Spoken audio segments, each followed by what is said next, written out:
The champion of the 22nd World Martial Arts Tournament is none other than Tien Shinhan. At this pinnacle moment, what awaited him was a misstep, leading to a series of blunders.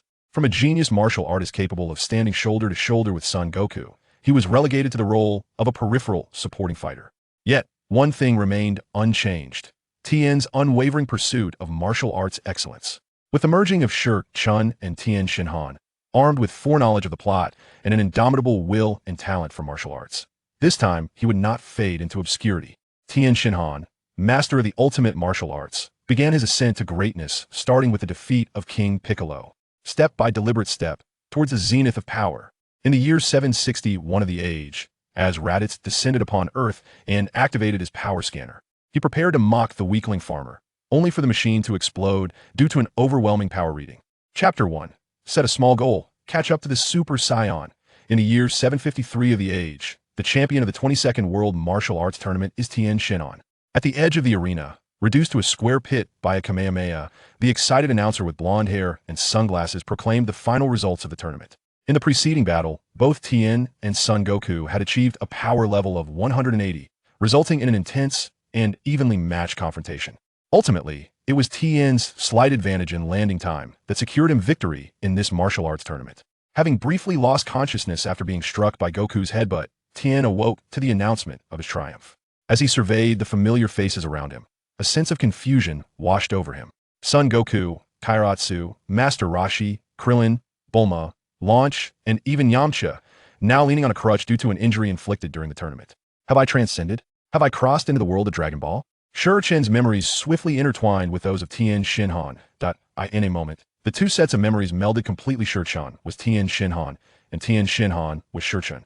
So, does this mean I am now Tien Shinhan? And I find myself at this pivotal moment in the Dragon Ball narrative shortly after my introduction. Speaking of which, did I break Yamcha's leg during the tournament? In the fierce battle against the protagonist's son Goku, Tien, through sheer strength and a touch of fortune, had ultimately claimed victory in the tournament. This was the zenith of his life. Yet with such a spectacular debut came the subsequent decline. The arrival of King Piccolo, the assault of the Saiyans, the Cell Games, and the resurrection of Majin Buu. This once formidable martial artist, who could stand toe-to-toe with Son Goku and even gain the upper hand, would gradually find himself marginalized, ultimately reduced to a mere support role, struggling even to participate in battles. Despite the gradual decline in his power, one thing remained steadfast: Tien's relentless quest for a higher and more profound mastery of martial arts. Now, with the memories of Tien and Shi Chun fused, possessing foreknowledge of the unfolding Dragon Ball narrative, how could he possibly allow such events to transpire unchecked? Change. It is imperative to change. This time, I, Tien Shinhan, shall not succumb to weakness. To the pinnacle of martial arts, I shall pursue, step by step, the highest peak, striving towards the absolute. At the very least, one must strive to match the combat prowess of Super Saiyan. With a resolute determination to become a formidable warrior, Tien Shinhan set a modest goal for his martial arts journey. With a target in mind, mere fanciful thoughts were no longer sufficient. A concrete plan for execution was required. As Tien followed the golden-haired, sunglasses-clad host, amidst the crowd's cheers and congratulations, he received the championship prize from the martial arts tournament, all the while formulating his own plan to become a martial arts powerhouse in his mind. Possessing memories of the Dragon Ball narrative, Tien Shinhan analyzed the reasons behind his gradual lag behind Goku, leading to his eventual exclusion from the ranks of the foremost warriors in the Dragon Ball saga. One reason lay in the inherent limitations of human physiology, which differed significantly from that of the Saiyans. However, Goku's remarkable strength was not solely attributed to his Saiyan heritage. It stemmed from his relentless pursuit of surpassing his limits through the fusion of his martial artist spirit and Saiyan physique. After all, other Saiyans possessed similar physical traits, yet Goku was uniquely unparalleled. Moreover, Tien's initial misstep in the impending battle against King Piccolo was another contributing factor.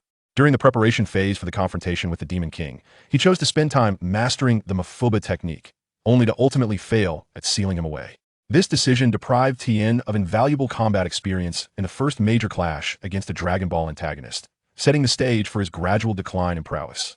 One wrong step led to a cascade of further missteps. This time, armed with foreknowledge of the Dragon Ball storyline, Tien Shinhan was determined not to repeat his past mistakes. Come on, everyone. Let me treat you all with my martial arts tournament winnings. With this realization fresh in his mind, Tien, having just claimed his prize, promptly invited Goku, Krillin, and the others to dine together. Not only would they eat, but they needed to feast quickly. for Tien was acutely aware that soon, the formidable Dambaran, one of King Piccolo's subordinates, would arrive at the tournament venue. In the storyline, Goku had suffered defeat in his initial confrontation with Dambaran due to a lack of strength, but rather because he had just engaged in a fierce battle at the tournament and was too famished to replenish his energy in time. Given that Tien's strength was now comparable to Goku's, he understood that restoring their vigor was of paramount importance. Ding dong! The elevator carrying the group arrived at the second floor of the grand restaurant. As the mechanical doors opened with a sound, Tien momentarily drifted into a reverie, almost believing a system notification had just arrived, only to realize it was simply the elevator's arrival tone. Yet, in the realm of Dragon Ball, myriad extraordinary encounters awaited. For Tien, who was well-versed in the narrative, the absence of a system posed no fear. Armed with his memories of the plot, and driven by an unwavering passion for martial arts, he recognized the vast array of adventures that existed within the Dragon Ball universe, ensuring a limitless future ahead. This was not blind optimism or unwarranted confidence, rather, he had integrated his memories, and at this moment, he was a true martial artist. As the group settled at the dining table, Tien wasted no time with pleasantries. He seized the menu and began ordering. 30 bowls of white rice, 10 servings of braised pig trotters, 5 whole roasted lambs, 30 pounds of sauced beef, 20 poached chickens. By the way, could you please bring more soy sauce and vinegar? Tien Shinhan merely glanced at the menu and, within a minute, had ordered all the dishes he desired, urging the restaurant staff to serve them promptly. Every dish chosen by Tien Shinhan, aside from the staple rice, was a hearty meat dish, significantly beneficial for replenishing one's strength. Wow, Tien Shinhan, it seems like you ordered all my favorites. Sun Wukong, merely listening to Tien Shinhan call out the names of the dishes, found himself unable to suppress his salivation. Gurgle, his stomach audibly protested. In this moment of hunger, Wukong yearned solely for a hearty meal, eager to indulge in the succulent meat. However, while the all-meat menu might seem somewhat monotonous to Master Roshi and Krillin, who could barely accept it, it was rather intolerable in the eyes of the beauty, Bulma. Tien Shinhan, do you think we should order some vegetarian dishes? After all, we have a youthful and lovely girl here who is preparing to lose weight. Yet, due to Tien Shinhan treating them, even though Bulma found it hard to endure the all-meat offerings, she attempted to voice her dissent as delicately as possible. To bolster her protest, she enlisted the help of her blonde companion, Launch, who sat beside her. Launch, don't you agree? Our table, filled with beautiful girls, should have a few vegetable dishes, right? Much to her disappointment, Launch was currently lost in a daze, gazing dreamily at Tien Shinhan, who had just set down the menu. Not only is he so powerful and dominant in the martial arts tournament, but he also possesses such masculine charm when ordering food. I wonder if he would be interested in collecting protection fees with me after dinner. Launch murmured, her face alight with infatuation as she watched Tien Shinhan. Bulma, observing Launch's love-struck demeanor, could only facepalm.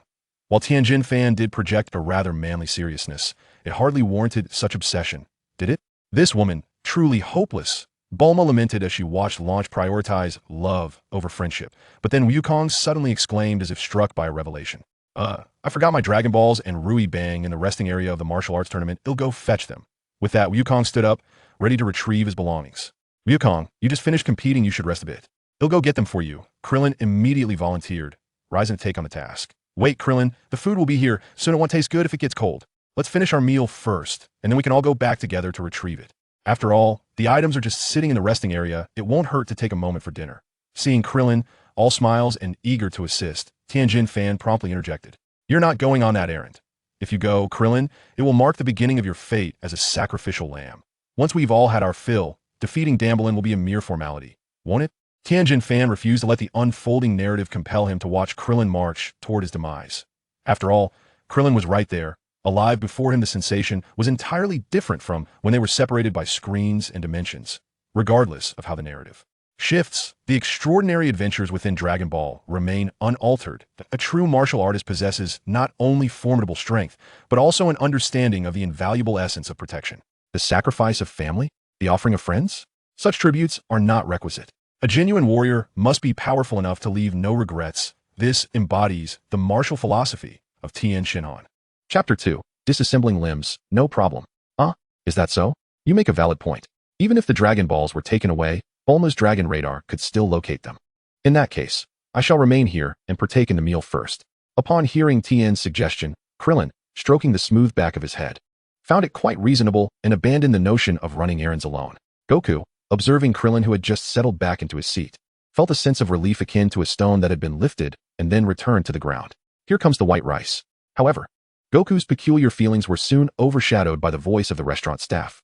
Buckets of white rice were being carried over in pairs by the waiters, capturing Goku's complete attention. Tien nodded in acknowledgement. Regardless of how swiftly the meat dishes were prepared, they would still require some time, especially since this restaurant did not serve pre-made meals. The demand for white rice was substantial, and a considerable quantity was already cooked in advance, ready to be served immediately. Tien, eyeing the bucket of white rice before him, disregarded the fact that the meat dishes had yet to arrive and enthusiastically dove into the rice. He needed to replenish his energy as swiftly as possible. After all, he and Goku had fought until exhaustion. Not only Tien, but Goku, too, seized another bucket of white rice, bringing it to his side and standing up to dig in. Initially, he intended to wait for all the dishes to be served before starting, but seeing Tien already indulging, he could not neglect his own growling stomach. Isn't this a bit excessive? Bulma and Yamcha stared in astonishment at Tien and Goku, who were voraciously devouring the white rice, momentarily rendered speechless. They had encountered those who could eat heartily before, but never had they seen anyone consume plain white rice with such fervor. It seems both of them were utterly famished after the earlier battle. Come, allow me to serve everyone. Witnessing Tien and Goku's ferocious appetite, Krillin was momentarily taken aback. However, he quickly smiled and offered to help by serving rice for everyone. Guests, allow us to assist you. The restaurant chosen by Tien was of considerable prestige. Moreover, the number of dishes he had ordered categorized him as a significant customer. The staff, aware of this, were reluctant to let Krillin, a guest, serve himself. Aside from Tien and Goku, who were unable to be served due to their direct consumption from the bucket, the staff efficiently served rice to the others. Before long, a small bowl of rice was placed before Krillin, followed by another in front of the dumplings. The dumplings gazed at the rice before them, then glanced at Tien, who had already devoured half a bucket of rice in a whirlwind fashion. I'm starting now, Tien. All right, dumpling, dig in. Tien Shinhan replied with a murmur, his voice barely audible. His appetite, while not as fearsome as that of the Saiyan son Wukong, surpassed that of an ordinary individual, befitting a martial artist. After consuming only half a bowl of white rice, he felt merely 3/4 full, yet it was enough to alleviate the weakness he had previously experienced. Truly, he was a man of my admiration. Even while dining, he exuded an alluring masculinity. Blonde Lan Chi rested her chin on one hand, while the other fumbled with her chopsticks, carelessly pushing the white rice around in her small bowl. Her gaze towards Tien Shinhan shimmered with an intensifying intoxication. Alas, this woman seemed beyond redemption. By her side, Bulma silently observed Lan Chi's behavior, internally sighing at the spectacle. The ability to eat is a blessing. Young martial artists must eat well, train diligently, and rest adequately. In contrast to the astonishment of others, Master Roshi looked upon the ravenous Tien Shinhan and Wukong with a sense of satisfaction. These youths represented the future of the martial arts world on Earth. With this thought, he glanced at the bowl of white rice before him, finding it rather bland. Thus, he retrieved his treasured swimsuit magazine from behind him. Skillfully, he flipped to page 32. And as he gazed at the pristine whiteness of the page, a stream of crimson, heated blood began to trickle from his nose. In an instant, the bowl of white rice appeared less insipid, subtly emanating a creamy aroma, soft and delectable. Beef brisket had arrived. Just as Tien Shinhan and Wukong were nearing the end of their bowls of rice, the previously ordered dishes began to make their way to the table. First came the beef brisket, followed by poached chicken with soy sauce and vinegar, then braised pig trotters, while the roasted whole lamb would require additional time. Each dish that had been served was generously portioned, enough that even the voracious Wukong would find himself nearly satisfied. Regrettably, Tien Shinhan's martial arts tournament winnings would be entirely depleted by this meal. However, when compared to the value of life and the pursuit of strength, a mere sum of money held little significance. Now that the dishes are nearly all served, let us begin. Tien Shinhan continued to devour his meal, urging Master Roshi and Krillin to join him. Half an hour later, he felt as if he had consumed about 90% of his fill, and his energy had been largely restored. The remaining fatigue in his body could not be alleviated by a single meal. Under the current circumstances, a restorative sleep seemed improbable. Nevertheless, in this state, he felt more than capable of handling the aging demon King Piccolo's dambolin. Has everyone had enough? Let us return to the martial arts tournament venue together to retrieve our belongings. In the original storyline, he and Wukong would have been waiting for Krillin to return with supplies, sitting idly until mealtime, unaware that Krillin had already fallen to dambolin at the tournament site. However, with Tien Shinhan intentionally expediting the dining process, they had all filled their bellies to satisfaction. As Wukong set down the last leg of the 5 roasted lambs, he smacked his lips, patted his sturdy, bulging belly, and cheerfully exclaimed, "Thank you for your hospitality, Tien Shinhan. I am quite full now. Let us be off." The group then set forth, heading directly towards the arena of the martial arts tournament. The restaurant was not far from the venue, and within a mere 2 to 3 minutes, Tien Shinhan had guided everyone back to the arena. However, what greeted their eyes was no longer the bustling scene of throngs of people. Instead, it resembled a hellscape. Boom, bang, crack. Above the arena, a green-skinned monster with wings was rampantly unleashing waves of energy, mercilessly slaughtering the martial artists on the ground, seemingly intent on wiping them out entirely. On its back hung a package, the very one Wukong had forgotten in the lounge. Upon witnessing this, little Wukong leaped high into the air, delivering a fierce punch aimed directly at the rampaging Dambaran. With his energy restored, Wukong's punches were incredibly swift. Just as Dambaran sensed a chill, Wukong's fist was already upon him. Fortunately, little Wukong could not fly, while Dambaran possessed wings. Utilizing his aerial advantage, he narrowly avoided the devastating blow aimed at his vital points. Nevertheless, Dambaran's arm, which had just been releasing energy waves to bombard the ground, was brutally shattered by Wukong's punch. You dare to interfere with the task assigned to me by the Dark Lord? You shall pay for this, brat. Dambaran seethed, clutching his severed arm as he glared at Wukong, who was now falling back towards the ground. He realized that although the boy's punches were formidable, he could not fly. He had merely jumped to such heights. However, now that the boy was in a descending motion with no points of leverage in the air, Dambaran, with his wings, was certain he could exact revenge. You will not have that opportunity. Just as Dambaran prepared to retaliate against the aerially disadvantaged Wukong, a chilling voice suddenly emerged from behind him. Accompanying it was a piercing pain that struck straight to his heart. Crack! With a sharp sound, Tien Shinhan, having used the Crane School's aerial technique to reach Dambaran's rear, struck decisively. It should be noted that while Tien Shinhan was now a true martial artist, his earlier ambition had been to become the ruthless #1 assassin, akin to Tao Pai Pai. Techniques capable of inflicting severe damage, such as dislocating limbs, were second nature to him. Green blood spilled into the air as Tien Shinhan forcibly tore off Dambaran's wings. Dambaran screamed in agony. On the ground, Yamucha, leaning on his crutch, watched this scene unfold in the sky, and was suddenly reminded of the terror he felt when Tien Shinhan had broken his leg in the arena, nearly losing his balance. Fortunately, his girlfriend Bulma was nearby and quickly stepped in to steady him. If you don't toss that crutch, shall I get you a wheelchair? Bulma, supporting Yamcha, pondered for a moment before turning to inquire. Chapter 3, The Race Against Time for Tien. Yamcha, taken aback by the question, began to contemplate earnestly. All right, I want the electric one. After a brief period of deliberation, he made his decision, acknowledging that an electric model would indeed be more convenient than a manual one. As Yamcha and Bulma discussed the transition from a cane to a wheelchair, the sky bore witness to the plummeting figure of Dambaran, who had been stripped of its wings. Upon observing this, Tien swiftly discarded the 2 wings he held, as though tossing away refuse, and raised his right index finger, aiming it squarely at Dambaran. Murderous martial artist, unjustly slaying the innocent, perish. Dambaran had just regained its footing when it turned to behold a brilliant, solid wave of energy hurtling towards it. Kikaho. Tien did not hold back. He unleashed a charged beam that pierced through the creature's body. Dambaran, meet your end. The ordinary citizens and martial artists, who had fled in terror from Dambaran's earlier rampage, now looked upon this scene with newfound gratitude towards Tien. However, the lingering dread from the creature's previous onslaught kept them at a distance, too fearful to approach. Where did this monster come from? Why did it suddenly begin attacking martial artists and innocents alike? Goku, who had recently descended from the skies, had intended to rejoin the fray, only to find that Tien had already vanquished Dambaran. Approaching the creature's corpse, Goku curiously gave it a few kicks. This green monster felt eerily familiar, as if he had encountered it before. Master Roshi stared blankly at Dambaran's remains, a vague sense of recognition stirring within him, though he could not quite place it. Krillin seized the opportunity to flip Dambaran's body over, reclaiming Goku's bag that had been slung over its back. Hey Goku, the Dragon Balls and the Nyoibo are in the bag. As Krillin handed the bag back, a slip of paper fell from Dambaran's body.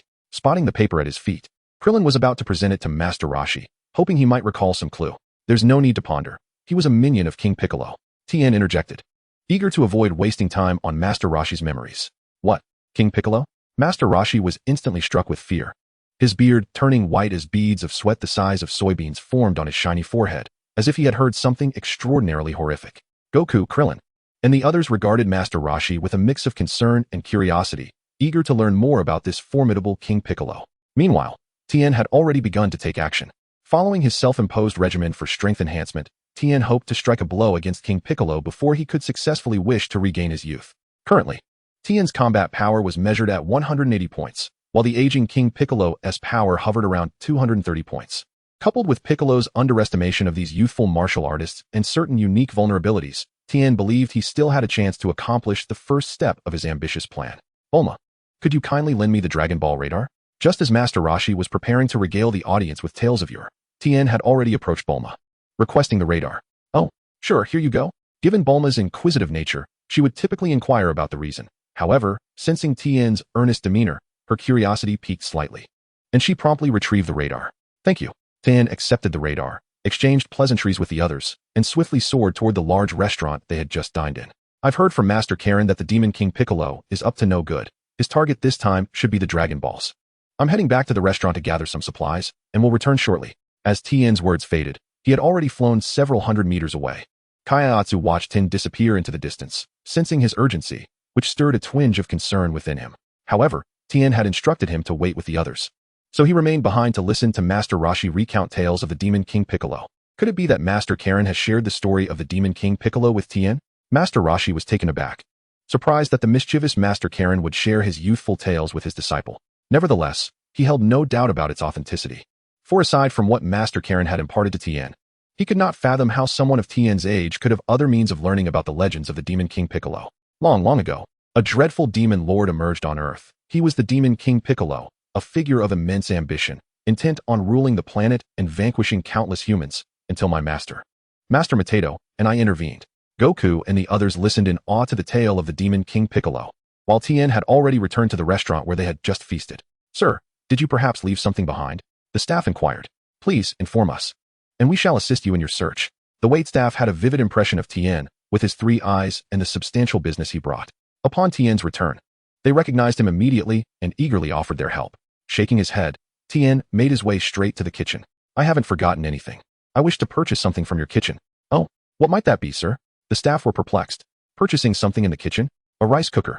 Without further ado, Tien entered the kitchen and swiftly seized a rice cooker.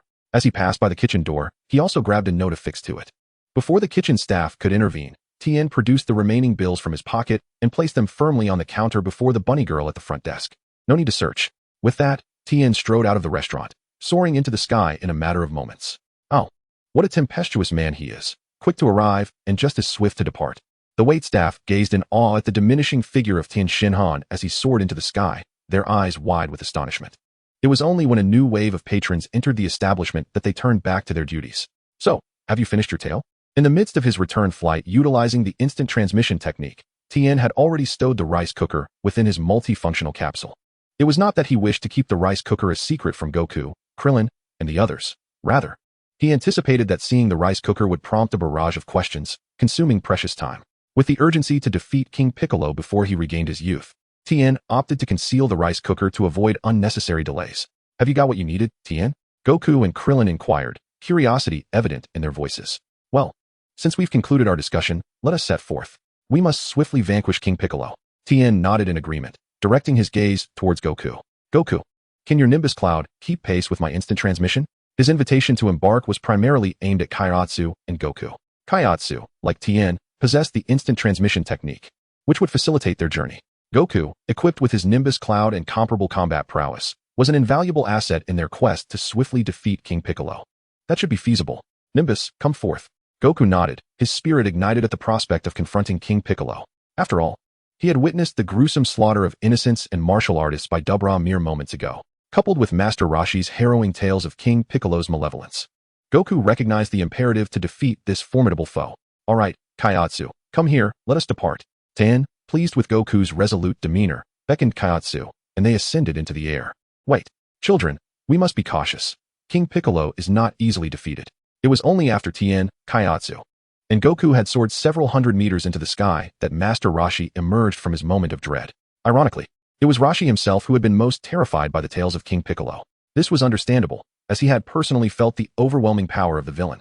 However, his attempts to dissuade Tien and Goku from acting recklessly were evidently too late.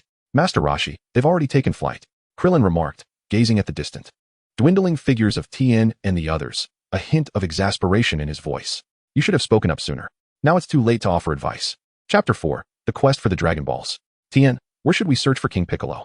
Goku's adrenaline surged as he rode his Nimbus Cloud alongside Tien, only to suddenly realize that he had no idea how to locate King Piccolo. Even with his fervent desire to defeat the villain, they first needed to find him. The objective of King Piccolo is to gather the 7 Dragon Balls to summon Shenron and wish for his youth to be restored. Currently, you possess the 4-star ball, and even if we do not seek out King Piccolo, he or his minions will undoubtedly find us soon. However, given King Piccolo's formidable power. We must prepare as thoroughly as possible before engaging him in battle. Goku, you should accompany me. Your strength will be indispensable when the time for true combat arrives. Tien Shinhan did not mince words, directly revealing King Piccolo's intentions. Little Goku, being innocent and straightforward, would not question how Tien Shinhan came to know so much. Goku's reaction was precisely as Tien Shinhan anticipated. Upon hearing this explanation, he ceased to inquire further and instead felt invigorated with determination. Don't worry, Tien Shinhan. I will give it my all. After all, Master Roshi has declared that King Piccolo is a villain of unspeakable malice. Little Goku made a gesture towards Tien Shinhan, who was flying on the Nimbus cloud. Seeing this, Tien Shinhan smiled faintly and nodded in acknowledgement before shifting his gaze back to the screen of the Dragon Ball radar in his hand. The edges of the display indicated the presence of several Dragon Balls clustered together, suggesting their considerable distance from their current location. In this peculiar period, the gathering of several Dragon Balls left little doubt that they belonged to King Piccolo. The solitary Dragon Ball, however, was represented by a singular, pulsating light positioned slightly to the right of the center of the display. Judging by the distance, it was approximately 5 kilometers to the east of their current position. For an ordinary person, covering 5 kilometers would require about 20 minutes of vigorous running, not to mention the obstacles and elevation changes one would encounter on the ground. However, flying changes the equation entirely. Within merely 2 minutes, Tien Shinhan, along with Dumpling and Goku, arrived at the location indicated by the solitary Dragon Ball. From their elevated vantage point, Tien Shinhan spotted a portly figure adorned with a samurai sword at his waist. Midge's B. Recognizing the resemblance to his memory, Tien Shinhan immediately identified him. Simultaneously, he noticed the Dragon Ball hanging from the man's neck. Goku, let us collect the Dragon Ball from this fellow first. You take one, and I'll take the other, ensuring they are separately secured. This way, even if King Piccolo attempts any treachery, he won't be able to gather the Dragon Balls unexpectedly. This plan had been conceived by Tien Shinhan prior to requesting the Dragon Ball radar from Bulma. With Goku safeguarding one Dragon Ball, and himself holding the one obtained from Midge's B, their approach would be doubly secure. Tien Shinhan was determined to avoid any unforeseen setbacks in his quest for strength. Alright, I'll make him hand over the Dragon Ball. As they spoke, Tien Shinhan, Dumpling, and Goku had already descended to the ground. Midge's B, upon seeing the trio descend from the sky, immediately leaped back a couple of steps in alarm, one hand instinctively resting on the hilt of his samurai sword. Even though he had not yet fully mastered the manipulation and perception of ki, Tien still sensed that the individual before him possessed formidable strength. Although stout in stature, he exhibited surprising agility. He appeared timid and inept. Yet the moment his hand rested upon the hilt of his blade, an unmistakable aura of menace emanated from him. Hello, chubby one. Might we procure the Dragon Ball from around your neck? The innocent Goku boldly inquired, unhesitatingly requesting the coveted orb from Midge Bi. Upon hearing that Tien and his companions sought the Dragon Ball, Midge Bi appeared puzzled. He glanced about before recalling the trinket adorning his neck. Dragon Ball. Oh, you mean this glass sphere? I picked it up because it seemed extraordinary and visually appealing. Now you come seeking it, which implies it is indeed something of value. Hand it over? Not a chance. And how dare you call me chubby? I am robust, not fat. My name is Midge Bi, Yajirobe. Midge Bi firmly rejected Goku's request, clutching the Dragon Ball protectively against his chest. This outcome was anticipated by Tien, who, however, wished to avoid wasting precious time. Dumpling. What is it, Tien? The ability for silent communication through the Crane School's mental link allowed Tien to discreetly converse with Dumpling. Upon witnessing Midge Bi's outright refusal, Tien quietly reached out to Dumpling, who was stationed nearby. After a brief exchange of strategic plans, Dumpling nodded in agreement. Some possessions only bring calamity. That Dragon Ball is sought after by the demon King Piccolo. With your strength, retaining it will only lead to your demise at his hands. Tien succinctly articulated. He recalled that Midge Bi had heard of the notorious demon King Piccolo, hoping to frighten him into relinquishing the dangerously coveted one-star Dragon Ball around his neck. Even if Midge Bi did not yield immediately, drawing his attention would provide Dumpling with an opportunity to stealthily approach. Like Tien, Midge Bi was already aware of the terror associated with the demon King Piccolo. Upon realizing that the glass sphere around his neck was an object of Piccolo's interest, he perceived it as a burning hot potato. If Tien's words held any truth, then indeed, he could not afford to keep the Dragon Ball. Yet, surrendering it so easily was a prospect he was reluctant to embrace, uncertain of Tien's intentions. Could it be that this three-eyed, bald gentleman was deceiving him? In this moment of hesitation, Dumpling had silently maneuvered within 10 meters of Midge Bi. Activate the superpower. At this proximity, Dumpling's abilities would manifest with greater binding force. The prowess of Miyajir B's swordsmanship is formidable, and although Tien Shinhan is confident that he could surpass him with his current abilities, he recognizes that it would consume a considerable amount of time and energy. Thus, he opts for a more cunning approach. What is this binding on my body? Miyajirbi suddenly feels the constraints upon him and swiftly turns to glance in the direction of the dumpling. Yet, before he can fully extricate himself from the bindings, Tien Shinhan has already darted to his front. Apologies. With a flicker of speed akin to a shadow, Tien Shinhan effortlessly strikes Miyajirbi's katana out of his grasp. Without his sword, even as Miyajirbi breaks free from his restraints, he can only watch helplessly as Tien Shinhan reaches out once more, snatching the Dragon Ball from around his neck. Got it. Dumpling, Goku, let us proceed to Korin Tower. With ease, Tien Shinhan calls to Goku and the dumpling, urging them to continue their journey.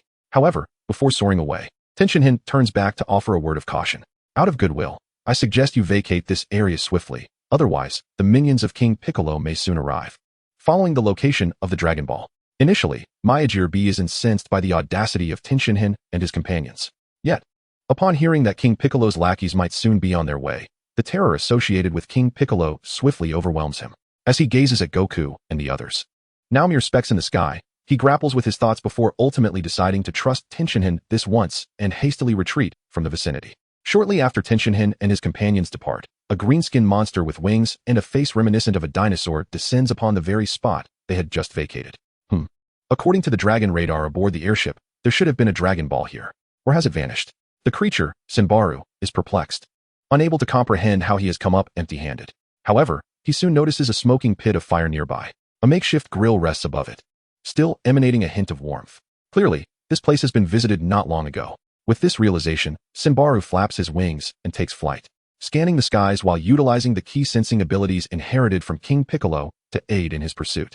Of course, due to his relatively modest strength, the range of his key perception cannot encompass the entirety of the planet. Nevertheless, even with these limitations, he detects two significant energy signatures. One direction reveals a single presence, while another indicates three. Which path should he pursue? Chapter 5. Korin's Telepathy and Senza Beans. After a moment of hesitation, Sinbaru swiftly makes a decision. If he is to chase, he shall pursue the greater number. His intellect may not be remarkable, but he can discern the difference between more and less. In the next instant, Sinbaru flaps his wings and speeds toward the direction where Tien Shinhan and his companions are headed. Meanwhile, the trio remains blissfully unaware of the pursuit trailing behind them. However, given that they are already hastening their journey, it matters little whether they know or not. Regrettably, Sinbaru had chosen to pursue Tien Shinhan and his companions, only to find himself drifting further away after a brief flight. Were they also soaring through the skies? Given their pace, it seemed he would have to exert himself to the utmost. Sinbaru had initially believed he would swiftly catch up with Tien Shinhan and the others. Yet he soon realized they were only pulling ahead. Even with all his might, the distance between them diminished at a painfully slow rate. Half an hour passed. Then an hour, and almost 3 hours slipped by in the blink of an eye. Not far ahead lay Korin Tower. Goku, Chaozu, let us push harder. Tien Shinhan encouraged Goku and Chaozu, and their speed increased once more.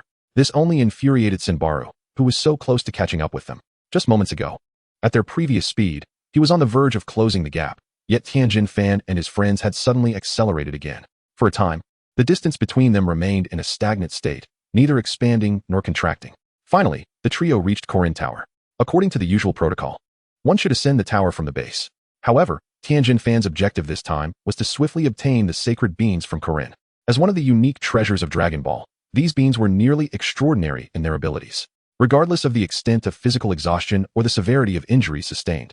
As long as one was not dead on the spot, a single bean could restore one's vitality completely. Compared to the aging demon King Piccolo, Tien Shinhan and Goku's greatest advantage was their youth. If they could procure the beans in advance, they would have a significant chance of exhausting the demon King Piccolo without a fight. This urgency was the reason for Tien Shinhan's haste to reach Korin Tower. If they were to dawdle near the martial arts tournament venue, even if they managed to escape with their lives, they would undoubtedly be defeated by the demon King Piccolo. In such a scenario, a single defeat would grant Piccolo the opportunity to gather the Dragon Balls. Thus, for Tien Shinhan, failure was simply not an option. They had to eliminate the demon King Piccolo at their first encounter, lacking the protagonist's halo. He could not gamble on the hope of being rescued by Murasaki after a defeat, as Goku had been in the original narrative. Even should he perish, Goku would likely wish for his revival afterward. However, the time spent waiting for resurrection would be time wasted. The disparity in strength left no room for procrastination. This battle was one of assured victory, not one of defeat. With unwavering resolve, Tien Shinhan and his companions ascended Korin Tower directly, disregarding the customary climbing rules. Oh, someone has flown up here directly. Korin, who had been blissfully playing with a fuzzy little ball inside the tower's grand hall, quickly concealed the ball behind his back upon sensing the arrival of Tien Shinhan and his companions. eager to keep his fondness for this remnant of his ordinary cat days a secret. Ah, it's Goku. And these two are originally. The esteemed Master Karin held little regard for those who disrupted the rules of the tower. However, due to Goku's exceptional performance during his previous training here and their amicable relationship, Karin's demeanor softened upon recognizing Goku's presence. Ah, it appears Tianjin and Jiaozi are with you. No need for introductions. I can perceive the memories of others. Master Karin possessed a unique ability to sense the memories of individuals, allowing him to discern whether those who ascended the Karin Tower were virtuous or malevolent. Before Goku could introduce Tianjin and Jiaozi, Karin had already gleaned their names and learned of the resurrection of the demon King Piccolo from his seal. The fact that the demon king, who had been sealed away for over 300 years, had returned to the mortal realm posed a significant dilemma. Previously, formidable martial artists like Master Mateto had been capable of confronting him, yet it seemed that no one of such caliber had emerged in recent centuries. Strange. Your memories contain some aspects that elude my understanding, Karin mused, delving into Tianjin's recollections while acquiring information about the events at hand. However, as he continued to explore Tianjin's memories, he encountered a previously unseen obscurity, which astonished him. His telepathic abilities, honed over 8 centuries since becoming a sage, had never faced such an obstacle. Yet, since this memory remained inscrutable, Karin chose not to dwell on it. What was of greater significance now was the urgent need to vanquish the malevolent demon King Piccolo. I presume your purpose here is to seek a means to defeat him? Unfortunately, the super holy water I possess is merely ordinary tap water and cannot directly enhance your strength. What strategies do you currently have to confront the demon king? At that moment, Karin could not conjure an appropriate method to assist Tianjin and the others. Nevertheless, he surmised that since Tianjin and his companions had made the effort to visit Karin Tower, they must have devised a plan against Piccolo. Indeed, his intuition proved correct. While Goku and Jiaozi may not have formulated a specific strategy, Tianjin had come with a well-thought-out approach. With Karin's inquiry, Tianjin readily articulated their intentions. Master Karin, might you still have some of the senzu beans? He inquired. In combating the aging demon King Piccolo, we may be able to maximize our physical advantages and exploit his vulnerabilities. Senzu beans? If that is all you require, I have plenty. Karin responded generously. Although the senzu beans were remarkable, they were cultivated by his own hands. Furthermore, in the past few centuries, there had been few battles on Earth that necessitated the use of senzu beans for recovery, resulting in a substantial accumulation of them. Here, within this small jar, lies an abundance of celestial beans. Should this be insufficient, I have stowed away 2 additional barrels in the storeroom. As he spoke, Master Karin turned and returned with a shallow jar filled with celestial beans, extending it towards Tien Shinhan. Here, take them all, he exclaimed. Haha, splendid. I shan't be modest. I shall express my gratitude once we have vanquished King Piccolo. Tien's eyes sparkled as he gazed upon the shallow jar, estimating it contained over 100 beans, and promptly stored it within his versatile capsule. Such a remarkable treasure was not something to be declined. If Master Karin was willing to bestow it, he would graciously accept. Indeed, should you manage to defeat such a malevolent being as King Piccolo, it is I who must express my gratitude for safeguarding Earth. Master Karin nonchalantly waved his hand, seemingly unfazed by the gesture of gifting a jar of celestial beans. This indifference was hardly surprising. After all, in the narrative of Dragon Ball, Yajirobe had recklessly consumed celestial beans as if they were mere sustenance, and Master Karin did not intervene. Moreover, Tien's need for the celestial beans was directly tied to his plan to confront King Piccolo. King Piccolo's power is formidable. With your current combat abilities, you may not stand a chance. In truth, aside from the lack of any extraordinary holy water here, I do possess a legendary substance rumored to enhance combat prowess. Of course, this potential remains merely a fable for now. The super holy water is highly toxic, and only those with immense vitality can hope to harness its effects. Thus far, no one has survived after consuming the super holy water. Whether to engage in direct combat with King Piccolo or to tempt the effects of the super holy water is entirely up to you. Master Karin sensed the determination in Tien and Goku to defeat King Piccolo, and, after a moment's hesitation, revealed the existence of the super holy water. However, his inner voice cautioned against their attempt, given that no one had ever succeeded in such a challenge. Haha, at last, I've caught up with you. Hand over the Dragon Balls. Just then, an unexpected guest appeared outside the Karin Tower's Grand Hall. On the edge of the hall's railing, Tambourine alighted upon a stone pillar. Laughing heartily, I've finally caught up. It took me over 3 hours to chase after those 3. Chapter 6, The Onslaught of King Piccolo, in a tale of 2 threads. While Tambourine took over 3 hours to catch up with Tien and the others, King Piccolo was growing increasingly impatient. The remaining 2 Dragon Balls were clearly not far off. How could Tambourine have taken such an interminable time? Moreover, the energy of Tambourine had completely vanished. Was there some anomaly among the martial artists? King Piccolo pondered impatiently aboard the Pilaf Gang's airship.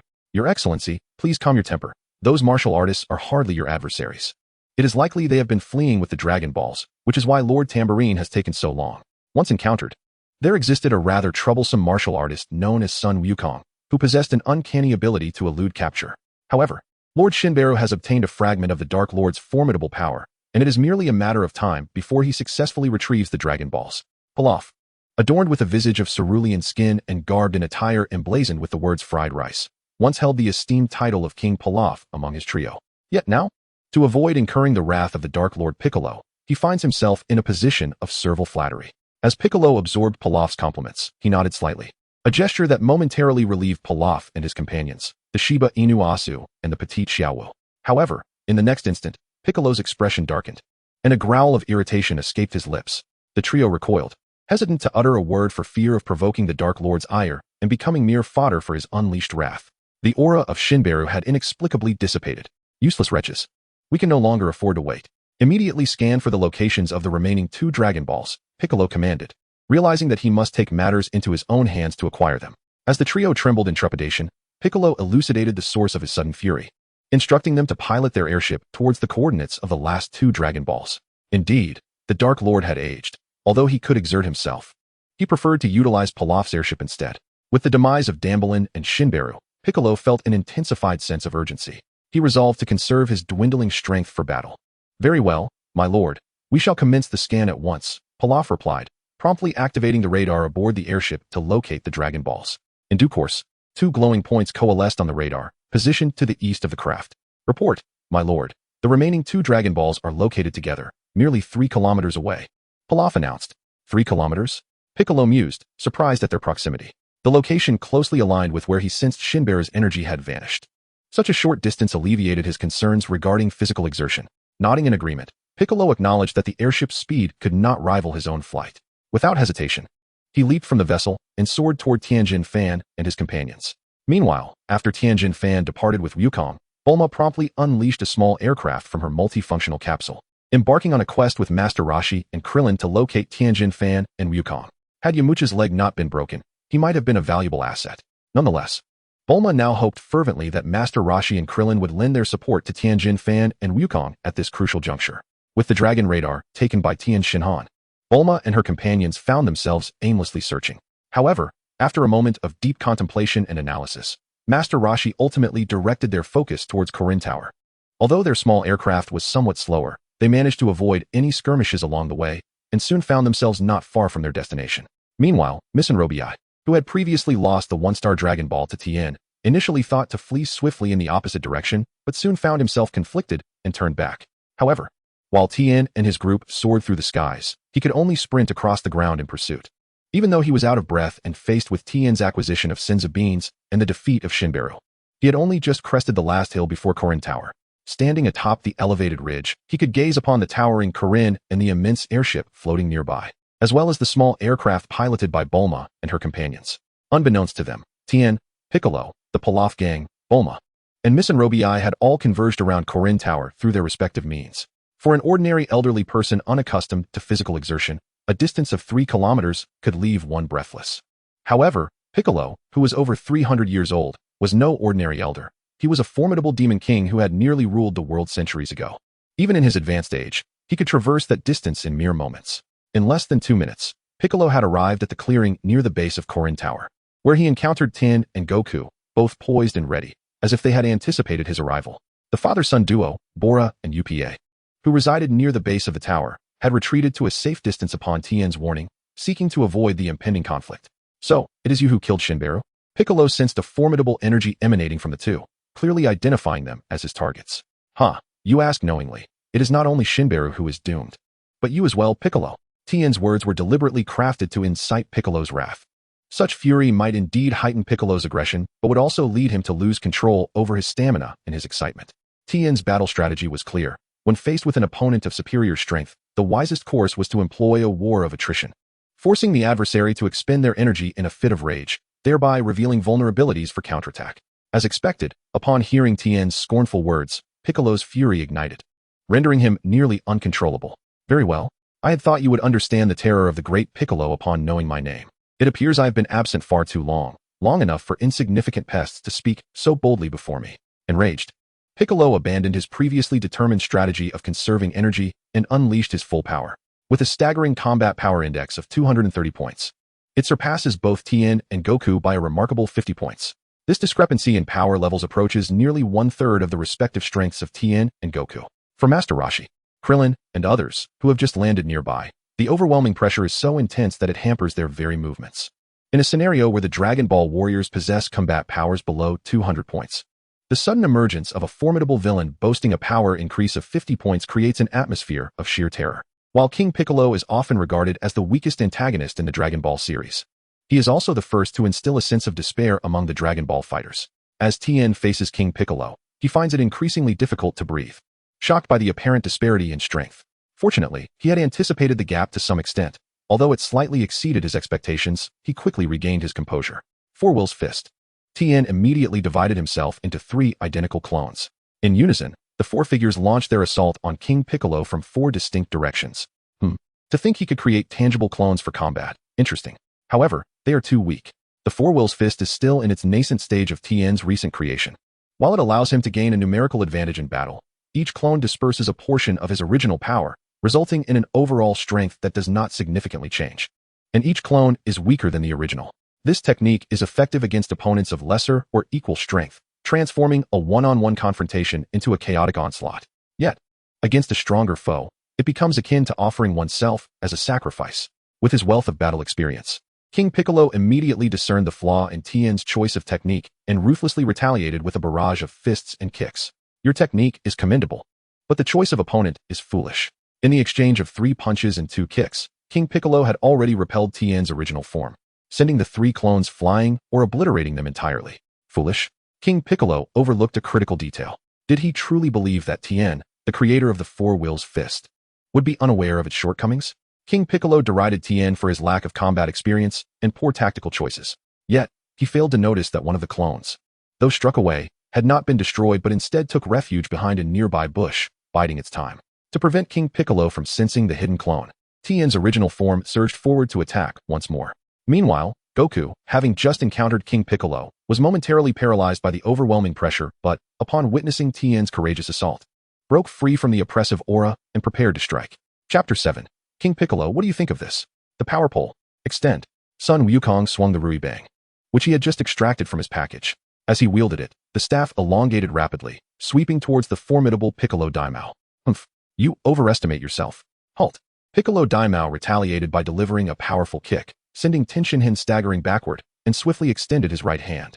His fingers, akin to iron pincers, firmly grasped the lengthening Rui Bang, rendering it immovable. Not only that, but Piccolo Daimao began to swing the staff himself. What was intended as an offensive maneuver by the young Wukong had now rendered him the target of the assault. Under the overwhelming force of Piccolo Daimao, Wukong found himself being lifted into the air, spinning helplessly while clinging to the staff. To avoid being dizzy from the disorienting motion, Wukong was compelled to relinquish his grip. Temporarily abandoning his attack with the Rui Bang, he opted instead for a direct hand-to-hand assault. Seizing the moment, Tien Shinhan also launched an attack from the left. The two, one on each side, exchanged blows, punches and kicks, in a surprisingly harmonious manner, despite having no prior coordination. In that instant, both sides of Piccolo Daimao found themselves under simultaneous assault from the relentless onslaught of Wukong and Tien Shinhan. Even though their individual power levels paled in comparison to that of Piccolo Daimao, their combined efforts created a formidable challenge, leaving him somewhat flustered and struggling to defend himself. Remarkably, after landing, Piccolo Daimao had not taken a single step back, yet now he was forced to retreat 4 or 5 steps under the pressure from the two fighters. There's hope, Krillin exclaimed, his eyes shining with excitement. Just as he had recovered from the oppressive aura of Piccolo Daimao, he grappled with the decision of whether to assist Tien Shinhan and Wukong. He had witnessed their previous futile attempts at collaboration. To his astonishment, the duo suddenly erupted in a remarkably synchronized attack, reminiscent of old friends who had fought side by side for years, even pushing Piccolo Daimao back. This revelation diminished Krillin's fears, alleviating the despair that had recently taken root within him. Let us defeat Piccolo Daimao, he thought, exhilarated, raising his arms in silent celebration, careful not to make a sound that might disrupt Tien Shinhan and Wukong's fierce assault. It was an extraordinary feat to engage Piccolo Daimao to such a degree. Master Roshi wiped the cold sweat from his brow, watching the unfolding scene with a mix of pride and admiration. 300 years ago, when Piccolo Daimao wreaked havoc on Earth, he and Master Shun had also faced him. As fellow disciples who had trained together for many years, They had never performed as brilliantly as Wukong and Tien Shinhan were now. In fact, they had succumbed to his might, ultimately relying on Master Matato's sealing wave to achieve victory. The synchronicity and effectiveness of Tien Shinhan and Wukong's current assault were beyond his expectations. However, Master Roshi did not share Krillin's blind optimism. He understood that the synergy between Tien Shinhan and Wukong was not a stable state born of long-term training, but rather a fleeting moment of combat. This state of battle was exceedingly fragile, so delicate that it could vanish at any moment. Moreover, even if the two maintained their rapport, the fearsome King Piccolo did not believe they could secure victory. The reality unfolded precisely as Master Roshi had anticipated. King Piccolo's momentary disarray was merely temporary. He had adapted to the intensity of their alternating assaults, but was taken aback by the unexpected coordination of their combined attacks. However, this surprise was fleeting. After roughly 2 minutes of hurried defense, he acclimated to the rhythm of their united onslaught. Was that all there was to it? If so, it was regrettable. They were still no match for me, King Piccolo. With a derisive snicker, King Piccolo unleashed a thunderous roar. Suddenly, his limbs elongated, a manifestation of his unique Namekian ability to stretch his arms and legs during combat. Tien Shinhan, recalling the intelligence on King Piccolo's capabilities, deftly evaded the sudden grasp of his extending left leg. Meanwhile, Wukong, caught off guard by the rapid extension of King Piccolo's right arm, found himself ensnared. In an instant, the constricting tendrils around Wukong's arm tightened like a python ensnaring its prey, squeezing relentlessly.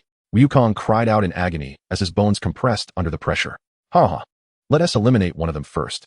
King Piccolo, though disappointed that he could not ensnare Tien Shinhan, reveled in Wukong's pain, a cruel smirk creeping onto his face. DKB. Yet, King Piccolo was unprepared for Tien Shinhan's counterattack. As he dodged the entanglement of the left leg, Tien Shinhan had already readied a retaliatory strike.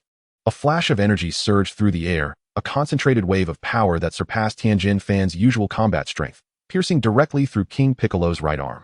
Seizing the opportunity, Wukong opened his mouth wide and bit down fiercely at the gaping wound created by Tien Shinhan's attack. Ah!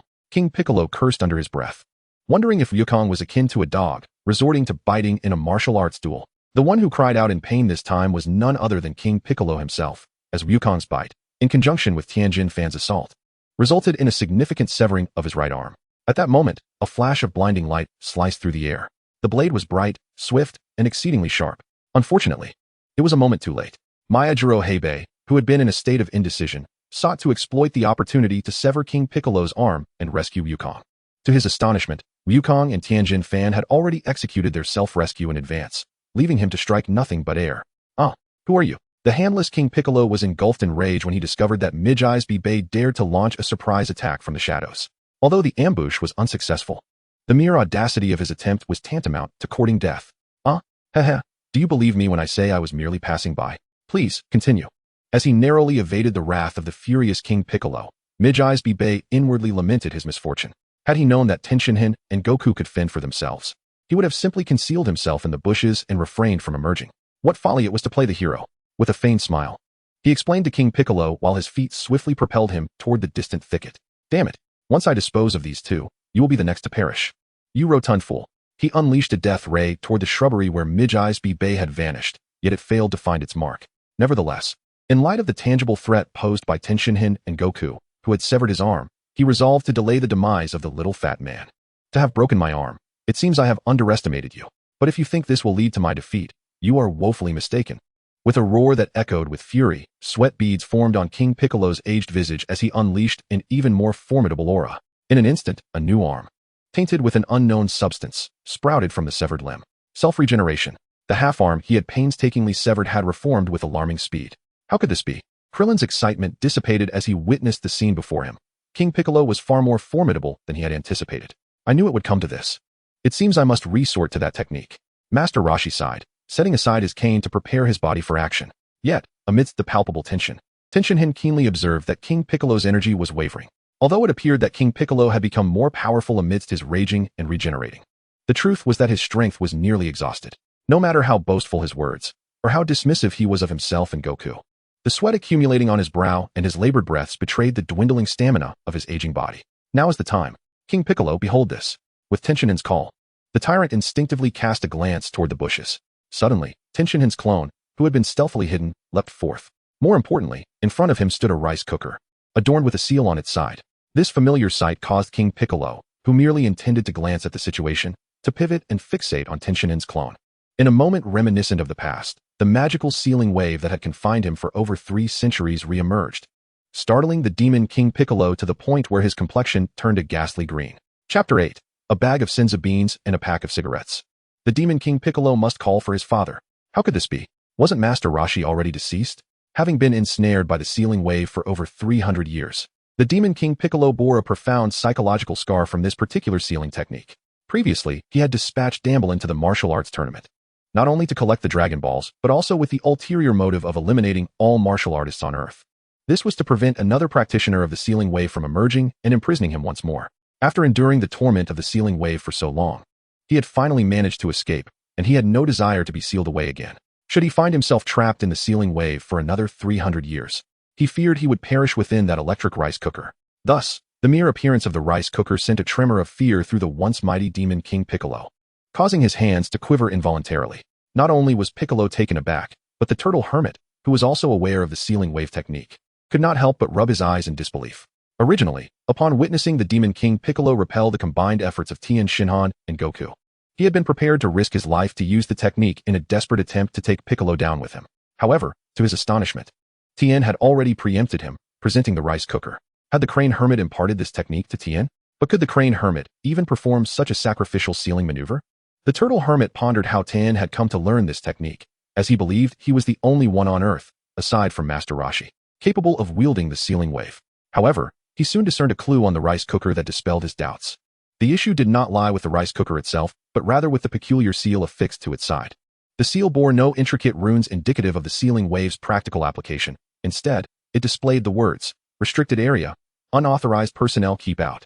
A revelation dawned upon the turtle hermit, prompting him to shift his gaze to Tien's true form. There, he beheld Tien Shinhan, who had taken advantage of Piccolo's ascent into the air. In midair, Tien's hands had formed a triangular shape, quietly targeting the still dumbfounded demon King Piccolo below.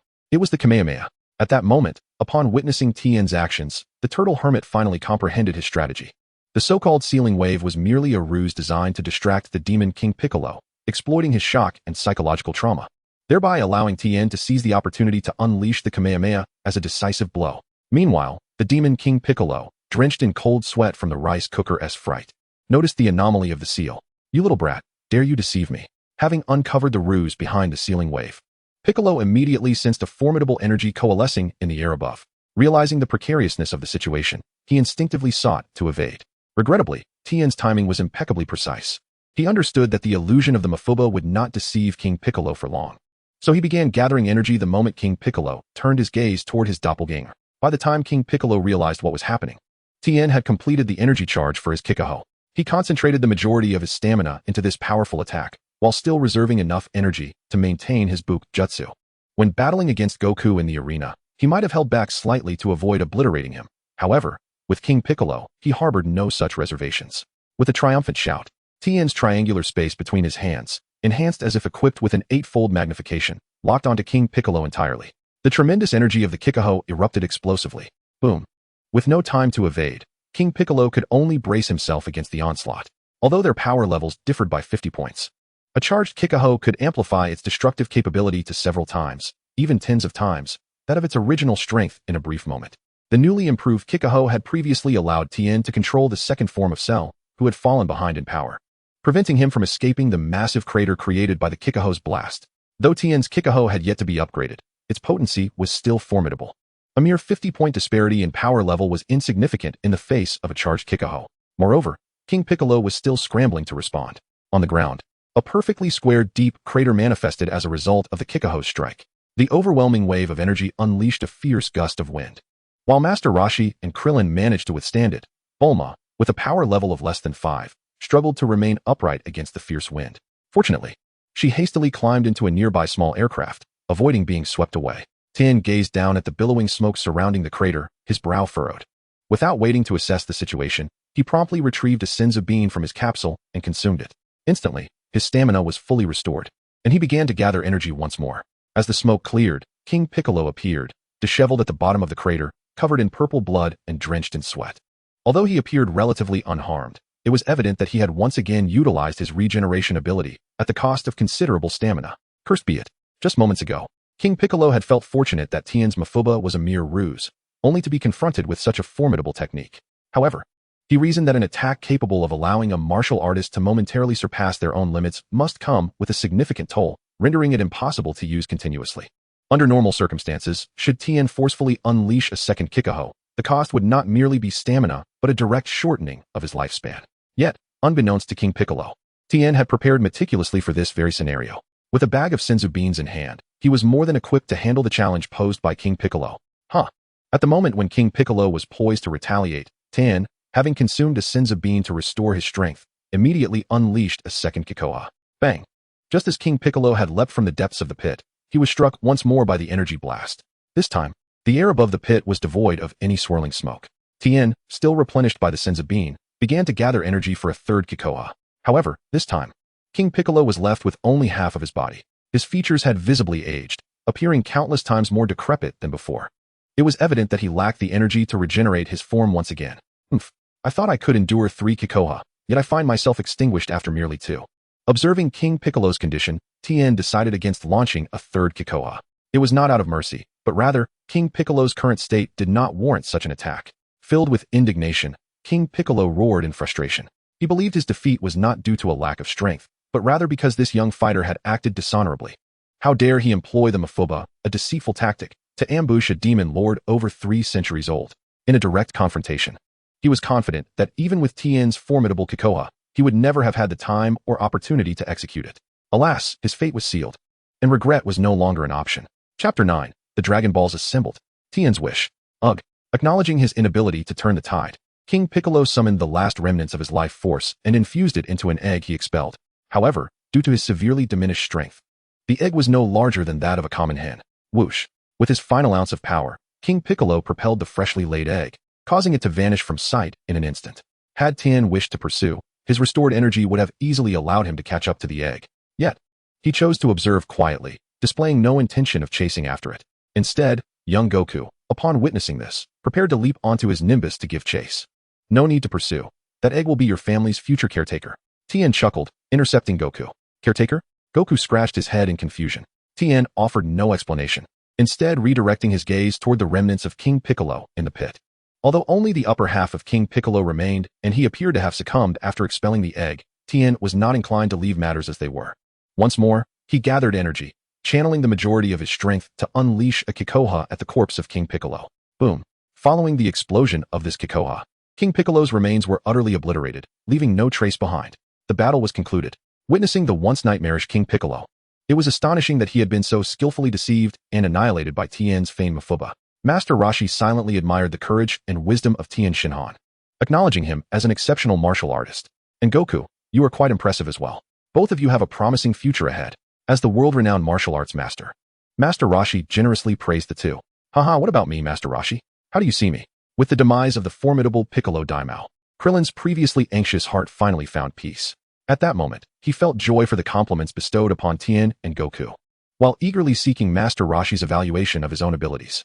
You still need to train diligently, Master Roshi replied after contemplating for a brief moment. I knew it. But I won't give up. Goku, Tien, I will soon catch up to you. Having witnessed the prior battles, Krillin recognized the gap between himself and his companions. However, this disparity did not dishearten him, especially considering his performance in the martial arts tournament had surpassed that of Yamcha. Although Piccolo Daimao was defeated, the egg he laid before his demise could very well be his offspring. To prevent Earth from falling into crisis again, Tien, Goku, Krillin, your training cannot slacken. How about returning to Kame House with me for some training? Upon mentioning the egg laid by Piccolo Daimao, Master Roshi's smile faded, and he extended an invitation for training to the three. Absolutely. I want to continue training. In the next martial arts tournament, I aim for a better rank. Winning the championship is not out of reach. Krillin readily agreed, feeling that he still had room for improvement. Goku, however, hesitated, glancing back at Korin Tower and then at the excited Krillin, uncertain whether to accompany Krillin or remain at Korin Tower for training. Master Roshi, thank you for your invitation. However, I heard Goku trained at Korin Tower before, and since we've just arrived here, I would like to stay and train at Korin Tower for a while. Tien's choice was clearer. Although Master Roshi's Kamehameha and other techniques were remarkable, he had already studied them extensively during his time with the Crane School and even devised techniques to counter them. Thus, training at Korin Tower was evidently more beneficial for Tien. Staying at Korin Tower for training had been Tien's plan all along. With the first step of defeating Piccolo Daimao accomplished, his subsequent plans for strengthening would not be easily disrupted. That is fine. Korin Tower is indeed a sacred place for training. I have trained there for a time as well. Krillin, once you have met the necessary conditions during your training with me, you should also challenge the training at Korin Tower, Master Roshi nodded, expressing his respect for Tien's decision. In terms of martial arts talent, the young Tien Shinhan has already devised his own unique techniques, such as the four-body fist, surpassing even the exceptionally gifted Goku. However, owing to the teaching methods of his master, the Crane Hermit, Tien Shinhan currently lacks the foundational knowledge of Qi and training essential for martial arts. In this regard, whether he practices atop Korin Tower or in his own training space, Master Roshi believes there is little difference for the reformed Tien Shinhan. Is Krillin also planning to join us? Master Roshi, I think I shall remain here at Korin Tower for a while to train. Upon hearing that Krillin would also be coming to Korin Tower, as well as the presence of Tien Shinhan, his formidable rival from the martial arts tournament, Goku felt no further hesitation. Very well, it is settled then. Master Roshi nodded in agreement. At that moment, Tien Shinhan suddenly produced the Dragon Radar to take a look. The interface of the Dragon Radar indicated that, aside from the Dragon Balls held by him and Goku, the remaining 5 Dragon Balls were clustered nearby. Tien Shinhan immediately utilized the instantaneous movement technique to elevate himself. Gazing into the distance indicated by the radar, in the far-off sky, a massive airship was turning around, evidently aware of the battle unfolding below and preparing to make its escape. What is going on, Tien Shinhan? The others inquired with curiosity. It's nothing. It seems that King Piccolo has delivered the remaining Dragon Balls. I was just about to make a wish. The others then recalled that King Piccolo's goal was indeed to collect the Dragon Balls. However, this time he had failed to gather them and instead had chosen to relinquish the remaining ones. The 3-kilometer distance between the airship and Tien Shinhan vanished in the span of a mere 2 minutes. The Pilaf trio was frantically maneuvering the airship, hastily changing direction. Just as they had barely adjusted their course, they felt an overwhelming pressure behind them. You have 3 seconds to leave the airship and the Dragon Balls behind. You may go, Tien Shinhan commanded decisively. Having witnessed Tien Shinhan obliterate King Piccolo with 3 powerful ki blasts, the Pilaf trio understood well that this 3-eyed individual was not to be trifled with. Thus, upon hearing his command, despite their reluctance, they dared not show any defiance or hesitation. Swiftly, they relinquished all 5 Dragon Balls, and each donned a parachute before leaping from the airship, engaging in an impromptu extreme parachuting activity. Satisfied with the turn of events, Tien Shinhan nodded approvingly as he swiftly collected all 5 Dragon Balls and stowed the airship away using a special high-capacity capsule. Moments later, he returned to Goku with a total of 6 Dragon Balls in hand. Goku, I would appreciate it if you could lend me the remaining 4-star Dragon Ball for a moment. Tien Shinhan arranged the 6 Dragon Balls in the clearing among the others and then turned to Goku with his request. Haha, Tien Shinhan, if you intend to make a wish, feel free to take it. There is no need for borrowing. Here you go.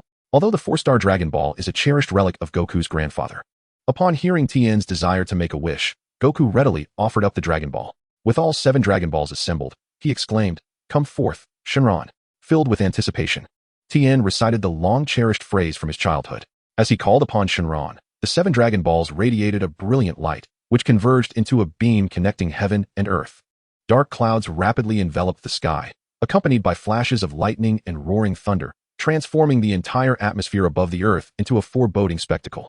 Suddenly, a slender, azure figure emerged from the swirling clouds, exuding an astonishingly mysterious aura, hovering above Tien. To the one who summons Shinran, whatever your wish may be, you shall receive an opportunity for its fulfillment. Speak your wish. The entrance of Shinran was undeniably grand, with tumultuous clouds swirling behind it, capable of impacting the entire sky. The words it spoke were equally profound, suggesting an omnipotent ability to grant any wish. Even for Tien, who had witnessed Shinran's appearances numerous times in his memories, the sight of the dragon evoked a sense of wonder. Even the previously hidden Yajirobe could not resist the temptation to emerge from the bushes to gaze upon Shinran. However, Tien understood that the power to grant wishes was not boundless. Any wish made must remain within the limits of the celestial deity responsible for creating the Dragon Balls. For instance, if a foe were beyond the capabilities of the deity, one could not wish for Shinran to vanquish them. Wishes pertaining to combat were considerably restricted in their scope. Conversely, wishes that enhance one's abilities could yield remarkable results. Tien recalled instances from the later arcs of the Dragon Ball saga where individuals wished to become the strongest in the universe, and their wishes were indeed granted, bestowing them with power that surpassed even Goku's Super Saiyan Blue form. However, such immense power came at a steep price. The invincibility obtained through wishing was not a reflection of the individual's inherent strength, leading to severe ramifications for their body, often costing them a significant portion of their lifespan. Thus, Tien had long dismissed the notion of wishing for invincibility. The potential side effects were far too severe, and the invincibility granted was merely ephemeral, likely to be surpassed by others in due time. Aspiring to be a true warrior, Tien would not resort to such a path of expedient growth. With the spirit of a martial artist, he firmly believed in the strength of his own abilities to continuously improve. Only through relentless effort and growth could he pursue true invincibility and become a genuine powerhouse. In terms of perseverance and direction, Tien was confident in his resolve. In the narrative of Dragon Ball, the sole limitation to his power does not stem from his abandonment of martial arts, but rather from the inherent constraints placed upon earthling martial artists. Humanity possesses its own boundaries. Whether it be he, Krillin, or Yamcha, all exhibited comparable prowess to Goku in the early stages. Yet, as the story progressed, they gradually became marginal forces. This indicates that the issue does not lie within their individual capabilities, but rather in the limitations imposed by their existence as Earthlings. As for wishing to transform one's body into that of a Saiyan, Tien Shinhan has long since dismissed this notion. Strength does not solely derive from Saiyan physiology, but is epitomized in Goku himself. Thus, Saiyan genetics are not the crux of the matter. Moreover, hastily wishing to alter one's identity as an Earthling could yield uncontrollable repercussions, potentially stalling one's martial journey. Tien firmly believes in the tenets of his martial arts and trusts that his own body is most suited to his path. Therefore, the only wish to be granted is to transcend the innate limitations of his human form. If the human body is indeed bound by constraints, then these must be shattered. This was Tien's premeditated desire even before gathering the Dragon Balls. At this moment, under the eager gaze of his companions, Tien addressed the eternal dragon with his wish. Dragon, my wish is to break the limitations of my humanity. Tien resolutely articulated his desire. He was convinced that without the restrictions of humanity, his martial arts would know no bounds. Regarding combat power, in the absence of limitations, Tien was confident in his ability to continually ascend. Granting a fish is inferior to teaching one to fish. Tien's wish paved a path for him towards an unparalleled pinnacle of martial arts. Very well. Your wish shall be granted. The dragon paused for a moment in contemplation before swiftly providing a feasible response. In the next instant, the dragon's form emanated a golden radiance, which coalesced into its eyes and then projected forth, enveloping Tien's body. Bathed in this golden light, Tien faintly heard a crack, as if some invisible restraint had been abruptly shattered. Your wish has been fulfilled. The price is half your lifespan and all of your hair. I've gone bald, yet I have grown stronger. Upon hearing the dragon's pronouncement of the cost, Tien instinctively thought. As he touched his head, he realized with a start that he was already bald. Thus, the loss of hair was hardly a significant price. Regarding the halving of his lifespan, while it appeared burdensome, it was within Tien's expectations.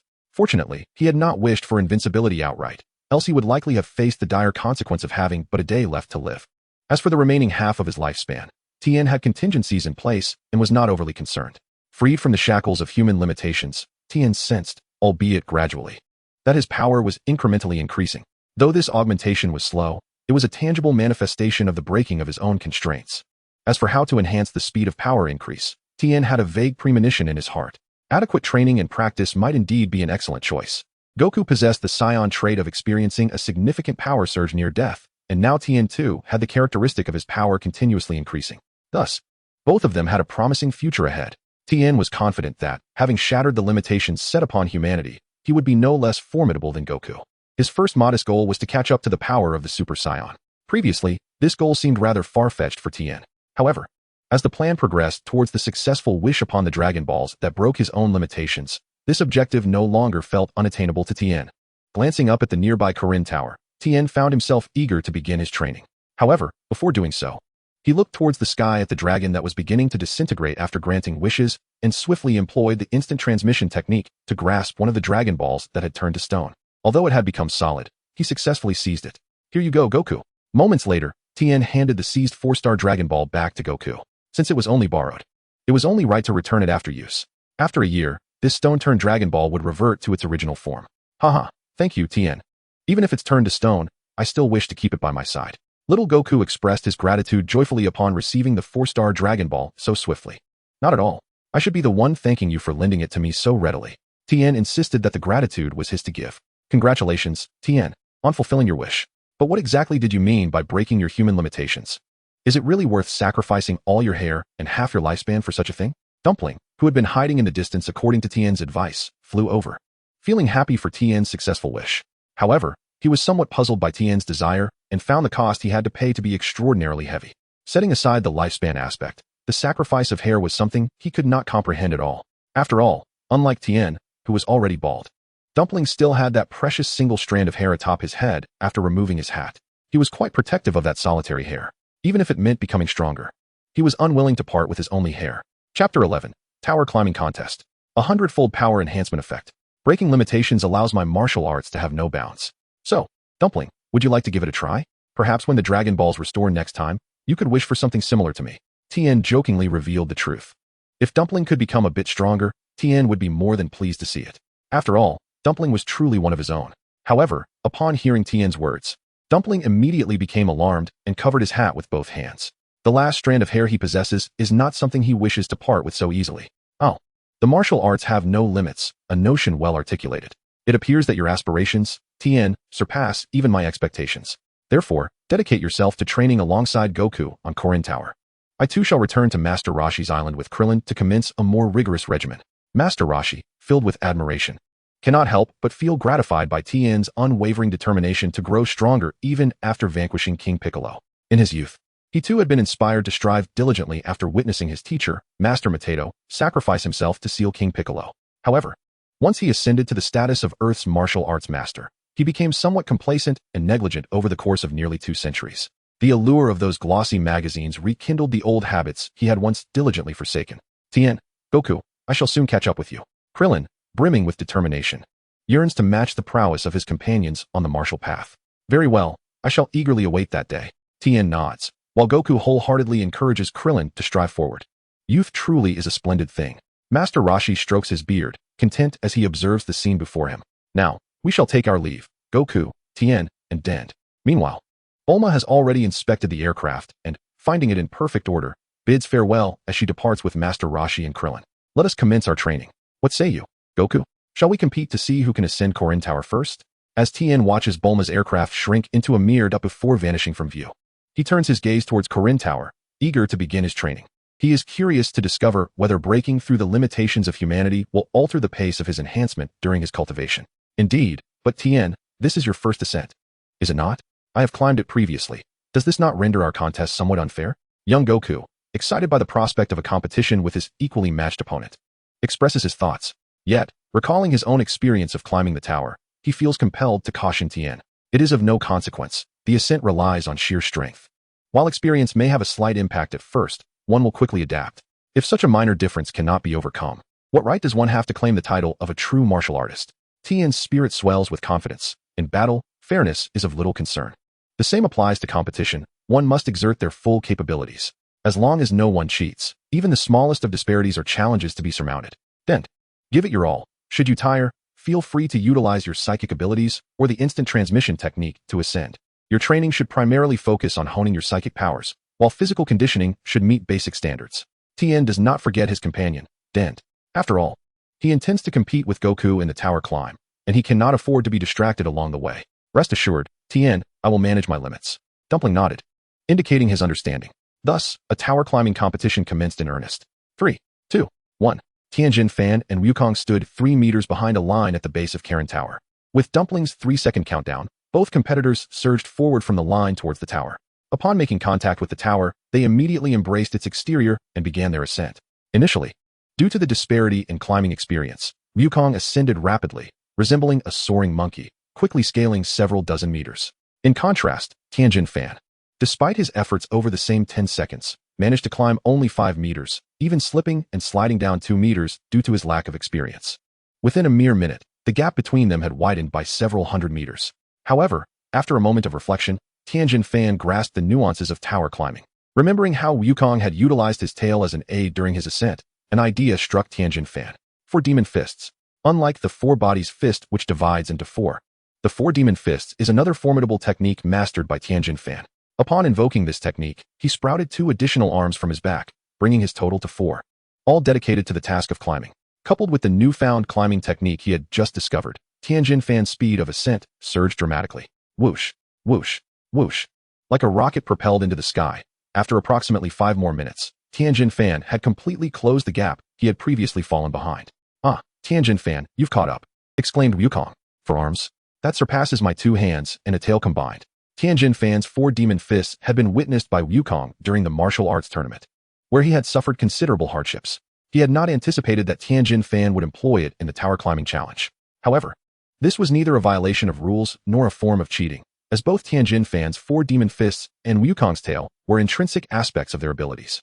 The efficacy of the 4 demon fists in this context was indeed surprising. Yet, Wukong was not one to concede easily. Observing Tien Shinhan surpass him, he unleashed his full speed. Tien Shinhan, undeterred, matched his fervor. What had begun as a solitary and monotonous climb transformed into an exhilarating contest of wills. For a time, Tien Shinhan held a slight lead, only for Wukong to grit his teeth and surge ahead once more. In this fervent competition, both Tien Shinhan and Wukong experienced a more profound training regimen than they would have alone. At present, neither Tien Shinhan nor Wukong had perfected the utilization of ki, yet they possessed an acute awareness of their own capabilities. According to the Combat Power Index, Tien Shinhan's strength upon his arrival was measured at 180 points. Remarkably, by the time they reached the summit of the tower half a day later, he felt his combat power had ascended by nearly 50 points, indicating that his strength had now reached an impressive 230 points. Such formidable strength, even without employing the illusion of the magical seal wave. The aging King Piccolo can no longer contend with him. Simultaneously, Tien's earlier conjectures have been substantiated. Rigorous training undoubtedly enhances his abilities after breaking the human limitations. Throughout the arduous ascent of the tower, Tien's power escalated at a rate approximately 100 times greater than the original effect of his abilities. Chapter 12. Maximizing the opportunity of the super divine water. You are truly impressive, Tien. I concede defeat to you. On the Korin Tower, Tien and Goku had ascended remarkably within just half a day. Particularly for Tien, the higher he climbed, the more his combat prowess surged during the competition, allowing him to ascend with increasing speed. Ultimately, he reached the summit of Korin Tower first, boasting several hundred meters of advantage. As Goku reached the top, rather than lamenting his defeat, he immediately expressed his admiration for Tien's extraordinary strength. This is the essence of Goku. He fears not the loss, but instead becomes invigorated by the emergence of stronger opponents. Maintaining that indomitable spirit of pursuing greater strength without the fear of failure is the cornerstone of Goku's continual evolution. Indeed, the moment Goku acknowledged Tien's prowess, he declared his resolve not to relent, vowing to catch up and even surpass Tien. This competitive spirit ignited fervor within Tien as well. Their mutual rivalry and encouragement only served to enhance their training, accelerating their growth. Just like this tower ascent, they completed it in merely half a day. Such an achievement had never been witnessed by Master Korin before. How astonishing it is that they ascended in half a day. No one has ever accomplished such a feat. Is this the essence of martial artists' exchange of skills and mutual enhancement? Initially, Master Korin had high hopes for Goku's talent, as he performed far better than the Turtle Hermit during his own ascent of Korin Tower. However, it now appears that this generation of Earth's martial artists has gained another remarkably gifted individual in Tien. If the two of them continue their training together, they may very well create unprecedented miracles. Haha, Master Korin, I was so focused on competing with Tien that I completely forgot about the ascent itself. I never anticipated that it would only take half a day to reach the top of Korin Tower this time. Goku expressed his surprise upon hearing Master Korin's words. The first time he attempted the ascent, it took him an entire day, yet now he had half that time. You two have grown considerably. It's astonishing that even King Piccolo has been defeated by you. The Supreme Kai has heard of your exploits and wishes to meet you both. However, regarding the super divine water we previously discussed, do you wish to undertake that challenge? Though the effects of the super divine water are steeped in legend, I believe you possess the potential to turn that legend into reality. Ultimately, the decision rests with you, for should you fail, the super divine water is indeed highly toxic. Master Korin marveled, and then proceeded to mention the matters concerning the Supreme Kai, reiterating the earlier discourse on the super divine water. When Sinbaro arrived, Master Karin had already conveyed the news of the super divine water to the two individuals. Due to the imminent battle, both were unable to make a decision at that moment. Now that the battle has concluded, he would not directly strip them of their right to choose. The super divine water carries inherent dangers, yet it also presents a potential opportunity. For the two individuals, who have demonstrated extraordinary talent, Master Karin did not withhold this information. The Heavenly Temple? What manner of place is that? Goku's attention was drawn to the mention of the Heavenly Temple and the deities for the first time by Master Karin. Tien Shinhan was already well aware of the circumstances surrounding the Heavenly Temple, and now he was naturally focused on whether to utilize the super divine water immediately. This opportunity presented by the super divine water had already been included in Tien's plans for strengthening himself. The decision to use it was certain. The question remained whether to do so at once. According to Tien's recollections of the Dragon Ball narrative, only Goku had successfully attained a power boost after consuming the super divine water. Moreover, the enhancement was substantial enough to elevate Goku from being unable to contend with the aging King Piccolo to ultimately triumphing over a younger version of him. Such an enhancement effect is akin to a near doubling of one's power. However, some argue that Goku's survival and significant increase in power were not solely due to the enhancement effects of the super divine water, but rather because its potent toxicity had plunged young Goku into a near-death state, thereby triggering his Saiyan ability to grow stronger upon recovering from such dire circumstances. In Tien's perspective, the reason for Goku's power augmentation stemmed from both the super divine water and his Saiyan physiology. This conclusion was not drawn from Goku's subsequent performances, but rather from another individual who had also consumed the super divine water and survived, Yajirobe. Despite Goku having consumed an entire cup of the super divine water, Yajirobe had only taken a single drop.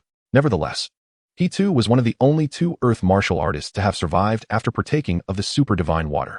More importantly, after ascending the Korin Tower, Yajirobe remained there, indulging in a languid lifestyle of feasting and resting, without engaging in significant training.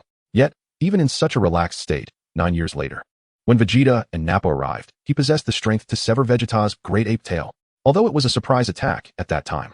Vegeta in his great ape form wielded a power level exceeding 100,000. If Yajirobe's base power level was not in the thousands, he would not have been capable of severing the tail of the great ape. Currently, Tien had observed Yajirobe, whose strength was slightly inferior to his initial self, hovering around a power level of 150, remaining atop the Korin Tower without training, merely indulging in food and drink. He had managed to elevate his power index from 150 to over 1,000 in the span of 9 years. While this rate of enhancement may seem slow compared to those who diligently train, from the perspective of his lackadaisical lifestyle, it is indeed a rather impressive acceleration. Thus, what was the source of his ability to augment his strength during these 9 years without rigorous training? It is highly likely that it was due to a single drop of the extraordinary divine water that he consumed. Consequently, Tien Shinhan would never allow such an opportunity, which could unlock latent potential, to slip away. Even if it ultimately proves ineffective, it is worth the endeavor to try. Of course, seizing the opportunity necessitates ample preparation rather than reckless haste. The toxicity of the extraordinary divine water is indisputable. Withstanding its potent venom requires formidable physical strength, mental fortitude, and vitality. Tien Shinhan possesses ample physical strength, and his mental prowess, a fusion of two souls, is even greater than Goku's. However, his vitality has recently been halved due to a wish, essentially equating to a significant loss of life force. Under these circumstances, immediately consuming the extraordinary divine water may not be the wisest course of action for Tien Shinhan. Thus, while Goku learned of the situation at the Heavenly Temple from Master Karen, Tien Shinhan deliberated and reached a decision. Since the Heavenly Being wishes to meet us, it is prudent to visit the Heavenly Temple first. As for the extraordinary divine water, we shall seek Master Karen's challenge after our audience with the Heavenly Being. Tien Shinhan's reasoning was clear. First, he would enhance his current strength by consulting the Heavenly Being, then seek ways to replenish his vitality, and finally confront the extraordinary divine water. Only after such thorough preparation could the potential benefits of this opportunity be maximized. Indeed, receiving guidance from the Heavenly Being prior to challenging the extraordinary divine water would likely amplify their physical potential. Master Karen nodded in agreement.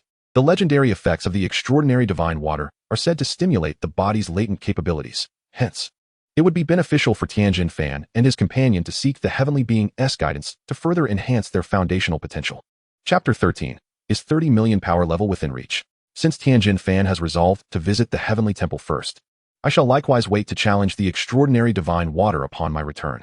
Upon hearing Tien Shinhan's choice, little Goku immediately expressed his desire to accompany him to the Heavenly Temple. Indeed, that is a sagacious decision. Master Karen nodded, then pointed upwards. Simply extending the Rui stick vertically in the center of the hall will connect you to the Heavenly Temple above. Master Karen promptly shared the method of reaching the Heavenly Temple with the two. However, they did not set off immediately.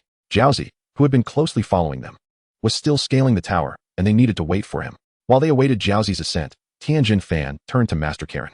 Having previously undergone your training, Master Karen, I wonder if I might receive some guidance before we head to the Heavenly Temple? With time on his hands, Tien Shinhan sought to seize this opportunity to learn from Master Karen. Do not be deceived by Master Karen's appearance as a plump white cat. His longevity spans at least 8 centuries. Such an ancient being, while perhaps not the most formidable in combat, undoubtedly possesses profound mysteries. Having already completed a round of training in the tower, a subsequent ascent would yield diminished returns. However, Tien Shinhan had yet to benefit from Master Karen's guidance. Your prowess, alongside Goku, in vanquishing the Demon King Piccolo indicates that your strength is no less formidable than mine. While I cannot claim to be a guide, my knowledge is somewhat limited. However, I can share insights regarding physical coordination and agility. Master Karen objectively assesses his own capabilities. In terms of combat strength, he may not rival Tien Shinhan, yet agility and bodily coordination are indeed his specialties. Naturally, he welcomes any exchange with Tien, especially since Tien has recently triumphed over Piccolo, thus alleviating a significant crisis for beings such as himself and the celestial deities. Consequently, Master Karen retrieved the sacred water vessel he had previously hung upon his staff. Observing this familiar scene piqued Goku's interest. I want to participate in the Sacred Water Challenge too, Master Karen. Little Goku recalled the 3 arduous days he had spent attempting to seize the sacred water from Master Karen. This time, he was keen to see how swiftly he could accomplish the feat, though he now understood that the sacred water was merely ordinary tap water with no special power. He remained intrigued by the training it represented. You both are joining? Master Karen remarked, feeling the weight of pressure intensifying. It seems I might shed 7 or 8 pounds today. Upon hearing Goku's intention to join, he glanced at the 2 eager challengers, beads of sweat forming on his brow. Faced with 2 formidable opponents, he felt the burden of expectation. If he faltered and lost the sacred water at the outset, his reputation would suffer. As the challenge commenced, Tien lunged forward like a hungry tiger, aimed directly at Master Karen's position. What appeared to be a certain success turned out to be merely an afterimage. The true Master Karen had nimbly evaded, reappearing 2 meters ahead, the sacred water vessel swaying upon his staff.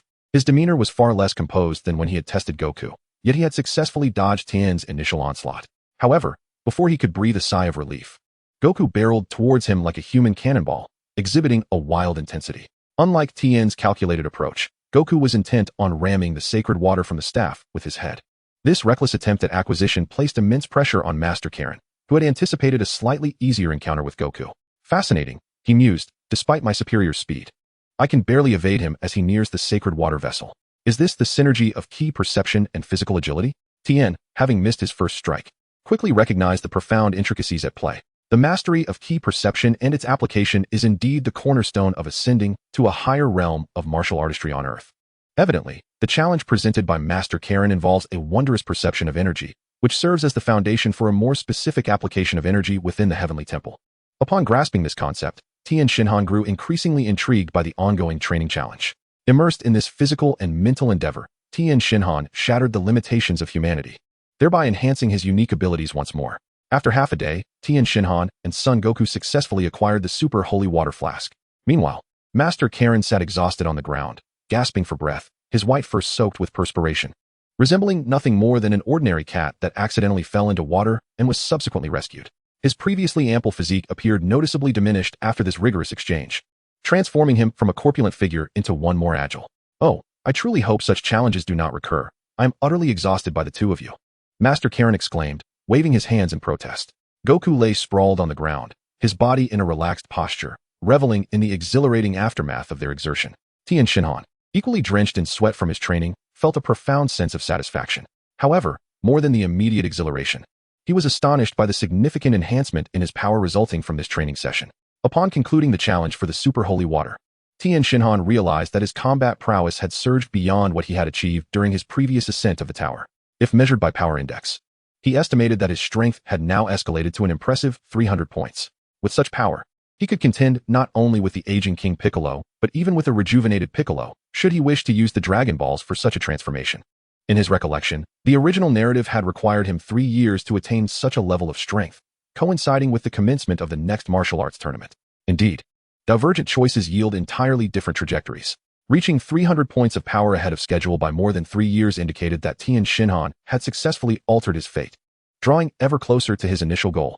300 points of combat strength attained. 3,000, 30,000, 30 million points. How far off could they be? Perhaps they seemed distant to an ordinary Earth martial artist. Yet for Tien Shinhan, who had broken the human limitations, such feats were entirely within reach. Hey, I finally made it. Just then, shortly after Tien Shinhan and Goku had set off, Kaiatsu also reached the summit of Karen Tower. Accompanying him was the meat-clad Yajirobe. Upon witnessing Yajirobe's arrival at the tower, Tien Shinhan suddenly recalled something important and, after greeting Kaiatsu, turned to Master Karen. Master Karen, may I take most of the senzu beans? I prefer to safeguard them rather than let them fall into Yajirobe's hands. Chapter 14, Yajirobe. How honest. The restorative effects of the senzu bean can only be described as divine in concept, regardless of whether one is a mere novice or a Super Saiyan boasting immense power. Even those who have transcended to Super Saiyan God status, consuming a single senzu bean instantly restores them to peak condition. Aside from ailments that cannot be cured, any injuries or exhaustion incurred from battle or training can be wholly healed. This remarkable treasure, originally unbeknownst to Tien Shinhan, was being squandered by Yajirobe. Now that he is aware, he would not allow such precious senzu beans to be wasted. Would you like to take a substantial portion of the stock? Typically, the usage of senzu beans is infrequent, and they can be cultivated anew. Very well, if you wish to take them, do as you please. Master Karen does not hold these beans in high regard, as they can be regrown. Otherwise, in the original narrative, Yajirobe would not have been permitted to consume them so freely. now that Tien Shinhan, a significant contributor, desires the Senzu beans. Master Korin naturally has no reason to refuse him. I have heard tales that consuming a single Senzu bean can sustain one for 10 days. Could this be true? I wish to experience the Senzu beans for myself. Yajirobe had previously heard the legends surrounding the Senzu beans, this time accompanying Kaiatsu up Korin Tower. He had no intention of merely training. Besides wanting to meet the legendary Master Korin, one of his primary objectives was indeed the Senzu beans. After all, on Earth, if he wished to feel satiated, he had to hunt for his food, often facing hunger when prey was scarce. However, if the rumored effects of the Senzu beans are genuine, then remaining at Korin Tower would afford him effortless opportunities for a hearty meal. You are a friend of Tien and Goku, correct? I do not see any issue with your desire for Senzu beans. However, I have already committed to Tien's request. So if you wish to partake, you may only have what remains after Tien has taken his share. Master Korin was not previously acquainted with Yajirobe, but possessing the ability to read memories, he quickly realized that Yajirobe was also among those opposing Demon King Piccolo. Although Yajirobe's strike had missed, his intent was clear, and he was not of ill intent. Thus, Master Korin casually acquiesced to his request. Thank you, Master Korin. Yajirobe chuckled, scampering over to Tien Shinhan's side. Tien, could you leave me a few extra Senzu beans from the stock? You know I am not wealthy and have a large appetite, and hunting is not an easy endeavor. Yajirobe wore a charming smile, hoping Tien would reserve more of the Senzu beans for him. Do not worry, you will certainly have the chance to taste the Senzu beans. Tien thought to himself with a concealed smirk. Indeed, if he had not spoken up first, Yajirobe would have likely squandered the Senzu beans yet again. However, at this moment, a short while later, Tien, Yajirobe, and the others followed Master Korin into the grand hall where the Senzu beans were stored. Within the storage compartment, 2 large wooden barrels stood, each nearly a meter tall. In most instances, such wooden barrels are typically filled with wine. However, before Tien Shinhan lies a sight most astonishing, 2 enormous barrels brimming with mystical beans. Goodness, these vast containers hold no fewer than 5,000 beans, if not 10,000. Tien Shinhan gazes in disbelief at the stockpile of these extraordinary beans. While he has encountered such remarkable treasures before, he has never witnessed them being available in such abundance. In the original narrative of Dragon Ball, this immense reserve of beans was squandered by Majir BB, who could only scrounge a few at a time. This serves to illustrate the extent of his profligacy. The thought of this makes Tien Shinhan wish to deliver a couple of sharp slaps to Majir BB to vent his frustration. Yet, the Majir BB before him has yet to commit such a grievous error. Furthermore, with Tien Shinhan present, there is no chance for him to waste so many beans again. He produces a universal capsule from his pocket, promptly stowing both barrels within. Hey, leave 1 barrel for me, Tien Shinhan. Majir BB exclaims in a panic upon witnessing Tien Shinhan claim the entire stock. Leave 1 barrel. The outburst from Tien Shinhan is immediate and unrestrained. There are merely 2 barrels of beans, and he is expected to reserve 1? Is it to be used as mere sustenance? How could he even utter such a request? In a swift motion, he delivers a powerful slap to Majir BB's plump face, causing the flesh to quiver and contort under the force, sending him flying. With his combat prowess now exceeding 300 points, Tien Shinhan finds that even Majir BB, who could once contend with him at the World Martial Arts Tournament, is unable to withstand such an assault. As Majir BB crashes to the ground, he is left gasping for breath, clearly injured. Yet, more bewildering than his physical pain is the utter confusion in his mind, struggling to comprehend why Tien Shinhan has suddenly turned so aggressive. Tien Shinhan, what's wrong? Brother Tien. Both Goku and Chaozu, witnessing the scene, were expressions of astonishment, equally puzzled by Tien Shinhan's unexpected aggression towards Majir BB, someone they have fought alongside. Albeit briefly, even if Tien Shinhan harbors disdain for him, such a severe reaction seems unwarranted. Amidst their astonished gazes, Tien Shinhan retrieves a single mystical bean from the capsule. Huh, it's nothing. Isn't it Majir BB who wishes to experience the effects of the mystical beans? These beans are meant for healing and stamina restoration. To ensure he comprehends their efficacy, I had to inflict a minor injury and deplete some of his energy. Otherwise, how could he truly appreciate the bean's effects?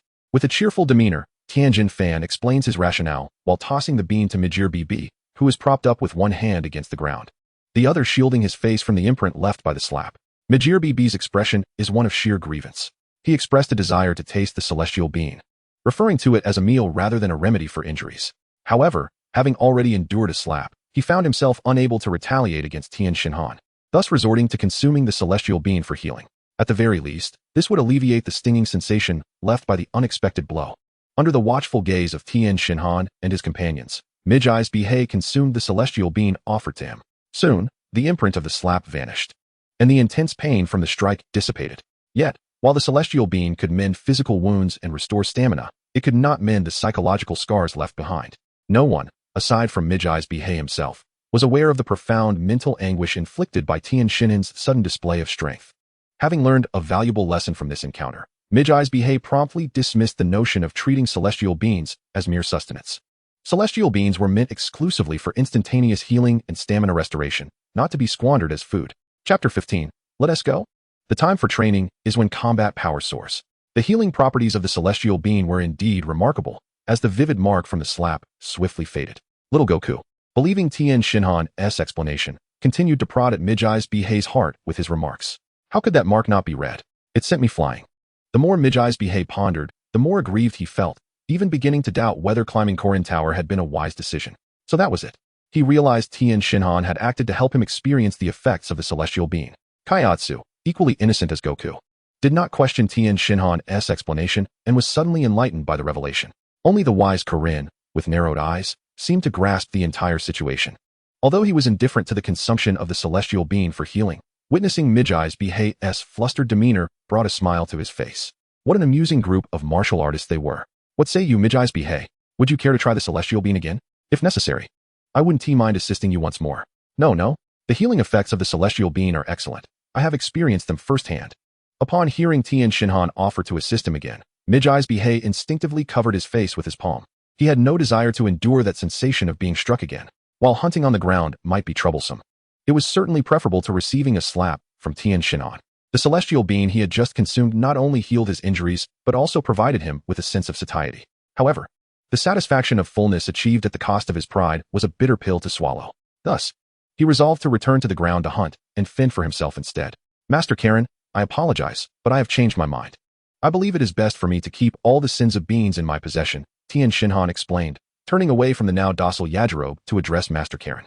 Haha, it matters little to me. You may take them all if you wish. After all, I can cultivate more with a bit of time, Master Karen waved dismissively. The yield of sins of beings was modest, yet in comparison to his own lengthy lifespan, he was unconcerned about the brief wait for the stock to replenish.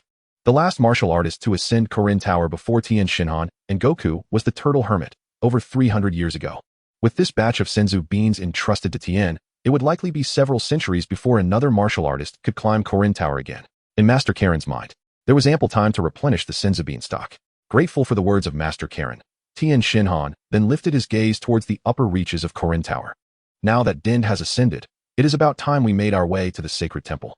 With the treasure of the Senzu being secured, Tien Shinhan's thoughts shifted back to his pursuit of strength and mastery. Aside from the ultra-divine water, which he was not yet prepared to challenge, there was little else to enhance his abilities at Master Karen's tower. Thus, the sacred temple became Tien Shinhan's next urgent destination. Master Karen nodded in agreement. Had it not been for the wait for Din, you and Goku could have departed long ago. After a brief discussion, Tien Shinhan, Goku, and Din proceeded to the sacred temple, while Yajirobe, feeling unworthy to join the fray, chose to stay behind at Korin Tower. With a swift motion, Tien Shinhan and his comrades did not need to continue climbing, but instead stood atop the Nyoibo, awaiting its transformation into a thicker and longer form. The experience was akin to riding an open-air elevator, breaking through layers of mist and clouds, until they were delivered to the heart of the sacred temple. As the trio materialized at the sacred temple, they were greeted by a stout, pitch-black figure, distinguished only by the white of his eyes and lips. Wow, what a dark fellow, Goku exclaimed in surprise. Greetings. I am Popo, the servant of the gods. You may call me Mr. Popo, the figure introduced himself. As Tien Shinhan listened to Mr. Popo's introduction, memories began to surface in his mind. Although Mr. Popo claimed to be a servant, he was indeed a companion to the gods. In fact, his existence predated even the deities residing in the sacred temple. Long before the current god of Earth assumed his role, Mr. Popo was already a fixture in the sacred temple. In the storyline of Dragon Ball, after the current god fused with Piccolo, Din succeeded him as the next Earth deity, yet Mr. Popo remained. Moreover, prior to the current deity, many generations of gods had been accompanied by Mr. Popo. It could be said that while the gods may change like flowing water, Mr. Popo is a steadfast presence. It is evident that Mr. Bobo possesses an air of mystery. Just gazing into his sagacious, yet seemingly naive eyes feels as though one has uncovered all the secrets of the world. Greetings, Mr. Bobo. I am Tien Shinhan. I am Kaiatsu. I am Son Wukong. With Tien Shinhan initiating the greeting, both Wukong and Kaiatsu promptly followed suit. Mr. Bobo acknowledged them with a nod. The celestial being had some matters to attend to and could not meet them immediately. The purpose of summoning them to the heavenly temple was to offer advanced training as a reward for their valiant performance against the nefarious King Piccolo. Would they be willing to accept this opportunity? Mr. Bobo spoke directly, proposing a rigorous training regimen for Tien Shinhan and his companions. This straightforward communication resonated well with them. As devoted martial artists, they sought higher realms of martial arts and would naturally not decline. However, unlike Wukong and Kaiatsu, who were blissfully unaware, Tien Shinhan understood that the celestial being's absence was not due to pressing matters, but rather because King Piccolo was the malevolent aspect that separated from him upon his ascension to divinity. The celestial and the aged King Piccolo bore an uncanny resemblance, making it unwise for him to reveal himself too readily.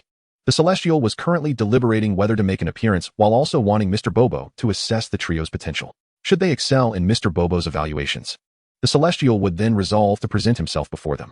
"We are indeed eager for further training, Mr. Bobo," Tien Shinhan exclaimed, barely considering the celestial's predicament, as he was impatient to embark on the rigorous training proposed by Mr. Bobo. For him, who had transcended human limitations, every segment of training brought significant enhancements to his combat prowess, and he was determined not to miss any valuable opportunity for improvement. For ordinary individuals, time equates to money. Yet for Tien Shinhan, who had surpassed human constraints, time signifies power, especially the time spent in training, which translates to a surge in strength. Chapter 16, Limit Breakthrough, the emergence of unique traits, growing stronger against adversity. The essence of martial progression lies in the perception and application of energy. The strength residing within you is already formidable. However, to fully harness this power, mastery of energy techniques is essential. Mr. Bobo wasted no time. Upon seeing Tien Shinhan and his companions eager to participate in the training, he commenced immediately. Energy techniques? What might those entail? Wukong and Kaiatsu pondered, somewhat perplexed. They had already mastered the Kamehameha and the Dodon Ray. Did that not suffice as a grasp of energy techniques? They voiced their uncertainties. Mr. Bobo shook his head in response. Merely wielding energy blasts signifies an understanding of energy condensation and release. While this does touch upon energy techniques, it only scratches the surface. True mastery of energy techniques reveals a striking disparity in the performance of two martial artists possessing the same energy level during combat, merely through spoken words. You might find it somewhat challenging to comprehend. Thus, allow me to orchestrate a battle for you. Following this confrontation, you shall grasp the more profound techniques related to Ki. Mr. Popo elucidated to Tien and the others. Of course, Tien was already well aware of the underlying principles, leaving Goku and Kairatsu to grasp the concept primarily. Observing the lingering confusion in their eyes, Mr. Popo opted to facilitate their understanding through direct combat. Excellent. I relish the opportunity to learn through battle, young Goku exclaimed with exuberance. Nothing exhilarates Goku more than sparring with friends or foes alike. While he might have been indifferent to merely discussing the mastery of Ki techniques, the prospect of engaging in combat filled him with delight. As preparation for the battle, I require a single strand of hair from each of you, Mr. Popo stated candidly. He intended to utilize each strand to manifest unique clones of the three, each possessing the same combat prowess as their originals, albeit with a preliminary grasp of Ki perception and application techniques. Though Goku and Kaiatsu might still struggle to comprehend the deeper nuances of Ki, this confrontation with their own clones would indelibly etch the essence of Ki into their physical memory. However, upon hearing Mr. Popo's request, aside from Goku's enthusiastic agreement, Tien and Kaiatsu were left somewhat speechless. Mr. Popo, do I appear to have any hair? Tien queried directly. Meanwhile, Kaiatsu removed his hat and pointed to the lone sprout atop his head. Indeed, although I possess a single hair, I would be loath to part with it in exchange for anything. Mr. Popo plucked a strand from Goku's head, contemplating the predicament posed by Tien and Kaiatsu's lack of hair. Would it suffice to use an eyebrow instead? Or perhaps another part of your body? Fortunately, Tien quickly devised an alternative solution. After all, Mr. Popo's cloning ability likely required merely a fragment of their physical form. In the absence of hair, employing an eyebrow or a fine body hair as a substitute was certainly feasible. Though shorter, it ultimately proved successful. Moments later, before Tien, Goku, and Kaiatsu stood their respective clones. Tien, whose current combat power surpassed that of Goku, found it rare to face an opponent of equal strength. Without hesitation, he engaged his clone directly. With swift and fierce strikes, he unleashed a barrage of punches and kicks, all of which the clone deftly countered. Solar flare, Tien shouted, attempting to obscure his clone's vision, yet the clone adeptly evaded the attack. Is this what Ki perception entails? It feels akin to possessing a set of all-seeing eyes, impervious to the influences of light and shadow, while already aware of the remarkable nature of Ki perception. The visceral experience of battling such an opponent rendered the understanding all the more profound. Similar to the situation with Tianjin Rice, both Wukong and Dumpling found themselves unable to gain any advantage from their initial onslaught against their respective clones. After evading the trio's first wave of attacks, the three clones seemed to have coordinated their actions, simultaneously launching a counterattack against each of the three. Bang bang bang. The onslaught of powerful fists and feet came crashing down, and with his inability to yet master the art of sensing energy, Tien Shinhan could only rely on his sight to counter the assault of the clone. The clone moved with identical speed and strength, wielding an overwhelming presence that straddled the line between intimidation and prowess. The sudden ferocity of the clone's attack imposed considerable pressure on Tien Shinhan. The force and velocity emanating from his opponent allowed him to fully appreciate the magnitude of his current combat power, a formidable 300 points. Yet, he knew deep within that this was merely insufficient, far from enough. Amidst the pressures of rigorous training, Tien's ultimate breakthrough potential was fully awakened. In the midst of clashes between fists and feet, as he deftly maneuvered, Tien's combat prowess was rapidly ascending without his conscious awareness. Unlike Goku and Kaiatsu, who were struggling in a battle of equals, even finding themselves at a disadvantage, Tien showcased the formidable adaptability and growth rate bestowed upon him by his unique characteristics during his confrontation with the clone. His advancement was not solely confined to the techniques of ki manipulation. In that fleeting moment, Tien had undeniably surpassed his previous self in terms of combat strength. Merely half an hour had passed, and the clone, which had initially been able to suppress Tien through its mastery of ki, was astonishingly obliterated by Tien's barrage of punches and kicks. There was no alternative. In this half hour, Tien Shinhan's combat prowess surged remarkably. This intense and pressured training session proved to be far more stimulating than the prior tower climbing exercises and the competitive quest for the sacred water vessels. At this moment, Tien Shinhan's combat strength had reached an impressive 330 points, complemented by notable advancements in his ability to perceive energy. However, the clone, which mirrored his strength from half an hour ago, was no longer a match for him. To think he could defeat his clone so swiftly. Upon observing the scene surrounding Tianjin Rice, Mr. Bobo, adorned with his characteristic expression of wisdom, unexpectedly let out a gasp of astonishment. Mr. Bobo, the clone you have created is truly remarkable. However, its physique appears somewhat fragile, lacking resilience. It seems I must trouble you once more to craft a new clone, as I have only just begun to grasp the threshold of sensory perception and require further training. After obliterating a clone, Tien Shinhan found himself yearning for more. His grasp on sensing energy was far from complete, and the exhilarating surge of newfound power had left him somewhat addicted. Should he create another? Well, it seems that your prowess has now surpassed mine. I shall give it a try. Mr. Popo was somewhat taken aback by Tien's request, yet he did not decline. His duty is to assist Tien and others in initially mastering techniques related to their energy. This encompasses aspects such as perception, concentration, and convergence. Now Tien Shinhan, citing his incomplete mastery of the key control techniques, was understandably eager to continue receiving assistance from Mr. Popo. Chapter 17. Not enough. Next. Not enough. Next. Still not enough. One more. In a mere half-day, Goku and Kaiatsu had just completed their self-breakthrough, having initially grasped the key techniques, while simultaneously defeating their own clones. Meanwhile, Tien Shinhan had managed to vanquish 5 or 6 clones within the same time frame. Were it not for Mr. Popo's repeated assertions that the last clone of Tien Shinhan represented the maximum combat capability he could create, Tien might have continued unabated. This was not due to Tien Shinhan awakening any peculiar penchant for battle. Rather, it stemmed from the exhilarating sensation of rapidly increasing his power in evenly matched combat, which was utterly irresistible. At that moment, Tien seemed to comprehend why, at times, Goku would deliberately wait for his opponents to unleash their full strength before making his move. His pursuit was not merely the annihilation of foes, but the relentless enhancement of his own abilities. If the opponent was too feeble, the impetus for self-improvement would diminish. Only when faced with a formidable challenge could one swiftly elevate their prowess amidst fierce combat. Now, liberated from human limitations, Tien Shinhan had fully realized this principle of growing stronger against the strong, exhibiting remarkable growth in both training and battle. Within half a day, he had ascended to nearly 700 points of combat power after defeating 5 or 6 of his clones. Such velocity would have been inconceivable for Tien Shinhan in the past. After all, prior to this, Tien's arduous training over the years had only elevated his power to 180 points. Indeed, different environments can yield varied rates of power enhancement. His decision to wish upon the Dragon Balls to break free from his human constraints was undoubtedly a sagacious choice. Of course, alongside his burgeoning power, Tien Shinhan, like Goku, had also begun to grasp the rudiments of key perception and application techniques. In fact, he had defeated his last clone with his eyes closed. The so-called seeing with intent was, in truth, the ability to sense the opponent's ki. Whether in offense or defense, ki perception proved to be an immensely valuable skill. The corresponding techniques for ki suppression and other applications also held myriad advantages, which would require further training for Tien and the others to master fully. You all possess remarkable talent. Just as the three had completed Mr. Popo's training, a voice, tinged with age, resonated through the air.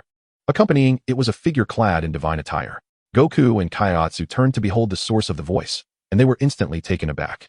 Ah, it's King Piccolo. Even though King Piccolo had been defeated by Tien Shinhan and Goku, with Goku's current strength allowing him to effortlessly overpower King Piccolo, the sight of him still elicited an involuntary gasp. The sense of oppression brought by King Piccolo during their previous battle was truly formidable for Goku. Beside him, Kaiatsu was so startled that he stumbled and inadvertently sat upon the tiles of the heavenly temple. Hadn't King Piccolo already been vanquished? How did I suddenly find myself in the celestial temple? Mr. Popo, what on earth is happening? Goku and Chaozi, their faces awash with astonishment, turned to Mr. Popo beside them for clarification. You are mistaken. The esteemed figure who has now appeared is none other than the deity of Earth, a celestial being. And certainly not a villain like King Piccolo, Mr. Popo promptly elucidated. However, despite the clarity of his explanation, Goku and Chaozi could not help but cast incredulous glances at the celestial being's visage. How could it be that one bore such a striking resemblance to King Piccolo, yet one was a divine entity while the other was a malevolent king? The two individuals found the reality somewhat bewildering.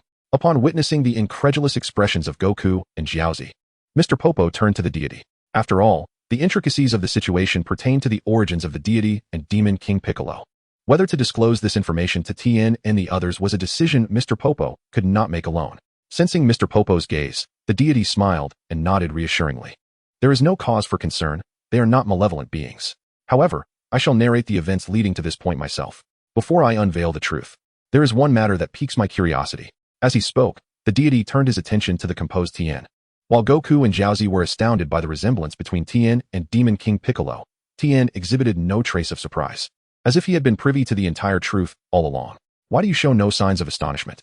The celestial deity, perplexed, inquired of Tien Shinhan. Your energy is distinctly different from that of King Piccolo. Tien Shinhan replied with a calm demeanor. This response left the deity even more astonished. Initially, he had anticipated that Tien Shinhan would speak of concepts such as the manifestation of one's spirit through their aura. Although Tien Shinhan and King Piccolo bore a resemblance in appearance, their mannerisms and expressions were entirely dissimilar.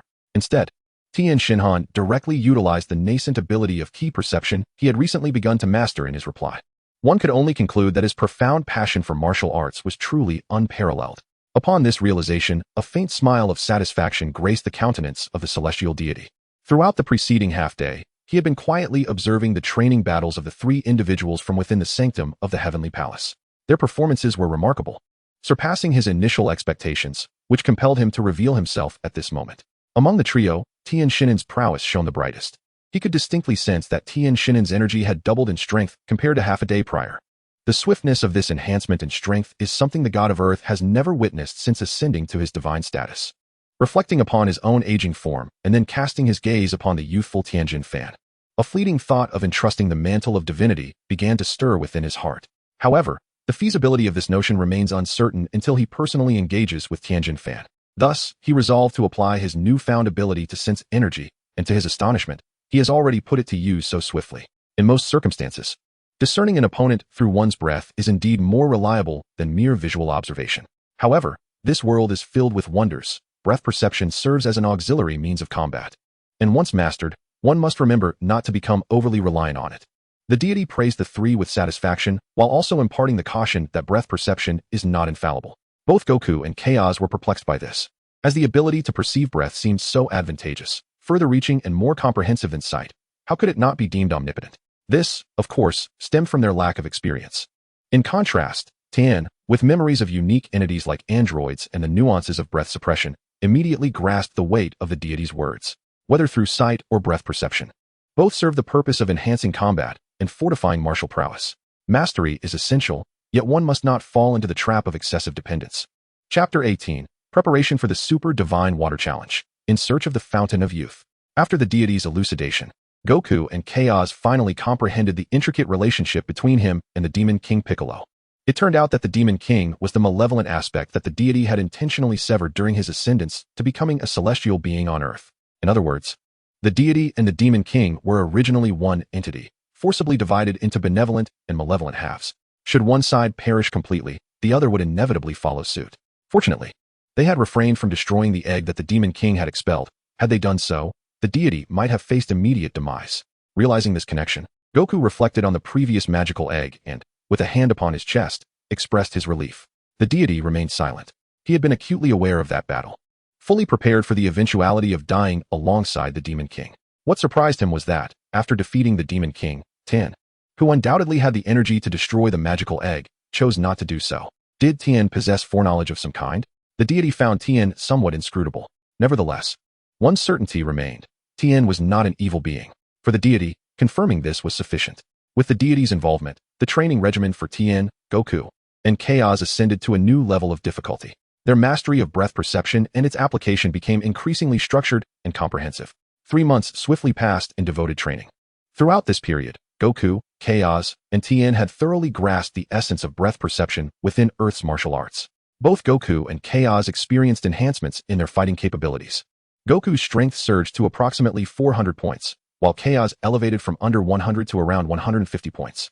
Had Tien not made a wish to the dragon to break his own human limitations, his innate talent would likely have matched that of young Goku, boasting a power level of around 400 points as well.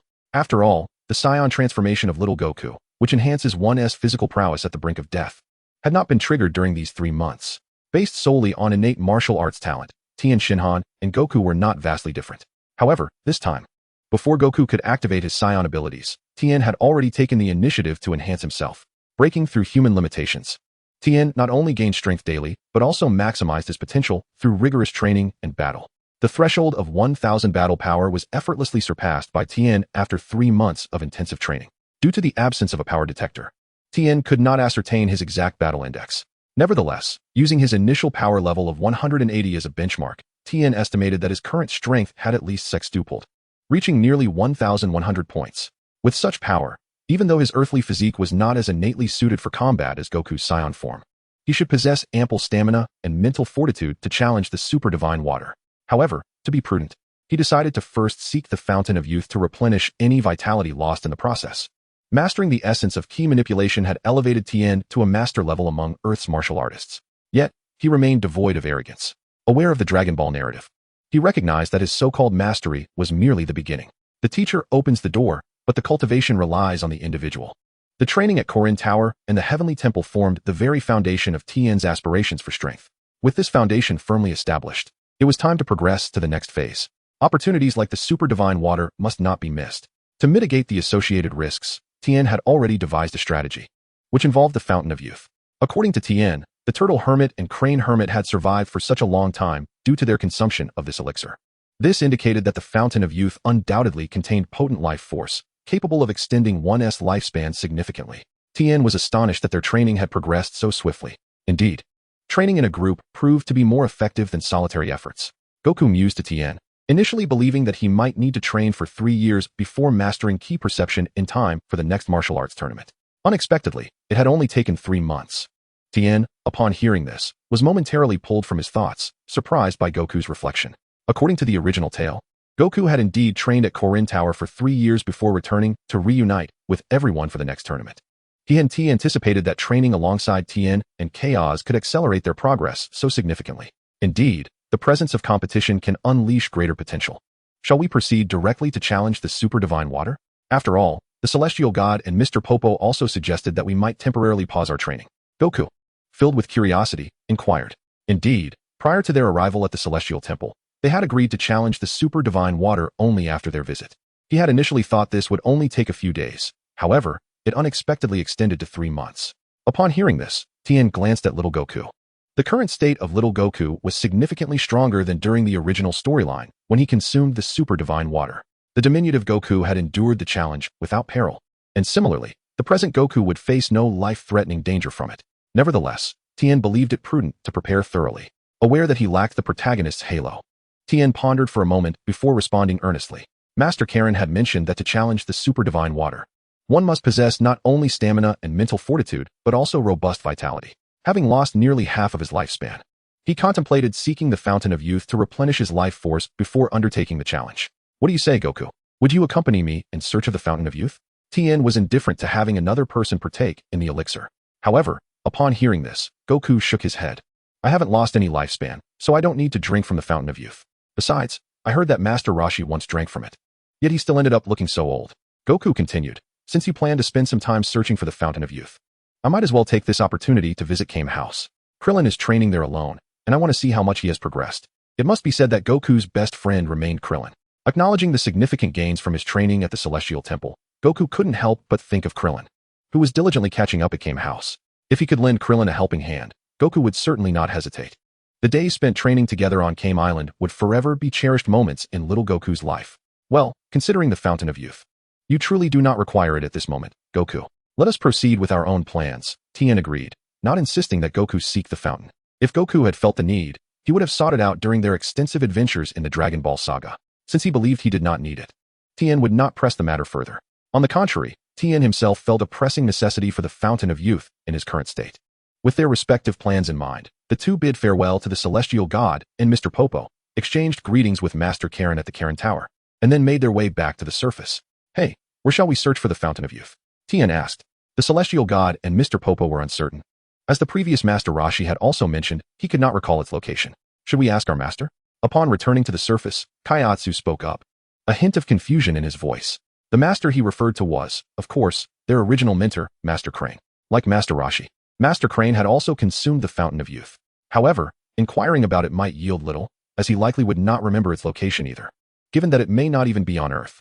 Do not worry about the dumplings. There are more than just two individuals who have partaken of the elixir of immortality. There exists a third individual who has tasted its essence, and she undoubtedly knows the location of the fabled fountain. A subtle smile graced the face of Tien Shinhan, as he had already devised a plan to inquire with her about the elixir's whereabouts. Oh, Tianji, who is this third person who has consumed the elixir of immortality? Dumpling asked, astonished, having not anticipated that beyond Master Roshi and Master Karen, another had also partaken of this divine nectar. Well, to be precise, she was the first to drink from the elixir, long before Master Mateto and Master Karen. She is none other than Master Mateto's sister, the fortune teller. When it comes to earthly matters, spanning both the realms of Yin and Yang, it is unlikely that there exists anything she does not know. Tien Shinhan anticipated that wishing upon the Dragon Balls to break his human limitations would result in a shortened lifespan. Thus, seeking out the fortune teller to inquire about the elixir's location was a plan he had conceived well before contemplating the Dragon Ball wish to mitigate the consequences of his impending demise. Chapter 19. The Fortune Teller's Guaranteed Gains. Then let us hasten to find the fortune teller, Tianji. Dumpling expressed a curiosity about how Tien Shinhan acquired such extensive knowledge. Since they began their training under Master Karen, they had been virtually inseparable, yet it seemed that Tien Shinhan possessed an abundance of knowledge compared to him. However, Dumpling regarded Tien Shinhan as an utterly reliable source, so he did not dwell on it too long and simply followed Tien Shinhan's lead. Moreover, even if Dumpling were to ponder it deeply, he might not arrive at any conclusion, especially considering he had once been perplexed by Krillin's simple arithmetic during the martial arts tournament. There is no rush. Although the fortune teller knows nearly all the secrets of Earth, she is quite avaricious. To solicit her services for divination, one cannot arrive empty-handed. Tien Shinhan indicated that they should not be hasty, as they would first need to amass a substantial fortune before approaching the fortune teller. Avaricious? But where shall we earn money? Dumpling pondered, finding himself at a loss, as most of his memories were consumed by training, leaving little room for entrepreneurial ideas. He had heard that working could yield income. Did that mean he and Tien Shinhan would need to find jobs for a while? While Dumpling was lost in thought, Tien Shinhan had already considered every aspect. Let us first pay a visit to Bulma's residence. The spaceship we seized after defeating King Piccolo should be worth a considerable sum in exchange with Bulma. Though Tien Shinhan could directly ask Bulma for a loan, given her family's wealth, it would not be a significant matter. However, an exchange would be far more preferable than borrowing. The spacecraft left behind by the Pilaf gang was equipped with radar, and he believed Bulma would be keen to recover it. Even if she had no interest in the spacecraft itself, dismantling it to utilize its unique materials for constructing a second Dragon Ball radar would be feasible. Furthermore, keeping the spacecraft here served no purpose for Tien Shinhan and merely occupied a valuable spot in his large capsule. The residence of Bulma is situated within a bustling urban area, a considerable distance from the wilderness surrounding the Korin Tower. Fortunately, Tien's strength has significantly improved compared to 3 months ago, resulting in a marked increase in his flight speed using the shifting technique. Even with the occasional need to assist Kaiatsu or pause for his rest, Tien managed to reach Bulma's home in just half a day. This duration was predominantly spent navigating through the towering edifices of the city to locate her residence. Is that Tien and Kaiatsu? Aren't you two training with Goku at Korin Tower? Did you come to see this beautiful girl because you missed me? Has Goku come along as well? Bulma greeted Tien and Kaiatsu as they descended into her backyard, simultaneously searching for Goku's presence. Haha, our training has reached a temporary halt. Goku went straight to Kame House to find Krillin. I'm here to discuss a matter with you, Bulma, Tien replied with a subtle smile. Noting that Bulma's acquaintance with Goku predates even his own, their friendship was undoubtedly close. Upon hearing that Goku had gone to Kame House, Bulma remained unfazed. She was not the type to harbor jealousy. She understood that friends do not keep score, and Krillin was also a dear friend of Goku. So she felt it was entirely acceptable for Goku to seek out whomever he wished. Oh, I see. Goku is still the same, wholly focused on his training. I suppose he is looking for Krillin for training purposes as well. By the way, Tien, what brings you to me? If it's a confession, that won't do. Although I just broke up with Yamcha a couple of days ago, I still want to give him a chance to make amends. Though Bulma and Tien were not particularly acquainted, they had shared the harrowing experience of battling against the demon King Piccolo, which had forged a bond of camaraderie between them. Although she had merely been a spectator during the battle, she was nonetheless present at the scene of Piccolo's defeat. No accolades were earned, yet her struggles were not to be disregarded. A confession? Haha, Bulma, don't jest. I'm here to offer you something for sale, Tien responded, shaking his head. At her age, Bulma's thoughts diverged significantly from his singular focus on martial arts advancement. As he spoke, Tien produced a versatile capsule. In the next moment, a colossal airship appeared above Bulma's backyard. Something for sale? Bulma initially felt a flicker of annoyance at Tien's swift dismissal of her jest. Did she truly come across as so unworthy? Was it necessary to deny her playful remarks so quickly? He resembled Goku, a man of action, utterly devoid of romantic sensibilities. However, these fleeting emotions dissipated the moment she beheld the airship in the sky. It was clear that Tien indeed had come specifically to sell something. The airship itself is of little consequence. With your capabilities and financial resources, Bulma, you should be able to construct one with ease. What truly matters is that within the cockpit of this airship resides a radar detector, which I believe will assist you in creating additional Dragon Ball radars. Tien Shinhan does not mince words. He is not one to embellish the virtues of his merchandise, but rather directly highlights the genuine reasons that would entice Bulma to consider a purchase. Haha, as a salesman, Tien Shinhan, your approach of disparaging your own product may leave something to be desired. However, as a companion intent on passing something valuable to a friend, your candidness and sincerity are commendable. Indeed, as you surmised, I am far more intrigued by the materials for the Dragon Ball radar than the airship itself. I shall acquire this airship. What price do you propose? The process of selling the airship proceeded even more smoothly than Tien Shinhan had anticipated. After some negotiations, he ultimately secured a sum of 1 billion yuan from Bulma as the transaction price for the airship. 1 billion yuan should suffice to impress the fortune teller. Upon successfully obtaining the funds, Tien Shinhan bid farewell to Bulma and promptly made his way to the location of the fortune teller, as recalled in his memory. The fortune teller had established a palace in the desert of Earth, situated at a distance akin to that of the Korin Tower, albeit in the opposite direction. Having departed from Bulma's residence, Tien Shinhan located the fortune teller's palace in less than 3 hours. A large palace in the desert is quite conspicuous, requiring no excessive time to discern, unlike in the urban sprawl. Tien Shinhan, I have discerned your purpose for coming. It is indeed the fountain of youth, isn't it? To uncover its location, you must provide me with 1 billion yuan. Shortly thereafter, the fortune teller, seated before her crystal ball, summoned Tien Shinhan and Jiaozi into the grand hall of her palace. 1 billion yuan? I was under the impression that a single divination from you costs 10 million. Tien Shinhan was taken aback. He had not anticipated that 1 billion yuan would only suffice for a single inquiry. Different matters command varying fees. And the location of the Fountain of Youth is a closely guarded secret known to few on Earth, hence the elevated price. More importantly, you just happen to possess 1 billion yuan, do you not? Upon hearing the fortune teller's words, Tien Shinhan quickly grasped that she may have divined his arrival in advance. She seemed well aware of his financial standing, which explained her audacious demand. However, Tien Shinhan was not one to simply acquiesce to such a blatant attempt at exploitation. I have heard that one can substitute payment with combat to seek your divination. Is that not the case? I shall not be paying. Let us resolve this in the manner befitting a martial artist. Yet, unbeknownst to him, the fortune teller did not express surprise at Tien Shinhan's words. Rather, a hint of satisfaction crossed her features. Clearly, her earlier extravagant demand was intended to provoke Tien Shinhan into opting for a battle. She was eager to witness what kind of thrilling battle this young genius earth martial artist, who had vanquished the formidable King Piccolo, could bring forth. After all, besides her avarice, watching others engage in combat was one of the diviner's greatest pleasures. Regardless of whether Tien chose to pay or to fight, she would certainly reap rewards. Chapter 20. One punch is enough. Very well. As long as you can defeat my 5 warriors, you shall earn 1 free divination opportunity. The diviner chuckled, her anticipation for the ensuing battle palpable. However, I must make it clear that even if you arrive with only 2 individuals, you must sequentially conquer my 5 warriors. The disparity in numbers is a predicament of your own making, the diviner added, ensuring that Tien would not use the fact that he had only 2 people to argue against the wheel battle situation. Haha, since you, dear diviner, have agreed, there are no issues. As for the difference between 5 warriors and 2 individuals, there's no need for Kaiatsu to step in. I am more than sufficient. Tien had a recollection of the 5 warriors under the diviner's command. Their combat prowess was not particularly strong. In fact, he could easily defeat them. even before overcoming King Piccolo. The only aspect to be cautious of was the slight special abilities each possessed. With his current strength, Tien needed to be mindful not to inadvertently kill them with his strikes, rather than being preoccupied with the notion of victory. Ah, young man, your confidence is admirable. But excessive pride can easily lead to arrogance. I am already aware that you have triumphed over King Piccolo. The diviner's words carried an insinuation, hinting at something more. Tien felt a flicker of concern.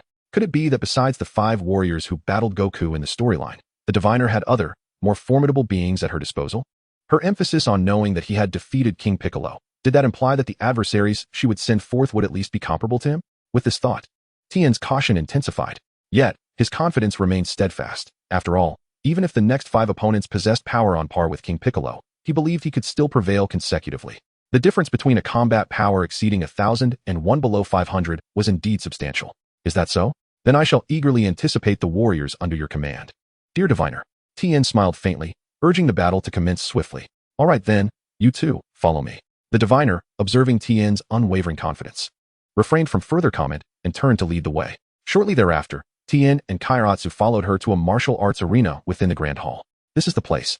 To lose, one must either be thrown from the arena or rendered incapable of continuing the fight. There are no other rules. The diviner succinctly introduced the regulations before activating her special ability on the crystal ball. The orb beneath her radiated a soft, milky light. A formidable challenger has arrived. You 5 must prepare for battle immediately, as this opponent is of heavyweight caliber. Very well, dear grandmother. Several voices resonated from across the crystal ball. Just before the radiance of the crystal ball dissipated, Tien Shinhan noticed a beam of light emerging from above, enveloping the arena. What is this? Tien Shinhan pondered, his gaze fixated on the layer of light above the ring, eager to discern its peculiar effect. However, as the first warrior took the stage and Tien ascended the platform, he quickly comprehended the function of this luminous veil. It was designed to amplify gravity. Tien could feel that he was now subjected to 3 times the normal gravitational force of Earth. In such an environment, where gravity had surged dramatically, Tien, unaccustomed to the increased weight, immediately sensed a restriction on his movements. In stark contrast, the first combatant from the opposing side, a Batman warrior, evidently had trained in similar conditions before. Although threefold gravity posed a considerable hindrance, it did not significantly impede his agility. Under these circumstances, the Batman held a distinct advantage. Could it be that the Oracle had subtly warned her warriors that this battle would alter the gravitational dynamics of the arena? Reflecting on the Oracle's earlier words through the crystal ball, Tien realized that this was a strategy she had meticulously devised. In a scenario where one party was acclimated while the other was not, even if the challenger's combat prowess exceeded that of the Oracle's warriors, he might still falter due to the unyielding battle environment, potentially leading to defeat. Yet, Tien was different. While the Oracle gauged his strength against that of the formidable King Piccolo, Tien's own combat power had already surpassed 1,000. Gazing at the Batman before him, he recognized that the warrior's capabilities were not dissimilar to his own recollections. If the Batman intended to triumph solely through familiarity with the combat environment, he was sorely mistaken. The Batman's combat power, barely approaching 100, was woefully inadequate in comparison to Tien Shinhan. Upon realizing that the Oracle's reliance in this contest was merely the alteration of the arena's gravity, Tien understood that the battle was already decided. Without a moment's hesitation, he unleashed a powerful punch at the Batman, who had darted to his side to attack. The Batman was struck squarely, instantly rendered unconscious, and sent flying off the platform. This was merely the beginning.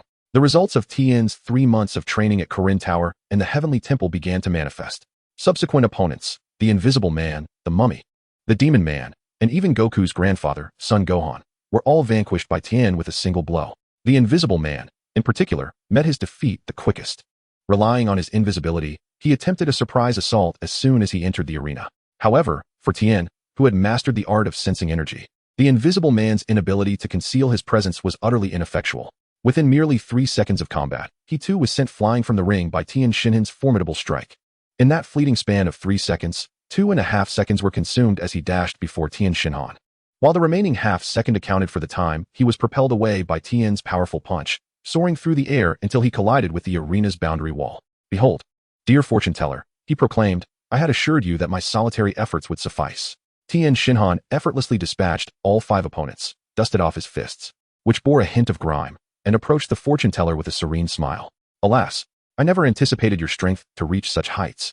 The altered gravity of the arena could not hinder your triumph over your adversaries. Nevertheless, I am not one to go back on my word. While it is regrettable that I could not witness a fiercely contested battle, you have indeed fulfilled the condition that prompted me to intervene. You are certain that you wish to seek the location of the Fountain of Youth, are you not? The fortune teller sighed. Tien Shinhan had indeed succeeded in his challenge. But the battle concluded so swiftly, and the one-sided nature of the conflict left her yearning for more. Yet, despite her avarice, she was not devoid of integrity and willingly accepted the outcome. Tien Shinhan nodded. Indeed, I implore you, dear fortune teller, to assist me in divining the whereabouts of the Fountain of Youth. Chapter 21. The Unique Realm of the Fountain of Youth. Once it was confirmed that Tien Shinhan's request for divination was genuine, the fortune teller escorted him and Gyoza back into the grand hall of the palace. Having perched upon her crystal ball from the beginning until just moments ago, she gracefully descended and stood beside it, arms outstretched. As she invoked her special abilities to perform the divination, she elucidated the process to Tien Shinhan. The Fountain of Youth does not reside on Earth, rather. It exists within a unique realm that is tethered to our planet.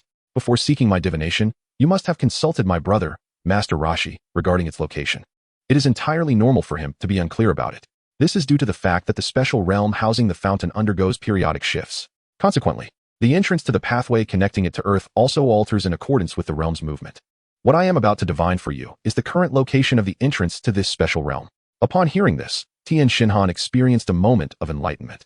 No wonder, in his recollections of the Dragon Ball saga, Goku and the other Earth martial artists had never partaken of the Fountain of Youth. On one hand, Goku and his companions harbored little obsession with immortality. On the other, the unique nature of the fountain itself played a significant role. The characteristic of shifting the entrance's location periodically rendered the chances of accidentally stumbling upon it exceedingly rare. On Earth, perhaps only a being like the fortune teller, who possessed the ability to foresee all, could uncover its whereabouts. How fascinating. I wonder how long the entrance revealed by this divination will remain stable. When Gyoza and I enter this unique realm, will we return via the same route? Tien Shinhan continued to inquire about the specifics of the Fountain of Youth. Gyoza, standing nearby, wore a look of astonishment, unable to fathom the existence of such a wondrous place on Earth. However, his considerations were not as extensive as Tien Shinhan's. Wherever Tien Shinhan goes, so too does he. And when it comes time to return, he does so accompanied by Tien Shinhan, who exists in his heart as a reliable and omnipotent presence. There is no need to rush. I am still in the midst of divination. As for the return journey, retracing our steps will suffice. The realm of the Fountain of Youth harbors numerous challenges, but given the prowess you have just demonstrated, these obstacles should prove trivial. When Master Rashi first drank from the fountain, he sought the assistance of Crane Hermit to overcome the formidable trials of that unique space. Today, however, Tien Shinhan's strength far surpasses that of Rashi and Crane Hermit combined at that time. The fortune-telling matron continued to channel the energies of her crystal ball. At last, the orb's radiance intensified, revealing an aerial view of a scene. Within the vision, dense mist swirled around a mountain peak, at the summit of which a silvery light portal shimmered, clearly connecting to an extraordinary realm. However, due to the secluded location of this light portal, it had gone unnoticed. Not far from this mountain, Tien Shinhan recognized a familiar little hill. Could it be that the entrance to the Fountain of Youth is situated atop the Baozi Mountain? Oh, the divination indeed relates to Baozi Mountain. But how did you come to know this? Have you ventured there before? According to my previous readings, you should have been training alongside Crane Hermit prior to this year's World Martial Arts Tournament and would not have traveled to Baozi Mountain. Tien Shinhan's premature deduction astonished the fortune-telling matron. Oh, but isn't Goku raised on Baozi Mountain? I certainly know that. Tien Shinhan did not directly disclose how he acquired this knowledge. Yet, his statement, in itself, bore no falsehood. The matron, momentarily oblivious to Tien Shinhan's diversion, assumed that Goku had informed him regarding Baozi Mountain. Given that Tien Shinhan had trained alongside Goku for over 3 months, she did not scrutinize the veracity of the matter. Since you are aware of Baozi Mountain's location, this simplifies things. I initially intended to extract a map for you using the crystal ball, but it seems that will no longer be necessary. If you have no further business, you can proceed directly there. According to the divination, the entrance's location will shift again in 3 days. 3 days? Tien Shinhan was taken aback by how soon the entrance would change its position. Nevertheless, this time frame should suffice for his journey. Thank you, dear matron. You have been an immense help.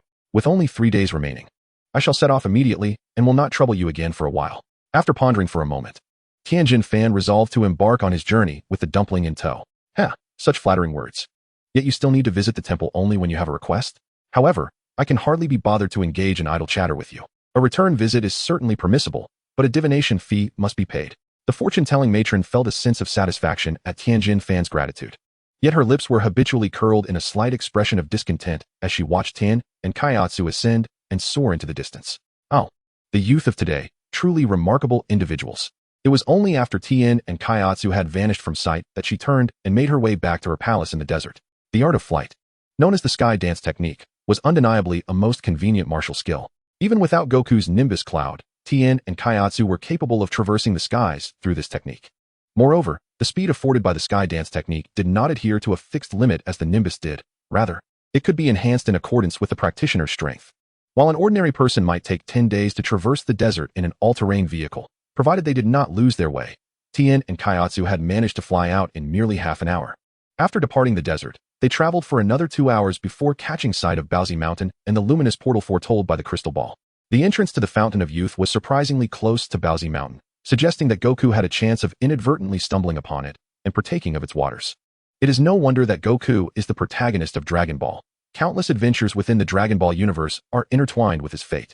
However, while Goku would inevitably miss certain fortuitous encounters, armed with knowledge of the plot and a deliberate intent to seek these opportunities, could seize every chance to grow stronger. Reflecting upon this, Tien resolutely entered the portal alongside Kaiatsu. The success of their challenge for the super divine water hinged upon the efficacy of the Fountain of Youth. Upon stepping into the portal, a brilliant white light enveloped Tien and Kaiatsu, akin to being momentarily blinded by a solar flare. In that instant of temporary blindness, a palpable threat emerged beside them. Yet, having learned to sense energy and remaining vigilant, Tien regarded such tactics as mere trifles. Do you wish to take my life? Then perish. With a swift motion, Tien unleashed a punch to either side, obliterating the two threats that had targeted him and Kaiatsu. As his vision returned to normal, he beheld two monstrous birds with gaping holes through their chests. Within this peculiar realm, numerous other gigantic avian creatures circled ominously, evidently part of the trials associated with the Fountain of Youth. Chapter 22. Such strength, yet so defiant? Annihilate. Destroy all who stand in my way.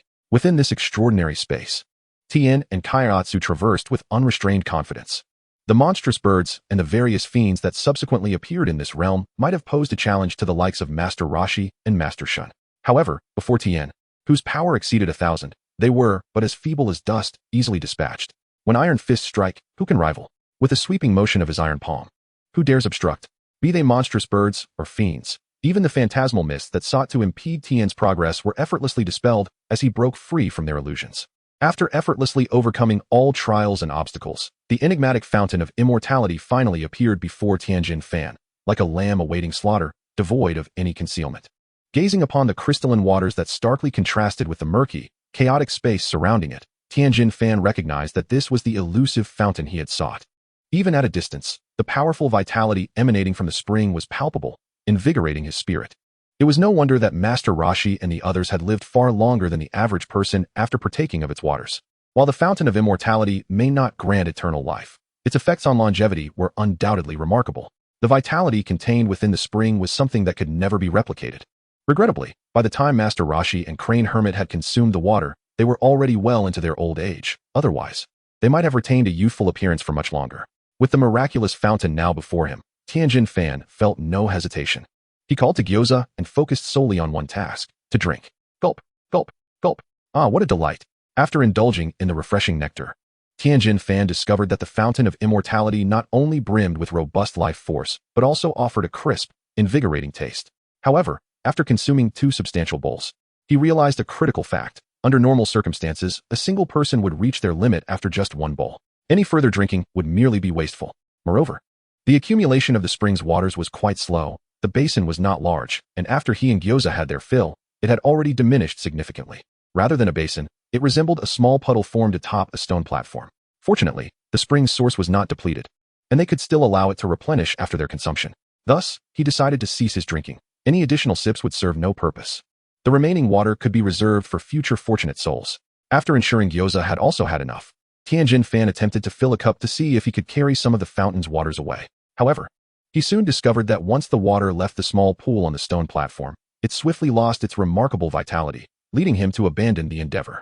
His mission had been accomplished. This opportunity would be left for those destined to find it in the future. Retracing his steps, he encountered distant strange birds and magical creatures lingering nearby. However, having witnessed Tien Shinhan's earlier terrifying quest for the Fountain of Immortality, none dared to impede his departure. In just half a day, Tien Shinhan had re-entered and exited the special space. Spotting the familiar Baozi Mountain not far from the exit, he nodded in recognition.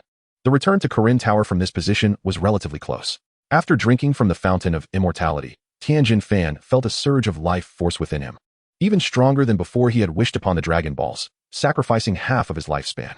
Now, endowed with extraordinary stamina, mental fortitude, and vitality, he had acquired everything he desired. The latent potential of the super divine water would be his to claim.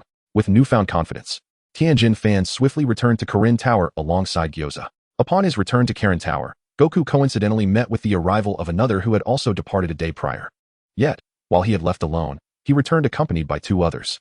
Besides Krillin, who had just completed his rigorous training under Master Roshi and was now ready to challenge Kirin Tower, another presence surprised Tien Shinhan. This unexpected guest, with golden hair, had caused some trouble and insisted on seeking Tien out. Nevertheless, since she had come, she expressed her willingness to assist with their daily lives. She had already brought along tea-making tools and cooking utensils, pleading not to be dismissed. Before Tien could voice a word, a blue-haired girl named Launch, adorned with a pink ribbon and exuding a gentle demeanor, had already taken the initiative to apologize. She sought Tien's forgiveness for her previous unruly behavior when transforming into her golden-haired form. Her sincere demeanor effectively silenced any objections Tien might have had about her presence. It is said that one should not strike a smiling face, and Launch's current attitude was far more earnest and respectful than a mere smile. Wouldn't it be better to let her stay? Krillin suggested, aware of the feelings Launch harbored for Tien. Unlike the Na'vi Goku, Krillin possessed a keen emotional intelligence among martial artists and had long recognized Launch's affections for Tien. Observing Launch's bashful expression, it was clear she had a fondness for Tien as well. If Tien had been his former self, he might have been excessively stoic.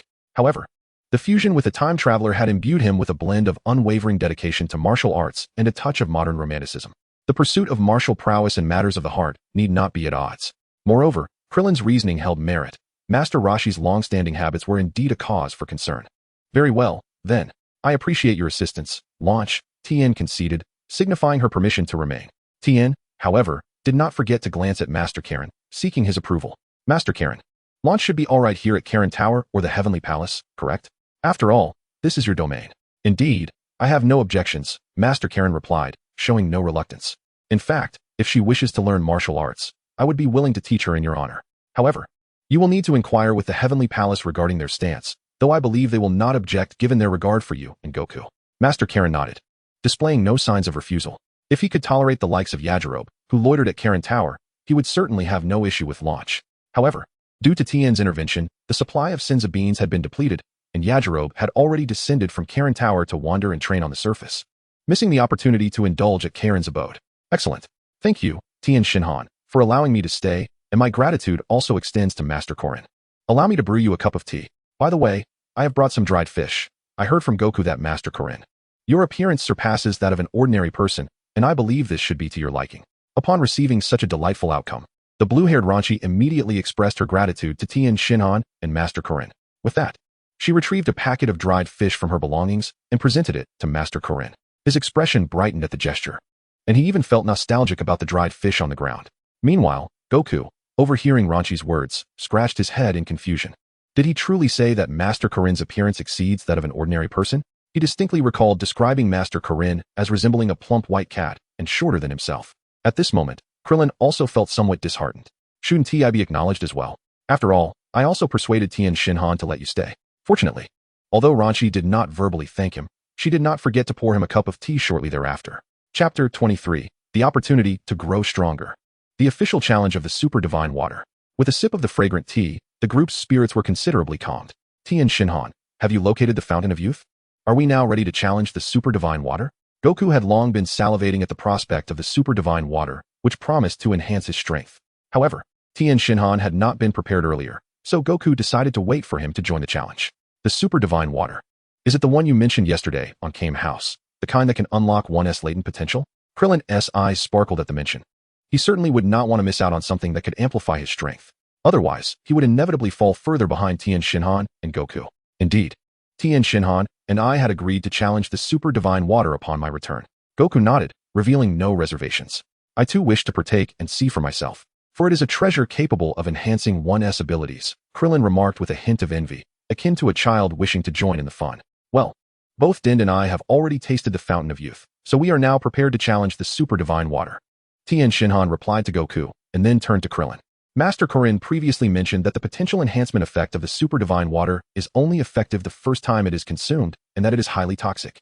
If you wish to try it, Krillin, it would be prudent to train at Kirin Tower and the Heavenly Realm for a while first. This way, You can maximize the potential activation effect of the super divine water while minimizing the risks associated with its toxicity. Krillin was taken aback.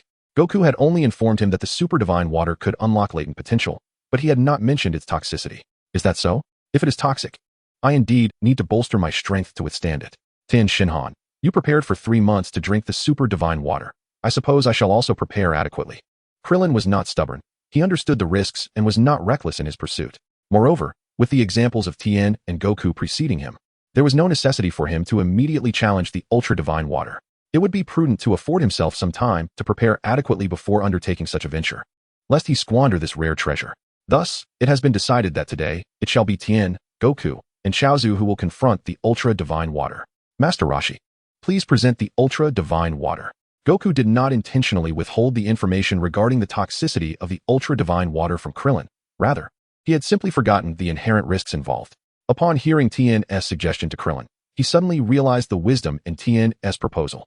Rather than hastily urging Krillin to consume the ultra-divine water alongside him, it would be far better to allow Krillin ample time to prepare. I am pleased to see your readiness to challenge the ultra-divine water. However, it is not in my possession. In response to Goku's request, Master Roshi scratched his furry head in confusion. What? Did you not claim that aside from the previously misleading holy water, you possessed another kind of ultra-divine water? How is it that you now say it is not with you? Goku felt quite perplexed and began to suspect that Master Roshi was deliberately toying with him. Upon hearing Master Roshi's response, Tien also recalled details regarding the ultra-divine water. Although this ultra-divine water belonged to the temple and Master Roshi's tower, it was, in fact, concealed deep within an icy labyrinth located in the far northern regions of Earth. To obtain the ultra-divine water, Tien and Goku would need to venture together to retrieve it. They must seek it in the icy labyrinth? Little Goku had not anticipated that he would not be able to drink the ultra-divine water immediately. However, upon reflecting on the effects of the ultra-divine water, he quickly dismissed this minor inconvenience. Compared to the prospect of becoming stronger, what was a labyrinth? Tien felt similarly. The ultra-divine water was a treasure capable of awakening one's potential, and no distance was too great to retrieve it. Furthermore, the icy labyrinth posed little challenge to Tien and Goku at their current levels. After all, in the storyline, Goku had already navigated the icy labyrinth before consuming the ultra-divine water. Given their significantly enhanced combat power now, locating the ultra-divine water within the labyrinth would be a mere trifling task. Without further hesitation, Tien, Chaozu, Goku, and Krillin resolved to form a team and set forth. Master Roshi, upon seeing their determination, pointed to a jar in the corner of the Great Hall. This jar contained nothing but served as a direct conduit to the entrance of the icy labyrinth. The 4 of them passed through the jar's connection and, moments later, found themselves within the icy labyrinth. The surroundings were enveloped in a wintry landscape, with biting winds that could potentially freeze an ordinary person. However, for Tien and his companions, each boasting combat power exceeding 100, the chill of Earth's typical environment posed little threat. The 4 did not linger, proceeding directly into the depths of the icy labyrinth as Master Roshi had advised before their departure. Along the way, snow monsters, formed from the very ice and snow, lunged at them with fierce claws, eager to attack. However, with the presence of formidable fighters like Tien and Goku, the mere snow beasts posed no threat to them whatsoever. Bang! With a single fist, Tien unleashed an overwhelming force that obliterated the massive snow creature. Along their journey, snow beasts appeared repeatedly, each larger than the last. Yet not a single one could withstand Tien's punch. Ignoring the distractions posed by these monsters, the exploration of the glacial labyrinth proceeded with remarkable ease. The internal pathways of the labyrinth were not particularly complex. The challenges faced by others stemmed merely from having to contend with the snow beasts during their exploration. For Tien and his companions, the difficulty was significantly diminished. Thus, in just half a day's time, they had traversed the glacial maze back and forth. The 4 returned along the same route, re-emerging in the Corinne Tower's Grand Hall. Wow, that was quick. Corinne, just having the time to savor a piece of dried fish and reminisce about his days as an ordinary cat, had not even managed to thank Launch for the fish before the group returned. Indeed, the glacial maze was far less perilous than Corinne had suggested. Those snow beasts were utterly weak. Initially, Tien took the lead, followed by Goku, and by the end, even Kaiotsu and Krillin could handle them with ease. Goku recounted their exploration, expressing mild frustration at Corinne's earlier exaggerations regarding the maze's dangers. Corinne had painted a terrifying picture of the labyrinth, yet upon their arrival, Goku realized it posed no significant threat to them. I forgot how your strength far surpasses that of the martial artists I once knew, Corinne admitted. Nevertheless, the super divine water has been successfully retrieved, has it not? He gestured towards the jar placed among them, containing the coveted super divine water long awaited by Tien and Goku. Well then, let us not delay any further. it's time to commence the challenge. Tien nodded in agreement, disregarding the debate between Korin and little Goku, and proceeded to scoop a full cup of super divine water from the jar. It was hardly surprising that little Goku, with a battle power under 300, could drink an entire cup. Tien, with his current strength, should also manage the feat without issue. Chapter 24. The most daring martial artist ever. Gulp, gulp, gulp. Tien raised the cup and swiftly consumed the entire contents of super divine water. A searing sensation surged through his chest. No wonder the character Midgey's Bihei in the story writhed in agony after merely a drop. Even little Goku had been on the brink of death after just one cup. Tien was uncertain whether the super divine water was toxic, but the intense stimulation it produced in his body was undeniably profound. Had Tien not first imbibed the elixir of immortality to restore his vitality, nor spent 3 months training in the sacred land to enhance his strength, this immediate surge of energy might very well have caused him to faint or go into shock. However, in regard to the current state of Tien Shinhan, a cup of super divine water is far from its limit. Another one.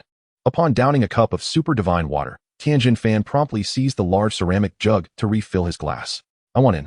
Observing Tien Shinhan indulging in his second cup, the ever-enthusiastic Goku could no longer contain himself. Just as Tien Shinhan filled his second cup to the brim, Goku snatched the jug and poured himself a cup as well. Although he had been bested by Tien Shinhan in the recent World Martial Arts Tournament, he was already envisioning triumph over him in the next competition. How could he allow Tien Shinhan to be the sole recipient of the super divine water's power?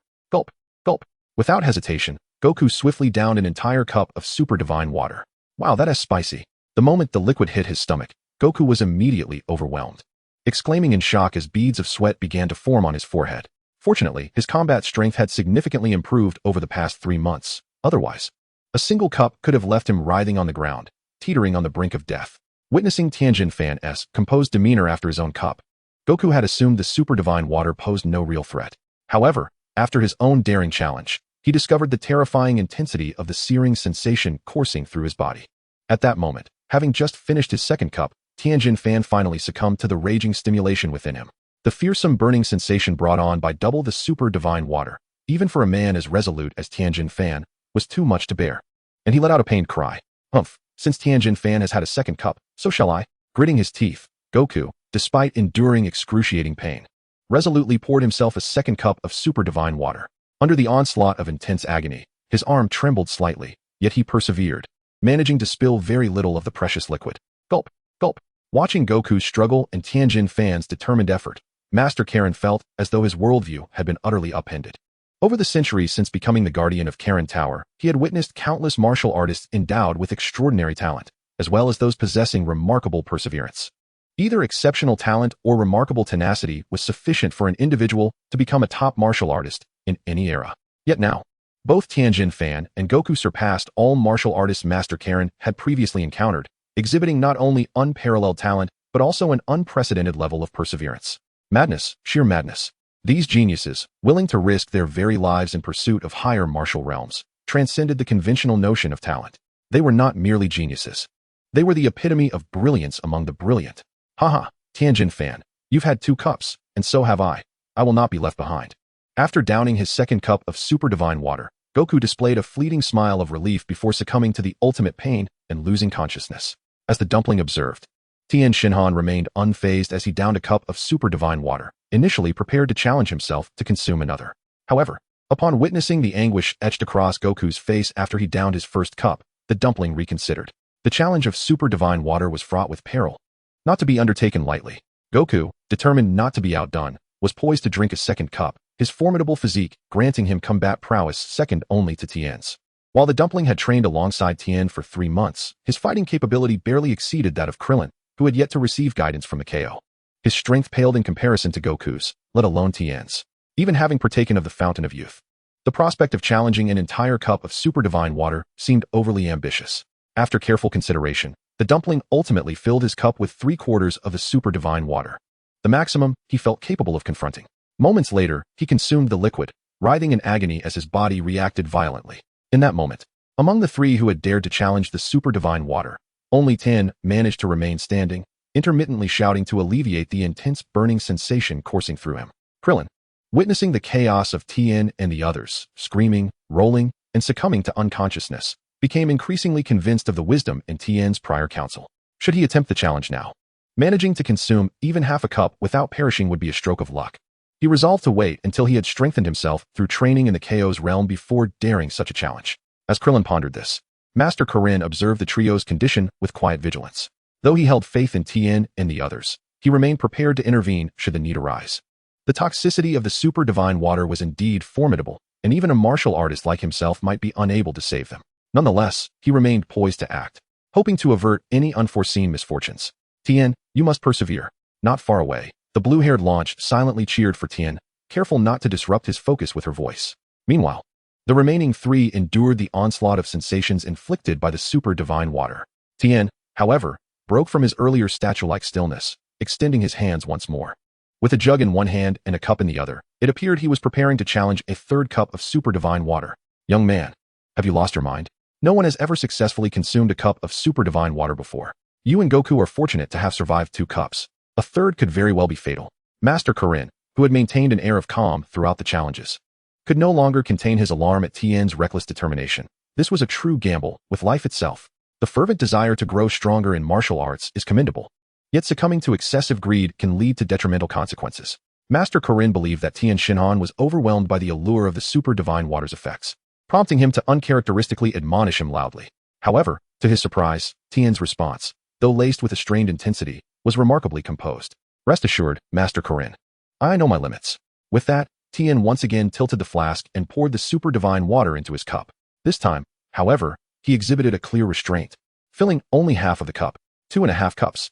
This was the threshold of power and vitality that Tien felt he could challenge at present. Gulp. As the final half cup of super divine water coursed down his throat, he succumbed to an overwhelming surge of burning stimulation, collapsing onto the ground. To onlookers, he appeared as unconscious as Goku.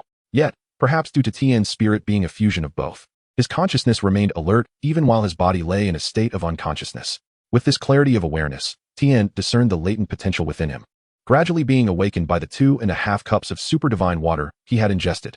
Chapter 25. The mighty effects of the super divine water. Unlike the ordinary human physique, Tien, having shattered the limits of humanity, possessed boundless potential within. The first portion of this potential to be activated was that which he had cultivated during his training with King Piccolo and during the 3 months of rigorous practice. Once this portion was fully unleashed, Tien successfully emerged from his stupor. With eyes wide open, he felt an exhilarating surge of power coursing through him, a strength that was several times greater than before his unconsciousness. If Tien's power level had been approximately 1100 prior, it now seemed to have soared beyond 3000. His power had nearly tripled. Was this the effect of consuming 2.5 cups of super divine water in one go? Moreover, in addition to the potential that had been directly liberated, Tien sensed that the medicinal properties of the super divine water continued to operate within him. This sustained activation of potential enhanced the characteristic of his power, automatically increasing after breaking through his limits. In this state, without any additional training, Tien's power was now growing at double the rate it had previously. Even under such circumstances, he could feel that the effects of the super divine water had yet to be fully realized. If he could completely activate and absorb this potency, the enhancement of his power breakthrough should amplify significantly. Wait, have I just passed out and woken up again? As Tien pondered how to expedite the full activation of the super divine water's effects within him, he heard Goku's astonished voice from nearby. Evidently, the young Goku has successfully conquered the ultra divine water, awakening the latent potential within him. Unlike Tien, his Saiyan physiology has proven to be remarkably effective. Following a near-death experience that enhanced his strength, the 2 cups of ultra-divine water he consumed have granted him a power boost that surpasses even Tien's recent increase. Prior to challenging the ultra-divine water, Goku's combat power was approximately 500. However, after this challenge and subsequent recovery, Tien perceives that Goku's aura now rivals his own considerably. With Tien's current strength at 3000, it is conceivable that Goku has already reached about 2500. The potential activation properties of the ultra-divine water, combined with the unique traits of his Saiyan heritage, have astonishingly elevated Goku's power to 5 times its previous level. This effect is substantially more impressive than Tien's mere tripling of strength. Should Tien remain as he was, he might once again find himself outpaced by Goku, only to be increasingly distanced in power. Nevertheless, Tien feels no apprehension about this. Having broken through his limitations, his potential is boundless. Although the strength gained during this recent awakening may not match Goku's, he still possesses residual effects of the ultra-divine water yet to be absorbed. With the characteristic of extreme breakthrough following the absorption of this power, his combat strength is set to double continuously, rendering any envy of Goku's near-death enhancement unnecessary. Haha Tien, I feel significantly stronger. Shall we have a match right away? Goku exclaimed, enthusiastically maneuvering his fists and feet, each strike producing a sharp sound that sliced through the air. Sensing the formidable power coursing through him, he felt the gap between himself and Tien closing, believing he was now worthy of another challenge. Haha, I share the same sentiment. Tien readily agreed. Engaging in friendly sparring held no drawbacks for him. On the contrary, as Goku's strength approached his own, Tien would gain even more substantial training from their combat. The more he trains, the more potent the effects of his extreme breakthrough become, accelerating his power increase. To gain strength without fighting is one thing, but to grow stronger through battle at an accelerated pace is the reality for Tien now that he has shattered his human limitations. In the next moment, Tien and Goku locked eyes, their shared determination igniting a palpable energy that crackled in the air like two bolts of lightning. However, they did not immediately engage. They waited until the rolling dumpling, who had also successfully challenged the ultra-divine water and gained some strength, was ready before formally commencing their battle. With a whoosh, a gust of wind swept through, and Krillin could barely register the movement as Tien and Goku simultaneously vanished from his sight. Their speed was astounding. Just how powerful had they become? Clenching his fists, Krillin marveled at their formidable strength. Solidifying his resolve to diligently train in the heavenly temple and subsequently challenged the ultra-divine water to catch up with them. Due to the rapid speed of their movements, the blue-haired launch could hardly catch a glimpse of their figures. Within the grand hall of the Korin Tower, the air was filled with the resounding echoes of their fierce clashes. Master Korin, who had always kept his eyes narrowed, now opened them wide in an earnest attempt to discern the actions of the two combatants. Truly, the younger generation is formidable. Tien Shinhan and Goku have transcended the realm of ordinary earth martial artists. Even the gods might find themselves outmatched by these two prodigies. Although Master Korin was aware of the relationship between the gods and the demon King Piccolo, he still held a deep respect for the divine. Thus, even though Tien and Goku's actual combat prowess had long surpassed that of the gods, he had never entertained such thoughts until now. Witnessing the intense battle between the two, fueled by the super god water, he instinctively began to realize this truth. With their extraordinary strength, even multiple younger versions of the demon King Piccolo would likely fall before them with ease. Korin sighed inwardly, looking up as he did so. Beside him, Kaiatsu was left utterly dumbfounded. Having also consumed the super god water, he had reaped significant benefits. Just moments ago, as he rose from the ground, he had felt quite pleased with his doubled strength, eager to boast to Tien and Goku. However, in light of their immense enhancements, he now felt utterly ashamed to showcase his modest gains. Tien, you are truly remarkable. Your power has increased so significantly. And Goku, you are formidable as well, managing to hold your own against Tien. Finally, Tien's advantage of 500 power points proved decisive. Coupled with their comparable battle experience, Tien ultimately triumphed over Goku. You were just a fraction ahead of me, Tien. But don't worry, I should be able to surpass you after 3 months of training. Goku maintained a positive attitude. Despite his defeat, he quickly got back on his feet, determined to achieve a comeback during the next training phase. Haha, Goku, you are indeed a strong opponent. But do you think I will grant you the opportunity to surpass me? Tien replied with an air of confidence. This confidence was not unfounded. He had already conceived a potential method to rapidly absorb the medicinal properties within him. However, this approach carried its own risks. Yet, in the pursuit of ultimate strength, how could one seize opportunity without embracing a measure of risk? Methodical training might be the conventional path, but Tien understood that to pursue true strength, one must tread the extreme path. The extreme path demands total dedication and focus. What is a little risk in the face of ambition? Chapter 26. The Supreme Being from Dragon Ball, at the Five Elements Mountain. Tien, are you leaving again? I thought you were about to begin your next phase of training. After the match, Goku learned that Tien would be departing the Korin Tower once more. However, you must exercise caution. If you leave for too long, my progress in cultivation may surpass yours. Wukong chuckled, not overly concerned about Tien's reasons for departing. And I too. I shall begin my training at Korin Tower. Tien, don't be surprised if I catch up to you. Krillin's eyes sparkled with excitement, eagerly joining the spirited competition of martial arts. Tien, with a confident smile, responded. My journey is not for leisure. However, if you can keep pace, then by all means, pursue me, lest I return far ahead of you. Sharpening one's blade does not hinder the woodcutter's work. Although Tien would spend time rapidly absorbing the potency of the super divine water within him to amplify his limits, this was merely a foundation for his long-term martial development. Moreover, he did not believe that his strength would stagnate during this venture. Achieving the conditions of this method would entail undergoing numerous trials. Brother Tien, do you truly not need me to accompany you this time? Even if there is danger, I am unafraid, Din inquired, a hint of reluctance evident in his voice. After all, the two had shared countless meals, lived together, and trained side by side for years. The thought of Tien embarking on an adventure alone unsettled him. I am well aware of your bravery. However, you have already fully absorbed the super divine water, rendering this adventure unnecessary for you. My circumstances differ from yours. Hence my need to undertake this journey. Wish me luck. I hope everything unfolds as I anticipate, Tien replied, nodding at Dent, encouraging him to focus on his training without joining him in this unwarranted risk. Return soon, Tien, called Launch as Tien waved goodbye and soared down from Corin Tower. He had a method in mind, a conjecture based on the memories of past events, yet he was uncertain of its success. A few hours later, Tien arrived once more at the desert palace of the fortune-telling old woman. Why have you returned to seek me again after just 2 days? Is there truly so much to foresee? The old woman expressed a mix of surprise and delight at Tien's return. After all, she typically spent her days alone, with few visitors, especially promising young souls like Tien. Yet her joy did not prevent her from delivering a sharp retort.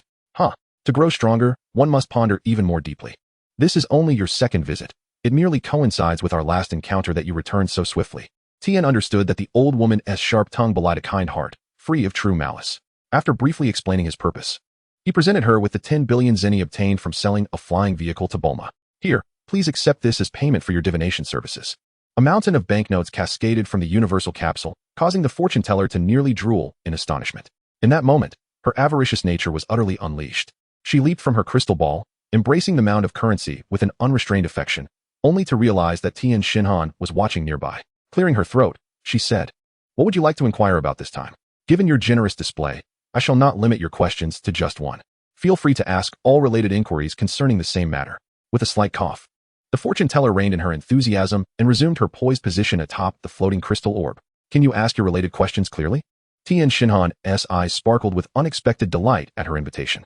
Initially, he had been torn about which of his speculative queries was most critical. However, the fortune teller's understanding nature allowed him to seek clarity without hesitation. It was indeed daunting how perceptive a diviner could be. Could it be that she had already sensed his intentions?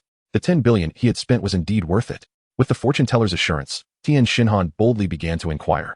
"Is there a method available from the great sage that would enable me to swiftly absorb the potency of the super divine water?" "Indeed," the fortune teller responded, a flicker of surprise crossing her face, not expecting Tien Shinhan to be aware of the great sage's existence. Nevertheless, she promptly proceeded to divine an answer. "How can a living person reach the 5 Elements mountain where the great sage resides?" Tien Shinhan's question astonished her further. This young man not only knew of the great sage, but also of his location on the 5 Elements mountain. "After your demise, request King Enma to preserve your corporeal form through your virtuous act of vanquishing the demon King Piccolo. Then, traverse the serpent path to the junction of the realms of Yin and Yang, where you will find the entrance to the 5 Elements mountain, ultimately leading you to the summit where the great sage dwells." Is there a method that does not involve suicide?" Tien Shinhan inquired. "Yes. I can directly transport you to the junction of the realms of Yin and Yang, but only to the base of the 5 Elements mountain. If you wish to ascend to seek the great sage, that journey must be undertaken by yourself. However, this method carries its own risks. Should you be slain by the various spirits and phantoms lurking at the mountain's foot, your life would be forfeit as well." As the fortune teller elaborated on the 2 routes to the 5 Elements mountain, she increasingly perceived Tien Shinhan as enigmatic. He seemed to possess considerable knowledge about the intricacies between the realms of Yin and Yang. One route was certain death, while the other held the possibility of demise. "Given my strength, there should be a chance of ascending the 5 Elements mountain alive," Tien Shinhan mused inwardly. After the preceding inquiries, he confirmed that his suspicions were indeed correct. The great sage did possess a method for him to rapidly absorb the potency of the super divine water. Nonetheless, reaching the great sage's abode on the 5 Elements mountain carried significant risks. This validated his previous conjectures and the feasibility of his approach. Naturally, having established the viability of this method, Tien Shinhan did not forget to ask one more question. "Apart from the venerable Taishang Laojun, are there other means on earth that would enable me to swiftly absorb the potency of the super divine water?" "None," the fortune teller affirmed, her fingers gliding over the surface of the crystal ball, arriving at her conclusion with alacrity. If there existed a means to resolve the issue without peril, Tien Shinhan would not deliberately court danger. Yet, having received the fortune teller's response, it appeared that embarking on the perilous journey to Wuxing Mountain in search of Taishang Laojun was the sole recourse available. "Thank you, esteemed fortune teller. I have no further inquiries." With the path forward now firmly established, Tien Shinhan refrained from pressing for additional questions. "Well, since you have inquired so extensively about Taishang Laojun and Wuxing Mountain, it seems you are resolutely determined to make the journey. Choose your path. Will you take the first route of self-destruction and traverse the Serpent's Way, or opt for the second method of ascending from the foothills of Wuxing Mountain?" The fortune teller nodded. Regardless of Tien Shinhan's choice, she had subsequent matters to attend to. "I choose the second option. I wish to undertake this venture while still among the living," Tien Shinhan declared without hesitation. Should he opt for self-destruction, even if he could be revived later through the Dragon Balls, he would still have to wait nearly 9 months for their power to regenerate. In the pursuit of martial prowess, stagnation equates to regression, and he was unwilling to squander precious time awaiting resurrection. Chapter 27. Using the Bagua Furnace to temper the body? Ahead lies the entrance to the Wuxing mountain space. Once you pass through, you will find yourself at the mountain's base. Whether you can survive the ascent to Wuxing Mountain, I cannot guarantee, the old woman warned. Soon after, Tien Shinhan, aided by the special passage opened by the fortune teller, arrived at the entrance of the Wuxing mountain space. I am deeply grateful for your assistance, dear fortune teller. Reaching this point is already a considerable boon. Tien Shinhan expressed his gratitude once more. Although he had paid a staggering 10 billion in divination fees, her aid had proven invaluable. As for money, while it may hold great significance for the average individual, it is of little consequence to a martial artist of his caliber. Even with his current strength, acquiring wealth on the Dragon Ball Earth would be a trivial endeavor.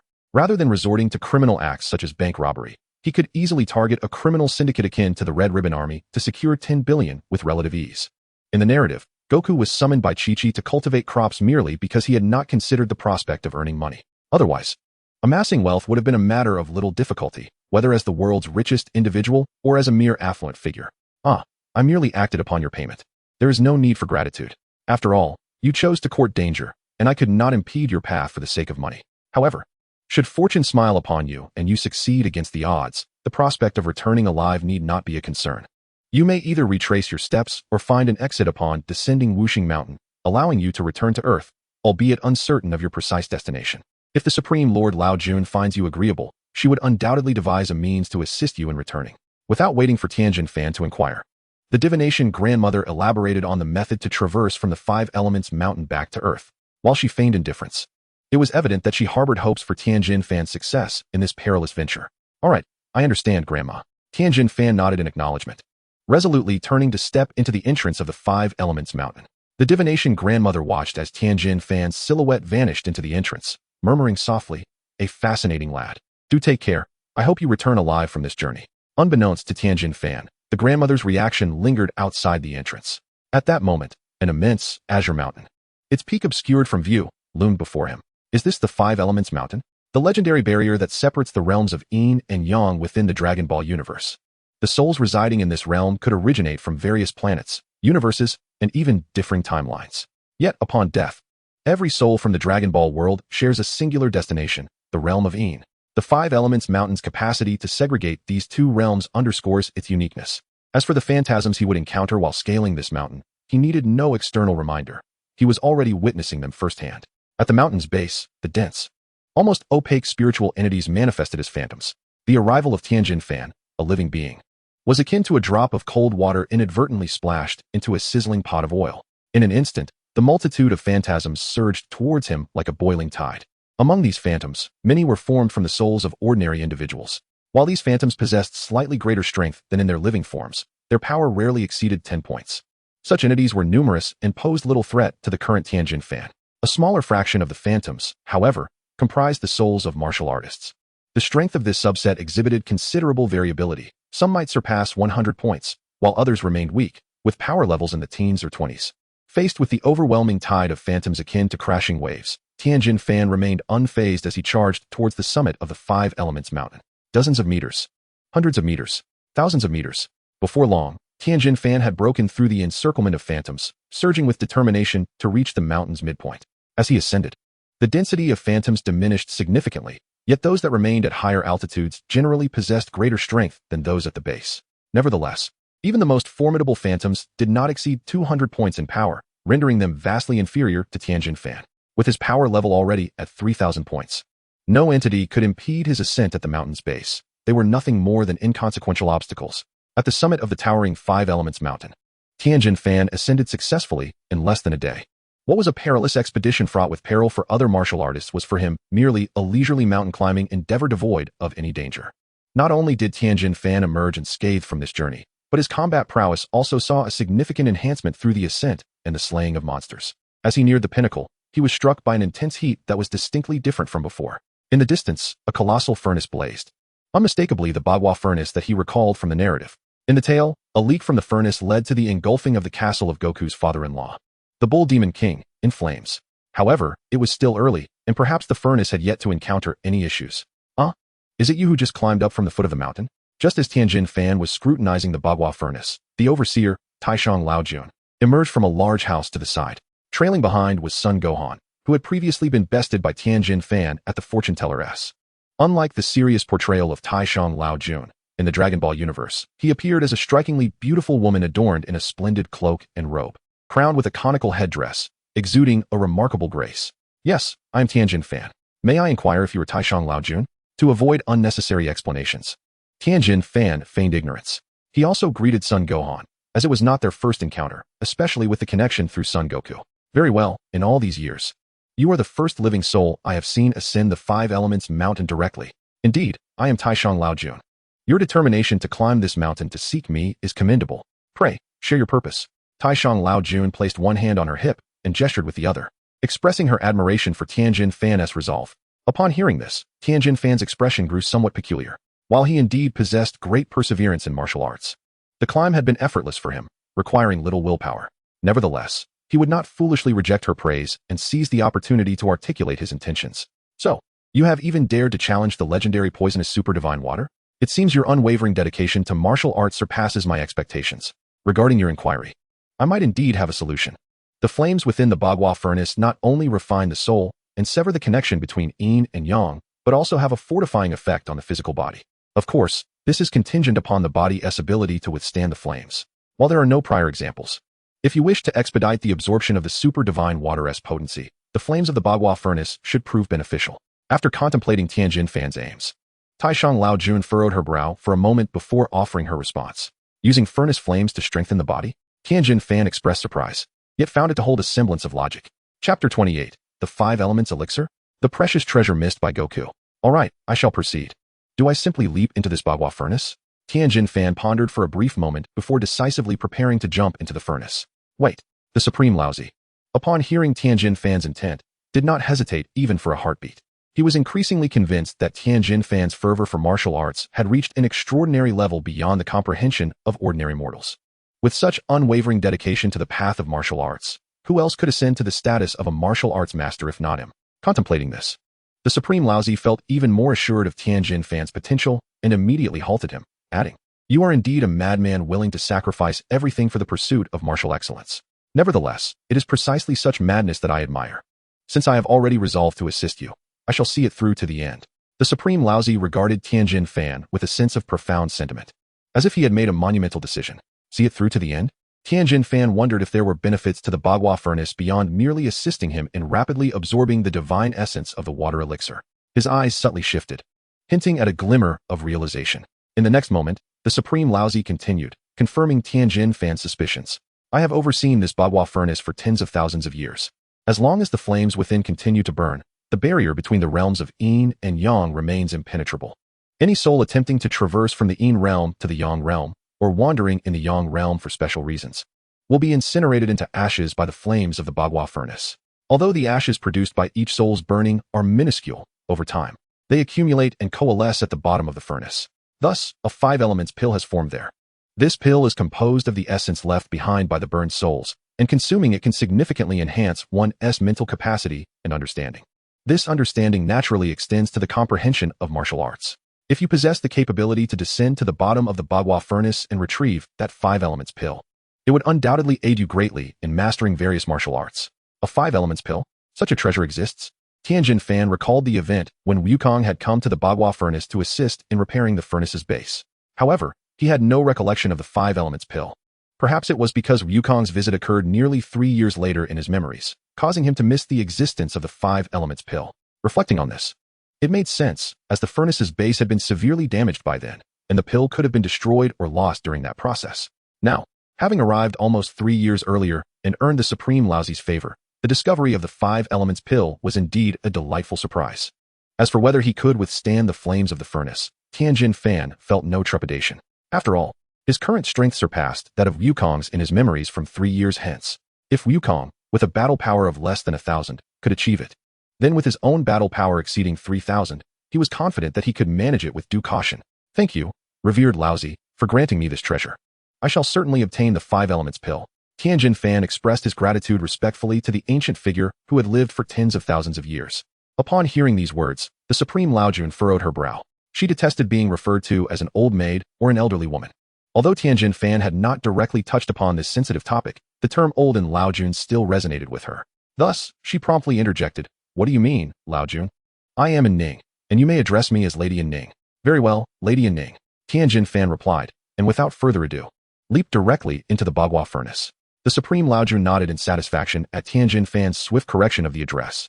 As for the Five Elements pill, while it indeed possessed the remarkable efficacy she had mentioned, it was not a treasure to her. Rather, it was merely a source of troublesome ash that required cleaning. This arrangement not only allowed Tien Shinhan to acquire a treasure, but also enabled her to clear the ash from the furnace, preventing damage from excessive accumulation. The Supreme Lao Jun considered herself quite the genius for devising such a flawless scheme. However, she suddenly recalled that she had forgotten to inform him not to remain in the Bagua furnace for more than 10 minutes. The intensity of the flames within the furnace was not constant. Staying beyond 10 minutes would exponentially increase the burning intensity. Well, it was not as though she had bound him or closed the lid. If it became unbearable, he would surely leap out on his own. Yet, upon reflection, the Supreme Lao Jun did not regard her oversight as a significant error. After all, she was the Supreme Lao Jun. How could she possibly err? With this thought in mind, she turned to return to her grand abode. Earlier, when she had come out to meet Tien Shinhan, she had barely finished half a bowl of her beloved noodles. The crimson flames roared and surged. Even from a distance, the heat emanating from the Bagua furnace was palpable. Now, as Tien Shinhan found himself within the furnace, the sweltering heat was overwhelming. The ferocious flames were akin to molten lava, threatening to singe his hair to ashes. Fortunately, Tien Shinhan had no hair, thus thwarting the furnace's fiery intentions. "Drink," he exclaimed.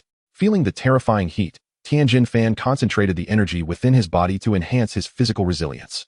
As he descended, he endured the onslaught of the surrounding flames. This ordeal was excruciating, yet amidst the swirling heat, he sensed a transformation within himself. The residual effects of the super divine water were rapidly absorbed by his body as he fell. Moreover, the searing flames ignited his potential for extreme breakthroughs. His combat power surged rapidly, 3,100 points, 3,200 points. By the time the effects of the super divine water were fully assimilated, and he landed at the bottom of the Bagua furnace, his combat power had escalated to an impressive 3,500 points. In this state, the flames that had once compelled Tien Shinhan to grit his teeth in endurance no longer appeared fearsome. He had acclimated to the scorching sensations the flames inflicted upon both body and soul, adapting to the intensity of the Bagua furnace's flames. Tien Shinhan grew stronger in the face of adversity. As Tien Shinhan felt the complete absorption of the medicinal power within him, he realized that the original purpose of his journey had been accomplished. However, having arrived at the base of the Bagua furnace, he was not about to forsake a treasure such as the Five Elements pill. Thus, he began to search diligently in the expansive area beneath the furnace. Although the space was vast, Tien Shinhan's search was swift. Despite the Five Elements pill being no larger than an egg, he successfully located it within a few minutes. Holding the dull, unassuming pill in his hand, a flicker of doubt crossed his mind. Is this truly the Five Elements pill? Could it not be some sort of deceptive concoction? Yet, after a brief moment of hesitation, Tien Shinhan resolved to place his trust in the words of the supreme old monarch once more. One should not judge by appearances. And perhaps the pill's plain exterior belied its extraordinary effects. Resolute in his decision, Tien Shinhan promptly placed the Five Elements pill into his mouth. A flavor reminiscent of incense ash enveloped his palate, dry, spicy, and slightly irritating to the throat. The taste of the Five Elements pill was far from delightful. However, it was not long before its powerful effects of enhancing spirit and perception erupted within him, prompting an internal exclamation of delight. Chapter 29. The Path of Tien Shinhan's Supreme Martial Arts. With a significant boost to his mental acuity, Tien Shinhan immediately felt his mind clear substantially. If he were to emulate Nobi Fan and pursue scholarly endeavors now, he would undoubtedly emerge as a genius in a new field of science.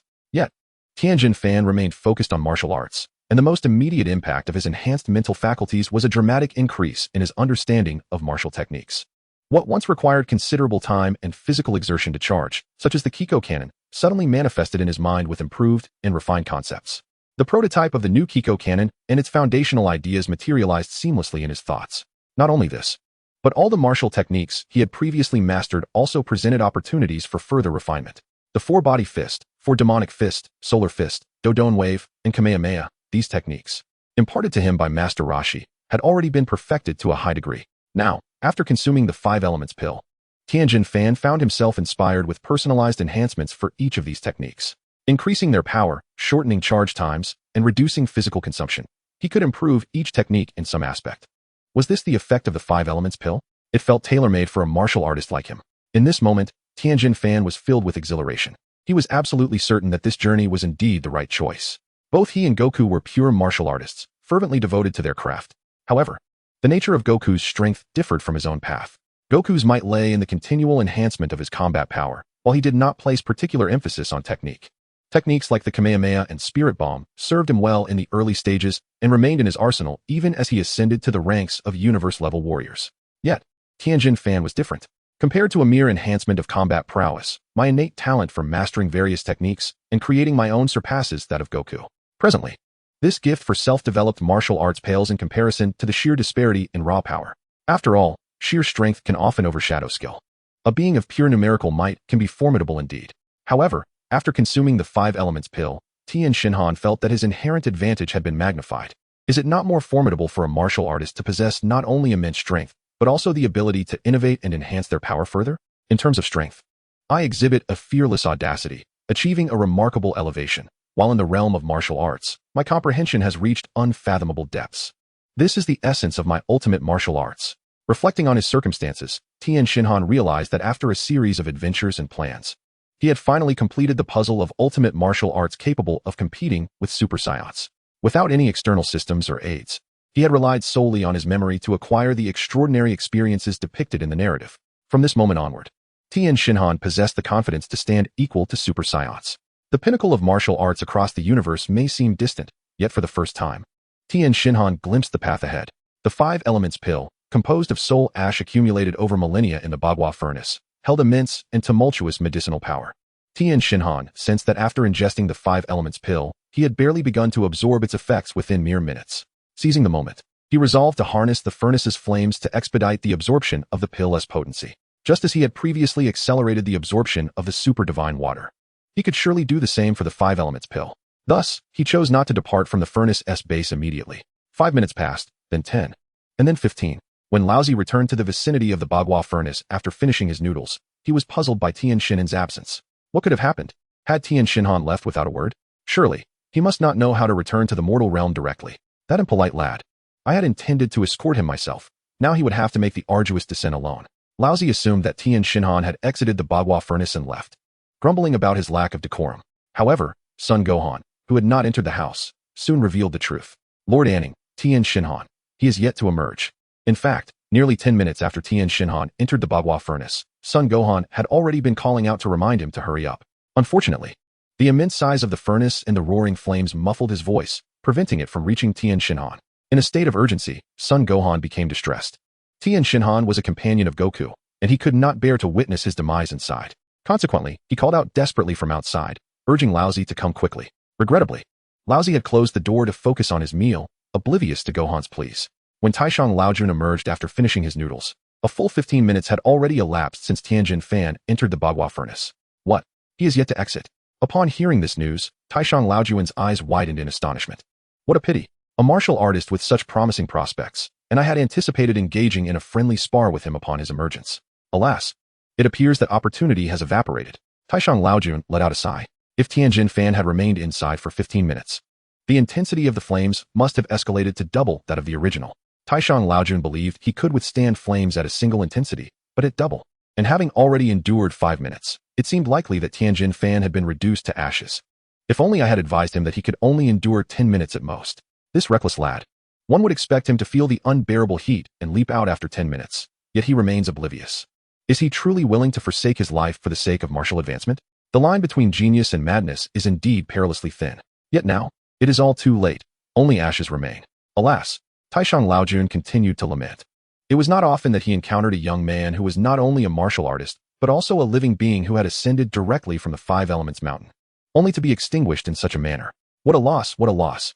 However, neither Taishang Laojun nor Sun Wukong foresaw that Tien Shinhan had not been incinerated to ashes. After surpassing the 10-minute mark, the suddenly intensified flames did indeed render Tien Shinhan somewhat beleaguered. His martial arts attire, which he had enveloped in energy to protect, was incinerated. Yet his physical form and spirit rapidly adapted and grew stronger amidst the drastically heightened intensity of the flames. Strengthened by adversity, he surpassed his limits. In the 5 minutes following the surge of flames, rather than being reduced to ashes, Tien Shinhan experienced a remarkable resurgence in power. 3,600 points. 3,800 points. 4,000 points. Just as Taishang Laojun and Sun Wukong were lamenting his fate outside, Tien Shinhan's power had transcended the formidable threshold of 4,000 points in this harsh environment. And this was merely the beginning. Chapter 30. What? Should I perish? Time continued to flow. Half an hour, half a day, a full day. Immersed in perfecting his martial arts and enhancing the absorption of the 5 elements elixir's potency, Tien Shinhan remained at the bottom of the Bagua furnace for a full day and night. At this moment, the intensity of the flames within the furnace had escalated to 10 times that of the initial level. With a long exhale, Tien Shinhan released a breath of relief. After a day and night of exposure to the flames, he had completely absorbed the elixir's essence. His various techniques, such as the 4-body fist, for Demon Fist, and Solar Fist, were refined and perfected to versions that best suited him. Take the Solar Fist as an example. While the original technique was certainly effective, however, Goku had previously managed to counter this technique at the martial arts tournament merely through the use of Master Roshi's sunglasses. Now, after Tien's enhancements, the brilliance emitted by the solar flare has surpassed the limitations of the sunglasses. Enemies exposed to the solar flare experience even more intense ocular pain and suffer prolonged temporary blindness.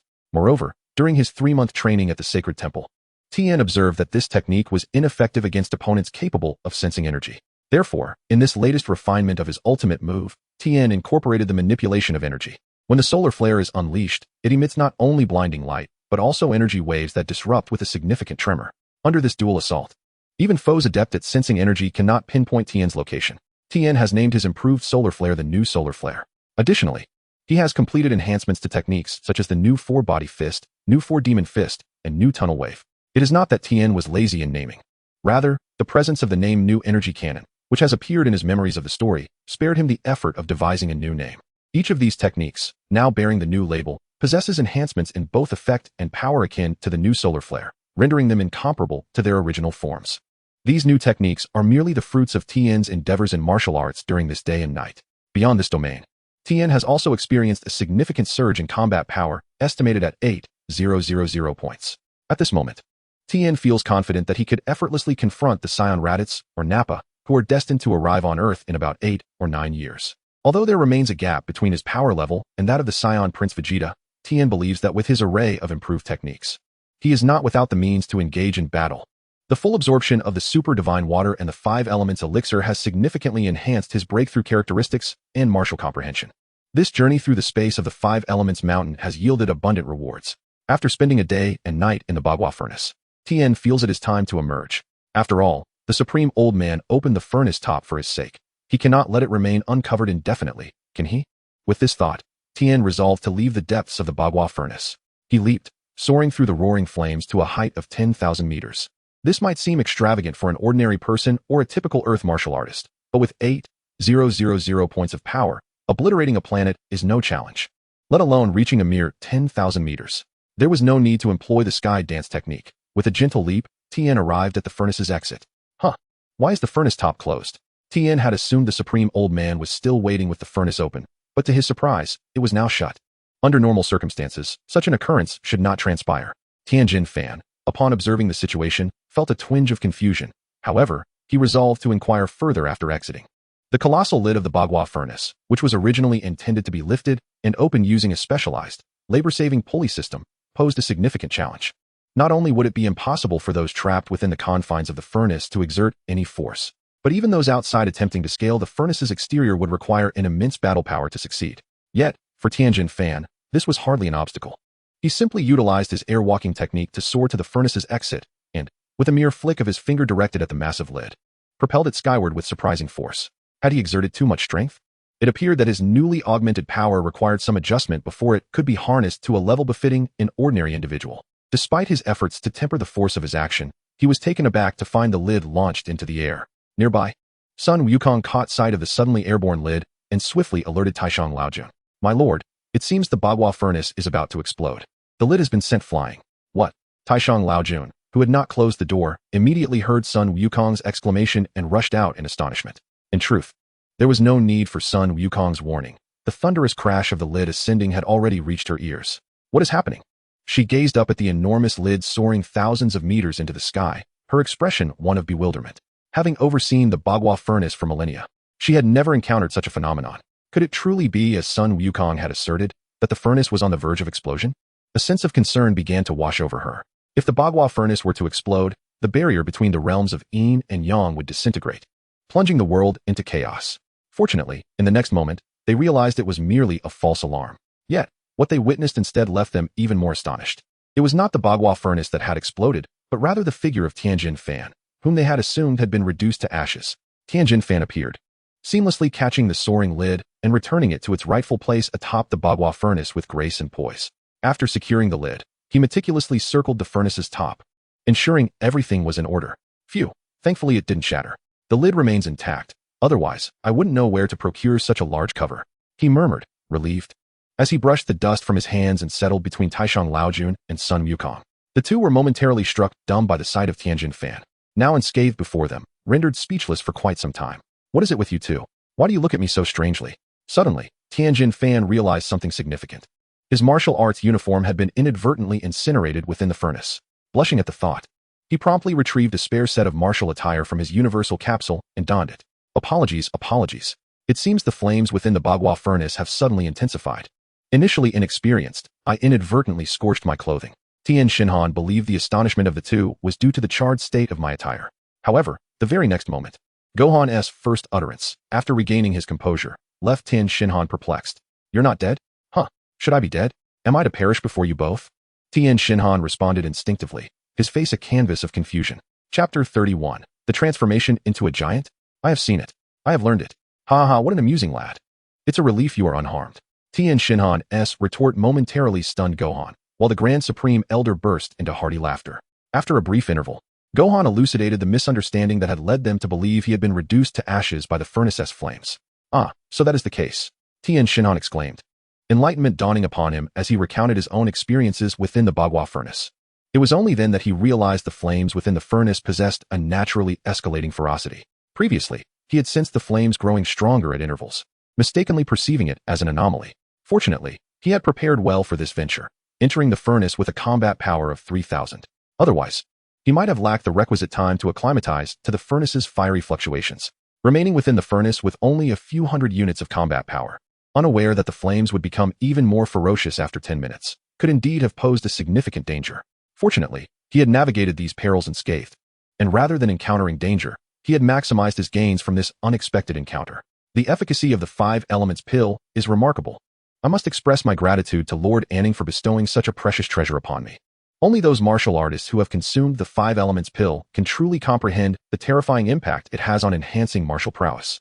The improvement of already mastered techniques is merely the tip of the iceberg in Tien Shinhan's martial potential. The speed at which he learns new techniques is astonishing. In fact, during combat, he may even directly acquire techniques demonstrated by others and execute them on the spot. This is not a gift from me. It is you who descended to the very bottom of the Bagua furnace to retrieve it. The scorching heat within the furnace did not faze the Grand Supreme Elder due to her unique status. Nonetheless, upon entering the Bagua furnace, she still felt the overwhelming heat. This explains her reluctance to enter the furnace personally over the years. Otherwise, the ash from the 5 elements pill would not have accumulated at the furnace's base for so long. Had Tien Shinhan not taken the initiative to address this matter, the Grand Supreme Elder would have been unlikely to descend herself, unless the furnace's base was compromised or the balance between the realms of yin and yang was affected, prompting her to reluctantly intervene. Now, although Tien Shinhan has benefited from the 5 elements pill, he has simultaneously aided her in accomplishing a long overdue cleansing of the interior of the Bagua furnace. The Supreme Old Lord, secretly amused, had no inclination to feel gratitude from Tien Shinhan. However, this self-satisfied sense of having gained an advantage would not be overtly displayed before him. Thus, she suppressed the urge to smile and cleared her throat to add, Ahem, if you truly wish to express your gratitude, it would be more fitting to engage in a contest with me. I am curious to see the extent to which a martial artist, who is so devoted to the martial arts and possesses exceptional talent, can reach. With that, a gleaming broadsword materialized in her hand. This formidable weapon, combined with her striking appearance as a female general, instantly inspired a surge of vigor in Tien Shinhan. Very well, but my strength has recently surged dramatically, and I must be cautious not to unleash it recklessly. If I happen to strike too hard, I hope Lord Anning does not suffer any injuries. As he spoke, he tempered his power. He could sense the aura emanating from the Supreme Old Lord. If she had not deliberately restrained her energy, her combat prowess would be in excess of 300 points. Such strength would be formidable even for Tien Shinhan, who had only recently claimed victory at the World Martial Arts Championship 3 months ago. Yet now, he needed to control the explosive power he had just mastered to avoid unintentionally harming her. Hurt me? Even the king of hell or the deities of earth would not dare to utter such words. With a hint of bravado, she continued, "Well then, since you are so confident, I shall unleash my full strength upon you. Be cautious, Tien Shinhan." Upon finishing her statement, the Supreme Old Lord's form suddenly expanded to a height of 100 meters. Alongside her towering figure, the broadsword in her grasp grew in size. Whoosh! In an instant, the colossal broadsword, now 100 meters long, whirled with a resounding whoosh, creating a tempest that swirled through the air. Observing the spectacle, Sun Wukong was rendered speechless with astonishment. "Lord Anning, you cannot be serious. With a single stroke, do you truly intend to cleave Tien Shinhan in two?" Although Tien Shinhan's day and night spent in the Bagua furnace was indeed remarkable, the Supreme Old Lord's formidable presence had already taken root in Sun Wukong's mind. Coupled with her sudden transformation, the stark contrast between her towering form and Tien Shinhan's less than 2-meter stature was enough to invoke instinctive concern for Tien Shinhan. A transformation of such magnitude? According to the terminology from his memory, it should be referred to as manifesting heaven and earth. Though this might not be entirely fitting in the context of Dragon Ball. Witnessing the Supreme Old Lord expand right before his eyes, Tien Shinhan's innate martial prowess ignited a fervor within him. He had vaguely grasped the essence of this extraordinary technique. Transformations were not foreign to him. Techniques like the 4 demon fists and 4 body technique were indeed forms of transformation, albeit not in size, but in extending limbs or creating additional clones. Not only that, but Tien Shinhan also improved upon the foundations of the 4 demons fist and the 4 bodies fist, developing the new 4 demons fist and the new 4 bodies fist, mastering the key points of transformation techniques with remarkable thoroughness. Witnessing the magnificent transformation technique before him, Tien Shinhan swiftly grasped the essence of this transformation, learning it with remarkable speed. "To grow larger, I have mastered it. I cannot simply call it Heavenly Phenomenon, so I shall name this technique Heavenly Phenomenon Fist." With a faint smile, Tien Shinhan suddenly grew taller and larger in the incredulous gaze of Sun Gohan, Clang, as he faced the formidable blade of the Supreme Old Monarch, who swung it down with great force. Tien Shinhan, now also at a height of 100 meters, gently thrust out a finger containing his power. Bang, bang, bang. The Supreme Old Monarch's great blade was unexpectedly disarmed by a mere poke from Tien Shinhan's finger. Even so, the recoil from the great blade forced the Supreme Old Monarch to take several steps back to dissipate the force. How can you transform into a giant? And how can your power be so immense? The Supreme Old Monarch gazed in disbelief at the giant Tien Shinhan before him. Initially, she had anticipated a fierce battle between them. Yet, after just one move, Tien Shinhan had effortlessly disarmed her with a mere finger, rendering any further conflict unnecessary. "I apologize, Lady Anning. As for my transformation, I must confess that I just learned it from you. Do you believe me?" After executing his technique, Tien Shinhan quickly reverted to his original size, having realized that the Supreme Old Monarch had no intention of continuing the fight. He voluntarily returned to his normal form, providing her with an opportunity to cease hostilities. Seeing Tien Shinhan revert to his original state, the Supreme Old Monarch also shrank back to her original height. As for his claim of having just learned the technique from her, she chuckled. "If anyone else were to say that, I would certainly not believe it. However, you are different. I have witnessed that for a martial artist who embodies both madness and genius, nothing is impossible." The Supreme Old Monarch sighed with admiration for Tien Shinhan. Recognizing that such a martial artist was unlike any she had encountered in millennia, it seemed that the potential for martial artists from Earth had significantly increased. Chapter 32, The Abstract Supreme Old Monarch. The Return of the Strong. "You flatter me." Tien Shinhan was surprised by the high regard the Supreme Old Monarch held for him. Yet, coincidentally, he shared the same sentiment regarding himself. The future brimmed with infinite possibilities for him. With the battle concluded, Tien Shinhan, the Supreme Old Monarch, and Son Gohan engaged in conversation for a while longer, during which Tien Shinhan also enjoyed a meal of the Supreme Old Monarch's favorite noodles. "It's almost time. I must return to my training." Having completed his adventure with the Supreme Old Monarch, Tien Shinhan had further training plans ahead. He aspired to catch up to the Super Saiyans, and his training agenda was filled with numerous plans. "Are you leaving already? However, for a martial artist like you, cultivation is indeed of utmost importance." "Very well, although your strength would allow you to return the same way without issue, I shall save you some time." The Grand Supreme Elder gestured with his guandao, drawing a circle in the air before him. In the next moment, an exit to the 5 Elements Mountain space materialized in midair. "This is the exit to the 5 Elements Mountain. You may depart from here." Upon seeing this, Tien Shinhan expressed his gratitude, but just as he was about to step through the exit, a thought struck him. "Wait, this exit should lead back to Earth, right? I hope it doesn't take me to the Serpent Path by mistake." To be safe, Tien Shinhan confirmed his assumption. "Oh dear," the Grand Supreme Elder exclaimed in surprise. "It wouldn't truly lead to the Serpent Path, would it?" Tien Shinhan's expression shifted dramatically. If he hadn't asked that question, he might have unwittingly arrived in the underworld. Surviving the climb up 5 Elements Mountain and the trials of the 8 Trigrams Furnace only to perish in a supposed safe passage would be a great misfortune. A sense of dread lingered in Tien Shinhan's heart. Haha, I was merely jesting. This exit leads directly to Earth. Do you believe I would make such a foolish mistake? Soon after, the Grand Supreme Elder stifled a laugh, clearly revealing that his earlier exclamation had been a prank at Tien Shinhan's expense. Ever since Tien Shinhan ascended 5 Elements Mountain, he had maintained an air of fearless bravado. She simply wished to frighten him a little. Indeed, there were still things that instilled fear in Tien Shinhan, particularly the thought of wasting his time on cultivation, which was the last thing he wished for. Tien Shinhan was left speechless, astonished that this ancient lady, who resembled a youthful beauty, harbored such a whimsical side to her character. As for whether she would commit such a grave error, Tien Shinhan couldn't be entirely certain. After all, her duty was to oversee the 8 Trigrams Furnace, yet in Tien Shinhan's recollection, she had failed to notice even a hole in the furnace's base. It was only when the castle of the Bull Demon King was set ablaze and Goku came knocking that she realized the furnace was damaged. Or perhaps she was aware of the furnace's condition, but simply found it too bothersome to endure the furnace's high temperatures to effect repairs. Naturally, these thoughts remained confined to Tien Shinhan's mind. Were he to voice them, the whimsical Grand Supreme Elder would surely lose her temper. Lord Ning would never make such a blunder. It was merely a rather frightful jest. Tien Shinhan replied in kind, then stepped confidently through the spatial exit. Simultaneously, he heard Son Gohan calling from behind him. Tien Shinhan, once you return to Earth, please tell Goku that I'm doing well here. Even if he gathers all the Dragon Balls, he should not wish for my resurrection. Hearing this, Tien Shinhan smirked. Ah, Son Gohan, truly the disciple of Master Roshi. To be able to remain in the company of such a youthful beauty, he even shuns the idea of resurrection. Tien Shinhan shook his head. Different individuals possess their own choices and paths. Moreover, the pursuit of martial arts does not conflict with the presence of beautiful women, much like his own situation, as having Lan Shi residing in the Heavenly Temple is indeed a delightful sight. Furthermore, Lan Shi possesses the ability to switch between 2 distinct personality modes, rendering her a veritable paragon of versatility, equipped to grace the grand halls, manage the kitchen, wield a machine gun, and rob a bank. In a word, omnipotent. Shortly thereafter, Tien Shinhan emerged from the passage, his gaze immediately drawn to the towering Korin Tower in the distance. It was unexpected that the exit, designated by the great sage, was quite accurately aligned, directly connecting to the vicinity of the sacred Korin Tower.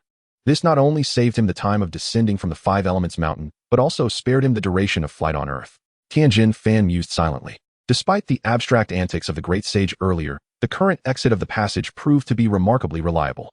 The only slight disappointment was that he could not inform the fortune-telling elder of his return to Earth. However, Tien Shinhan soon shook his head. With the extraordinary divination abilities of the fortune-telling elder, it would not take long for her to ascertain his successful return, rendering his notification unnecessary. Casting aside the distractions associated with this adventure, his focus sharpened on the Korin Tower. Simultaneously, the deities within the Heavenly Temple suddenly widened their eyes. An immensely powerful aura had inexplicably manifested on Earth.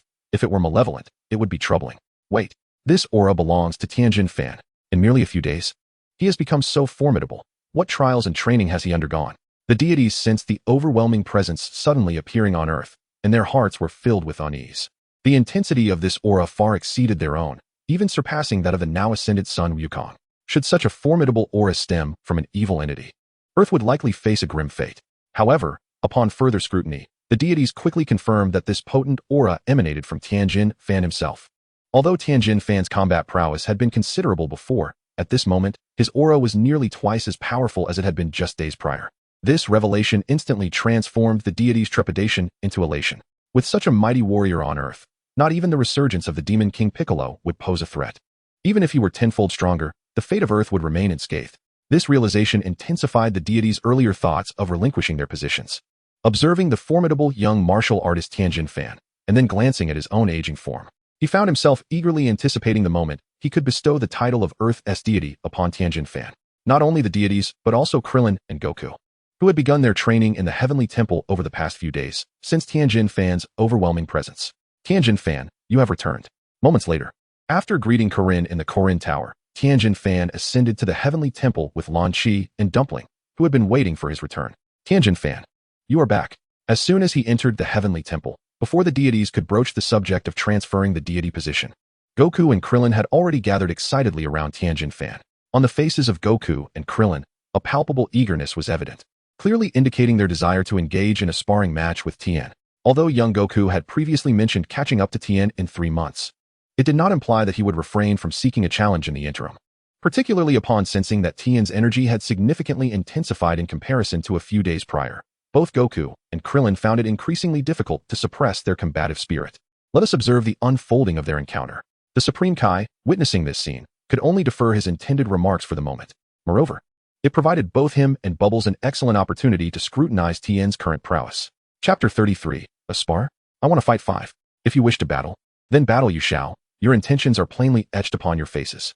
Despite Goku and Krillin not having explicitly voiced their eagerness to engage in combat with Tien, the Supreme Kai could discern their desires at a glance, and naturally, Tien could read their expressions as well. Haha, you've caught us, Tien. Goku and I are indeed quite curious about your current strength. However, having just returned from your journey, shouldn't you rest a while longer? Krillin chuckled, rubbing the smooth back of his head, feeling somewhat bashful as Tien easily uncovered their little scheme. Despite their longing for a spar, he found himself contemplating the necessity of rest. Krillin's empathy and ability to consider others' perspectives were commendable. If he were not to emerge as a victor in the Dragon Ball universe, who would? He possessed the strongest brother in the world, was the mightiest human on Earth, and was blessed with a beautiful and powerful wife, culminating in the birth of a lovely daughter and even the growth of a luxurious mane. Initially, Tien assumed that Krillin's fortune stemmed from his repeated offerings as a sacrificial material. However, it now appeared that Krillin's character and disposition played a pivotal role as well. Rest assured, Krillin, my journey didn't exhaust me in the slightest. There is no need for recovery. Furthermore, not only are you curious about my current strength, but I am equally intrigued by yours, Tien assured, gesturing for Krillin to relax and indicating that commencing the battle immediately would be entirely fair for both parties. Oh, in that case, I feel reassured. Goku, let us prepare. With Tien's affirmative response, Krillin turned to the increasingly restless Goku. Upon hearing that they could finally commence their sparring, Goku's fighting spirit intensified even further. Tien assessed the energy levels of both fighters. In true combat, the ultimate outcome could not be solely determined by the comparison of energy levels. However, one could intuitively gauge the combat power index from the magnitude of their energies. In Tien's estimation, Goku's current combat power index was nearing 3,000 points, while Krillin had just surpassed 200 points. Such power indices reflected considerable progress for both of them. However, when compared to the current capabilities of Tien Shinhan, there remains a considerable disparity. As the two prepared, Tien Shinhan turned his gaze towards Jiaozi behind him. Jiaozi, why don't you join Goku and Krillin? I wish to assess your collective strength. Facing 3 opponents alone. If it had been anyone else, Krillin and the others might have deemed him somewhat arrogant. Yet, the martial artists present could sense the formidable energy emanating from Tien Shinhan, and thus found nothing amiss in his assertion. Very well, Tien Shinhan, I shall temporarily join forces with them to challenge you, Jiaozi replied, nodding obediently. When their strengths were more evenly matched, Jiaozi had always been compliant with Tien Shinhan. Now, with Tien Shinhan's power having surged significantly ahead, Jiaozi naturally held him in utmost regard, yielding to his every command. As Goku, Krillin, and Jiaozi readied themselves, Tien Shinhan pondered for a moment and felt that the gap in their strengths was still substantial. He turned his attention to the god of Earth and Mr. Popo standing beside him. Lord God, Mr. Popo, I hope you will also join this battle. I intend to face 5 opponents. Upon feeling Tien Shinhan's gaze upon him, the god of Earth sensed an ominous premonition. As soon as Tien Shinhan's words escaped his lips, he inwardly exclaimed in disbelief. No, I am the god of Earth. I intended to quietly observe from the sidelines, not be dragged into this. This young man was increasingly disregarding his status as the god of Earth. And to add Mr. Popo into the fray as well, the god of Earth felt his face flush with indignation as he mentally chastised Tien Shinhan for his audacity. However, observing Tien Shinhan's earnest demeanor and solemn expression, he realized the young man was not jesting, but rather serious about his request. Alas, it seems I have no choice. After all, I am prepared to pass on my position to him. What harm is there in serving as his sparring partner just this once? Faced with Tien Shinhan's determination, the god of Earth resolved not to refuse, finding solace in his own rationalizations. Very well, I accept your challenge. Huh, do I have to join too? Mr. Popo, still in a state of bewilderment, found himself inadvertently included in Tien Shinhan's request, following the god of Earth's agreement. With this lineup, the numbers now seem more even. Tien Shinhan mused as he observed the 5 individuals readying themselves. Nevertheless, even together, their combined combat power still paled in comparison to his own. Hence, Tien Shinhan had no intention of unleashing his full strength against them. Instead, he sought to seize this opportunity to experiment with a special technique he had perfected in the hyperbolic time chamber. With a swift motion, battle was imminent as Goku initiated the confrontation, launching a rapid kick aimed at Tien Shinhan's calf. Krillin seized the opportune moment, deftly coordinating with Goku's assault, and swiftly aimed a kick at Tien's leg. The two exhibited a remarkable synergy in their offensive strategy, revealing the ferocity of their combined onslaught. Their speed was commendable. However, it still fell short, prompting a command for retreat. Both fighters exhibited astonishing velocity and formidable strength in their attacks, yet this was merely relative to ordinary martial artists. Before Tien, their speed appeared almost lethargic, akin to slow motion. With a mere flick of his hand, Tien masterfully countered their swift and precise strikes. He seized Goku and Krillin's legs with impeccable accuracy, subsequently spinning them around like dough, flinging them 180 degrees away. The tremendous force of this throw nearly sent them hurtling out of the vast expanse of the God Temple's plaza. For the two who had yet to master the art of flight, beyond the plaza lay a perilous drop of nearly 10,000 meters. Even if they were not destined to meet their demise from the fall, the sheer height was enough to instill a sense of trepidation. From the moment Goku and Krillin launched their surprise attack to their near expulsion from the plaza, the entire sequence transpired in less than 5 seconds. Simultaneously, Kaiatsu had attempted to employ his psychic abilities against Tien. Freeze. Kaiatsu aimed to immobilize Tien, or at least momentarily hinder his movements. However, the result was effortlessly shattered by Tien. It wasn't that Tien had become an entity capable of nullifying psychic powers. Rather, the disparity in their combat prowess was simply too great. With Tien's current power level at 8,000, it was exceedingly difficult for Kaiatsu to restrain him even for a heartbeat. Thus, when Tien sensed Kaiatsu's psychic force encroaching upon him, he merely allowed his formidable aura to surge forth. Crack! A layer of invisible restraint, reminiscent of glass, shattered and dissipated from Tien's form. He could perceive that Kaiatsu's psychic confinement had lasted scarcely a second. To an observer, it appeared as though Kaiatsu had merely gestured towards Tien, his abilities failing to manifest any substantial effect. This exemplified the overwhelming disparity in combat power. Interesting. We have already repelled 3 opponents so swiftly. Mr. Popo, it seems we must exert ourselves more in this battle, remarked Tien. Mr. Popo nodded in agreement. In the next moment, the God of Earth and Mr. Popo coordinated their assault on Tien. Chapter 34, The Siege, The Rise of the Invincible Warrior. The God of Earth and Mr. Popo possessed a more profound mastery over the manipulation of ki, especially Mr. Popo, who had spent considerably more time in the God Temple than the current deity. It was he who initially assisted in guiding the current god in the utilization of ki, much like he had done for Tien and Goku over 3 months prior. Consequently, as they launched their attacks, both were adept at concealing their energy with finesse. Though the deity was channeling the energy within to enhance his speed and attack power, he barely allowed a trace of excess energy to escape. In Tien Shinhan's perception of energy, he could only catch a fleeting, indistinct shadow of the deity's movement. However, since he had intentionally avoided an overdependence on this ability from the moment he mastered it, he found himself unfazed by the current predicament. Despite the difficulty in sensing energy, he still had his eyes to observe directly. Moreover, the speeds of the two combatants appeared to Tien Shinhan as if they were moving in slow motion. Mr. Popo, standing nearby, had mastered the art of energy concealment even more thoroughly, to the extent that Tien Shinhan could not detect his position at all through energy perception alone. Yet, despite their exceptional control over their energy, they could not escape Tien Shinhan's keen observational skills. Even with his eyes closed, he could clearly see them approaching from both sides. At that moment, all 3 of Tien Shinhan's eyes were wide open. With determination, Tien Shinhan thrust his palms outward to either side, preemptively countering the surprise attack from the 2 assailants. His hands formed a horizontal line, and he pushed outward effortlessly. It appeared he exerted minimal force and moved at a leisurely pace. Yet, this seemingly mundane action propelled both the deity and Mr. Popo away with considerable force, sending them hurtling back along the very path they had taken to approach him. Could it be that even with their energy concealed, they were utterly incapable of disrupting his focus? As the deity was sent flying several dozen meters, he barely managed to regain his composure, astonished by the outcome. The strategy of ambushing Tien Shinhan while concealing their energy had been a recent discussion between him and Mr. Popo. Although Tien Shinhan's energy was undeniably formidable and his combat prowess astonishing, the deity had assumed that, being a young warrior, he might still possess some shortcomings in training and battle experience.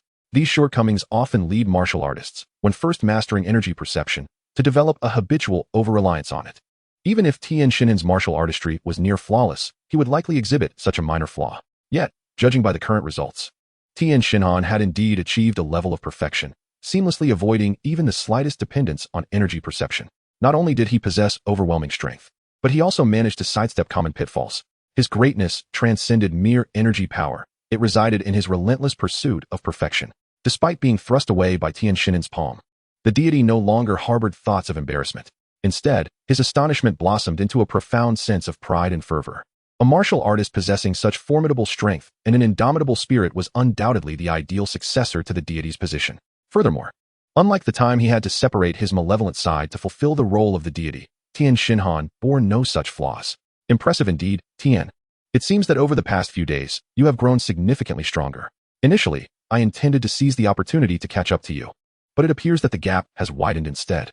At this moment, both Goku and Krillin, akin to celestial beings, are filled with astonishment and exhilaration. Although they were both effortlessly flung away by Tien grabbing their legs, such a minor setback is insufficient to compel them to concede defeat. Even if victory seems unattainable in this sparring match, they are determined to unleash their full potential. Having realized that their previous close-range assaults were ineffectual against Tien, Goku and Krillin exchanged knowing glances. In the next instant, they reached a unanimous decision. They would concentrate all the energy within their bodies. Kamehameha. The two, trained under the same master, simultaneously focused their energies to perform the Kamehameha, preparing to confront Tien in a decisive battle. After all, the shockwave generated by the Kamehameha, when unleashed with their combined might, could yield a far more formidable attack than their individual powers. While their original energies may not match Tien's, and their melee attempts had proven futile, this technique was their only recourse. Of course, Goku and Krillin were mentally prepared for the possibility that if Tien could not withstand their combined Kamehameha, they would immediately redirect their attack to prevent inflicting severe harm.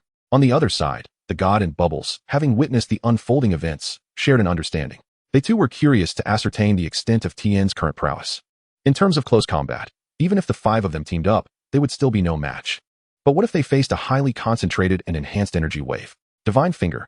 The god promptly gathered a highly compressed energy wave at his fingertip, directing it towards Tien as he unleashed a divine version of the Kamehameha. Bubbles Beam. Meanwhile, Mr. Bubbles instantly raised a thumb in Tien's direction, his thumb now pointing towards him. A similarly compressed energy beam shot forth rapidly from the tip of Mr. Bubbles' thumb, aimed at Tien. Naturally, like Goku and Krillin, the god and Mr. Bubbles shared the same intention. Should Tien prove unable to withstand their attacks, they would adjust their strikes accordingly. What is happening? Why are they all directing energy waves at Tien? Dumpling, who had just been easily freed from his superpower by Tien, observed the actions of the other four with a sense of bewilderment. Yet he recalled Tien's instructions before the battle commenced. During the sparring match, do not hold back. Fully cooperate with the others in their attacks against me. If I sense that you are being lenient out of concern for me, it will indicate a lack of faith in my abilities. Reassured by this special directive, Dumpling cast aside any hesitation and joined in the fervent assault. DD Wave. With Dumpling's participation, 5 energy waves surged towards Tien from all directions simultaneously. Each energy blast significantly amplified the collective power of the 5 combatants. Particularly, the Kamehameha unleashed by Goku, whose combat power initially exceeded 2,000 points, now surged to an astonishing intensity of over 3,000 points. Coupled with Krillin's Kamehameha wave, the combined force of their attacks skyrocketed to nearly 4,000 points. Such destructive power was more than sufficient to breach Tien's defenses, leaving him vulnerable if he remained stationary and unguarded. However, faced with the onslaught of these energy waves, Tien felt a surge of exhilaration. This intensity of attack was just right for testing the efficacy of his new technique, New Four-Wraith Fist. In the next moment, Tien's physique underwent a transformation. In the original Four-Wraith Fist, a pair of arms sprouted from his back, culminating in a total of 4 arms.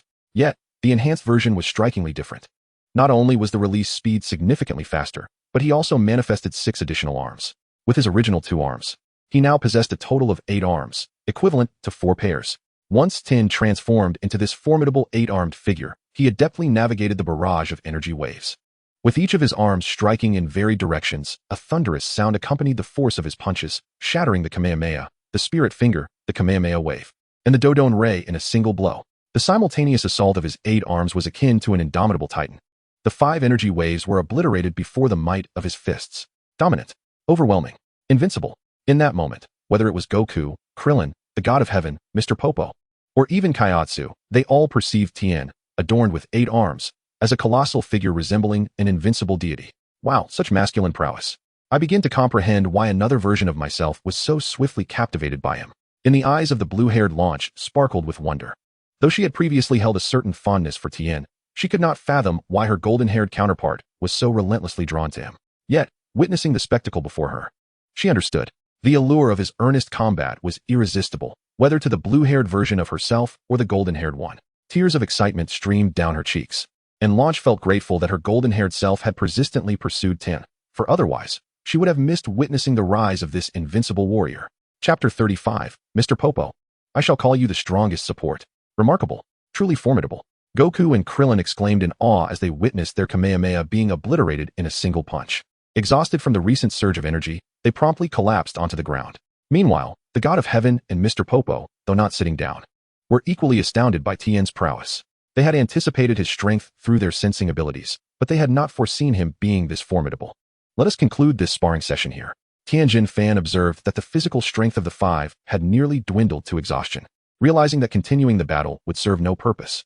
Moreover, he had already accomplished his testing objectives, leaving him without any compelling reason to persist in the fight. Brother Tien, you are truly remarkable, exclaimed Jiaozi, rushing to Tien Shinhan's side to offer his praise. In the past, Tien Shinhan had instilled in him a sense of reliability, and now he felt an unwavering dependability emanating from him, as steadfast as the mountains themselves. Haha, it's merely a temporary lead. The path of martial arts is still long ahead. Jiaozi, keep pushing yourselves. Tien Shinhan replied with a gentle smile. His effortless victory against 5 opponents further solidified his belief that his aspirations of becoming a formidable warrior were indeed attainable.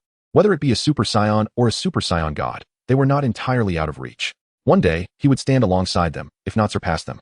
Through his own martial prowess. Tien Shinhan, your strength truly astounds me. There is a matter on which I wish to seek your counsel, the Supreme Kai said. Having calmed himself from his initial shock and forcing a smile, he deemed amiable as he approached Tien Shinhan.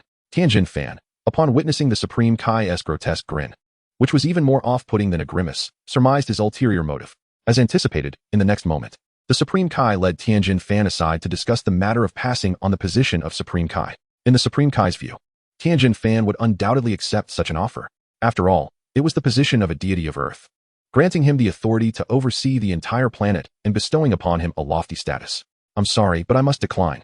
Tien Shinhan's response took the Supreme Kai by surprise.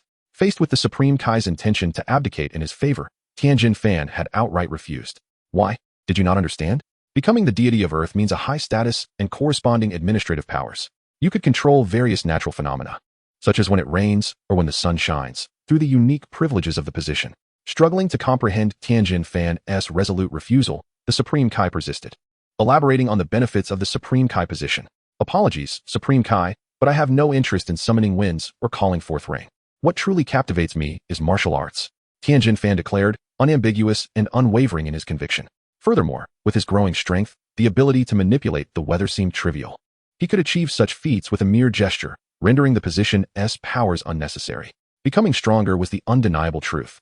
The notion of being Earth's Supreme Kai was but a fleeting cloud. Witnessing Tien Shinhan's unwavering stance, the Supreme Kai finally understood that his intentions were doomed to fail.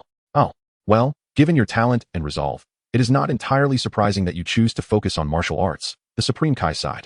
Relinquishing the thought of bestowing the title upon Tien Shinhan, he then glanced at Goku. Although Goku had also surpassed him and was a worthy successor, he believed Goku was still rather too young for such a role. Forget it. Let us wait until that egg matures, and then we shall make our decision. The deity shook his head. For his urgency in passing on the divine mantle stemmed from his plan to face the demon King Piccolo in a final confrontation once the egg he had laid had grown. With his aging body, he deemed it a worthy sacrifice to take down the great demon who had manifested on Earth due to his own actions. It was a burden he felt compelled to bear. However, as Tien Shinhan was currently unwilling to accept the position of the deity, he could only proceed step by step until a suitable successor was found. Unbeknownst to Tien, the deity's thoughts were far removed from the matters concerning the demon King Piccolo. In truth, the threat posed by Piccolo had long since faded in light of Tien's current prowess. Seizing this opportunity, he presented a request to the deity and Mr. Popo, inquiring, "Honorable deity, esteemed Mr. Popo, are there any other special training facilities within the Heavenly Palace that could be made available to us? Training solely in the main hall has yielded diminishing returns for my current capabilities. Are there any equally matched opponents on the grounds that could facilitate my growth? If I remain in a state devoid of suitable adversaries for an extended period, my progress will inevitably stagnate." There was a hint of pretense in Tien's questions. He was well aware of the Heavenly Palace's offerings.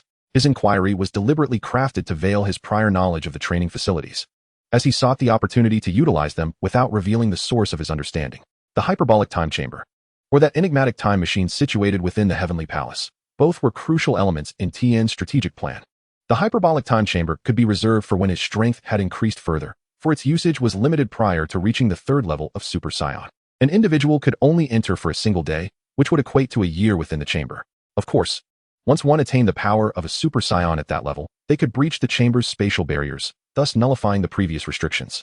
However, the strength required for Super Saiyan 3 was still beyond Tien's reach, making the time machine his immediate objective. In his recollections, The time machine had the capability to transport its user to the temporal realm of their chosen adversary. There were instances in the narrative where Tien and Krillin had utilized this machine to journey back in time to battle ordinary Saiyan warriors. In his childhood, Goku, under Mr. Popo's guidance, had also employed the time machine to visit a younger Master Roshi, witnessing the martial arts master execute the Kamehameha, which deepened his understanding of energy manipulation. It is evident that this time machine is an indispensable component of Tien's aspirations for strength, if he could wield it effectively. Even while remaining in the heavenly palace on Earth, he would not lack suitable opponents to engage in combat against. Are there any special training facilities available? The heavenly god and Bobo both fell into contemplation upon hearing the words. Indeed, while Tien Shinhan's earlier statement bore a hint of a solitary, victorious bravado, the two who had personally experienced his strength understood the truth in his words. Given Tien Shinhan's current prowess, merely training in the plaza would not yield optimal results. In contrast to solitary practice, engaging in ample combat is an indispensable aspect of the path to becoming a martial arts master. No true champion has ever emerged solely through the rigors of training without the crucible of real battle. After a moment of reflection, Bobo, who had resided in the heavenly temple longer, suddenly brightened with insight. His wise eyes widened, and his response seamlessly aligned with Tien Shinhan's aspirations. Indeed, within the heavenly temple exists a room of spirit and time, equipped with a time machine. If one requires suitable adversaries to enhance martial cultivation, perhaps the time machine could perfectly fulfill Tien Shinhan's current needs. As long as he envisions the opponent he desires, the machine can transport him to a time and space where similar challengers exist, be it in the past or the future. Listening to Bobo's fortuitous response, Tien Shinhan inwardly gave him a thumbs up. Bobo, I shall dub you the greatest ally, he mused, realizing that this answer was akin to a pillow offered to someone in need of rest, perfectly catering to his requirements. Chapter 36. The Time Machine. Transport. With Bobo's assistance, Tien Shinhan's plan to utilize the time machine became a natural progression. Soon after, Tien Shinhan, Goku, Krillin, and Chaozu followed the heavenly god and Bobo to the chamber housing the time machine. Surprisingly, aside from the four martial artists eager for battle, the blue-haired Launch expressed an unexpected desire to accompany them. Even after Bobo had warned that using the time machine to traverse to alternate realms could entail the risk of death, Launch remained resolute. Worry not, I shall safeguard myself. I will simply keep my distance while you engage in combat, she declared, her simple wish being to witness Tien Shinhan in action. Seeing her determination, the others refrained from further opposition. Moreover, during the past 2 days of Tien Shinhan's preparation for the 5-element mountain realm, Launch had learned a smattering of martial arts fundamentals from the heavenly god and Bobo. Although she was but a novice in the martial arts, hiding safely before a battle commenced should still be within her capabilities. Tien Shinhan did not voice any significant objections. The forthcoming battle on Namek would feature the fully realized Frieza and Super Saiyan Goku as combatants. In such an intense arena, Bulma, with her paltry battle power of merely 2, had managed to survive. Launch, though weaker, possessed a considerably greater strength than Bulma. Furthermore, Tien Shinhan held confidence in his abilities. Despite the treacherous nature of the battlefield he sought, he did not fear defeat. For he was, at every moment, growing stronger. Even if one moment you find yourself evenly matched with an adversary, the next moment they may no longer be your equal. If you wish to go, then go. Tien Shinhan uttered a supportive word for Launchi. Upon hearing Tien Shinhan's endorsement, the others had no further objections. The time machine within the Temple of the Gods was not designed for just 1 or 2 users. Rather, everyone present in that room could simultaneously utilize the time machine and be transported to the same temporal reality. At last, they arrived at the chamber housing the time machine. With a click, Bobo turned to Tien Shinhan and the other 4, offering a brief reminder before opening the room door. As the bright light from the corridor poured through the doorway, it seemed to be abruptly obstructed. The interior of the room was dim, almost pitch black. Yet, strikingly, amidst this darkness, they could discern patterns resembling clock faces emerging on the ceiling and walls. Some of these clock patterns were perfectly circular, while others were slightly distorted into elliptical shapes, and some even appeared as irregular, twisted designs. Bobo refrained from explaining these clock motifs, for since his arrival at the Temple of the Gods, the time machine and this room had always existed. Even the ancient and enigmatic Bobo did not know who had left this time machine room or how it had come to be. Did the normal clocks, elliptical clocks, and distorted clocks represent the states of time and space, normalcy, deviation, and chaos? Though he had recollections of related images, witnessing the arrangement of the time machine room firsthand still left Tien Shinhan in awe of its mysterious ambience. While Bulma's invention of the time machine was indeed remarkable, the existence of this time machine room was now even more unfathomable. All right, everyone, if our objective this time is to find a worthy opponent, let us collectively focus our thoughts on seeking suitable adversaries. Do not worry about the differences in individual thoughts. The time machine will sense the commonality in your intentions and transport you to the most appropriate temporal realm. Mr. Bobo instructed the group on the preparations necessary before using the time machine chamber, emphasizing the importance of concentrating on a shared goal, finding suitable enemies. The group nodded in agreement and immediately began to focus their thoughts. In Tien Shinhan's mind, the concept of a suitable adversary was relatively clear. He envisioned an opponent from the Saiyan race, one fitting for his current combat capabilities. Meanwhile, Goku and Krillin, while also contemplating appropriate foes, conjured up wildly varying images in their minds. Goku imagined a colossal dinosaur, one far more formidable than those he had vanquished in his youth. This way, he could not only find a fitting combatant, but also feast on the dinosaur's deliciously tender tail after his victory. Krillin, on the other hand, envisioned a powerful yet beautiful opponent, ultimately culminating in the image of a striking and formidable young woman. In such a scenario, even if he could not overcome his adversary, he could at least indulge his eyes. However, he soon shook his head, realizing with dismay that he had not even embarked on his journey yet, and was already feeling the weight of potential defeat. It was all the fault of Master Roshi. He had corrupted my thoughts to the point of imagining transforming my foes into beautiful maidens. Krillin swiftly altered the mental imagery in his mind, envisioning his adversary to resemble the formidable demon King Piccolo. The thoughts of Dend and Launch were quite similar to Krillin's newfound self-reflection. Dend also conjured an image of an enemy akin to the demon King Piccolo. Although Launch had never laid eyes on Piccolo himself, she had witnessed the massacre of Dambaran at the martial arts tournament. Thus, in her mind, the appropriate adversary took the form of Dambaran. She inadvertently recalled the moment when Tien effortlessly dismantled Dambaran's wings, causing her cheeks to flush slightly. Is everyone ready? I am about to activate the machine, Bobo announced as he adjusted the time machine controls, ensuring that he, the operator, would not be included in the transport. Observing that Tien and the others had closed their eyes to concentrate on their imagined foes, he seized the moment to speak. Ready. The group responded in unison. Good.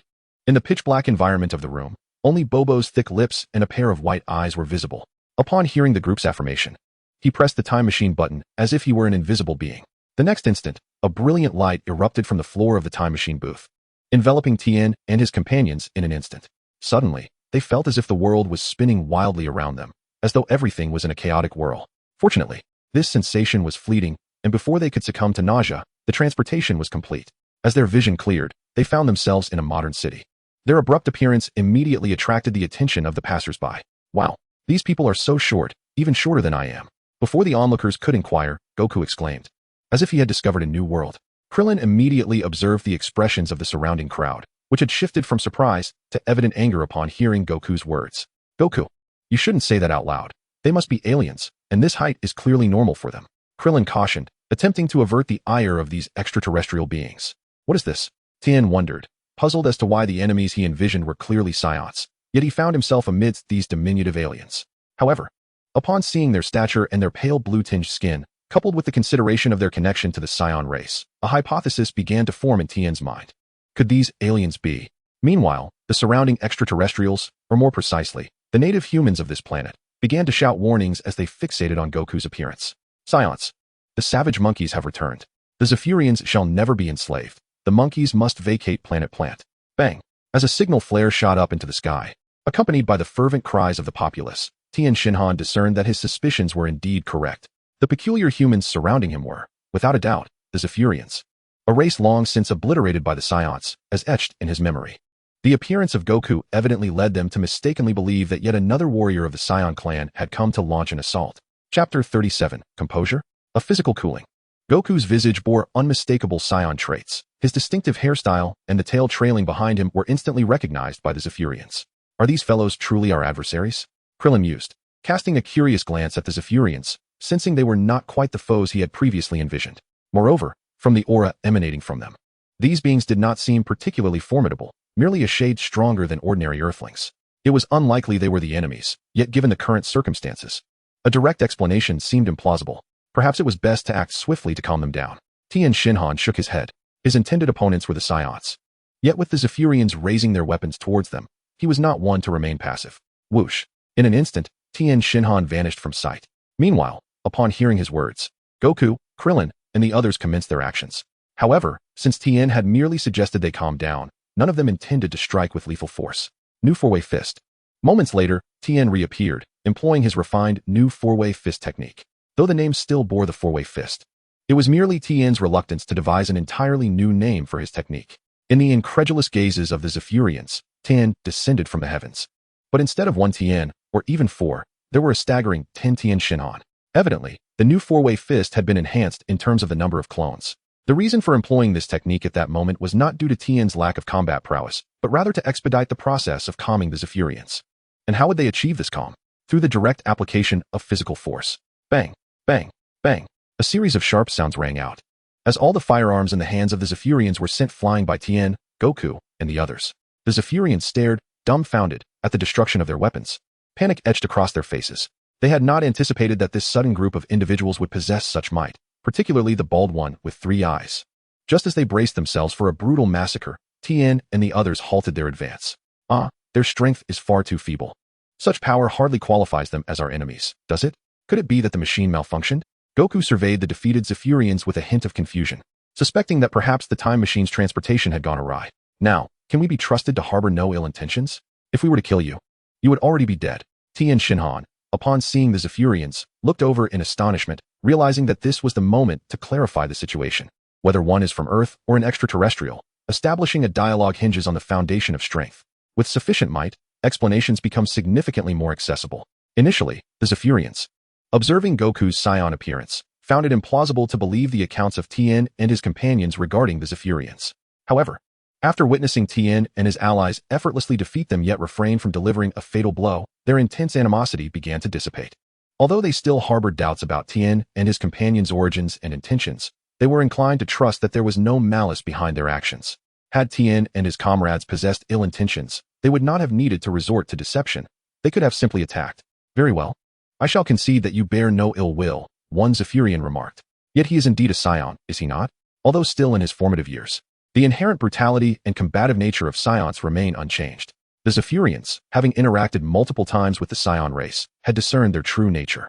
Despite Goku's youthful appearance, they could not entirely lower their guard. Saiyan. Tien, are they referring to me? I am from Earth, not a Saiyan. Goku, noticing that the Zephyrians had fixated on him as they spoke of Saiyans, felt a surge of confusion. Hearing them mention it once more, he could not suppress his curiosity and turned to Tien for clarification. Naturally, he hoped Tien would affirm his identity as an Earthling. However, Tien's response took Goku by surprise. Indeed, Goku is a Saiyan. How could this be? Goku's expression morphed into one of incredulity, while Krillin, Yamcha, and Launch mirrored his shock, all eyes now fixed on Tien. Yet, this Saiyan was distinct from the others. Having grown up on Earth, he lacked the cruelty and belligerence typical of his kin. In simpler terms, he could be described as a benevolent Saiyan. Tien chose not to conceal the truth. Certain matters were better known to Goku and the others ahead of time. And this was not a significant secret. As for their subsequent inquiries about how Tien came by this knowledge, he had already devised a response. The fortune teller was a convenient scapegoat. When faced with uncertainty, one could simply cast blame in her direction. With such a knowledgeable individual on Earth, and given Tien's previous encounters with her, it was only reasonable to attribute some narrative insights to her. The only risk was that the fortune teller might foresee this scapegoating. However, her primary concerns revolved around monetary gain and the excitement of watching battles. She was unlikely to leave her desert palace to confront Tien over such a trivial matter. A Saiyan? Benevolent? It was challenging to reconcile these two concepts.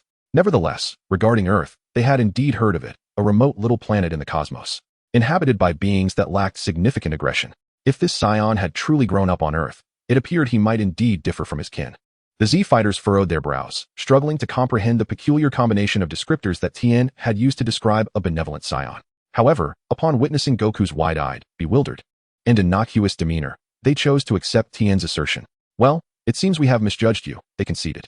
Yet, they could not help but inquire. What brings you so suddenly into our city? With the misunderstanding between them cleared, the Z-fighters expressed their curiosity. We arrived via time machine. Without waiting for Tien's response, the straightforward and candid Goku blurted out the truth. Fool, you can't just say that, Krillin exclaimed, hastily covering Goku's mouth.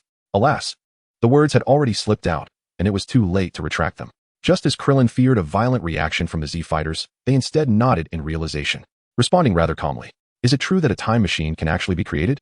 It seems Dr. Reichi's earlier hypothesis was correct, but is Earth's technological advancement truly that advanced? It appears Dr. Reichi's inventions have fallen behind those of Earth scientists. The Z-fighters, whose technology was considerably advanced and ahead of Earth's contemporaries, had not yet succeeded in creating a time machine. However, the concept had been proposed by their scientists, led by the esteemed Dr. Reichi. As the dialogue unfolded, a large group of Z-fighters approached on hovering motorcycles.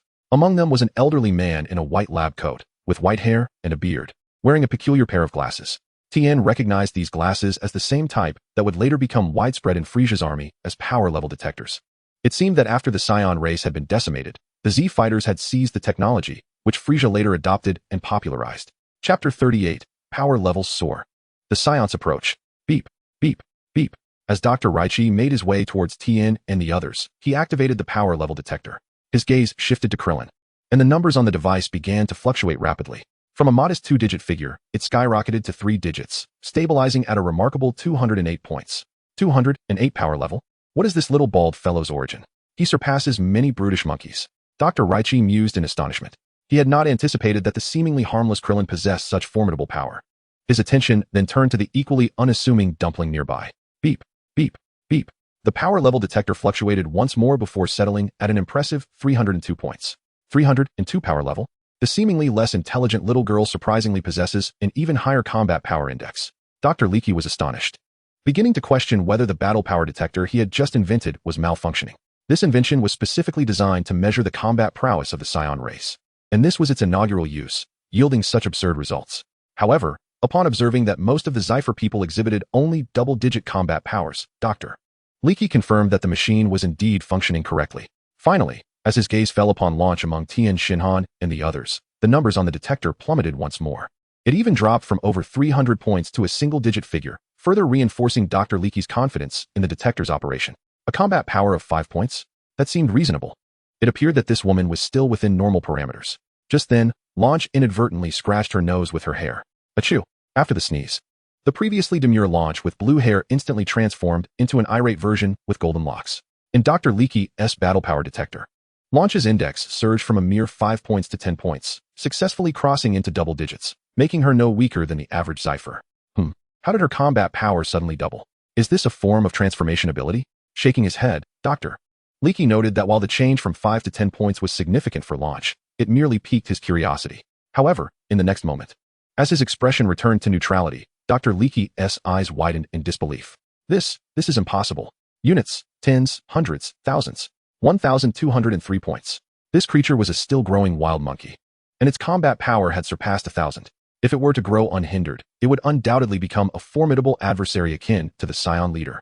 No, this opportunity to eliminate it must not be squandered. In a state of alarm, Dr. Leakey began to devise a plan to eradicate Goku preemptively. Prepare to attack. With this thought, he quickly commanded the surrounding throngs of Cypher to encircle and launch an assault. Wait, Dr. Leakey, there's been a misunderstanding. Fortunately, before the mass of Cypher could initiate their attack, those who had been previously persuaded by Tien Shinhan immediately spoke out to halt the confrontation. The very Cypher who had sent the distress signal were now asserting that a misunderstanding had occurred, prompting Dr. Leakey to momentarily pause and listen to their account. As they recounted the earlier events, Dr. Leakey remained skeptical. However, when his gaze shifted to Tien Shinhan, whom he had not had the chance to observe closely, the battle power detector emitted a series of urgent electronic alerts. Beep, beep, beep, beep, beep. Bang. It exploded. The battle power detector was utterly destroyed. The recently invented battle power detector has a temporary upper limit of 5,000 points. In a mere instant, Dr. Leakey watched in astonishment as Tien Shinhan's detected battle power soared rapidly, ultimately shattering the machine's threshold. The battle power exceeded expectations, reaching over 8,000 points, a staggering figure for Dr. Leakey, who had just developed this detector. Witnessing Tien Shinhan's astonishing strength and glancing at the surviving Cypher people pleading for help, Dr. Leakey finally came to believe their story. With such overwhelming power displayed by Tien Shinhan, if the Cypher were not truthful, they surely would not have made it this far. Alas, it appears there has indeed been a misunderstanding. In a moment of haste, he may have offended them, and he earnestly requested that the martial artists not take offense. Dr. Leakey, demonstrating a commendable character, did not stubbornly persist in his misconceptions. Instead, he respectfully apologized to Tien Shinhan and the others, offering to show them around the Cypher city and its scientific achievements as a gesture of goodwill. Visit? That sounds splendid. I am eager to see just how advanced your technology has become, Tien Shinhan replied with enthusiasm.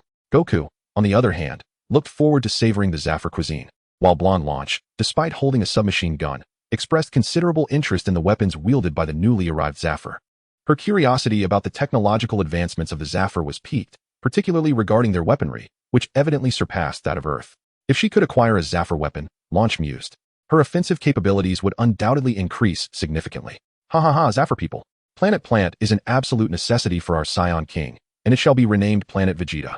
While we remain unprovoked, You should wisely vacate this planet at once.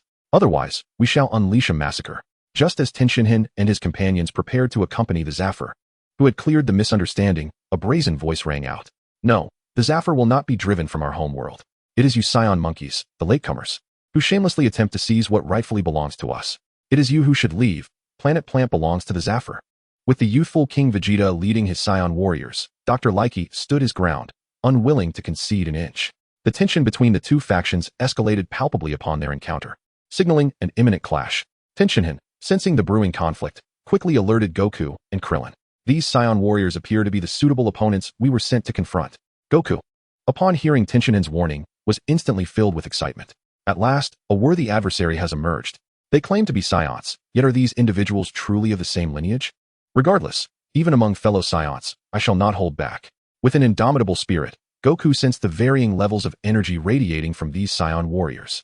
He contemplated engaging in combat to discern the distinctions between himself, a Saiyan nurtured on Earth, and the ordinary Saiyans, to determine who reigns supreme. The appearance of genuine foes ignited not only Goku's excitement, but also that of Tien and the others, each brimming with a fierce determination. Tien, in particular, felt his own strength poised to surge, relishing the prospect of formidable opponents as training partners. Has his power already reached its zenith? Then he shall strive to transcend even that. Chapter 39. To stand against me is your bravery. A group of individuals oblivious to the vastness of the cosmos shall now witness the glory of the Saiyan race, the mightiest warriors in the universe. In the prime of his youth, King Vegeta raised his hand decisively, intent on teaching the stubborn Zephyrians a lesson steeped in blood. Though this was not the first instance of Saiyans vanquishing Zephyrians, the scale of this assault, nearly involving the entire clan, was unprecedented. Previous encounters had generally occurred in smaller groups, yet this time, over 300 Saiyans stood poised outside the Zephyrian urban expanse. It is worth noting that the Saiyan population is quite limited, totaling scarcely over 500 souls. The presence of these 300 warriors signifies a significant majority. Excluding the young and the aged, this contingent represents nearly the entirety of the Saiyan elite. Regrettably, the previous power detector had malfunctioned, leaving only a temporary backup. Otherwise, it would have been an opportune moment to gauge King Vegeta's strength. Dr. Reiki lamented internally, recalling that the device capable of measuring up to 5,000 power units had been rendered inoperative due to Tien's explosive power. Now, he could only retrieve a backup device with a maximum capacity of 2,000 units from his lab coat pocket. Upon returning, he resolved to find a way to enhance the power detection limit of his devices. As he donned the backup detector, his gaze swept over the Saiyan warriors surrounding King Vegeta. He refrained from directly measuring the King's power, suspecting it to lie between 2,000 and 5,000 units. Thus, utilizing the backup detector would likely yield a result indicating an overload. Beep, beep, beep. As Dr. Reiki's eyes swiftly scanned the Saiyan warriors, numbers flashed across the detector screen: 130 units, 201 units, 58 units, 35 units, 833 units, 1,350 units. After a comprehensive assessment, Dr. Likey discerned that there existed a substantial disparity in power levels among the Saiyan warriors. Among them, the weaker adult Saiyans were designated as lower-class warriors within their race. A fraction of these feeble lower-class warriors possessed strength only marginally superior to the average of the Zephyrians. Confronted by such lower-class warriors, the Zephyrians had little cause for trepidation. Unlike the Saiyans, who relied solely on their power index, the Zephyrians could augment their lethality through advanced technological weaponry. An ordinary adult Zephyrian with a mere power level of 10, when armed with a nanoscale laser gun, stood a fair chance of severely injuring one of the weakest lower-class warriors. However, the weakest lower-class warriors comprised a relatively small segment of the Saiyan population. Among these lower-class warriors, some exhibited formidable strength, boasting combat powers in the hundreds, or even surpassing 1,000. It was these more powerful lower-class warriors that constituted the majority within the Saiyan race. Such adversaries could not be vanquished by a single Zephyrian wielding weaponry. Fortunately, the Zephyrians vastly outnumbered the Saiyan warriors. When organized into groups of 10, or even dozens, they could effectively counter the might of the more formidable lower-class warriors. Nevertheless, the standard weaponry of the Zephyrians, regardless of its quantity, was only adequate for facing lower-class warriors. When confronted with mid-tier warriors possessing combat powers reaching hundreds, or even nearing the threshold of 1,000, as well as the scarce but exceptionally powerful elite Saiyans, such conventional arms paled in comparison. Nonetheless, the technological prowess of the Zephyrians was not to be underestimated. In addition to their portable nanoscale laser weapons, they also possessed larger, albeit less convenient, laser cannons and high-energy cosmic ray missiles, which were far more devastating. With these advanced armaments and their numerical superiority, The Zephyrians typically managed to repel the Saiyan squads that ventured to attack. However, in light of the formidable scale of the current Saiyan assault, Dr. Likey felt a twinge of uncertainty, wondering whether their previously effective weaponry would suffice this time. As Dr. Likey grappled with his apprehensions, over 300 Saiyan warriors charged ferociously toward the Zephyrian urban enclave. Not only did they advance relentlessly, but they also unleashed a barrage of energy blasts, devoid of finesse, which rapidly ignited a series of explosive incidents throughout the city. Buildings crumbled, casualties mounted, and numerous Zephyrians, caught unawares, found themselves trapped beneath the debris. Smoke enveloped the surroundings. Flames danced mercilessly, and the sanguine flow of blood heralded the commencement of battle. Amidst the chaos wrought by the Saiyan onslaught, numerous Zephyrian squads retaliated by pulling the triggers of their firearms. Rays of highly concentrated and compressed laser energy, imbued with advanced technological force, were unleashed upon the ranks of Saiyans. Some Saiyan lower-tier warriors, whose power levels barely reach a few dozen points, find themselves recklessly charging to the front lines only to fall prey to concentrated fire, succumbing to a relentless barrage of laser energy beams. Both sides engage in combat, resulting in casualties on either side. In an instant, a clash between raw primal force and the might of advanced civilization unfolds before them. A temporary stalemate forms between the lower-tier warriors and a multitude of ordinary Zephyrians. Although new casualties arise continuously, neither side experiences a complete collapse in that moment. Amidst this impasse, the formidable strength of the intermediate and upper-tier warriors becomes increasingly apparent. The ordinary laser beam attacks barely faze them, while their retaliatory energy blasts consistently injure or annihilate numerous Zephyrians. Should they be allowed to continue their rampage unchecked, the numerical advantage of the Zephyrians would swiftly diminish. Without their significant numerical superiority, the obstacles faced by the lower-tier warriors would also rapidly lessen, leading to a decidedly unfavorable outcome for the Zephyrians. In response to this predicament, Dr. Leakey has already established communication with the Zephyr King, stationed at the rear of the city. At the opportune moment, the Zephyr King commands the launch of special weaponry. Massive laser cannons and high-temperature cosmic ray missiles soar through the sky, each equipped with a long-range targeting system, accurately bombarding the intermediate and upper-tier warriors. Confronted with such devastating assaults from specialized weaponry, the intermediate and upper-tier warriors cannot afford to be complacent. They must evade the strikes as much as possible before being hit or unleash energy blasts to counteract the onslaught. Seeing the Zephyrians initiate the gunfight, blonde-haired Lanchi has already scavenged 2 nano-level laser guns from the fallen or crushed Zephyrians. In the next moment, she wields 1 laser gun in each hand, unleashing a torrent of fire upon the lower-tier Saiyans. Her ferocious output rivals that of a squad of 4 or 5 Zephyrians. Simultaneously, Goku, Krillin, and Yamcha, having sensed their opponent's power levels, each select Saiyans of comparable strength to confront. As for Tien, his selection process is far less intricate than that of Goku and the others. With his prowess, he can consider any Saiyan present, aside from King Vegeta, as a potential adversary. Thus, upon witnessing Lanchi secure a safe vantage point for offensive maneuvers, Tien charges into the fray like a tiger among sheep, wreaking havoc among the Saiyan warriors. A mere combat power of 200? Trash. 500 power. A novice. 1000 power. Still too weak. How pitiful it is that the formidable Saiyan race, known as the universe's premier warrior tribe, boasts no worthy opponents. Naturally, King Vegeta is reserved for last. Within just 5 minutes, Tien, delivering powerful punches, vanquishes dozens of intermediate and upper-tier warriors. His gaze then locks onto King Vegeta, who has been observing the battlefield with crossed arms and a disdainful demeanor since the onset of the conflict. At this moment, King Vegeta became aware of the martial artist Tien Shinhan, who had been mercilessly defeating both his superior warriors and mid-level fighters with the same ease as one would crush rotten potatoes or foul eggs. You possess the merit to stand as my rival. King Vegeta's gaze was fixed intently on Tien Shinhan, as he finally released his previously crossed arms and provocatively beckoned towards him with a single finger. Huh, a rival? Should I commend your audacity for daring to oppose me?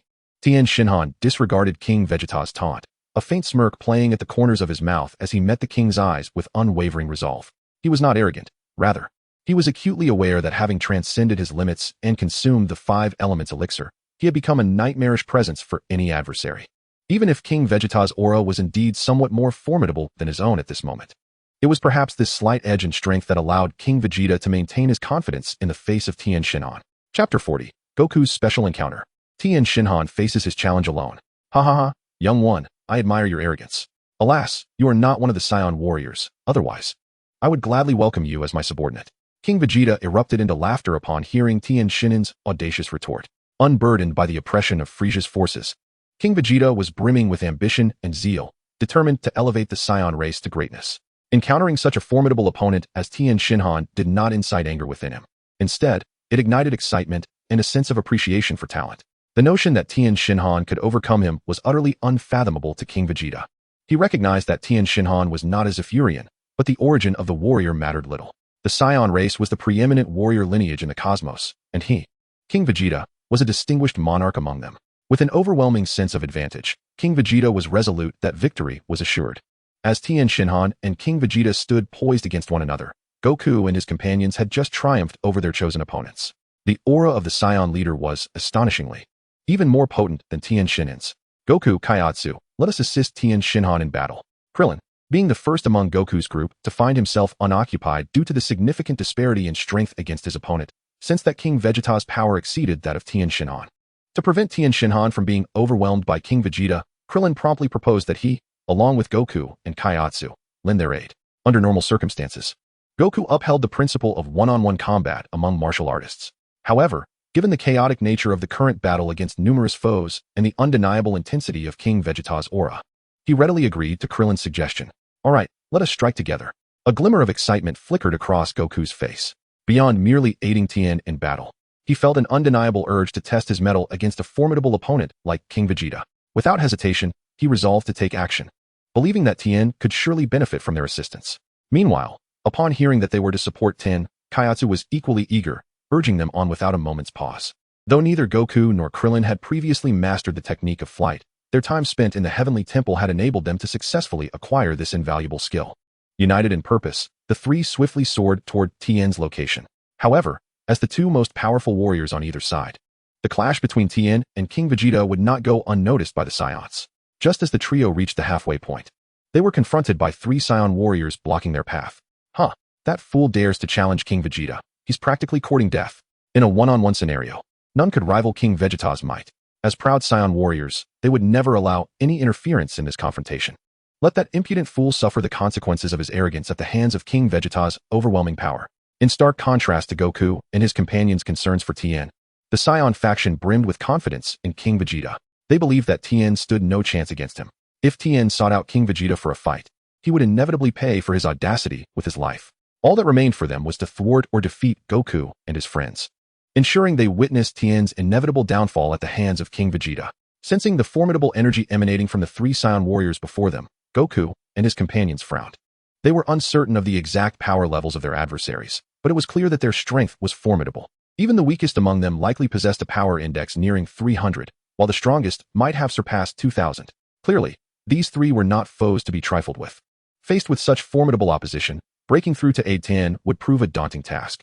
Yet, what astonished Goku and his friends even more than the warriors' power levels was the striking resemblance the most powerful Saiyan bore to young Goku.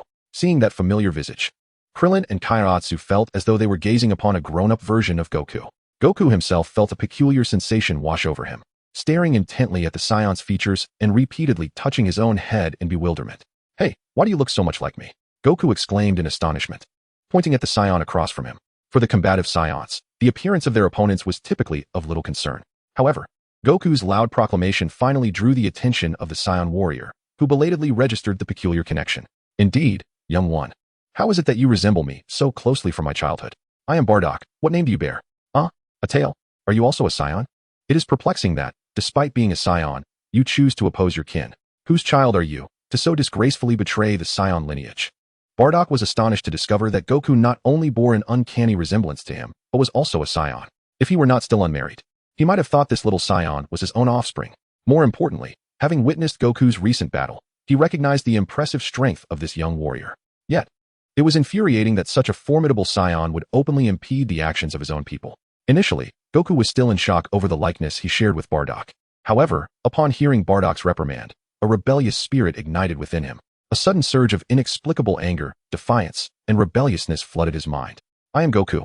Though I am a Saiyan, I am no traitor. The Saiyans' active slaughter of cities that infringe upon others' lives is inherently wrong, and you have no right to chastise me. Tension filled the air between Bardock and Goku. Meanwhile, Krillin observed this exchange, a glint of cunning flashing across his face. The resemblance between the two was striking. And given that this time period predates their own, could it be that Bardock was somehow related to Goku, perhaps even his father? Shaking his head, Krillin dismissed the absurd notion. As the imminent clash between Goku and Bardock loomed, the Saiyan warriors before Krillin and Din had already initiated their assault, swinging their fists towards them. This is dire. Goku and his companions were cornered, and Tien alone would surely be no match for King Vegeta. Should they request His Majesty to deploy a portion of the special weaponry to assist Tien in battle? Dr. Briefs, while orchestrating the Zafir warriors' formations, surveyed the battlefield. He harbored little confidence in Tien's chances against King Vegeta, not due to a lack of faith in Tien, but because King Vegeta had previously demonstrated a terrifying prowess that loomed over them like a psychological specter. Before Tien had pushed the power level detector to its limits, Dr. Briefs mistakenly believed that such power would not exceed 5,000. However, he now realized he was mistaken. If Tien's actual power level was around 8,000. Then based on their past encounters with King Vegeta, the latter's true strength was likely nearing 10,000, rather than the previously assumed 5,000. An 8,000 power level against one nearing 10,000? The odds of victory seemed exceedingly slim. Dr. Likey cast another glance across the battlefield, realizing that only a concentrated barrage of special weaponry could stave off the remaining mid-level and high-level warriors. Should King Zephyr divert a portion of this firepower to assist Tien Shinhan, the entire Zephyrian defense would inevitably collapse. Faced with such dire circumstances, and witnessing all special weapons engaged by other Saiyan warriors, Dr. Likey had no choice but to abandon the thought of reallocating any support to Tien. At this juncture, powerless to intervene, he could only place his hopes entirely in Tien's abilities, fervently wishing for a miracle. A staunch believer in the power of technology, Dr. Likey could only silently pray for Tien's success. Chapter 41. Practice makes perfect, learning makes wise. I have no interest in being anyone's subordinate. If you wish to retract your offer, do so now, and I shall grant you another chance. Otherwise, once the battle commences, you will be met with a nightmare of my design. The duration of this nightmare shall be determined solely by me. Tien calmly rejected King Vegeta's overture for allegiance. In stark contrast, reflecting on the terror he faced in battle, he benevolently provided King Vegeta with another opportunity to concede. However, Vegeta scoffed at Tien's goodwill. Utter arrogance. Do you intend to stall for time until your comrades or Zephyr's weapons arrive to aid you? Dream on. They are utterly incapable of such feats. As soon as Vegeta finished speaking, he unleashed a ball of energy towards Tien. In his estimation, such an energy sphere alone would be sufficient to leave Tien in disarray. However, to his astonishment, Tien merely sidestepped calmly, evading the attack with ease. Well, misplaced kindness only breeds misunderstanding and ingratitude. Since you do not cherish this final opportunity to retract your decision, I shall respect your choice.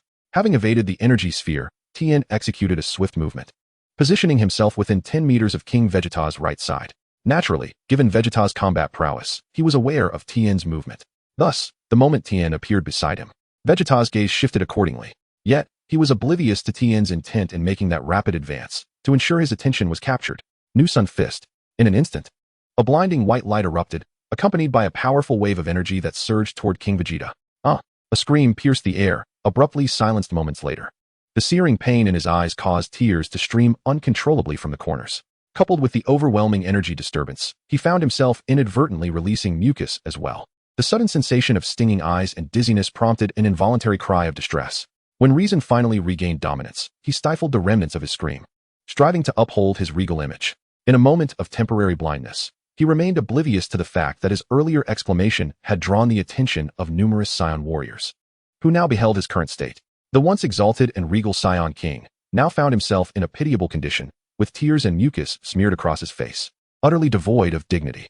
Having always relied on absolute numerical superiority in combat, King Vegeta had never encountered Tien's audacious use of interference techniques at the onset of battle. Yet, for Tien, this was merely the beginning. In this moment, Tien was filled with exhilaration.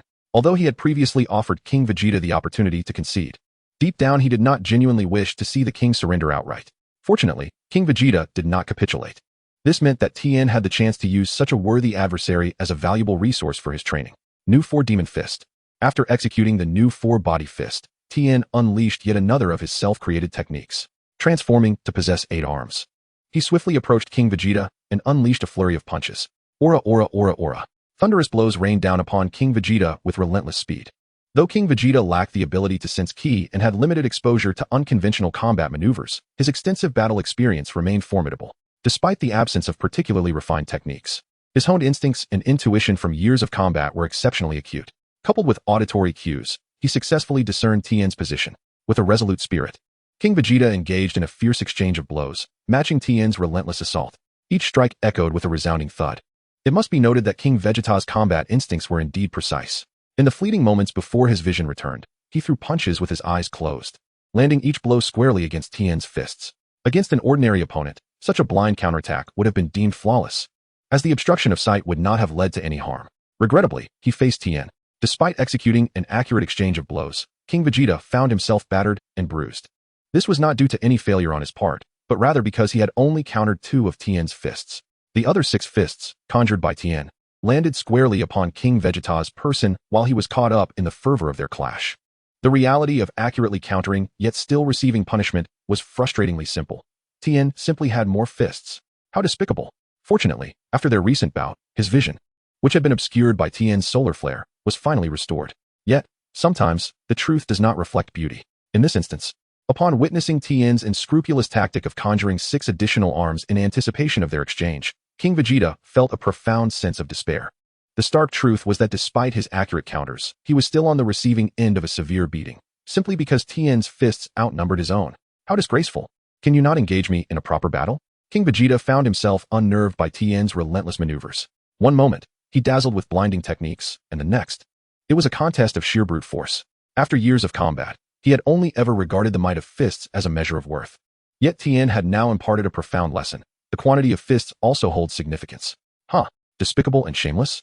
Perhaps your arsenal of techniques is a tad limited? Or your combat style rather monotonous? If you lack skill, then practice more. If you are foolish, learn diligently. If you have no techniques, then strive to master powerful moves. The king of a proud warrior race, reduced to cursing and frustration, seemed unworthy of his title. It appeared that the honor of the universe's premier warrior race was merely a facade. Without a hint of mercy, Tien retaliated against King Vegeta's insults. The king, having suffered a humiliating defeat, was rendered speechless. Gulp. Such a scene did not go unnoticed by Goku and the others, who were embroiled in their own fierce battles nearby. They instinctively swallowed hard, initially concerned that Tien might not match King Vegeta's prowess. Yet witnessing the latter's series of blunders at Tien's hands was astonishing. In his current disheveled state, King Vegeta bore little resemblance to the mighty hero he once was. He appeared more akin to a vagabond. We must step up our efforts. If Tien can dominate the Saiyan leader, we cannot afford to bring him shame. The trio, caught in their own fierce encounters, momentarily set aside their focus on Tien. Feeling invigorated by the unfolding spectacle and resuming their battles with renewed vigor, Dr. Reiki, surveying the battlefield, trembled with excitement, hardly believing his eyes. There should have been a significant disparity in power levels, yet Tien was managing to secure an overwhelming advantage against the formidable King Vegeta. Was it truly, as Tien suggested, a matter of differing techniques and combat prowess? While King Vegeta boasted a higher power index, Tien not only matched him, but also wielded an array of techniques tailored to his fighting style. Perhaps it was this very distinction that allowed Tien to create such a remarkable turn of events. Reflecting on Tien's earlier performance, which had almost toyed with King Vegeta, Dr. Reiki felt that labeling it mere combat technique would be insufficient. It was more aptly described as the art of battle. Tien had truly mastered it. As Dr. Reiki marveled at this, he noticed the commotion on the battlefield. Previously, the Z fighters and Goku had been anxious during Tien's confrontation with King Vegeta, but now, witnessing the latter's pitiable state, the Saiyan warriors felt a profound shift in their fortunes. As the formidable King Vegeta faced the looming threat of an assault by Tien and his allies, it became painfully evident that the Saiyans, who had previously managed to restrain the Z fighters and their advanced weaponry under Dr. Reichi's command, were now hindered from aiding their king. The Z fighters and their special arsenal effectively countered the Saiyans, preventing any interference in the clash between Tien and King Vegeta. The Saiyans could do nothing but anxiously observe the intense conflict unfold, helpless in their desire to assist. The tides had turned. It was now the Saiyan warriors yearning to lend their support, yet they found themselves ensnared in a relentless struggle. The commotion of the battlefield did not escape Tien's notice.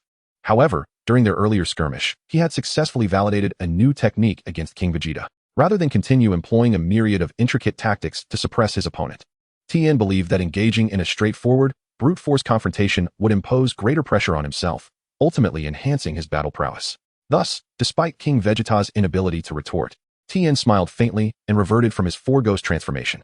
Your recent insults are unfounded. Yet, to add an element of intrigue to our battle, I shall acquiesce to your audacious request for a straightforward clash. With a fierce cry, Tien unleashed his full power, his aura surging dramatically. In the preceding moment, King Vegeta had been vexed by Tien's incessant barrage of peculiar techniques, yet he found unexpected relief at Tien's willingness to engage in a direct confrontation. If the battle had continued with Tien's relentless tricks, while he might not have ultimately lost, he would have undoubtedly suffered significant humiliation, tarnishing his dignity as the Saiyan King. Though he had already endured some loss of face, Tien's readiness for a fair fight rekindled Vegeta's confidence to reclaim his lost honor. In that instant, the once infuriated King Vegeta began to perceive Tien in a somewhat less contemptible light. Humph. In this contest of raw strength, I shall not be bested by you. With a determined gesture, he wiped away the remnants of tears and snot, rallying his spirit to unleash his own formidable aura. The simultaneous eruption of their energies enveloped the battlefield in an overwhelming sense of pressure. Dr. Raichi, observing the shift in momentum, felt a surge of frustration.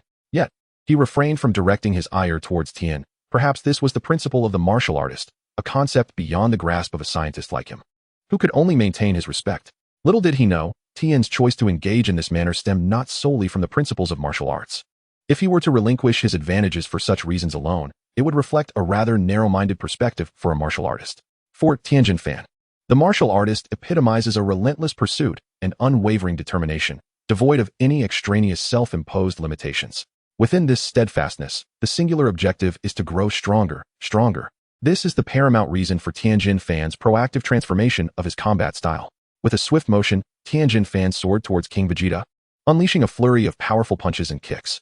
His strikes, fierce and unyielding, crashed upon King Vegeta like an unrelenting tide, each wave pressing down with relentless force. King Vegeta, a formidable member of the Saiyan race, adeptly countered Tien Shinhan's onslaught, effortlessly blocking each blow with skillful precision. This was a direct confrontation, a clash of strength, speed, and agility. In terms of these fundamental attributes tied to combat power, Tien Shinhan was indeed somewhat at a disadvantage.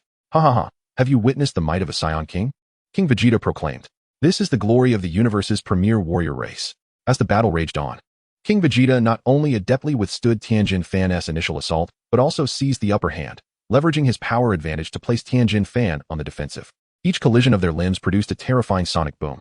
King Vegeta, who had shifted from a position of defense, now pressured Tien Shinhan, forcing him to retreat. In a confrontation where combat powers of nearly 10,000 and over 8,000 faced off, the dynamics unfolded as expected. The tide of battle began to sway in the direction King Vegeta had anticipated. The regained advantage against Tien Shinhan rekindled a flicker of confidence within him. However, this newfound assurance led him to overlook a crucial detail. Despite being momentarily subdued due to his lower power level, Tien Shinhan exhibited no signs of yielding defeat. On the contrary, as the battle persisted, the gap between them was narrowing at an astonishing rate. How do you feel, Tien Shinhan? Do you now regret relinquishing your previous advantage? King Vegeta taunted with a laugh, but fret not. The temporary edge gained through unorthodox methods was never destined to secure lasting victory. This is the true state of our battle. With exhilaration, King Vegeta's confidence surged, quickening the pace of his strikes. Bang! In that moment, Tien Shinhan seemed unable to evade, receiving a solid blow to the face from King Vegeta. The latter's eyes glowed with fervor. This was the first time he had truly landed a hit on Tien Shinhan. Victory appeared tantalizingly close. Yet, as the punch connected, a fervent smile crept across Tien Shinhan's lips. Spitting blood from the impact, his gaze fixated upon King Vegeta with the intensity of a predator eyeing its prey. Is this truly the limit of your power? I'm afraid I have already acclimated. In the recent clash where Tien Shinhan was suppressed by King Vegeta, the effects of his ultimate breakthrough characteristic were fully unleashed. The rate of his power enhancement surged to a staggering 1,000-fold, or even 10,000-fold, surpassing the usual automatic escalation. The stronger the opponent, the more formidable he became. He thrived in battle. Although King Vegeta held a power level nearly 2,000 points higher than Tien Shinhan, the pressure exerted in their direct confrontation allowed Tien Shinhan to adopt an offensive stance, denying King Vegeta a single opportunity to land a definitive blow. Until that recent punch, when King Vegeta managed to strike Tien Shinhan squarely. This, however, did not signify a decline in Tien Shinhan's prowess or a lapse in his focus. Rather, it indicated that Tien Shinhan's power had, unbeknownst to him, escalated to a level strikingly close to that of King Vegeta. In this already balanced power dynamic, King Vegeta inadvertently unleashed a punch that exceeded his own speed limits, allowing him to hit Tien Shinhan.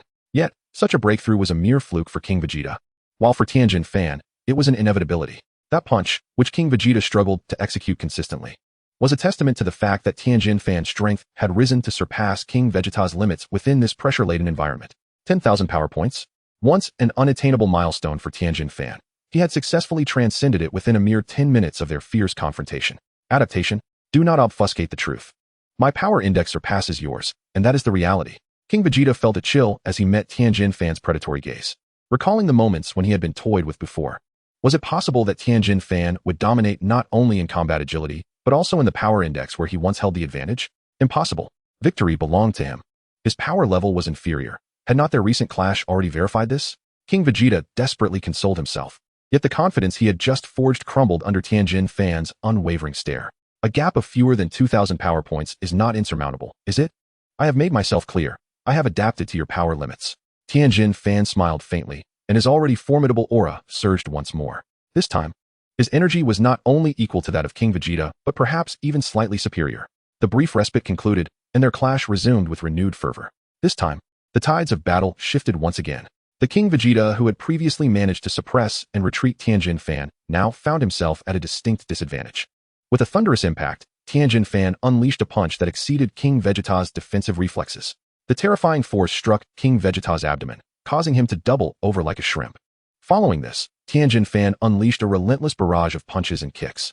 Throughout this onslaught, King Vegeta became acutely aware of a terrifying realization. He was growing stronger. The individual before him was growing stronger. With each punch and kick, the force he wielded surpassed not only the speed, but also the might of his previous strikes. Was he human or specter? What manner of being was this? In this world, where could one encounter a fighter who could continuously enhance his prowess mid-battle? At that moment, King Vegeta finally grasped that Tien's inquiry prior to their clash was no mere bravado. To engage in combat with such an entity was indeed a waking nightmare. Now, King Vegeta felt himself ensnared within the very depths of this dream gone awry. The cessation of this torment seemed entirely contingent upon when Tien chose to halt his relentless onslaught. Chapter 43. He is cheating. The nightmare is endless.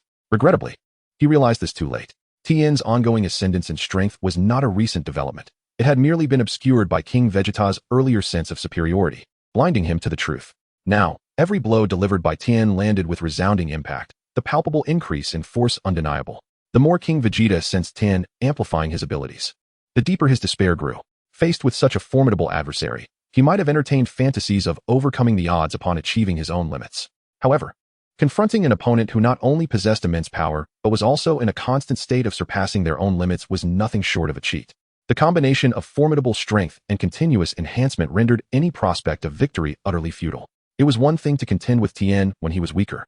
Now that Tien's battle prowess had eclipsed his own, it meant that King Vegeta would never again have the opportunity to defeat him. The rate at which Tien was growing stronger far exceeded that of the Saiyan King. It was an insurmountable challenge. This battle was without resolution. An opponent endowed with such advantages was one he simply could not hope to defeat. Yet, despite the impossibility of a fair fight, King Vegeta, as a proud Saiyan, still possessed a secret weapon, the Great Ape Transformation. With this thought in mind, as Tien launched yet another attack, King Vegeta relinquished any notion of defense. Bam! Tien's subsequent punch sent him hurtling through the air. Seizing the moment of being thrown back, King Vegeta quickly conjured a unique, small energy sphere above his head. This sphere lacked destructive power. Its sole purpose was to emit intense special light waves within a limited area to facilitate the Saiyan's transformation into a great ape. Roar! Beneath the waves of energy, King Vegeta's form rapidly expanded, soon transforming into a towering great ape nearly 100 meters tall. Moreover, due to his distinct lineage, the great ape he morphed into was not the black gorilla of Goku's transformation, but rather a magnificent golden great ape. This ultimate technique of transformation, King Vegeta had originally intended to reserve for the night of the full moon on Planet Plant, planning to catch the entire Tuffle race off guard and obliterate them. Yet now, confronted with the nightmarish battle brought forth by Tien, King Vegeta had no choice but to reveal this trump card prematurely. Only by employing extraordinary measures can one combat those who wield such power. Otherwise, the opportunity for escape eludes entirely. Dr. Brief had been exhilarated by Tien's resurgence. Yet he did not anticipate King Vegeta unleashing such a formidable technique. In an instant, King Vegeta's strength surged to nearly 100,000 points. An overwhelming aura enveloped the battlefield, rendering it momentarily frozen. The Saiyans gazed upon the colossal ape that Vegeta had transformed into, astonished that Tien could force their king to resort to this final gambit. However, in their eyes, this meant that Tien was undoubtedly doomed. Meanwhile, Goku, who had been locked in a fierce battle with Bardock, also took note of the suddenly manifested gorilla. Much like himself, it could transform into a giant ape. Yet it was daytime. There was no moon to invoke such a change. Goku panted heavily, casting a bewildered glance at the golden giant. Bardock wiped the blood from his face, clutching his chest to mitigate the pain of his injuries. Humph! The golden ape that Vegeta had become was unlike the ordinary transformations of typical Saiyans. Only those with a lineage of pure and noble Saiyan blood could achieve a transformation that retained reason. Despite Goku's unique nature, Bardock had come to acknowledge his strength through their recent clash. To maintain rationality in such a form, that posed a significant threat to Tien. Nearby, Krillin, having just vanquished his opponent, leaned on his knee and gasped for breath. Upon hearing that King Vegeta's golden ape could retain its intellect, he immediately grasped the gravity of the situation. The aftermath of Goku's transformation into a mindless giant weighed heavily on his mind. The fact that this golden ape possessed reason meant it would certainly exploit any opportunity against Tien. Be careful, Tien. That giant may still possess reason, unlike Goku's mindless form. Krillin shouted in warning. Goku, overhearing this, felt a twinge of embarrassment. Indeed, his own transformation had resulted in a rather foolish giant, hadn't it? Tien was undoubtedly aware of King Vegeta's ability to transform into a golden ape. In truth, his relentless assault on Vegeta had been a strategic move to provoke this very transformation. It was not for naught. A stronger adversary would facilitate a swifter enhancement of his own prowess. In other words, Tien was actively seeking to intensify his combat experience. After all, the once formidable King Vegeta had diminished in strength relative to Tien's current capabilities. However, facing the nearly 100,000 battle power of the Golden Ape, Tien could not recklessly engage with his own power barely exceeding 11,000. A misstep could lead to his swift demise. New four-way fist. Thus, before continuing his battle with King Vegeta, Tien immediately unleashed his newly perfected technique. Although it was named the New Four-Way Fist, Tien's current ability allowed him to manifest not merely 4 entities, but far more. Upon completing his transformation into a golden great ape, King Vegeta was poised to exact revenge, intent on crushing Tien with a single, decisive blow. To his astonishment, however, he found himself surrounded by no fewer than 10 Tien clones. Each clone, though slightly weaker than a fully powered individual, still possessed a formidable power level nearing 10,000. Most critically, King Vegeta could not discern which Tien was the original. With a mighty swing of his colossal fist, he struck at the Tien directly in front of him. The impact was thunderous, with a power level exceeding 90,000. The blow was beyond the clone's capacity to evade. In an instant, the clone was obliterated. Witnessing this scene, the golden great ape let out a thunderous laugh, exclaiming, "Ha ha ha, Tien, at this moment, crushing you is as effortless as squashing an ant." Yet, in the next heartbeat, his mirth was abruptly silenced. As he registered the destruction of the clone, he keenly sensed that the remaining 9 Tien had inexplicably grown stronger. Remarkably, instead of succumbing to fear, they launched a coordinated assault against the golden great ape. In a frenzy, the great ape swung its massive arms, striving to annihilate each Tien. Despite his overwhelming size and strength, the clones nimbly evaded his strikes, growing increasingly powerful in the midst of this life and death struggle. They were evolving. Each clone was enhancing their abilities. King Vegeta observed the escalating energy levels of the Tien around him, noting with alarm that, even while dodging and countering his relentless attacks, they were continuously growing stronger. 10,000, 11,000, 13,000, in the span of merely 30 minutes.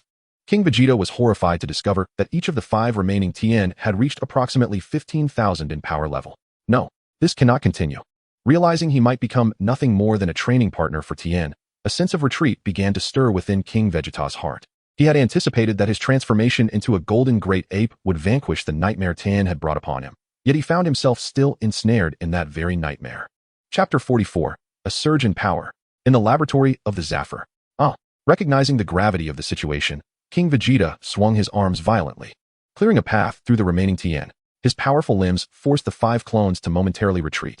Withdraw, he commanded the Saiyans, as he realized that, despite his golden great ape form's superiority, he could not find a direct opportunity to eliminate Tien in isolation. Continuing the battle would only serve to empower Tien further. King Vegeta had no intention of unwittingly facilitating Tien's enhancement. Thus, he resolved to temporarily withdraw with the Saiyan race, planning to return under the light of a full moon and ultimately eradicate Tien and the entire Zafir race. The Saiyans received King Vegeta's directive and immediately commenced a complete retreat, observing all the Saiyan warriors congregating around King Vegeta as they withdrew. Even Tien Shinhan dared not approach recklessly. After all, he was not invincible. Should he rashly enter the encirclement of so many Saiyans, it was highly probable that King Vegeta would exploit the other Saiyans to restrain Tien and then execute a lethal strike. Although he could not retain the golden great ape, who might have served as a training partner, Tien had already garnered significant benefits from this battle. The 5 Tien Shinhan clones vanished, returning to his original form. His current energy intensity had more than doubled compared to before the battle. Not only Tien, but Goku and his companions also reaped considerable gains from the combat. Especially Goku, who, after an exhausting clash with Bardock, had fought to the brink of fatigue and sustained significant injuries. Tien retrieved some sins of beans from his universal capsule and distributed one to each of his companions. As Goku recovered from his wounds, his energy surged dramatically, skyrocketing from nearly 3,000 to almost 6,000 power level. It is undeniable that the Saiyan trait of becoming stronger upon near-death recovery is remarkably potent. Of course, Compared to Goku's inherent advantages, Tien's enhancements, acquired through meticulous planning, were equally formidable. When it comes to the rate of growth in this battle, Tien surpassed Goku significantly. In contrast, Krillin and Kaiatsu, while they also gained valuable combat experience, did not experience as substantial an increase in power as Tien and Goku. Even though they would eventually grow, their progress would not be immediate. It would likely take time for them to fully assimilate the lessons from this battle into a tangible enhancement of their abilities. I am immensely grateful for your assistance, Tien, Goku, Krillin, Kaiatsu, and Ms. Launch. I hope you will accept my invitation to visit our capital among the Z fighters. Had it not been for your presence, the casualties among my people could have been multiplied several times over, perhaps resulting in the loss of half our population. Dr. Locke expressed with a hint of trepidation. He had not anticipated that King Vegeta would lead the entire Saiyan race in such a brazen assault. Without the intervention of Tien and the others, this battle would have been exceedingly brutal for the Z fighters. While the Z fighters did suffer losses in the recent conflict, the ratio of fatalities compared to the Saiyans was not excessively disproportionate. Naturally, Tien and his companions did not decline the offer. Tien was quite curious about Z fighter technology, and the opportunity for a visit was appealing. I'm so hungry. Could we perhaps eat something first? Goku exclaimed. Having recovered some strength, but feeling the effects of his considerable energy expenditure, his stomach growling audibly. Haha, indeed. After such an intense battle, we certainly need to replenish our energy with a good meal. Dr. Likey was momentarily taken aback by the words spoken, but soon broke into a smile and led the group to a grand feast. The culinary offerings of the Zypher people were not particularly diverse, lacking the myriad of delicacies found on Earth. Their staple foods comprised bread and compressed cakes, which, while not particularly palatable, were certainly not inedible. In essence, they were sufficient to satiate hunger and fell within the acceptable range for individuals such as Tien Shinhan and his companions. This is our scientific laboratory, he announced, indicating the vast structure before them. Most of the weaponry, tools, and defense systems originated from this very facility. Due to the limited culinary options, Tien Shinhan and the others soon finished their meals. At that moment, under Dr. Likey's guidance, they arrived at a building that resembled a grand castle. In stark contrast to the drab and simplistic kitchen and dining area, the construction of the scientific laboratory clearly reflected the Zypher people's profound commitment to scientific advancement. It was no wonder their technological prowess was so advanced. As they followed Dr. Likey, the group marveled at the various technological marvels produced by the Zypher people while listening to his explanations. This is a nanoscopic laser gun, now in mass production. Each Zypher individual is equipped with at least one of these to combat the lower-tier warriors of the Saiyans. At this, Launchie's eyes sparkled with excitement. She had recently wielded such a laser gun on the battlefield, finding it far superior to the handguns, submachine guns, and rifles of Earth. If I could take a few of these back to Earth, it would make things so much easier for bank heists or collecting protection fees. Could you spare me a few of these laser guns? The golden-haired Launchie boldly inquired of Dr. Likey, her gaze fixed on the nanoscopic weapons. Of course, that is not an issue at all. During the recent battle, Ms. Launchie, you wielded this gun to great effect, helping us repel a considerable number of Saiyan lower-tier warriors. In your hands, this laser gun may even prove more powerful than in those of us Zypher, Dr. Likey replied, having observed the battlefield dynamics and taken note of Launchie, who had arrived via the time machine. Although she lacked the formidable martial prowess of Tien Shinhan and his companions, she had distinguished herself remarkably among the Zypher combat squad. Moments later, an entire crate of nanoscopic laser guns was delivered to the group under Dr. Likey's direction. Haha, old man, you're quite generous, gifting me an entire crate. This is splendid. Now Tien Shinhan and I won't have to worry about being unarmed while collecting protection fees, Launchie exclaimed, producing a universal capsule to store the entire crate of laser guns, patting Dr. Likey on the shoulder in appreciation. Dr. Likey, however, was somewhat speechless, casting a glance toward Tien Shinhan. If he truly wished to collect protection fees, would he even need this laser gun? Silently pondering, Dr. Likey redirected the group's attention to the apparatus before them. This is a combat power detector. The previous one I set had too low a detection limit. I will be making improvements shortly. Currently, the power detector has yet to enter mass production. Once it has been improved in a few days and is ready for widespread distribution, I shall send some your way. Tien Shinhan nodded in agreement. If the detection range of the power detector is sufficiently extensive, it could indeed prove quite practical. At the very least, it can serve as a quantifiable reference until one's small objectives are achieved. Ah, what is this machine? The group continued to explore, and at the end of the laboratory, a humanoid-like device captured their attention. Chapter 45, Tien Shinhan, you make us seem quite foolish. This machine. Upon noticing Tien Shinhan's interest in the humanoid apparatus, Dr. Reichi's expression turned slightly conflicted. However, after a moment of contemplation, he proceeded with his introduction. This machine is my secret weapon, the grudge wave amplification device, which I have named Hachiyak. Should we, The Zephyrians tragically face annihilation at the hands of the Saiyans. Hachiyak shall be our hope for vengeance. Were it anyone else, Dr. Raichi would have never revealed details about Hachiyak. However, Tien Shinhan and his companions had recently aided the Zephyrians in overcoming a calamity, thereby preventing numerous casualties among their kind. Recognizing them as benefactors, Dr. Raichi ultimately chose to be forthright despite the peculiar origins of Tien Shinhan and his friends. The grudge wave amplification device. It sounds rather ominous. Krillin remarked upon hearing the device's name, instinctively sensing that it was not an ordinary machine. What legitimate device would be associated with something like a grudge wave? As Goku, Krillin, and others curiously examined the still incomplete grudge wave amplification device, Tien Shinhan's mind recalled information regarding Hachiyak.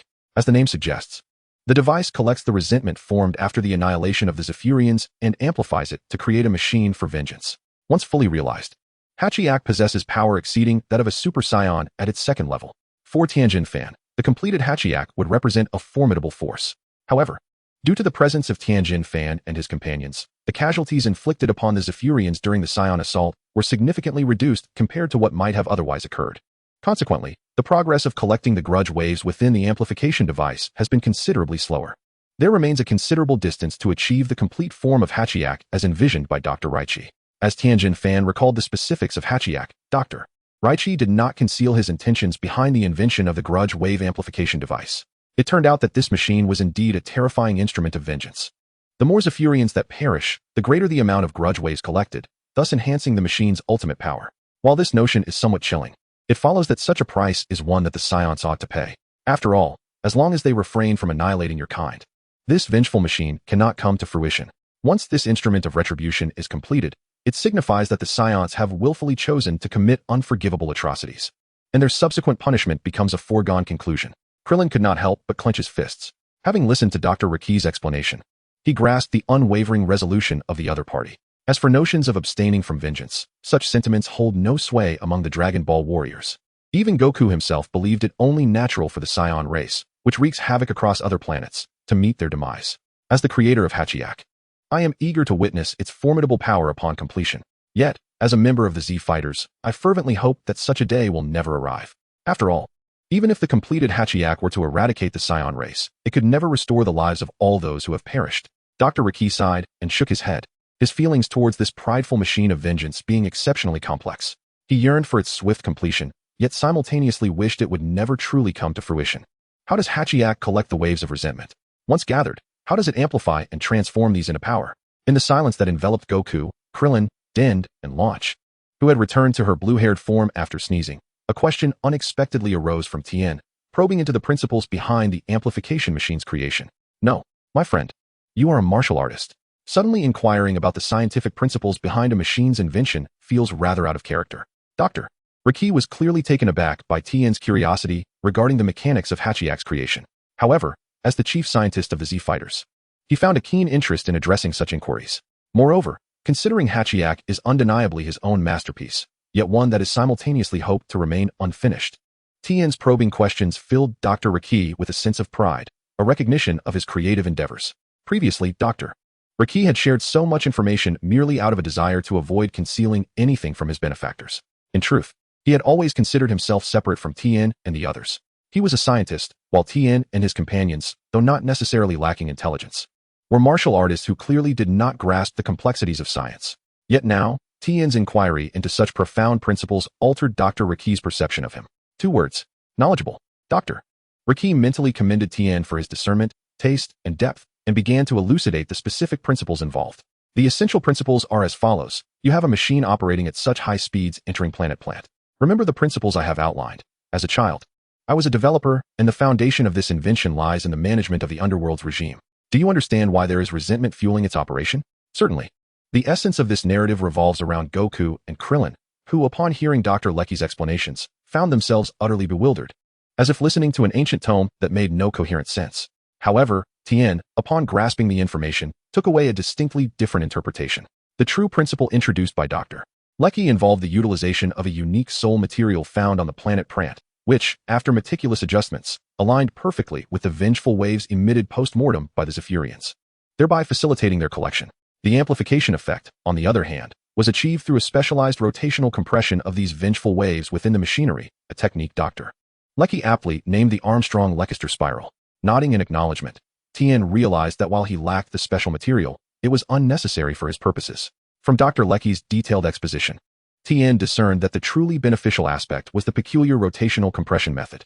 I see, Dr. Lecky. Would it be possible for you to allow me to operate the machine and closely observe the specific operational path of the Armstrong-Leicester spiral? The 5-element pill he consumed had significantly enhanced his cognitive faculties, thus enabling him to swiftly comprehend Dr. Lecky's principles of invention and manufacturing. However, Tien's inquiry left Goku and Krillin in a state of astonished disbelief. What on earth? How can you articulate such a convoluted and obscure term as Armstrong-Leicester spiral so effortlessly? They exclaimed. It's astonishing. We are all martial artists listening to a scientist. Yet you've genuinely understood him. As fellow martial artists, it's disheartening to see you engaging in such an intellectual exchange, making us seem rather dull in comparison. Chapter 46. Extraordinary Insight, the Creation of the True Dragon Fist. In light of Goku and the others' incredulity, Tien remained unfazed by his own exceptional prowess. To him, it was a matter of course. Understanding scientific principles was akin to solving mathematical problems. One either comprehends it or does not. Unlike the limits of martial arts, which can be transcended through willpower, emotion, and rigorous training, those who lack understanding of a mathematical problem cannot even discern the bounds of their limitations, let alone know where to push beyond them. Therefore, Tien's ability to grasp Dr. Lecky's explanations was entirely natural. While Goku and the others' confusion was equally to be expected, there was no cause for astonishment. After all, with Tien's current level of insight, understanding came effortlessly. This disparity in comprehension was a matter of cognitive acuity, unrelated to the diligence of one's training. Dr. Lecky, observing Tien's genuine interest in his research and his ability to inquire about critical aspects, felt increasingly respected for his contributions. With this in mind, he decided to reveal his findings without reservation, opening the casing of the vengeful wave amplification device, as per Tien's request, while simultaneously pressing the remote to switch the device from collection mode to compression amplification mode. In the segment concerning the Armstrong-Lecky rotation, one can observe the intricacies within this specially designed delivery tube. Concerned that Tien Shinhan might struggle to see clearly, Dr. Lecky even took the initiative to point out a transparent section of the internal conveyance tube, directing Tien Shinhan's attention primarily to the compression and rotation occurring within that segment. Grateful, Tien Shinhan nodded and immediately focused his gaze on the indicated portion of the tubing. Before long, delicate streams of pale violet energy began to manifest within the transparent tube. Each stream did not traverse the tube in a straightforward manner. Rather, it spun rapidly while being transmitted. As these swirling violet currents appeared, Tien Shinhan's concentration intensified, fixating on the specifics of their rotation. 3 clockwise rotations followed by 2.5 counterclockwise turns. After a meticulous observation lasting 2.5 minutes, Tien Shinhan discerned a pattern among the passing violet streams. Each rotating current seemed to engage in the same cyclical motion. Could this arrangement of rotational loops be the key to the Armstrong-Lecky technique? However, Tien Shinhan's inquiry into Dr. Lecky's teachings was not purely for scientific curiosity. His true interest lay in the principle behind the amplification device for resentment waves, particularly how it absorbed unique energy and subsequently intensified it through internal compression. While Tien Shinhan could not collect resentment waves, as a martial artist who had already mastered the manipulation of ki, he possessed a form of special energy within himself. Thus, he did not need to gather external energies like resentment waves. He already had them. What truly mattered was how to utilize the amplification device as principle of compression to further enhance his own ki, unleashing a more formidable destructive power. Having identified the pattern of rotational compression, Tien Shinhan redirected his focus and began experimenting with the ki within his body. Following Dr. Lecky's method of rotational compression, he felt his ki indeed achieving a greater degree of compression. However, this compressed energy was not a uniform state. It could only temporarily manifest as a technique. Harnessing the concentrated ki, he unleashed a punch that exceeded his usual combat prowess tenfold. The Dragon Fist. The explosion of energy reminded him of Goku's later mastery of the Dragon Fist. Yet, where Goku's Dragon Fist erupted from an immense willpower that compressed his ki to the extreme, Tien Shinhan had arrived at his technique through observation of the amplification device's principles. Regrettably, the human body and machinery are fundamentally different. Tien Shinhan could sense that the rotational principles suitable for the amplification device had not yet allowed him to compress his ki to its maximum potential. Such extreme compression would require continuous refinement and enhancement through future training and battles. At present, the technique he had developed could only achieve a destructive capacity that was 10 times stronger than his normal abilities. The technique boasting tenfold normal combat power sounds formidable. However, it still pales in comparison to the true Dragon Fist. Thus, Tien Shinhan refrained from directly naming his newly comprehended technique as the Dragon Fist. Approaching the essence of the Dragon Fist, yet not quite reaching its pinnacle, he dubbed it the Jinlong Fist. The term Zhen signifies the gradual attainment of a splendid state, and it embodies Tien's aspiration for this punch to ultimately achieve perfection, rivaling, or even surpassing the true Dragon Fist's might. A tenfold increase in lethality is still vastly overshadowed by the 50-fold power boost of a Super Saiyan. Nevertheless, this marks merely the inception of Tien's journey, and against the current adversaries, it proves more than sufficient. Initially, Tien and his companions believed that after repelling the Saiyan invasion of the Zephyr people, they would be transported back to their original timeline. Yet, in the ensuing days, they felt no force returning them home. Rather than waste time, they began to train diligently within the luxurious accommodations arranged for them by King Zephyr. During this period, Dr. Riki successfully adjusted the detection range of his power detector. The new device now boasts a maximum detection capacity of 100,000 points, ensuring it would no longer be easily overwhelmed. This latest iteration of the power detector represents the pinnacle of Dr. Riki's current capabilities. Should there be a need to measure even greater power levels, one would have to resort to a cumbersome, non-portable large-scale power detector instead of this convenient, glasses-like device. Let me take a look. Upon awakening in her golden-haired form, Lan Shi eagerly seized the latest power detector from Dr. Riki and commenced scanning the others. Beep, beep, beep. The subtle electronic sounds of the detector accompanied the sequential display of their power indices, transforming into an announcer. The golden-haired Lan Shi read out the results as she scanned each individual. Krillin, 310 points of power. The first result read aloud surprised Krillin, as his power had surged by over 100 points compared to before his arrival in this realm. Such a rate of growth was once beyond his wildest dreams, a testament to the immense gains from their recent battle. Yamcha, 398 points of power. In contrast to Krillin's swift advancement, Yamcha's progress was somewhat slower. However, due to his earlier training in the Heavenly Temple and his prior challenge of the ultra-divine water, even if he had consumed less than a cup, his current power still surpassed that of Krillin. Of course, if Krillin were to return and complete the ultra-divine water challenge, the comparison of their powers would become uncertain. Goku, hiss, 6,000 points of power. In the next moment, upon reading Goku's power index, Lan Shi couldn't help but widen her eyes in astonishment. Chapter 47, The Limits of Combat Power and the Fragments of Strength. Each individual had previously acquired knowledge of their combat power from Dr. Likey. A few days prior, when Goku had teleported with the others, his combat power was under 3,000 points. However, following the fierce battle against the Zephyrians and experiencing a near-death recovery, coupled with days of rigorous training, his power had astonishingly surged to 6,000 points. This newfound strength exceeded his initial capabilities by more than 25 times. With such an impressive enhancement, Goku could now effortlessly defeat his former self in an instant. The rapid escalation of his power was truly astounding. Krillin, who had initially reveled in his own progress surpassing that of Dumpling, felt utterly deflated upon witnessing Goku's exponential growth. Why did the gap seem to widen so drastically? At that moment, Krillin's emotions mirrored the helplessness felt by many Earth Dragon Ball warriors when confronted with Goku's might in the original narrative. According to the storyline, Tien would also share Krillin's sentiment of being overwhelmed by the growing disparity. Yet, foreseeing the events and having seized various fortuitous encounters, Tien had already set himself on a path of extraordinary growth. Faced with Goku's remarkable advancements, Tien knew he must strive just as diligently to keep pace. After a moment of contemplation, the blonde-haired Launch turned her gaze towards Tien. Although she was enamored by Tien's masculinity, she could not help but doubt his ability to surpass Goku's rapid progress, which was indeed unfathomable. However, the next moment, upon catching sight of Tien's current power level, her jaw dropped in astonishment. So what is Tien's power level? Come on, Launch, read it out. Upon realizing the astonishing rate of his own improvement, Goku felt a thrill of excitement, but refrained from becoming overly complacent. Just as Krillin viewed him as a target to catch up to, Goku now regarded Tien as his own benchmark. His recent gains were monumental, and he was eager to ascertain whether the gap between himself and Tien had diminished. Yes, what is Tien's power level now? Launch, hurry up and tell us. Dumpling chimed in, equally anxious. Regardless of the magnitude of the power disparity, it did not affect the camaraderie between him and Tien. Naturally, he was also eager to learn the outcome regarding Tien. Shall I read it? Krillin had initially doubted that Tien's growth could rival Goku's remarkable surge. Yet, witnessing Launch's level of astonishment, he too became increasingly curious about Tien's current power index. Tien, 21. 300 points. Just as everyone urged Launch to reveal the results, Dr. Likey had already donned another pair of power detector glasses from his pocket and announced Tien's current power level. Hiss. At that moment, an odd silence enveloped the group, including Goku and the others. 21. 300 points. A mere fraction signifies the extent of my combat prowess. Gulp. Krillin silently measured the disparity in strength between himself and Tien, shocked to find that his own limits barely amounted to a mere fragment of Tien's power.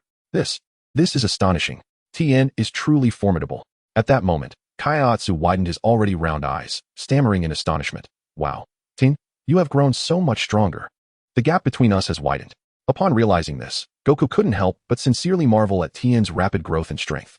However, unlike the shock and disbelief of others, Goku's response was notably subdued, as if he had anticipated Tien's swift ascension all along.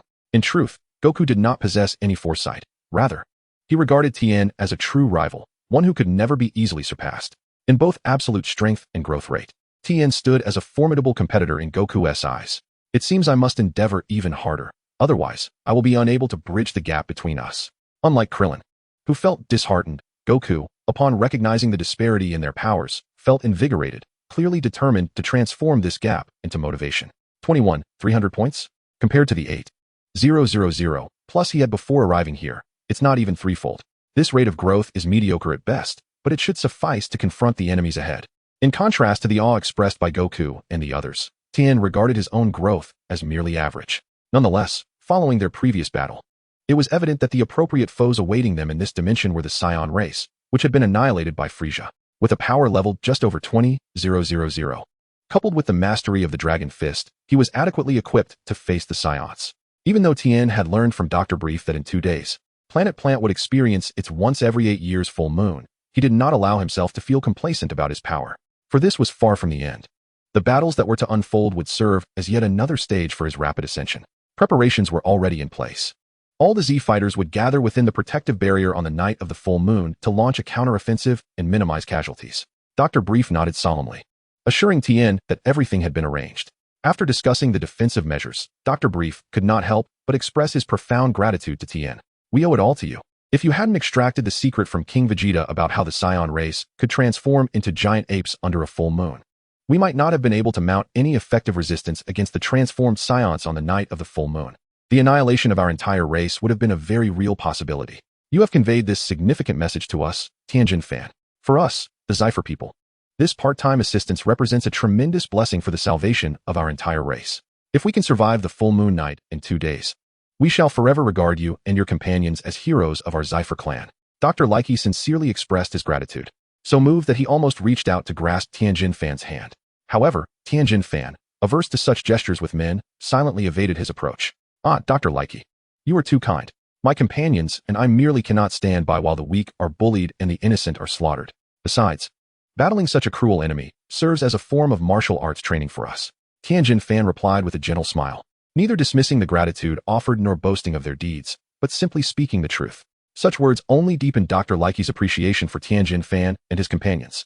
As travelers from another time and space, they could have chosen to turn a blind eye to the Zypher people's plight, yet they opted to extend a helping hand, providing assistance that could save an entire race. Chapter 48. The full moon arrives, the rise of the Saiyans. The howling winds roared, and the full moon hung high in the sky.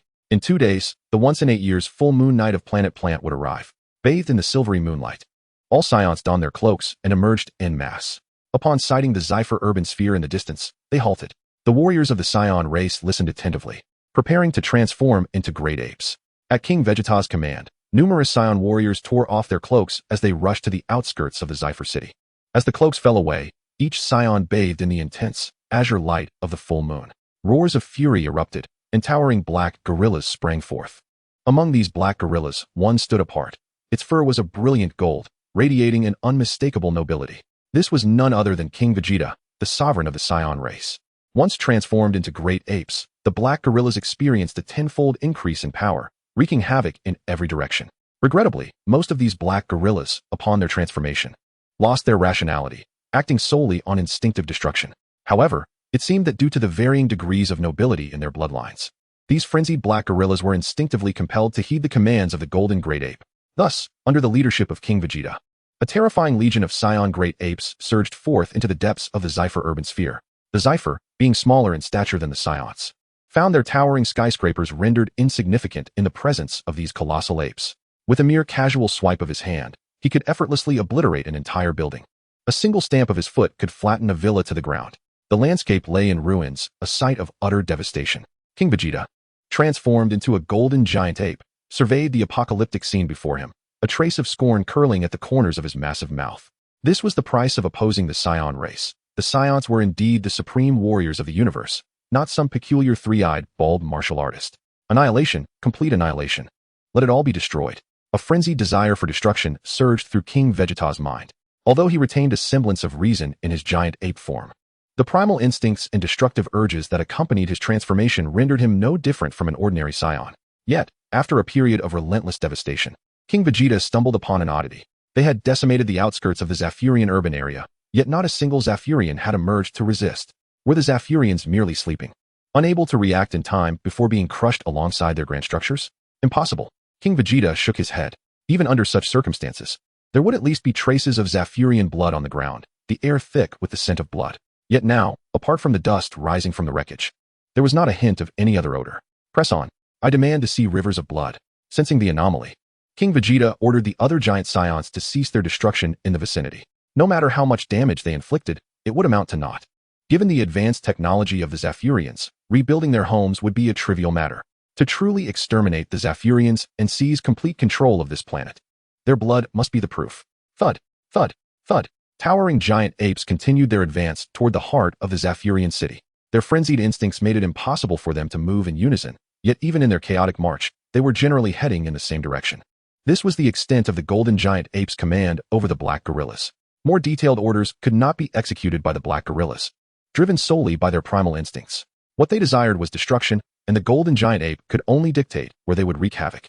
They were coming. Tien Shinhan and all the thousands of Zafurians were now within the protective energy shield at the core of the Zafurian city. This shield had stored solar energy for several years, capable of withstanding most Saiyan attacks, even in their giant ape forms. Its only flaw was its limited coverage. It encompassed only the palace of the Zafurian capital. Without Tien's intelligence, most Zafurians would not have made it into this protective barrier in time and would have been trampled by the giant apes.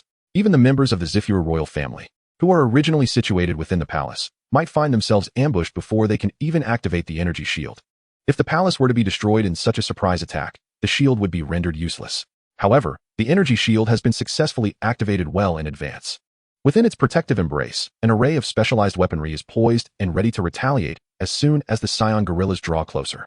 Perhaps you should remain within the shield, Tien, Dr. Riki suggested, observing Tien and his companions preparing to depart. With the shield's defenses complemented by the offensive capabilities of our special weapons, I believe those gorillas would be repelled without difficulty. Yet, Tien and his companions firmly rejected this counsel. They had come in search of formidable opponents for real combat, not to cower within the safety of the shield. Furthermore, while the energy shield is robust, relying solely on defense would inevitably lead to its breach over time. To truly navigate this crisis, they must decisively defeat the Saiyan race. In a swift motion, Tien and his allies soared out of the energy shield. As they traversed through the clouds of dust and smoke generated by the Saiyan gorillas, they finally beheld these formidable foes, fully unleashing their primal instincts. Each gorilla possessed combat prowess tenfold that of a typical Saiyan, presenting a significant challenge. Both Krillin and Yamcha boasted combat powers exceeding 300 points, which typically allowed them to handle most lower-tier warriors with ease.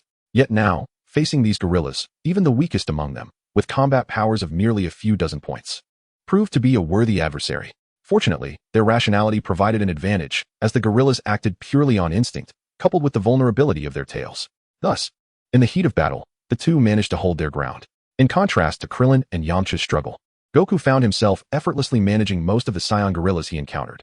Drawing from prior experiences of losing his sanity upon transforming into a gorilla, Goku deliberately conserved some of his energy to avoid directly gazing at the full moon. Otherwise, should he transform, friend and foe would become indistinguishable. In such circumstances, only those powerful lower-tier or mid-tier warriors with combat powers reaching several hundred could pose a genuine challenge to him. Ah, Tien, how fortuitous that we meet again so soon. King Vegeta remarked, commanding two of the strongest gorillas, aside from himself, to remain close by. He aimed to prevent Tien from evading him as he had previously, thereby allowing Tien to grow stronger during the skirmish. This time, King Vegeta would not grant Tien the opportunity to enhance his strength in battle. Chapter 49, The Taste of a Paper Tiger's Fist. Combat Power, 98,000. Within the luminous energy shield, Dr. Likey donned a combat power detector to assess King Vegeta's current strength. Astonishingly, after transforming into a golden great ape, King Vegeta's power level approached a staggering 100,000. This extraordinary index was already 4 times that of Tien's current strength. Under normal circumstances, a disparity of such magnitude would lead to an instant annihilation. Yet now, King Vegeta's golden great ape form exceeded Tien's power by a factor of 3. Dr. Likey had anticipated King Vegeta's formidable prowess, but witnessing the power index of the golden great ape firsthand left him utterly astonished. confronted with the might of 100,000. Even their most advanced weaponry would be rendered ineffective against King Vegeta alone. Reflecting on Tien's prior declaration to handle King Vegeta himself, Dr. Likey could only offer silent prayers. Hoping Tien had some secret strategy up his sleeve, he did not perceive Tien as an arrogant individual. While he struggled to comprehend how Tien could possibly defeat an opponent with a power level 3 times his own, he was willing to trust that Tien's audacious claim was not made lightly. The clamor of various advanced weaponry and artillery filled the air, as the Zephyrians within the energy shield valiantly launched their counterattacks against the Saiyan great apes. Hearing King Vegeta's confident taunts, Tien merely smiled faintly. It seemed that the nightmare from their last encounter had yet to fully unfold for Vegeta. Rest assured, I shall not easily allow such a prime training target to meet his demise. I graciously accept your 100,000 power level. As for hiding, whoever claimed I needed to cower in fear? King Vegeta, witnessing Tien's lack of trepidation in the face of his Saiyan Great Ape Legion, felt a surge of anger. The situation was clearly one of 100,000 against a mere 20,000, with the advantage decidedly in his favor. Moreover, this advantage was not a mere 1,000 to 800, but rather a vast chasm of disparity. In a circumstance where he could effortlessly obliterate Tien, and with several other mighty great apes, each possessing power levels in the tens of thousands, aiding him in thwarting Tien's evasive maneuvers. King Vegeta could hardly fathom the source of Tien's audacity. Should he not be preoccupied with his own survival? How dare he provoke his enemy with such brazen words? Humph, arrogance and pride. You know well whether you ought to hide or not. King Vegeta declared, as he, alongside 2 other towering great apes, encircled Tien completely. In such a predicament, Tien's previous evasive tactics would surely prove futile, even if Tien attempted to conjure multiple clones using the new 4 Wondrous Fist technique. He would be unable to evade the onslaught of several great apes simultaneously. Do not presume that only you possess the ability to grow larger. However, contrary to King Vegeta's expectations, Tien did not resort to creating clones to evade. In an instant, Tien soared dramatically, transforming into a giant towering over 100 meters tall. This remarkable ability, known as the Celestial Fist, was a technique he had mastered from the great Taoist immortal within the confines of the 5 Elements Mountain. How could you possibly achieve such a transformation? King Vegeta, in disbelief, fixed his gaze upon the gargantuan Tien. Could it be that you belong to our Saiyan lineage? Yet, as soon as the words left his mouth, King Vegeta shook his head. Although Tien had assumed a size akin to their colossal Saiyan forms, his appearance remained unchanged. Still distinctly human. This was vastly different from their Saiyan transformation into Oozuru. The scene captivated Dr. Leek, who let out an exclamation of astonishment. I knew Tien had prepared a contingency, he exclaimed, gripping the hand of King Zafel beside him in excitement. This is wonderful. It seems there is still hope for us Zephylians. King Zafel, having felt despondent upon witnessing King Vegeta's golden Oozuru with its nearly 100,000 battle power, had resigned himself to the thought of his entire race's annihilation. However, Tien's extraordinary transformation offered him a tremendous surprise. The spectacle of Tien's metamorphosis did not merely thrill Dr. Leek and King Zafel. All Zephylians within the protective energy shield were equally exhilarated. Brother Tien truly is omnipotent. Meanwhile, Kairatsu, continuously unleashing his Dodon Ray, successfully severed the tail of a gorilla with a combat power nearing 500, only to be distracted by the sight of Tien's giant form. Astonished by Tien's newfound size, Kairatsu marveled, for even he, who had spent nearly all his training time alongside Tien, had been unaware of this capability. As the realization dawned upon him, Kairatsu's belief in Tien's boundless potential deepened further. How has Tien honed his skills? Not only has his battle power surged significantly, but he has also mastered such formidable techniques.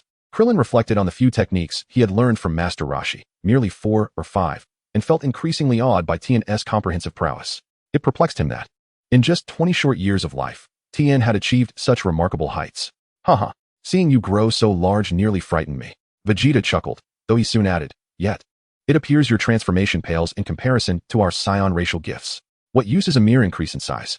Your aura remains utterly unchanged, even enlarged. You are nothing more than a paper tiger, a large target, to be precise.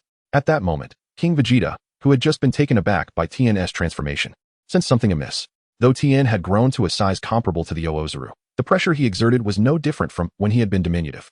This realization led him to understand that Tien's transformation was limited to mere size alteration, without any enhancement of battle power. This revelation instilled a renewed sense of confidence in King Vegeta, who had initially felt a twinge of panic. Confronted with Tien Shinhan's transformation, he was assured of his absolute victory. The advantage remained firmly on his side. A paper tiger? A mere punching bag? Tien, however, uttered no further words and launched a direct punch toward King Vegeta. Witnessing Tien's audacity to attack, Vegeta's lips curled into a disdainful smirk. Did this paper tiger dare to feign ferocity? Such arrogance. Bang.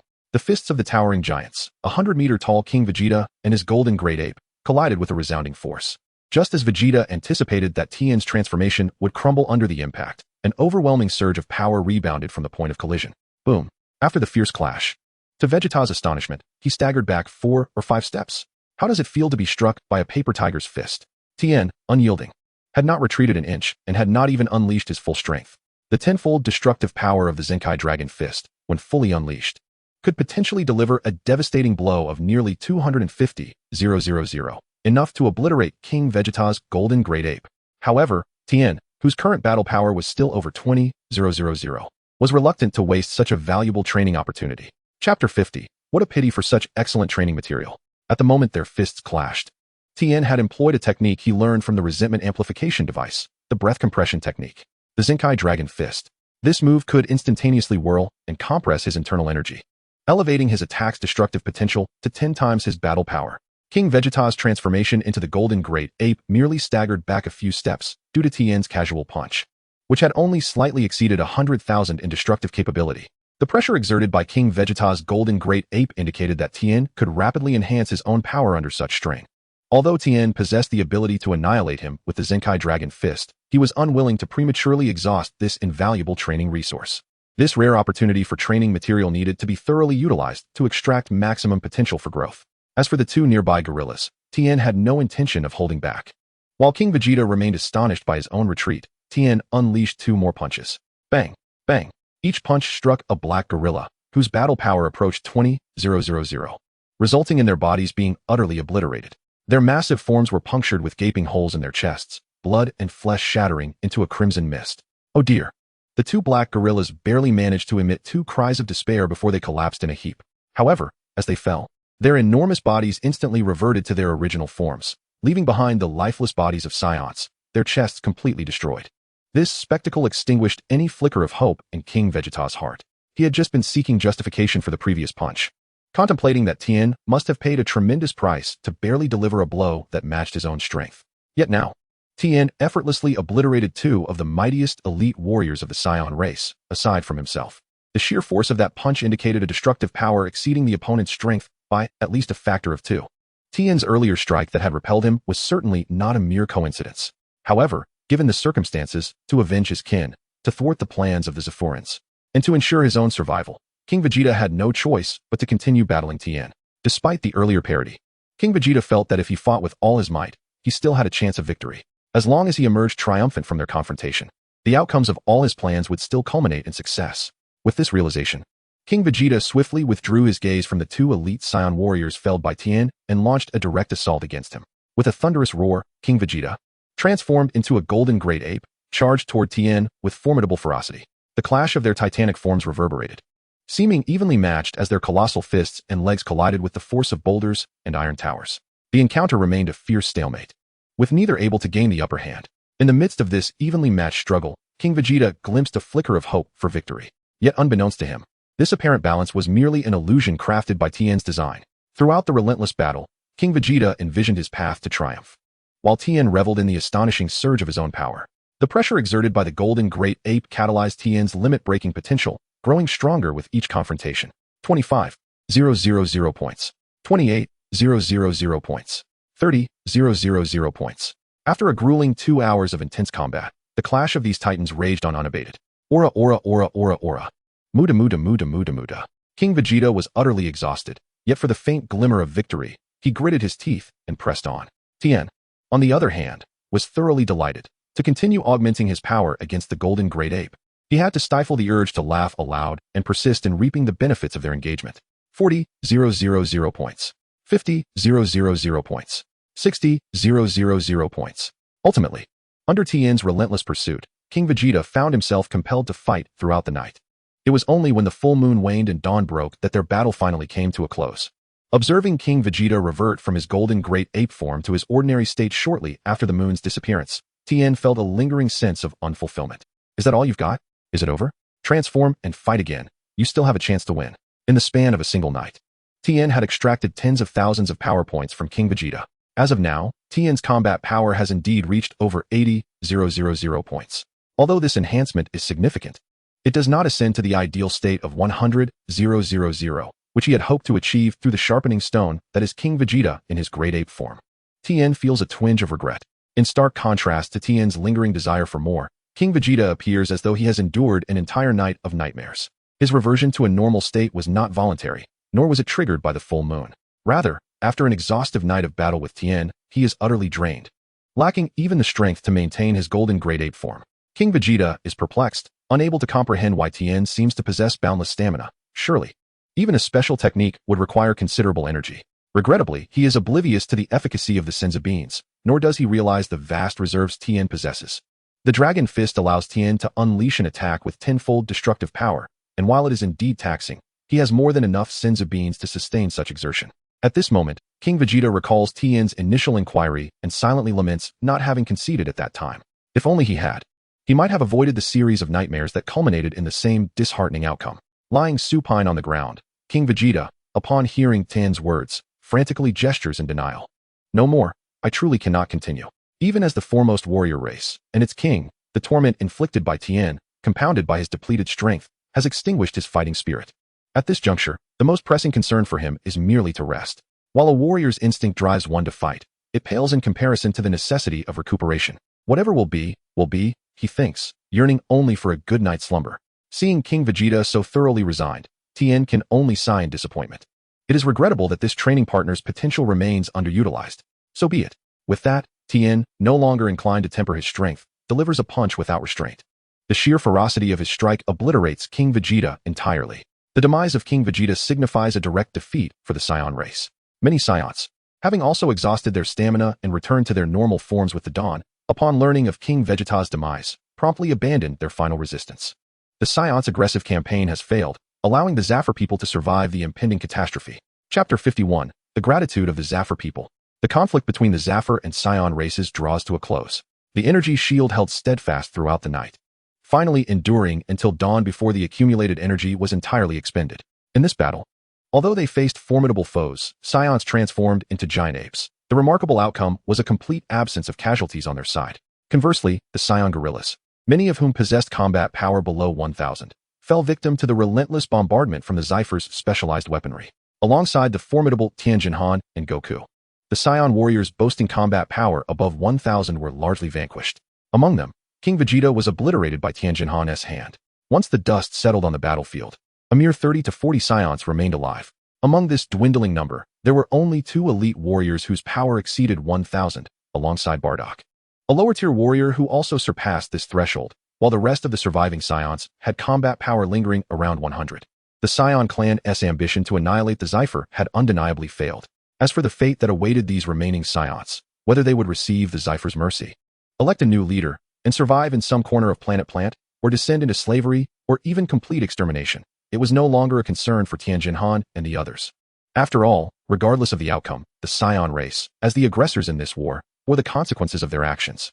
Even if the Zafir chose to eradicate the Saiyans, it would be a fate they rightfully deserved. The Zafir king, observing the battlefield devoid of any remaining Saiyan combatants, addressed his Zafir warriors. After swiftly organizing the surviving Saiyan captives, he promptly joined Dr. Likey at the side of Tien Shinhan and his companions. Previously, it was Dr. Likey who had been primarily responsible for attending to Tien Shinhan and the others. Now, having concluded the battle, the Zafir king no longer needed to manage the specialized weaponry himself, allowing him the time to personally approach Tien Shinhan and his group. Upon encountering them, the Zafir king expressed his profound gratitude and made a solemn promise to fulfill any requests they might have, within the limits of the Zafir's capabilities. There was no rush. As great heroes of the Zafir, they could take their time to contemplate their conditions. Rest assured, anything within our means will be provided to you. The group scratched their heads in response. They had come through time and space to engage in combat with the enemy. The combat enhancements they had gained through these encounters with the Saiyan race were, in essence, the rewards they had already received. For a moment, they found themselves at a loss, unable to think of any needs that warranted the Zafir's assistance. If they spoke of food, the Zafir's cuisine paled in comparison to the delectable offerings of Earth. Regarding technology, although the Zafir possessed advanced capabilities, they were martial artists. It seemed improbable to request blueprints for specialized weaponry that held little utility for them to take back. What purpose would it serve? To donate to Earth? It seemed rather pointless. Regarding finances, although the Dragon Ball universe possesses a universal currency, it appears that these martial artists seldom find it necessary. Perhaps we could distribute the adjusted power detectors, one for each of us? Tien Shinhan pondered while stroking his chin. In terms of rewards for enhancing their combat abilities, he had already received the most among their group. Aside from becoming stronger as a form of gratitude, other rewards seemed rather trivial. After careful consideration, Tien consulted with Goku and the others and ultimately decided to request the power detectors as their token of thanks. After all, the power detectors would hold more practical value for martial artists compared to other items. That is certainly acceptable. Even without your suggestion, Dr. Leek and I had already intended to provide each of you with one. However, due to time constraints, the portable power detectors could only be calibrated to a maximum detection limit of 100,000. If you are not in a hurry, you may wait here for a few more days. Once the latest power detectors are completed, we will ensure that you receive them. But aside from this reward, do you heroes not desire anything else? Perhaps gold, beautiful maidens, or handsome men, or even houses and weapons? Although Tien and the others had discussed and wished for the power detectors, King Zafel felt that their requests were rather modest. If not for Tien and his companions, their race might have faced annihilation. Even if their extinction was averted, the miraculous outcome of 0 casualties during the battle on this full moon night would have been impossible. Do not rush. We have agreed on the power detectors. However, perhaps you could consider asking for additional rewards? King Zafel encouraged Tien and the others to seek more compensation. The request for further rewards left Tien and his companions in a state of bemusement. They genuinely had no further desires. Nevertheless, they could not resist King Zafel's enthusiasm. They understood that while this incident might merely represent a typical battle in Tien's martial training, it was a matter of survival for the Zafel people. Such monumental matters certainly warranted immense gratitude. Well, if possible, we would appreciate acquiring additional items that could aid in our martial training. Tien conveyed this collective sentiment on behalf of Goku and the others, still feeling the warmth of King Zafel's gratitude. Items beneficial for martial training? King Zafel began to sift through his memories for any knowledge of such items. However, given that the Zafel tribe prioritized technological advancement, they did not possess extensive research in martial arts. It seemed challenging to identify such items. Items that could assist in martial training? While success is not guaranteed, I can certainly attempt to find some. Suddenly, Dr. Leek's eyes lit up, as if he had formed a concrete idea. Oh, Dr. Leek, do we possess such items within our race? In the treasury of the Zypher clan, how could the king of Zypher not be aware of its contents? Even treasures that eluded his memory were conceived by Dr. Likey. While he may not have them now, he could certainly invent them. At this, Dr. Likey chuckled mischievously and then turned to Tien Shinhan. You all should remain here for a few more days. Once my inspiration takes form as tangible tools, they may prove beneficial to your training. Tien Shinhan had only casually suggested a vague direction, never expecting Dr. Likey to genuinely possess the spark of invention for training tools. What might those tools be? In an instant, Tien Shinhan and his companions, who had previously regarded the Zypher-S reward with indifference, found themselves filled with anticipation. 3 days swiftly passed, and Dr. Likey along with the king of Zypher returned to the dwelling of Tien Shinhan and the others. This time, they did not arrive empty-handed. Accompanying them were Zypher warriors who bore 2 treasure chests. Thank you for your patience. These 2 chests contain a token of our gratitude. The king of Zypher said with a smile as he gestured towards the chests, commanding the warriors to open them. Inside one of the chests lay a battle power detector. Exactly as Tien Shinhan and the others had anticipated. This is the portable battle power detector I have refined over the past 3 days. Not only is it constructed from lighter and sturdier materials, but its detection range has also been enhanced from 100,000 to 200,000, Dr. Likey explained, producing a rose gold battle power detector from the chest. After his explanation, the king of Zypher personally handed one of the 5 detectors to each of Tien Shinhan's group. Faced with such earnest gestures from the 2, Tien Shinhan and his companions felt somewhat overwhelmed, but gratefully received their respective detectors. Upon handling them, they discovered that these new detectors were not only aesthetically pleasing and lightweight, but also crafted from more resilient materials, making them less prone to damage. The detection range of 200,000 battle power would surely suffice for their needs for quite some time. Simultaneously, Dr. Likey retrieved a blueprint from the other treasure chest and handed it directly to Tien Shinhan. This is the schematic design for the battle power detector. I am uncertain whether Earth possesses similar materials for fabrication. However, given that Earth has already achieved the technology for time machines, I believe that if battle power detectors do not yet exist there, this blueprint should prove useful. As Tien Shinhan took the blueprint, he immediately thought of Bulma. With this design in hand, it was certainly plausible that Bulma, or her father, could manufacture battle power detectors on Earth after thorough examination. Thank you. I will take this blueprint back and ensure it is studied thoroughly. Tien Shinhan expressed his gratitude. It is we who should be thanking you, the Zypher people. Moreover, even if you find our token of appreciation satisfactory, the moment for its true value has yet to arrive. The gratitude you genuinely require lies within another treasure chest. Dr. Likey repeatedly gestured that it should be they who express their thanks. After all, Tien Shinhan and his companions are merely receiving their deserved recompense. Upon hearing Dr. Likey's words, the gaze of Tien Shinhan and others swiftly shifted to the other open chest. Within this chest lay 5 meticulously arranged wristbands. The wristbands were adorned in a silvery hue, exuding a metallic allure while presenting an ideal thickness, reminiscent of athletic wristbands crafted from metal. Tien Shinhan's 3 eyes were not merely for show. They discerned further details with precision. He noted that the sides of these wristbands featured several embedded buttons designed to prevent accidental activation, clearly intended for some form of functional adjustment. These are the wave wristbands, an innovative enhancement I devised based on the foundation of the grievance wave amplification device. Just as curiosity regarding the purpose of these wristbands arose among the onlookers, Dr. Likey personally retrieved one to elucidate its features, a proud smile gracing his face. Before the crisis posed by the Saiyan race was averted, the grievance wave amplification device represented the pinnacle of his inventive spirit. Now that Tien Shinhan and his companions have resolved the threat posed by the Saiyans, the completion of his grievance wave amplification device appears destined to remain unrealized. However, he harbors no regrets, for this is counterbalanced by the survival of the Ziffel people. Not only does Dr. Likey feel no remorse, but he has also ingeniously crafted these wave wristbands, representing another manifestation of his innovative endeavors. Should these wristbands assist Tien Shinhan and his companions, it would signify that his research has borne fruit, yielding substantial benefits. The wave wristbands are equipped with 2 buttons. One serves as a switch, while the other adjusts the amplitude of the waves. In light of the recent battle, which claimed numerous Saiyan warriors, I gathered their grievance waves and combined them with the previously collected grievance waves from the Ziffel people to forge these 5 wristbands. Upon activating the switch, the wearer's internal energy will experience a degree of suppression and interference. If, amidst this suppression and interference, one can still master their internal energy, then after deactivating the wristband, their proficiency in energy manipulation will be greatly enhanced. Moreover, the internal energy may undergo training and elevation during this process. As for the intensity of the training, Tien Shinhan and his companions can independently adjust the amplitude settings. Given the current energy within the wristbands, they should be beneficial to martial artists with a power index below 200,000. Furthermore, should you vanquish new adversaries subsequently, the wave wristbands will automatically absorb their grievance waves, thereby augmenting the training potential of the wristbands. The more formidable the foe, the greater the enhancement of the training effects derived from their absorbed grievance waves. Dr. Likey regarded the wave ring as a manifestation of his ingenious invention. Therefore, when he introduced its functions to Tien and others, he did so with exceptional detail and earnestness.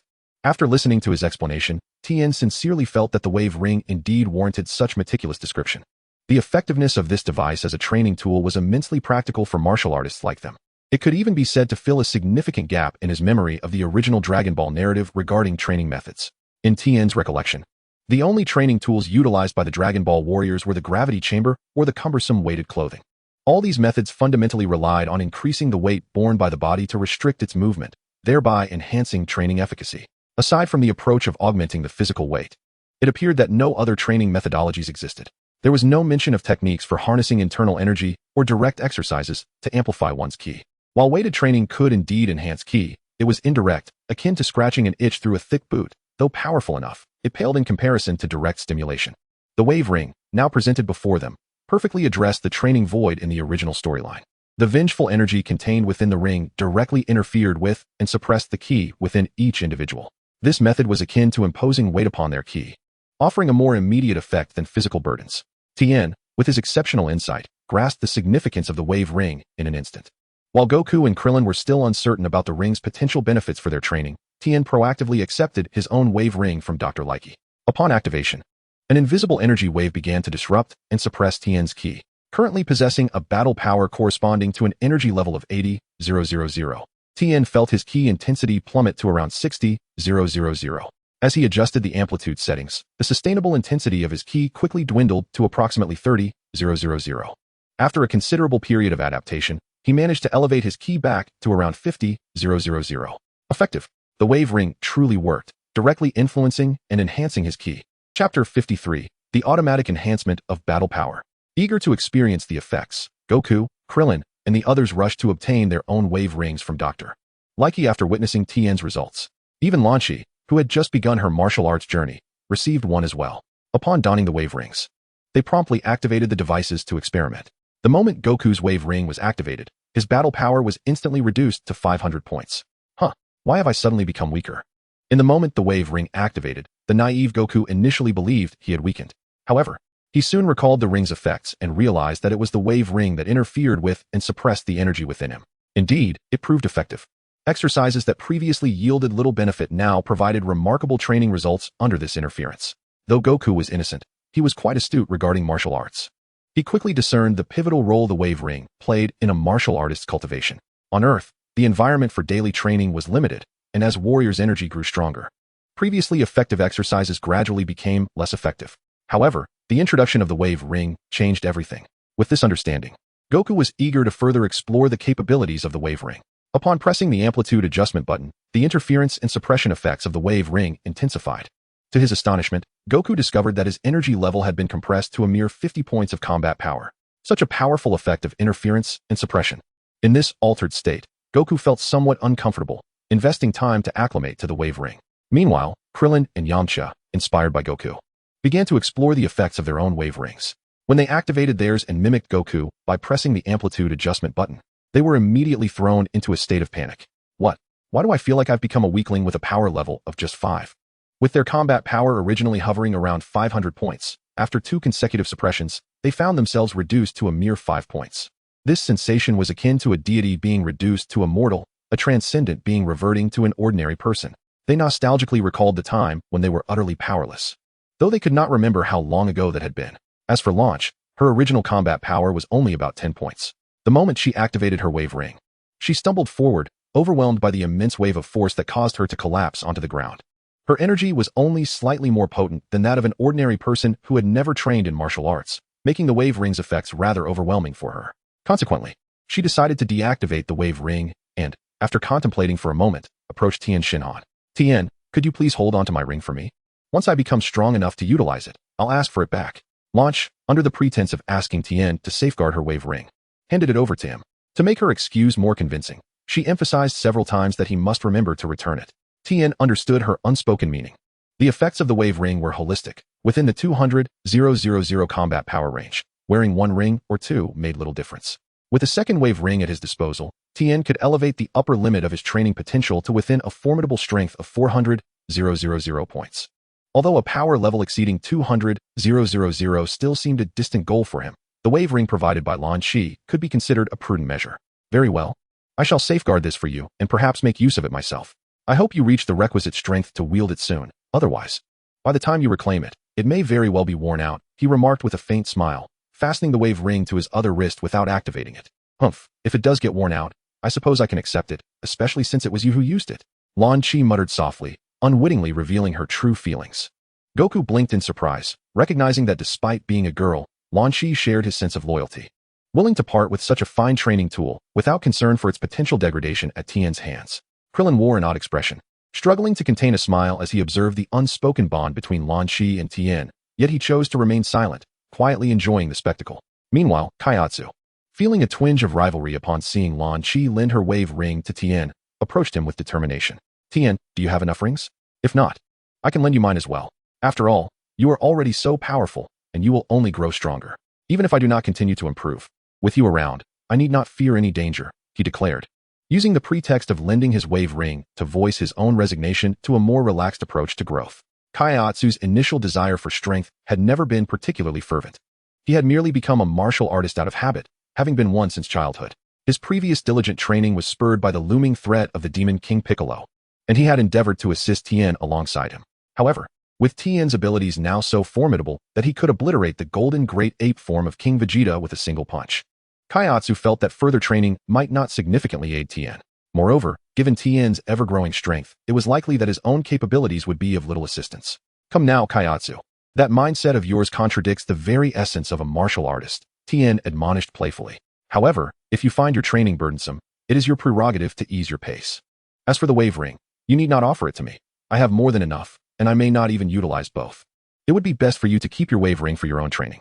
Gently tapping Kaiatsu's head, Tien reminded him that while it was perfectly fine to rely on his strength, he should not become overly complacent. Kaiatsu rubbed his head, which was not truly hurt, and nodded enthusiastically, a smile brightening his face.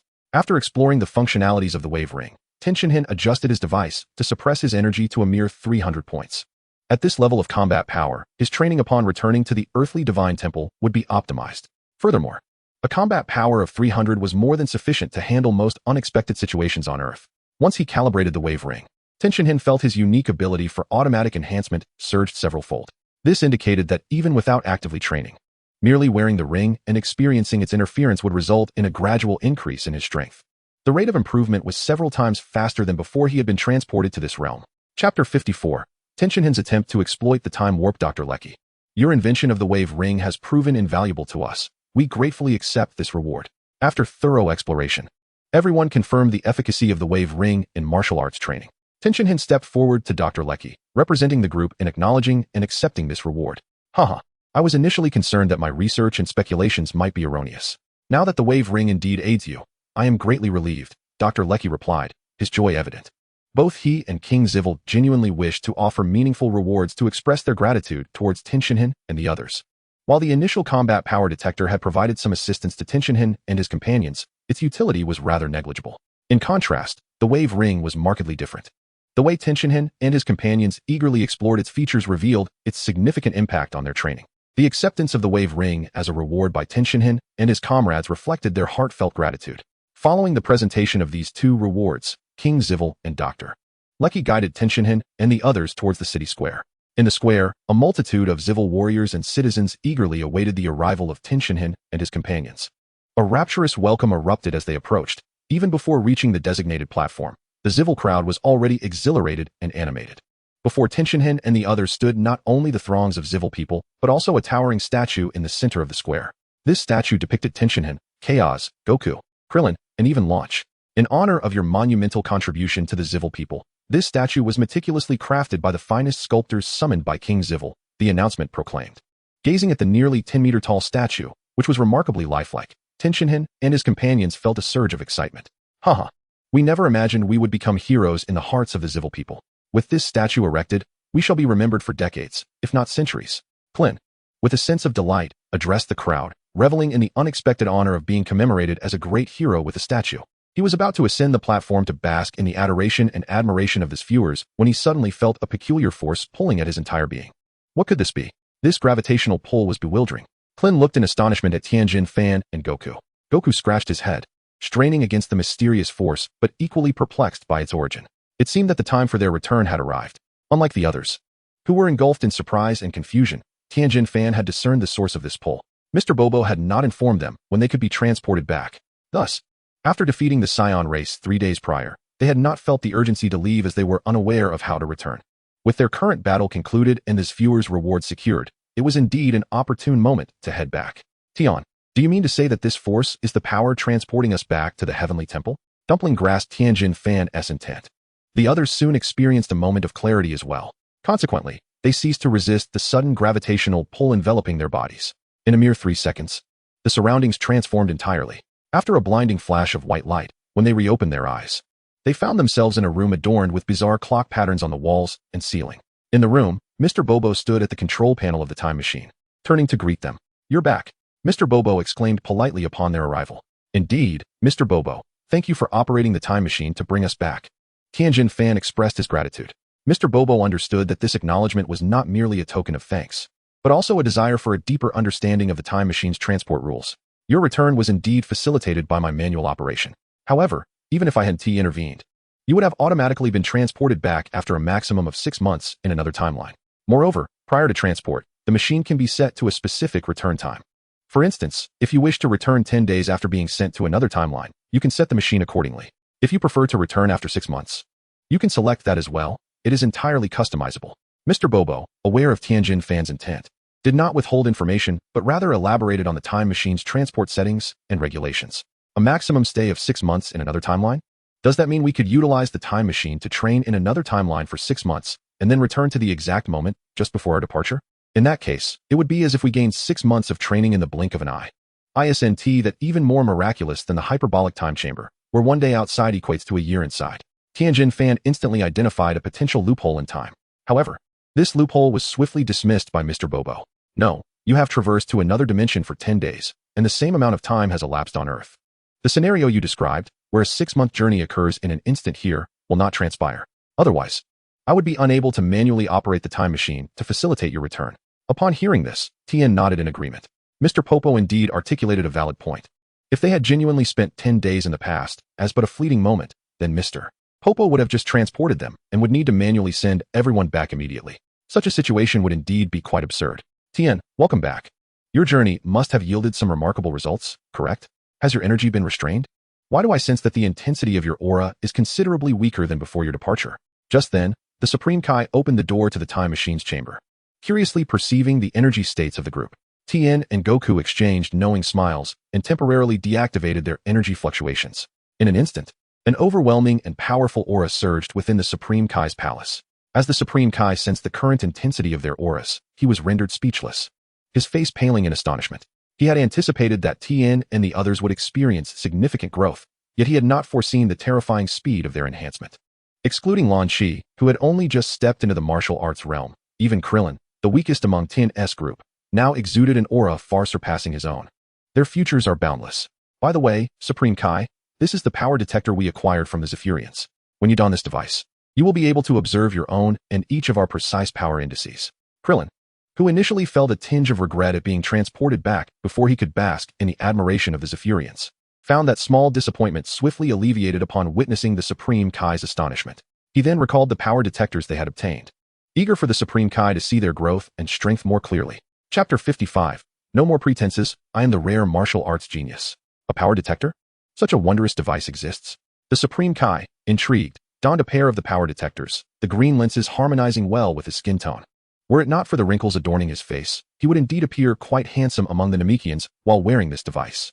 Beep, beep, beep. Accompanied by a series of electronic prompts, the Supreme Kai sequentially observed the power indices of those present. Dumpling, 450 points. Krillin, 410 points. Goku, 6,300 points. Tien, 82,100 points. The Supreme Kai was momentarily left speechless in astonishment at the power levels of the group, his already green skin appearing even greener in shock. Especially upon witnessing the staggering disparity in battle power indices between Tien Shinhan and Goku, he could hardly fathom the vast chasm that now existed between himself, Tien, and Goku. After all, in terms of energy perception, Krillin and Kaiatsu's battle power indices were supposed to be on par with his, if not slightly superior. Yet, these very Krillin and Kaiatsu exhibited nearly a tenfold difference compared to Goku, and an astonishing nearly 200 times in comparison to Tien. It was unfathomable, truly astonishing. Tien, did you somehow acquire an unfair advantage? The god wished to convey this notion, but he found himself at a loss for words within the context of the Dragon Ball universe. Ultimately, he repeated Tien's name several times, managing to utter, Tien, you are indeed exceptionally gifted. Tien nodded in acknowledgement, graciously accepting the compliment. He had utilized the Dragon Balls to shatter the limitations imposed upon him as a martial artist on Earth, subsequently consuming the 5 Elements pills that had accumulated over thousands of years within the 5 Elements mountain, significantly enhancing his martial arts comprehension. Surely, he was indeed a prodigy now. No more pretense. He was laying it all bare. Tien Shinhan was unequivocally a genius among geniuses in martial arts. There was no room for modesty. To aspire to be a formidable martial artist, one must possess an unwavering belief in oneself. After Tien readily embraced the deity's praise, not a single one of Goku's companions found anything amiss with this acknowledgement. Perhaps, in their hearts, they had long since accepted this truth. Tien was indeed a genius among martial arts prodigies. Naturally, while he was recognized as a genius, Goku, Krillin, and the others, equally resolute martial artists, were not inclined to concede defeat easily. Especially Goku, who, after a brush with death during the Zafar's genocide crisis, discovered his unique constitution. He realized that whenever he fought or trained to the brink of death and subsequently recovered, his strength would experience a remarkable surge. This revelation only intensified Goku's anticipation for the next battle, ideally one that would push him to the verge of death against a formidable adversary. Lord Kami, Mr. Popo, can we utilize the time machine once more? I yearn to fight and grow stronger, even stronger. Goku's fervent belief in martial arts left Krillin and Kaiatsu momentarily speechless. Krillin, who prided himself on his diligent training, now witnessed Goku's unwavering obsession with martial arts. After concluding a temporal journey, any sensible person would instinctively consider a pause before attempting again. Yet, Goku directly inquired about the next opportunity for time travel. As for Kaiatsu, who had already entertained thoughts of surrendering, he was utterly incredulous upon hearing Goku's astonishingly fervent words. No, brother, what is the point of striving so hard? Jiaozi found it somewhat difficult to comprehend Wukong's thoughts. In contrast, Tien's eyes brightened upon hearing Wukong's suggestion, clearly intrigued.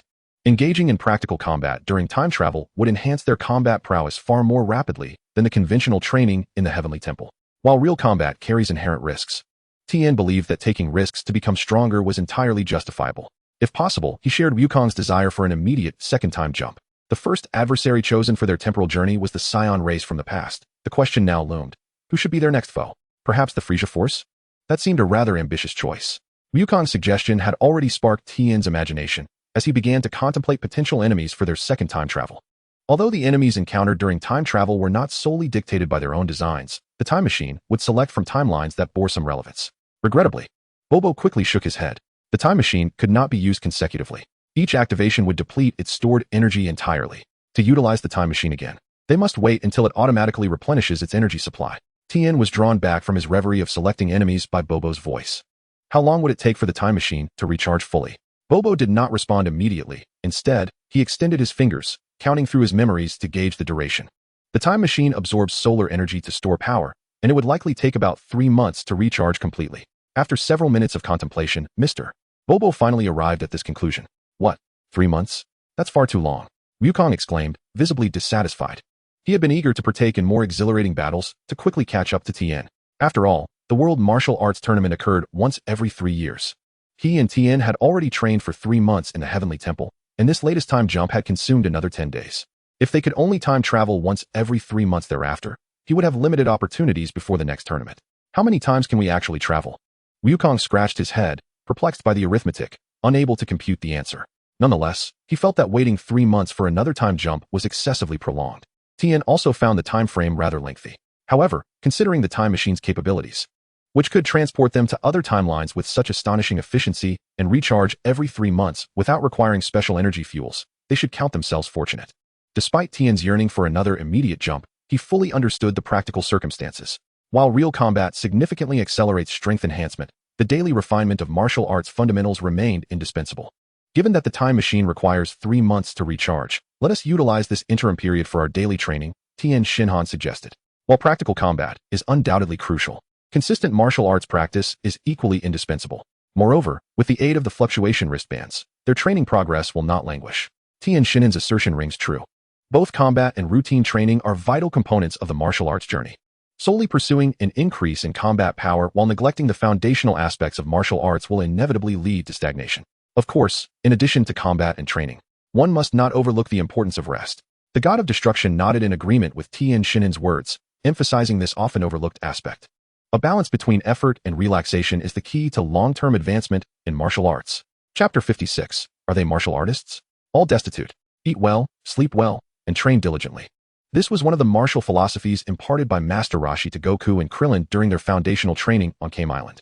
While it may seem an unremarkable principle, achieving it is indeed a rare feat at this moment. The god of destruction's perspective mirrors that of Master Roshi's teachings. Tien Shinhan suddenly grasped the truth. Amidst intense battles and rigorous training, it is essential to incorporate appropriate leisure time as a respite. Otherwise, even if one's combat prowess escalates, they risk becoming a mere fighting machine, unworthy of the title martial artist.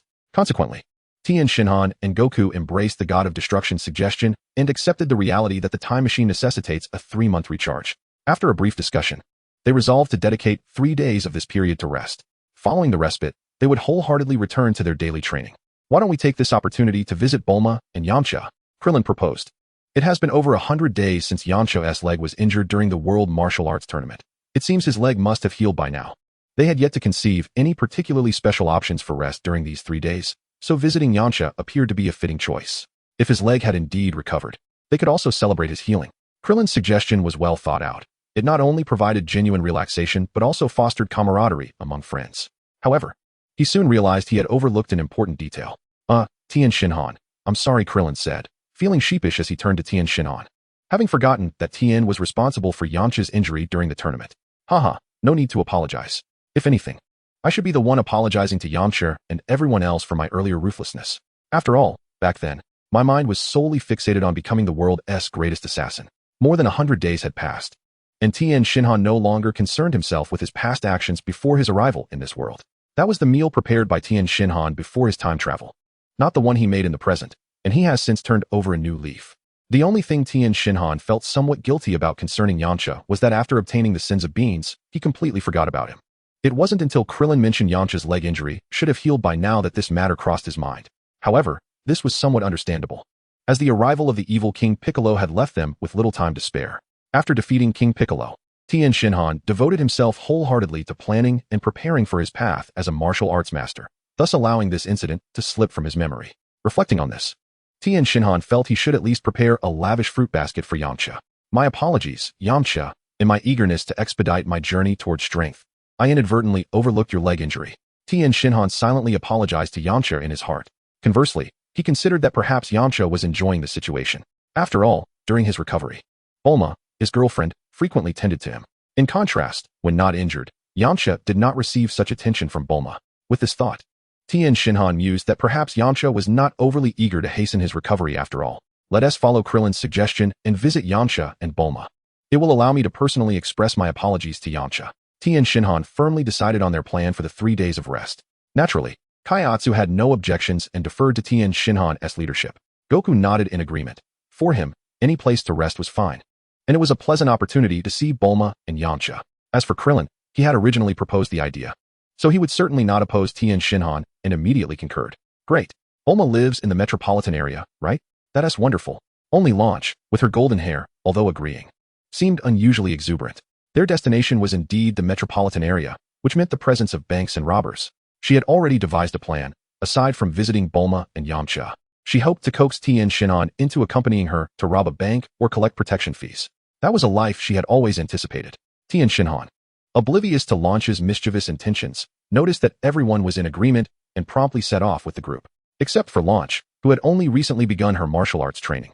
The others had all mastered the technique of flight, so they traveled by utilizing this ability. Launch, still unable to fly, was cradled in Tien Shinhan's arms as he soared through the skies. Hold on tight. Even if you were to fall, I could catch you. But it would still be unsettling, Tien Shinhan reminded Launch as they ascended. Cradled in Tien Shinhan's embrace, Launch was far from her usual bold demeanor. Resting against his strong chest, enveloped by his invigorating masculine aura, her cheeks flushed a deep crimson, and her mind was nearly incapacitated in a state of rapture. The appearance of this little girl, had it not been for her golden hair, might have led others to believe she was Lan Chi in her blue-haired state. It was only upon hearing Tien Shinhan's reminder that she drowsily nodded in agreement. Huh. Yes, I will hold on tightly. Hold on to what? Tien Shinhan found her response rather peculiar, but chose not to dwell on it. The subtle fragrance that accompanied Lan Chi's nod wafted past Tien Shinhan's nostrils. He did not turn away but instinctively inhaled deeply. Apart from Lan Chi, the others possessed combat powers in the hundreds, and their speed in flight was naturally swift. Merely an hour later, Tien Shinhan's aromatic journey came to an end, after setting Lan Chi down on a commercial street near Bulma's home and feeling the fragrance dissipate. He quietly reflected that the enhancement of everyone's strength alongside his own was not entirely a blessing. They all flew at a rapid pace. Even at the slowest speed of Krillin, they managed to arrive in just an hour. However, this sentiment was fleeting, as Tien Shinhan's martial conviction remained unshaken. You all stay here. I will go to the fruit shop and buy a basket of oranges, he announced to the group, intending to prepare a gift basket for Yamcha. By the way, do you all have any money? Just a few steps forward. Tien Shinhan recalled that he had given all the earnings from selling the airship to the fortune teller. The last of his cash had been spent on a rice cooker in the restaurant kitchen before confronting King Piccolo, leaving him utterly broke. While the cost of the fruit basket was not substantial, upon hearing Tien Shinhan's words, Goku, Krillin, and Chaozu exchanged glances. The 3 strongest martial artists on Earth stared at each other in disbelief, unable to even gather enough money for a simple fruit basket. I have some. Ultimately, it was Lan Chi who generously offered assistance, taking some from the protection money she had previously collected. Ha, and you call yourselves martial artists? You're all just broke. Tien Shinhan jestingly scolded Goku and the others. Krillin, though aware Tien Shinhan was joking, couldn't help but feel a bit exasperated, secretly thinking, not to point fingers. But you are the poorest among us. We at least have a few coins, while you are completely empty-handed. Chapter 57, Deceive. Keep deceiving. Following this brief interlude, Tien Shinhan successfully prepared his fruit basket. Bulma's residence was quite expansive. To describe it as merely a house would be an understatement, as it resembled a grand estate. Thus, instead of adhering to conventional manners for a visit, the group flew directly inside upon sensing Bulma's distinct aura. At that moment, Bulma was busy in the courtyard, tinkering with the second dragon radar she had just crafted. The special materials used in this radar were sourced from the airship that Tien Shinhan had previously sold to her. She barely had time to hear a faint gust of wind before Tien and the others appeared before her. Simultaneously, Yamcha, who was sipping juice in the nearby living room, sensed their arrival and hurried to Bulma's side. Oh, Goku, Tien, Krillin, and even Kaiatsu and Launch, is it you who have come? Bulma exclaimed, astonished to see the 5 visitors, clearly not expecting their sudden arrival at this moment. It seems you've grown a bit taller, Goku. Since we last met a few months ago, familiar with Goku, Bulma extended her hand to measure his height against her own. Previously, Goku only reached slightly above her waist. Yet now he stood almost at her chest level. Really? I feel like it's you and Yamcha who have gotten shorter, Goku replied. Having spent his days alongside Tien and the others, oblivious to his own growth, but standing before Bulma and Yamcha, whom he hadn't seen in months, he immediately sensed the diminished height disparity. How is that possible? We're not old folks. There's no way we could shrink. Bulma rolled her eyes. However, she had long grown accustomed to Goku's innocent lack of common sense, even finding it somewhat endearing. Despite his growth, Goku remained the same boisterous boy she remembered. Yamcha, observing the assembly of capable and formidable individuals, suddenly felt his own strength lagging behind. Recalling his absence during the battle against King Piccolo, while he was still nursing a broken leg, he felt a pang of regret. I feel quite ashamed. During the previous fight against King Piccolo, I could do nothing but recuperate. He mused. Everyone must have significantly improved their strength during this time. Yet, he quickly dismissed this fleeting regret. But now my leg is healed, and although you all have made considerable advancements, I won't easily fall behind. Yamcha asserted, his fighting spirit ignited, unwilling to concede defeat. Krillin, however, was uncertain whether to speak the truth. He admired Yamcha's tenacity, but felt that his blind optimism was, unfortunately, a harsh reality. Upon seeing Yamcha, he had swiftly assessed his power level with a scouter. It barely exceeded 100 points. While this was commendable among Earth's martial artists, the gap between him and Tien or Goku was immense. With over 80,000 points in contrast to Yamcha's modest score, Krillin found the nonchalance in Yamcha's tone astonishing. Realizing the truth was far too cruel for him to bear. In the face of such a stark truth, Krillin found himself at a loss as to whether he should disclose the reality of the power disparity to Yamcha, who aspired to catch up to Tien Shinhan. Nevertheless, one must always harbor dreams. Who knows what might come to fruition? Fortunately, before Krillin could make his decision, Tien Shinhan had already approached Yamcha with a basket of fruit in hand and graciously presented it to him.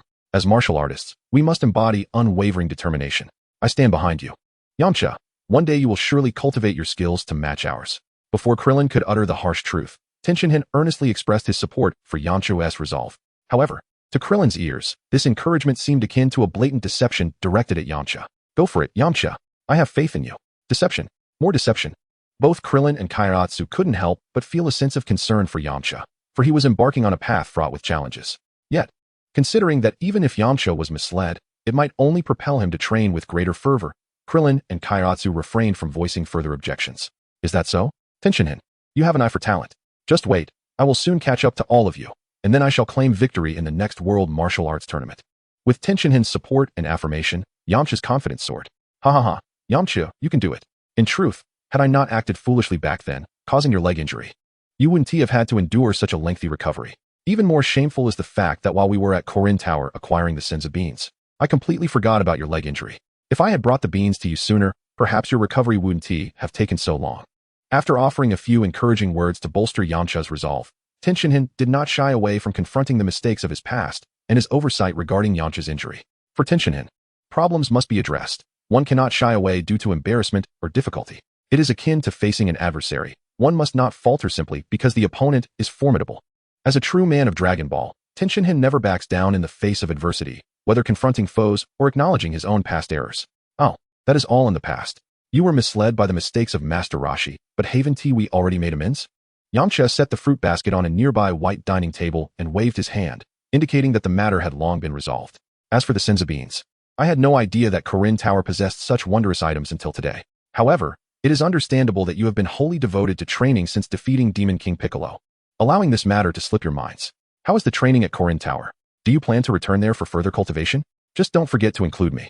Yamcha paused momentarily at the mention of the Senzu beans. If they were available, his healing would indeed hasten. However, recalling the upgraded care he received from Bulma during his convalescence, he found himself less concerned. If he recovered too swiftly, he would miss out on the opportunity to enjoy her nurturing attention for a longer period. All right, this time, we wish to take a 3-day respite.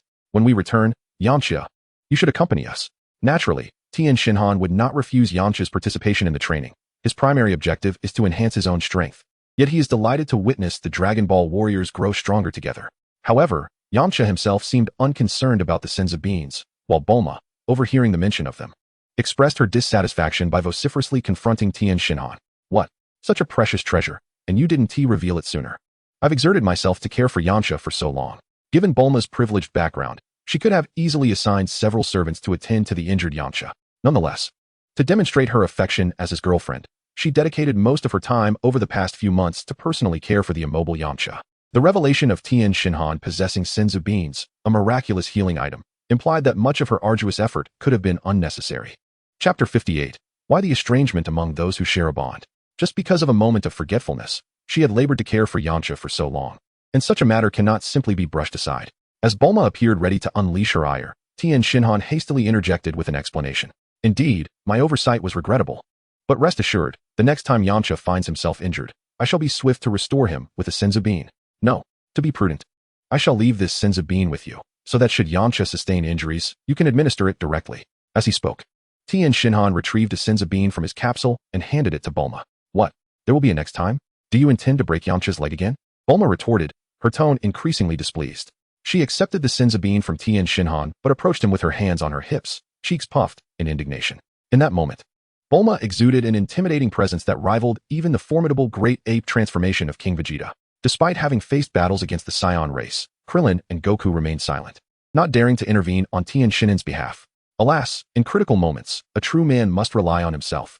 Observing Krillin and others standing idly by, Tien Shinhan's 3 eyes darted around, eventually landing on Bulma's dragon radar. Oh, Bulma, is that a second dragon radar? You truly managed to create it? Truly. You are the Earth's foremost genius inventor. Tien Shinhan exclaimed with admiration as he held the dragon radar. Upon hearing the mention of the dragon radar and the title of genius inventor, Bulma's attention was momentarily diverted. In truth, she was not genuinely angry. She simply disliked the thought of Tien Shinhan dismissing the matter so casually. Now, upon recognizing his own shortcomings, Tien Shinhan began to extol his own hobbies and strengths, which completely dissipated the slight irritation that had lingered in Bulma's heart. Indeed, the creation of this second Dragon Ball radar did not consume much time. The primary challenge lay in dismantling the enormous airship you sold me, which indeed took a considerable amount of effort. Once I procured the special materials for crafting the radar from that colossal vessel, producing the second Dragon Ball radar was merely a trivial endeavor for this genius girl. Bulma chuckled, indicating that the manufacture of the Dragon Ball radar was a mere trifle for her. Clap, clap, clap. Upon witnessing this, Tien Shinhan immediately burst into applause. Indeed, acknowledged as the genius girl by all, I wonder if you have any thoughts on developing a gravity chamber, Bulma? Observing Bulma's proud demeanor, Tien Shinhan swiftly seized the opportunity to bring up the gravity chamber. With the wave motion rings now in existence, a gravity chamber must also be included. This was one of the reasons he had agreed to rest at Bulma and Yamcha's place, hoping to encourage Bulma to invent such a martial arts training apparatus as the gravity chamber as soon as possible. Thus, with the wave motion rings and the gravity chamber complementing each other, the pace of improvement in strength for himself and others would undoubtedly ascend to a new level. A gravity chamber? Is that a technology capable of altering gravity within a certain spatial range? The technology for adjusting gravity, my father possesses some information on it, and I have supplemented it as well. It has already been applied within the universal capsule, although I have yet to attempt using it in a separate room. It shouldn't be too troublesome. Bulma's response took Tien Shinhan by surprise. He had initially assumed that she would be relatively unfamiliar with the gravity chamber, only to discover that she had already mastered the technology for adjusting gravity. However, upon hearing her mention that she had incorporated the gravity adjustment technology into the universal capsule, Tien Shinhan quickly understood. After all, the universal capsule not only compresses objects for storage, but also does not affect the capsule's own weight. It seems the universal capsule itself is a fusion of spatial technology and gravity technology, were it only spatial technology without the ability to adjust gravity. Even if the universal capsule could contain an entire house, the capsule would become as heavy as the house itself, rendering it impossible for an ordinary person to lift. I see. I never expected you to have mastered the technology for adjusting gravity. Truly, you are the universe's foremost genius inventor. I wonder, Bulma, if you could further research the creation of the gravity chamber, would you be able to assist us in transforming our training environment? Recognizing that the advent of the gravity chamber was not too distant, Tien Shinhan elevated Bulma from the title of Earth's greatest genius inventor to that of the universe's greatest genius inventor. While I have indeed mastered the technology for adjusting gravity, Tien Shinhan, do not presume that a few compliments will naively persuade me to assist you in researching the gravity chamber. I am not as easily deceived as that foolish Goku. A sly smile crept across Bulma's lips as she discerned Tien Shinhan's intent to have her work for free. In the distance, Wukong was holding a bunch of bananas, munching on one while feeding another to a small monkey that had approached Bulma's house.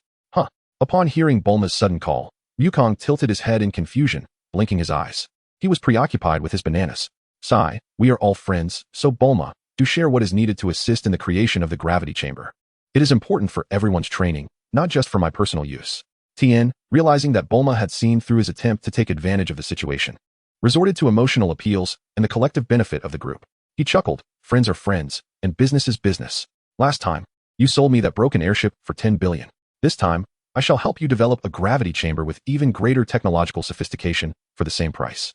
Isn't that quite a friendly deal? How about it? The universe's top genius can have the gravity chamber for just 10 billion. Don't hesitate, hurry and pay up. If you miss this opportunity, the price might go up. With a sly smile, Bulma extended her hand towards Tien, requesting payment. Tien was left speechless. He had to ask his friends for contributions just to buy a fruit basket for Yamcha, and it was only thanks to Launch's generosity that he managed to settle that. Now, Bulma was asking for 10 billion. Was he supposed to immediately go after some criminal gangs to raise funds? He turned to Krillin, only to find him squatting on the ground, drawing circles. Kaiatsu rummaged through his pockets, turning them inside out, revealing only 2 holes. As for Wukong, he was still busy sharing bananas with the little monkey and was of no help. However, Launch, with her golden hair, was brimming with excitement. Noticing that no one else responded to Tien's plight, she quickly leaned in. Tien, let's rob a bank. With your strength and my experience, we can gather 10 billion in no time. If robbing a bank doesn't appeal to you, we could collect protection fees instead. Those bandit leaders wouldn't dare oppose us. Launch cunningly coaxed Tien, aiming to entice him into the adventurous life of a gentleman thief. Bulma, overhearing Launch's increasingly exaggerated suggestions of bank robberies and bandit confrontations, could no longer contain herself. All right, Launch, stop. Tien, I agree to help you with the gravity chamber. She had no genuine intention of collecting 10 billion from Tien. She merely wished to avoid appearing distant in the future. Since they were life and death friends, in situations where money was needed, he could simply ask her directly. Her household certainly did not lack the 10 billion. It was absurd that Tien felt compelled to sell an airship just to ask for money. It seemed he did not truly consider her one of his own, which was why she had playfully teased him earlier. Chapter 59, The Mischief of the Genius Girl. After hearing Bulma's explanation, Tien realized that he had been playfully teased by her substantial fee of 1 billion, and that the root of the matter lay within himself. Previously, he had thought that even among friends, it was inappropriate to ask Bulma for money. To his surprise, Bulma's generosity towards friends far exceeded his expectations. In comparison, Tien felt that his previous act of attempting to sell her the airship was rather too impersonal. Recognizing this, he candidly admitted that his prior approach had been misguided. However, this was also due to Tien's lack of accurate understanding regarding his relationship with Bulma. Had he been in Goku's position, the nature of the bond between Goku and Bulma would have certainly precluded any elaborate transactions for money. While Tien had considered that defeating King Piccolo indirectly saved Bulma's life, he felt their relationship lacked sufficient familiarity. Unbeknownst to him, Bulma had already regarded him as one of her own. Upon learning of this relational dynamic, Tien felt liberated from any psychological burden regarding their dealings. Indeed, I had intended to discuss this when you sold me the airship last time, he remarked. Bulma chuckled lightly, playfully reproaching Tien for his hasty departure. Reflecting on the circumstances, Tien acknowledged that his eagerness to procure money for his training plans with the fortune teller had indeed deprived him of the opportunity to converse with Bulma. Consequently, his previous visit appeared to be solely transactional rather than a friendly visit. Although Tien's intentions had been purely for trade, Bulma perceived it from a friend's perspective, which led to her unexpressed feelings lingering until this moment. With the misunderstanding resolved, all parties were delighted. Krillin no longer needed to crouch and draw circles, and Kaiatsu no longer had to rummage through the holes in his pockets. Tien's request for Bulma to develop the gravity chamber also found a promising avenue. The only one left somewhat disappointed by the current situation was Launch, as Bulma had timely halted her mischievous antics towards Tien, thwarting Launch's earlier attempt to entice him into a life of crime. Thank you once again, Bulma. Tien expressed his gratitude, recognizing the gravity chamber's significance for their training. The sooner it was developed, the sooner their training would accelerate. We are friends now, yet you keep thanking me? Bulma observed that Tien was being overly courteous, contrasting sharply with Goku's innocent ignorance of gender distinctions. Tien nodded, acknowledging his own tendencies, and decided to be less formal. By the way, here is the power detector we obtained from the Zephyrians, along with its design schematics. After Bulma has perfected the gravity chamber, she can also explore ways to further enhance the detector when time permits. Tien Shinhan is not one to be overly reserved. Upon realizing his shortcomings, he promptly discards the previous pleasantries that hold little utility for martial artists. The combat power detectors have a maximum detection limit of 200,000 points, which is currently sufficient for their needs. However, considering future applications, Tien Shinhan promptly submitted the design blueprints to Bulma, allowing her ample time to make improvements. Wait, Tien, I meant for you to be less formal. Did you really take me for just a research assistant working for you for free? Bulma rolled her eyes and immediately began to express her exaggerated exasperation. Tien was left speechless. Was he supposed to be more formal or less so? In terms of martial arts training, Tien had a clear and resolute plan. Yet, facing Bulma's reaction, he found himself somewhat bewildered by the genius girl's antics. What was she really implying? Just as Tien was at a loss for words, Bulma, noticing his expression, burst into a mischievous giggle. Haha, I was just teasing you. Hand over the design. I purely wanted to see the serious martial artist flustered. No hard feelings, Tien. As she spoke, she swiftly took the blueprints from Tien's hands. Scientific research and invention were her passions and specialties. The prospect of a new design from Tien excited her, leaving no room for thoughts of working for him for free. Her earlier comments were merely to elicit an amusing reaction from him. Tien was taken aback by how this brilliant inventor had playfully toyed with him not once, but twice, shaking his head in disbelief. Sometimes, it seems, taking things too seriously can lead to one's own folly. Tien had inadvertently taken her words to heart, falling for her playful jests. However, observing Bulma's current smug demeanor, he reconsidered his intention of immediately informing her and the others about the Fountain of Youth. Concern can indeed lead to confusion. Tien found himself somewhat eager to witness Bulma's serious reaction when she was playfully teased about the Fountain of Youth. After entrusting Bulma with the gravity chamber and combat power detector matters, the group, alongside Bulma and Yamcha, began reminiscing and held a celebration in honor of Yamchu's recovery from his leg injury. During their gathering, they discussed the events following the martial arts tournament, including their victory over King Piccolo and shared experiences from their training at Korin Tower and the sacred world of the Kais. Ultimately, they also recounted the adventure of traveling back in time to Planet Plant, aiding the Z fighters in defeating the invading Saiyans. Such a wealth of experiences and adventures led Yamcha to lament how much he had missed due to his leg injury. He became curious about the current power levels of the others and wished to use the detector to assess their strengths, but Tien Shinhan halted him, citing the need for secrecy. Well, regardless of how much your combat strength has improved, the restored version of me will surely catch up to you. After being deterred by Tien from assessing his battle power, Yamcha, filled with renewed determination, proclaimed his training goals to everyone. Excellent.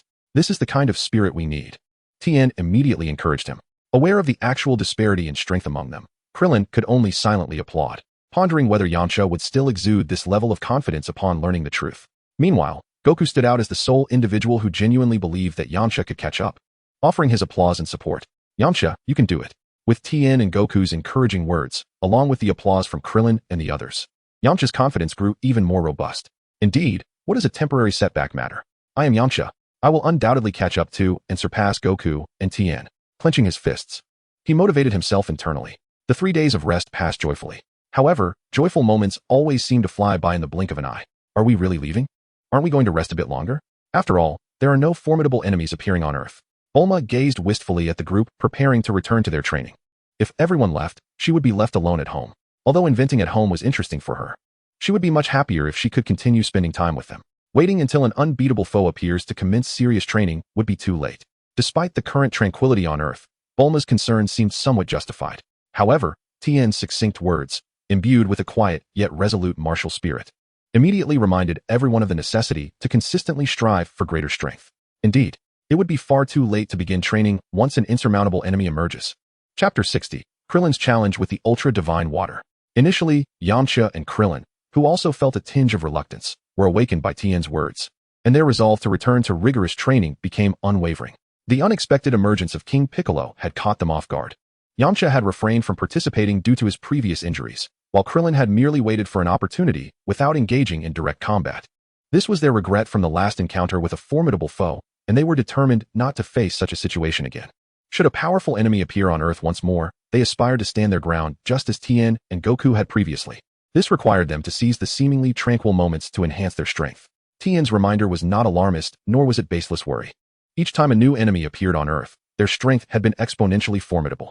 If they did not take every opportunity to advance during peaceful times, they risked facing catastrophic consequences during future crises. The course of history had already shifted, and Tien remained uncertain about how the future of this world would unfold.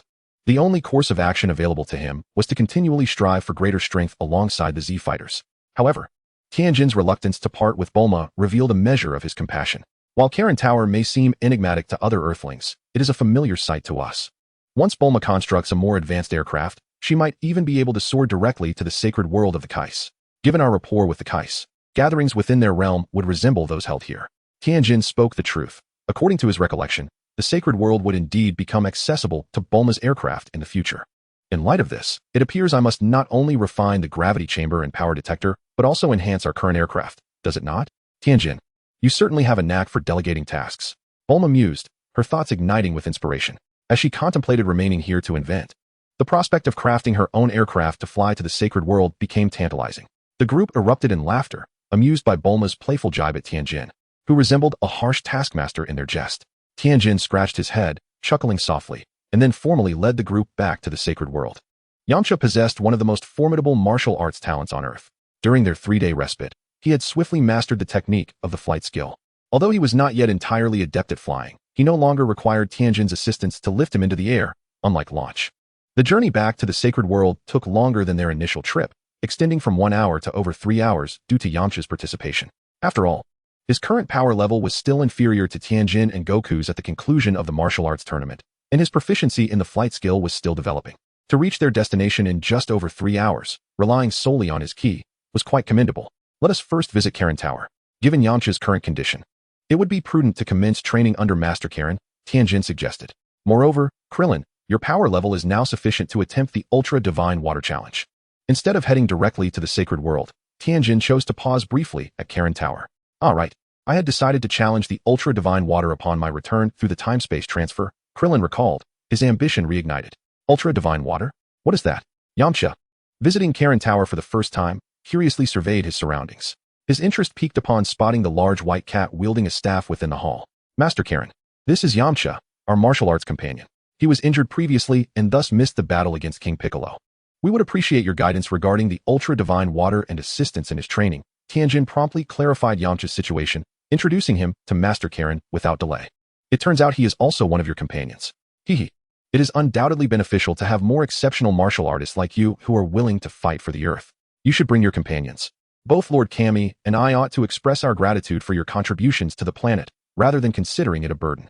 Master Karen said with a cheerful smile as he accepted the large package of dried fish that Tien Shinhan had brought from the ground, with familiarity born from repeated encounters.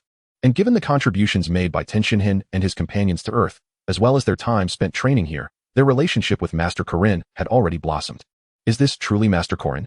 Yamcha exclaimed in surprise, realizing that Master Karen resembled a large white cat. However, this was not particularly astonishing, as Earth was home to various beings with animal heads, and Yamcha had encountered many before.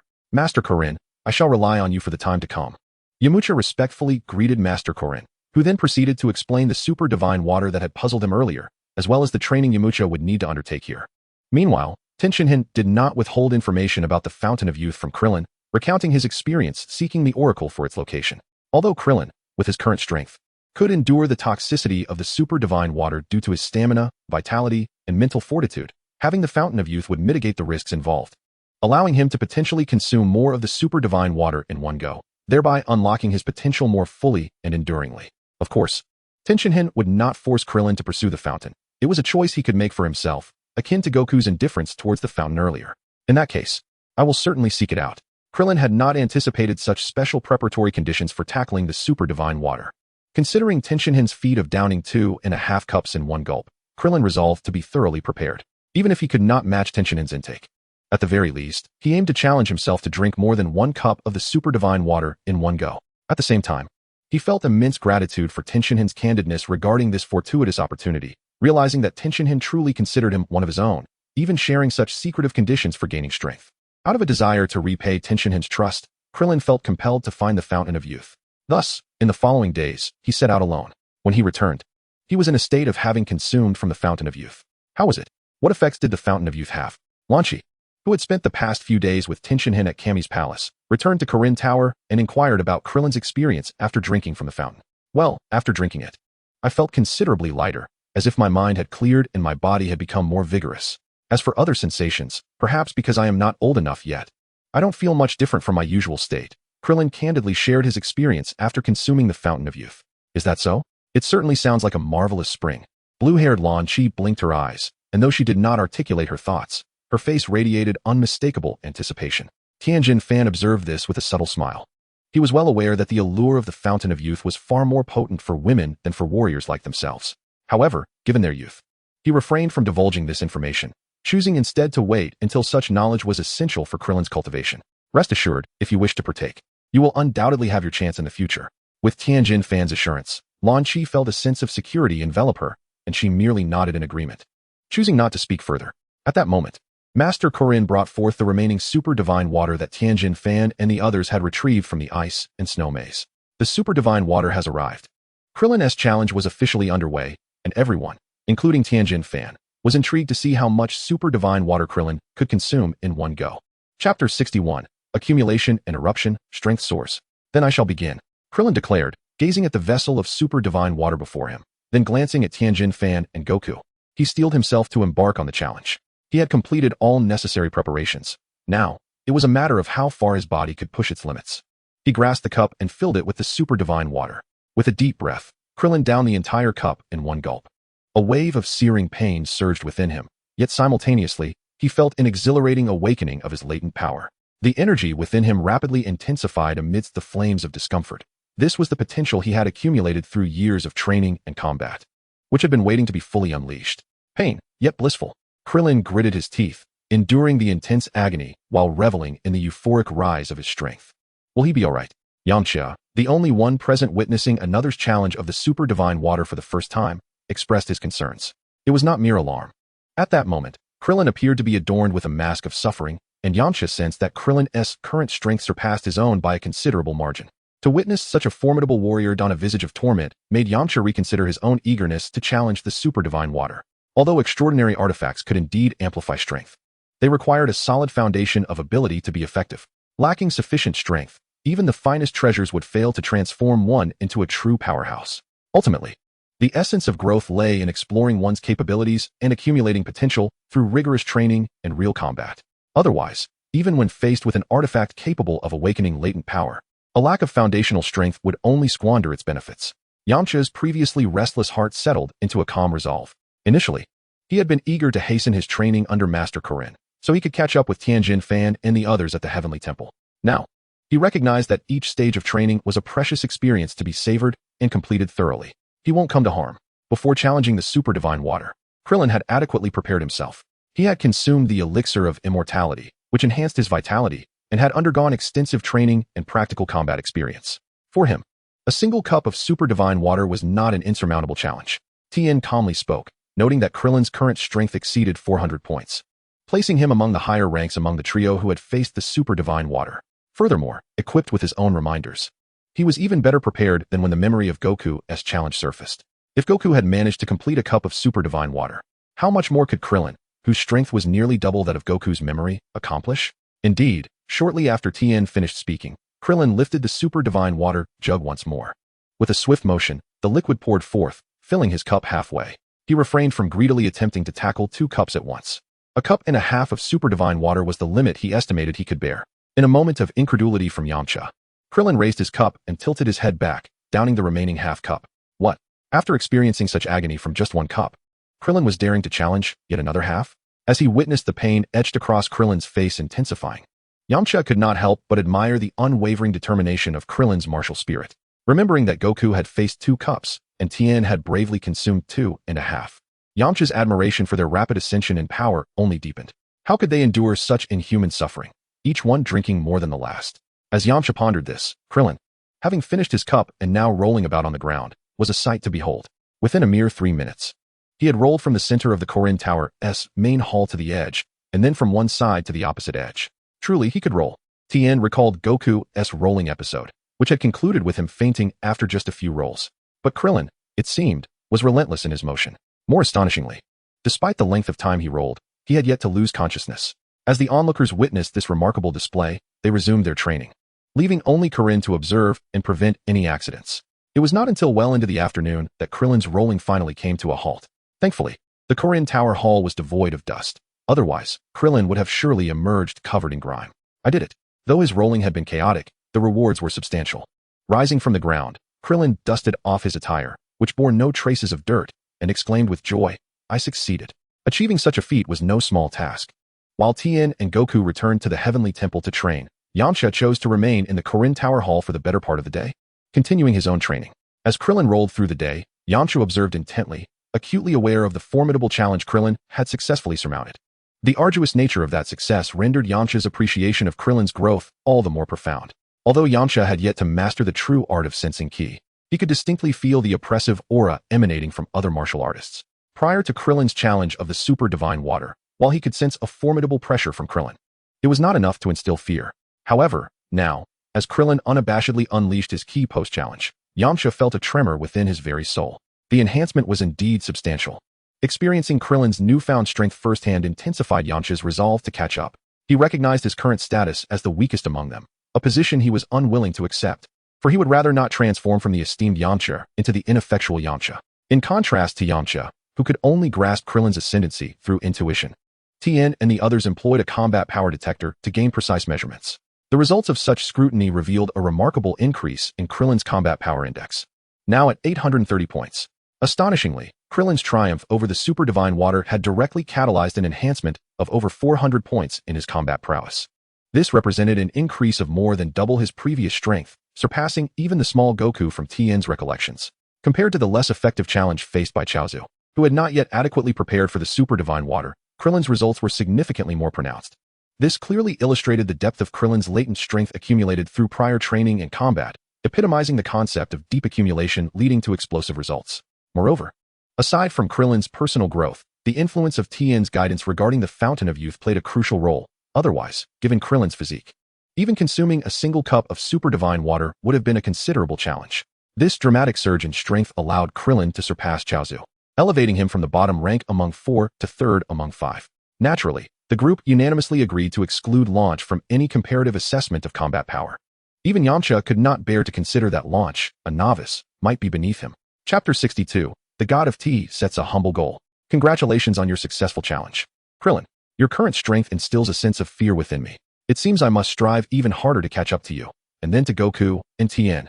Yamcha, unable to contain his astonishment, rushed to Krillin to extend his congratulations. Humph, dear Yamcha, your next target to surpass is not Krillin, but me. Chaozu interjected, reminding him with a smirk.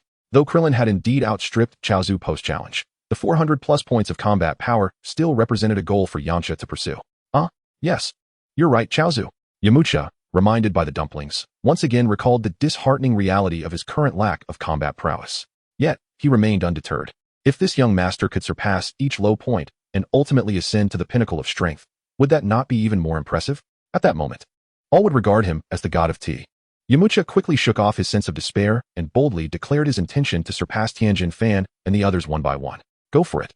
I have faith in you. What could Tien Shinhan say? He could only offer encouragement, for dreams must be nurtured. And he certainly did not wish to stifle Yamcha's aspirations at their inception. That's wonderful, Krillin, you've become significantly stronger. At this rate, it won't be long before you catch up with us.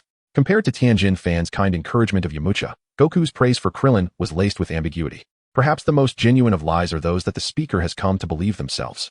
However, Krillin possessed a clearer understanding of his own capabilities than Yamcha did at present.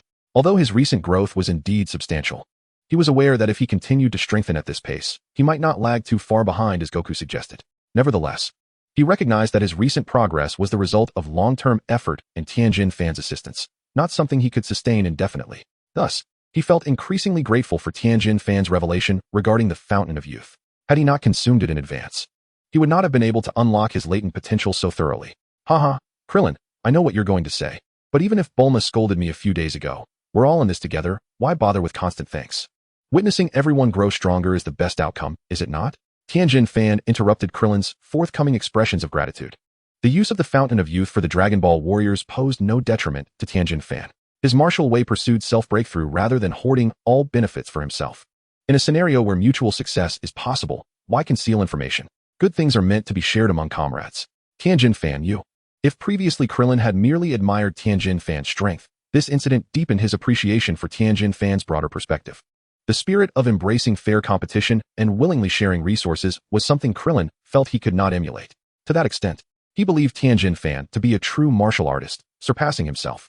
Originally, Krillin had intended to convey these heartfelt sentiments directly to Tien Shinhan. However, perhaps because Tien Shinhan could not bear such sentimental displays, he preemptively halted him. Thus, Krillin merely cast a profound glance at Tien Shinhan and solemnly nodded. The respect of a martial artist is not conveyed through words. At this moment, silence spoke volumes of gratitude.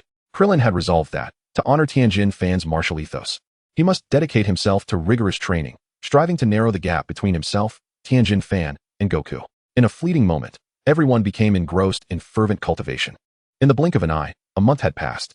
During this time, Yamcha successfully completed his training at the Karen Tower and arrived at the Heavenly Temple, where he initially grasped the technique of sensing energy. However, when he first attempted to use this newfound skill on Tien and the others, he was met with a profound sense of disillusionment.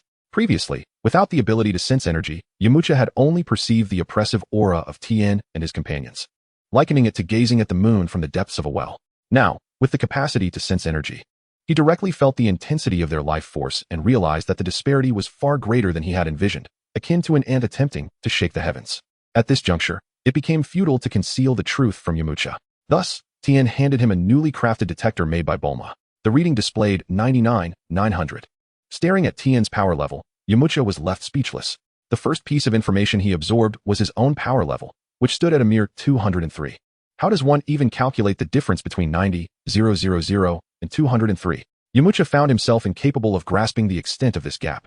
Even someone as mathematically challenged as Kaiatsu could discern the stark contrast in their power indices, one being a 5-digit figure, while the other barely reached 3 digits.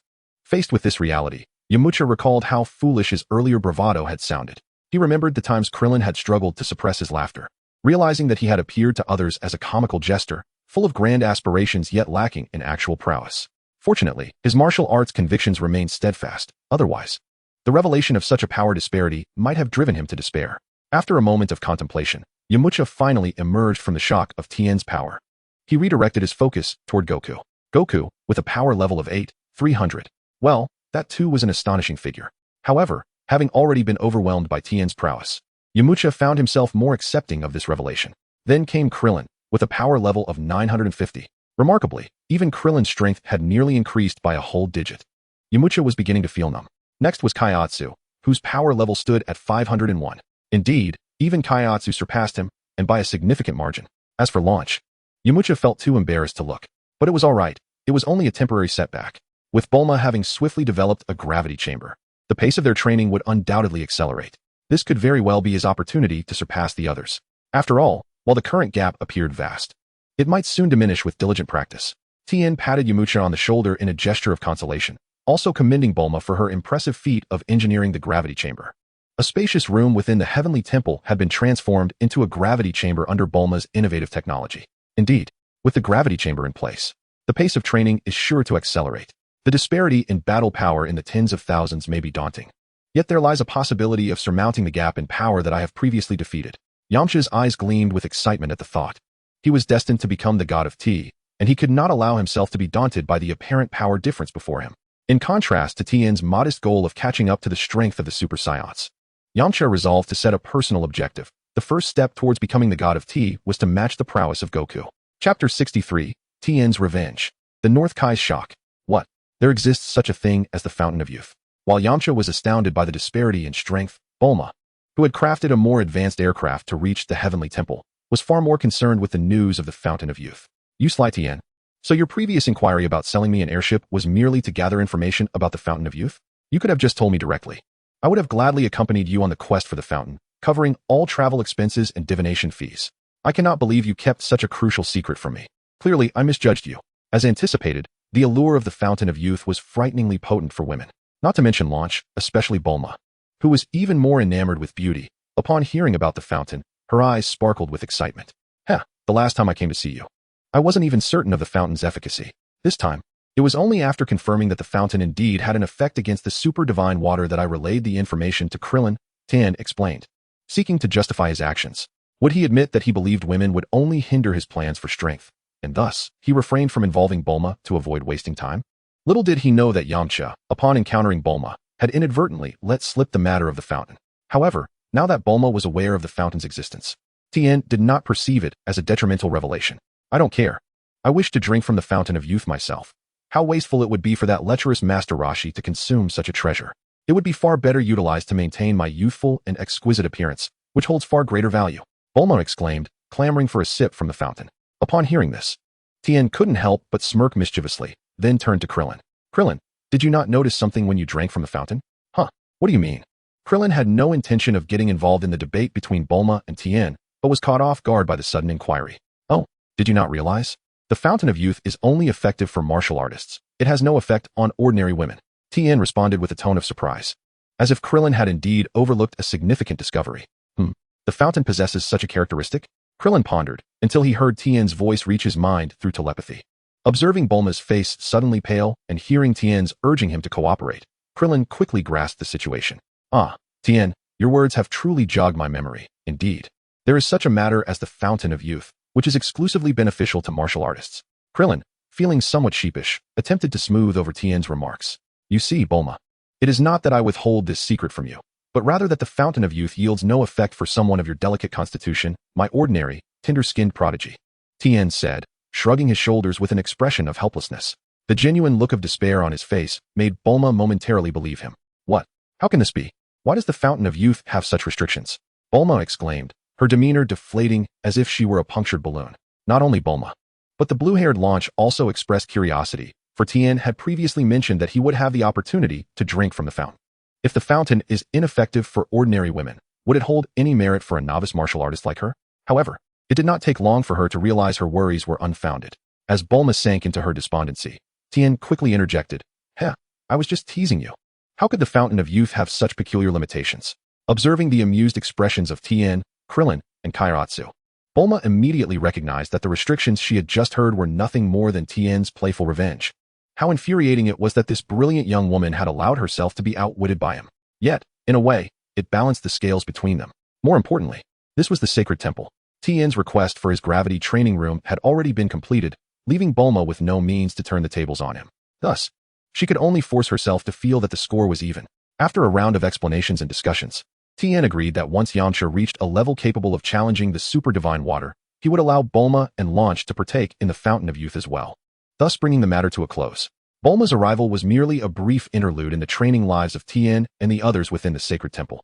With Bulma's desire for the Fountain of Youth quelled, Tien and his companions returned to their rigorous training. It must be noted that Bulma's gravity training room provided significant support for their subsequent endeavors. The training effects of the gravity room alone were already quite remarkable. Coupled with the wave rings crafted by Dr. Briefs, the chief scientist of the Z-Fighters, each individual's physical strength and key intensity experienced astonishing growth over the ensuing month. 100,000. Tien, your battle power index has reached 100,000. On a certain day, a month later, Tien's battle power index officially surpassed the 100,000 mark. Simultaneously, Goku's battle power had also crossed the 10,000 threshold days prior. Meanwhile, Krillin, ranked third, had fully stimulated the effects of the super divine water, elevating his battle power beyond 1,000. Kaiatsu, equipped with his battle power detector, assessed the current battle powers of everyone and exclaimed in astonishment to Tien, 100,000. Is it? With the dual training assistance of the gravity chamber and the wave motion ring, surpassing a combat power of 100,000 is merely a fundamental feat dumpling. There is no need for such astonishment. Tien clenched his fists, feeling the powerful energy surging within him. Due to the necessity of measuring combat power, Tien and the others exited the gravity chamber and deactivated their wave motion rings, allowing their formidable energy to radiate freely. The god of Earth, standing nearby, was rendered speechless, his face paling in shock. The potential of these martial artists was unprecedented during his tenure as Earth's deity. To him, a combat power of 100,000 transcended mere strength on Earth. It could very well denote a formidable warrior even within the Milky Way. Unbeknownst to him, the immense energy Tien was unabashedly exuding was sensed by the North Kai, who was lounging in a recliner on King Kai's planet, basking in the sun. The overwhelming aura instantly wiped away his languid expression, prompting him to sit upright. Could it be that another powerful being has emerged in the North Galaxy? I must investigate personally. I cannot allow another malevolent entity akin to the Frieza force to arise. While the 100,000 combat power index may significantly differ from Frieza's full power, it is still among the rare strength within the North Galaxy. Concerned for the stability of the North Galaxy, the North Kai wished to cultivate a group of righteous warriors to aid him in maintaining order. With this thought in mind, he pondered briefly before departing from his planet. Chapter 64, The Blue Fatty? The Kai's face turned blue with rage. For ordinary individuals to reach King Kai's planet, they must traverse the snake road of the underworld. Generally, the living cannot access King Kai's realm unless they possess the ability to instantaneously teleport across vast distances. However, the North Kai was different. Earth fell within his jurisdiction. He could descend to any planet under his dominion through a special spatial passage. As he rose from his recliner, a spatial portal materialized before him. Upon traversing this portal, the North Kai arrived on Earth. Regrettably, he could not determine his precise landing location. The powerful energy emanating from the temple of the god of Earth. Could it be the chosen successor of the Earth deities? The North Kai found himself in a desolate area, quite a distance from the temple of the god. However, given his prowess, Flying to the temple would not take much time. Not long after, an expression of profound trepidation suddenly crossed the face of the god of earth, as if he had encountered a figure of great reverence. After Tien and the others completed their power tests and rested for an hour, they prepared to return to the gravity chamber and activate their wave motion rings for further training, only to be taken aback by the sudden astonishment of the god. Following the gaze of the celestial deity, the crowd beheld a short, stout elder adorned with two blue antennae reminiscent of a cricket. This rotund figure sported a pair of sleek, black circular sunglasses and donned a garment emblazoned with the words King of the North. At that moment, the elder, hands clasped behind his back, surveyed the assembly with a beaming smile, exclaiming, "Excellent, splendid. It appears that you, the divine of earth, have gathered a remarkable cadre of martial arts aspirants." The North King nodded in admiration. Before the celestial deity could respond, Goku, standing nearby, expressed his distaste for the stranger's unabashed scrutiny and commentary on them. "Who is this blue fellow? Why does he feel entitled to point fingers at us?" Blue fellow? The North King nearly stumbled upon hearing this unexpected moniker. While it was true that his skin was indeed blue and his physique somewhat plump, he was, after all, the North King. How dare this martial artist so casually bestow such a nickname upon him? The celestial deity and Bobo were taken aback, fearing the potential repercussions of Goku's indiscretion. This was the North King, a being of higher rank than the Earth deity himself. The entirety of the Northern Galaxy, including the diminutive and remote planet Earth, fell under the North King's jurisdiction. How could Goku be so audacious? Goku, this esteemed individual, is the North King, the sovereign of the entire Northern Galaxy. The celestial deity, anxious that Goku might utter further remarks that would offend the North King, hastily elaborated on the North King's illustrious identity. Through this detailed introduction, he also sought to intercede on Goku's behalf, indicating that the latter was unaware of his offense. Initially irked by the appellation Blue Fellow, the North King's ire dissipated upon hearing the celestial deity's grand and noble portrayal of him. It is of no consequence. He is not without understanding of the circumstances. Now, O divine of earth, do enlighten me about these martial arts prodigies.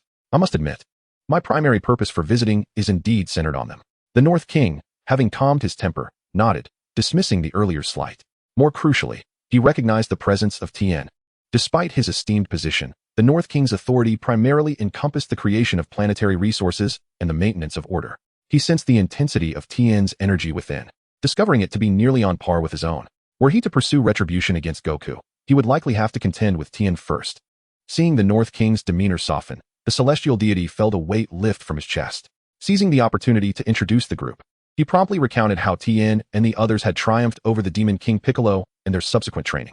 Thus, it could be said that they were heroes who had once saved the Earth. With their noble mission to protect their planet and such formidable martial talent, they indeed warranted diligent cultivation. The North King nodded in satisfaction.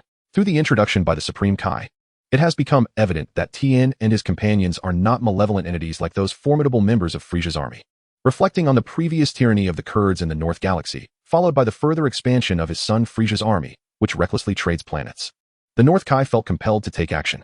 Naturally, given his own combat prowess, he could achieve little against Frieza's forces. However, he could cultivate powerful warriors. With this thought, the North Kai grew increasingly fond of Tien and his group. Moments later, he extended an olive branch to them, asking, "What do you think? Would you be interested in training with me on King Kai's planet?" In his view, Tien and his companions would undoubtedly accept the invitation from such a formidable mentor.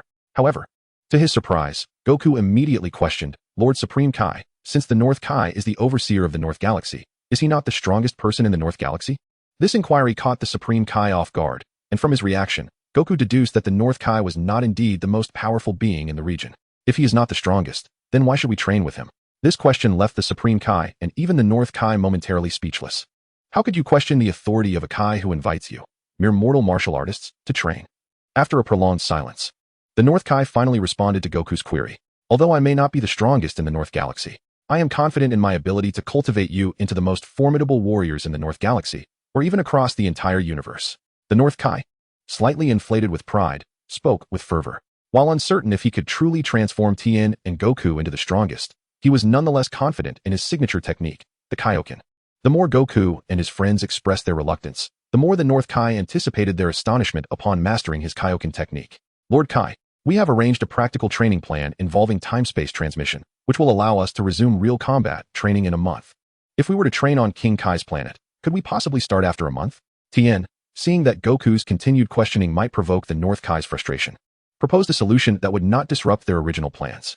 With Bulma's invention of the gravity chamber already in existence, the tenfold gravity training environment of King Kai's planet held little allure for Tien. However, he was genuinely intrigued by the North Kai's original techniques, the Kaioken and the Spirit Bomb. Initially contemplating how to approach the North Kai for lessons, he welcomed the opportunity to learn from him directly. Even if he could not master both techniques, gaining inspiration from them to enhance or develop his own unique moves would be an invaluable endeavor. Chapter 65. What? Is this happening too quickly? Real combat, through time-space transmission? What is going on? Upon hearing Tien's mention of time-space teleportation, the North Kai could not help but feel a surge of astonishment. Even he, as a Kai, lacked the ability to traverse time and space at will. Could it be that on such an ordinary and remote planet as Earth, there exists someone capable of such feats? The North Kai, overwhelmed by this revelation, turned to the god of Earth beside him. The god of Earth, perceiving the North Kai's surprise, did not conceal the truth and promptly elaborated on the existence and functions of the time machine. It was indeed astonishing to discover such a unique chamber within the God Temple of Earth.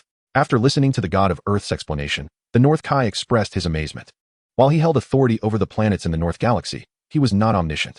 The peculiar arrangements within the God Temple of Earth were revelations he encountered only through personal experience. Could the legends surrounding the Kai of Time hold any truth? The North Kai murmured to himself, recalling some tales he had heard in the past. However, the Kai of Time was far more enigmatic than the four cardinal Kais. Furthermore, as a being of a higher divine rank, the North Kai had never had the opportunity to meet the Kai of Time in person. Pardon, my Lord Kai. What did you say?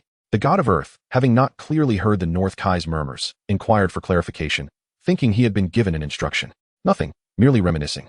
The North Kai replied, shaking his head. The matter of the Kai of Time was merely hearsay for him, and he had no intention of delving further into it with the god of Earth.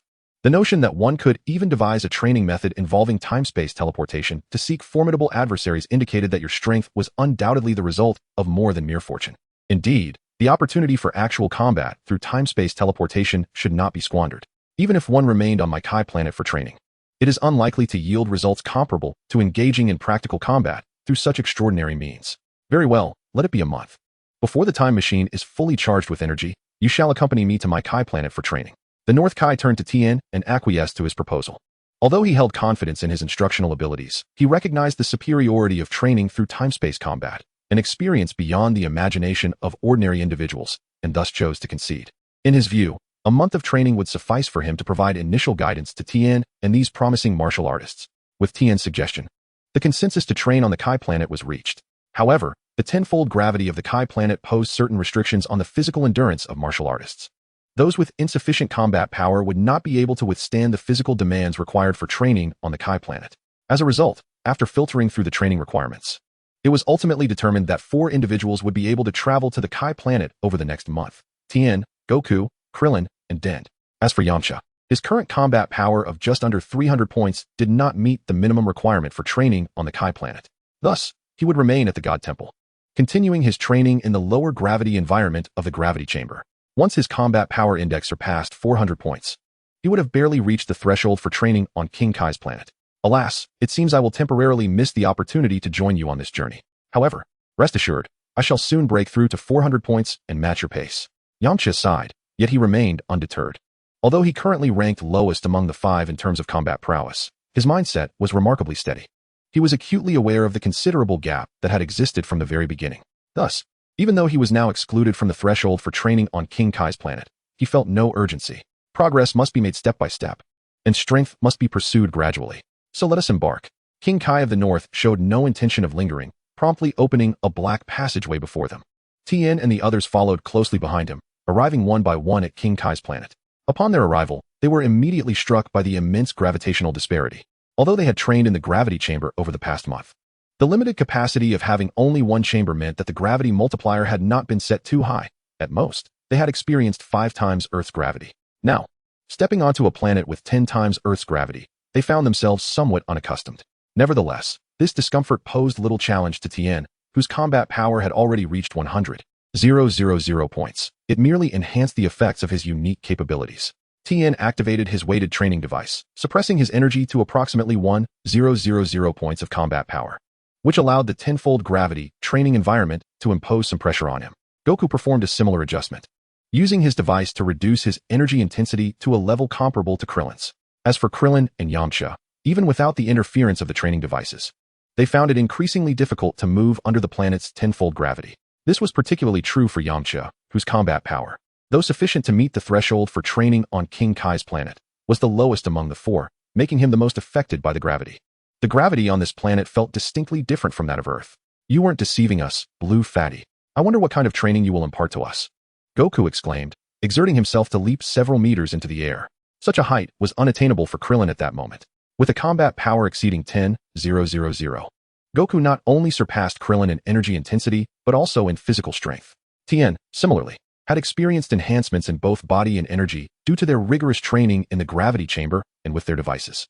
I have already told you. I am not called Blue Fatty. You must address me as King Kai. The North Kai retorted irritably, correcting Goku once more while pointing at the monkey nearby who was munching on a banana. As for guiding your training, I indeed have a plan. The first step you must take is to capture Bubbles. The monkey, named Baburus, is a pet raised by the North Kai. Due to his prolonged residence on King Kai's planet, Baburus has long since acclimated to its gravitational forces. The agility of the monkey, combined with the differences in adaptation to the planet's gravity, indeed presents a challenge for the newcomers during this initial phase of training. This is particularly true when Tien and Goku deliberately suppress their own energy levels using their energy rings. Catch a monkey? Is such a trivial task meant to be a test? Surely, Lord Kai, you underestimate us, Goku remarked dismissively, finding the training rather juvenile.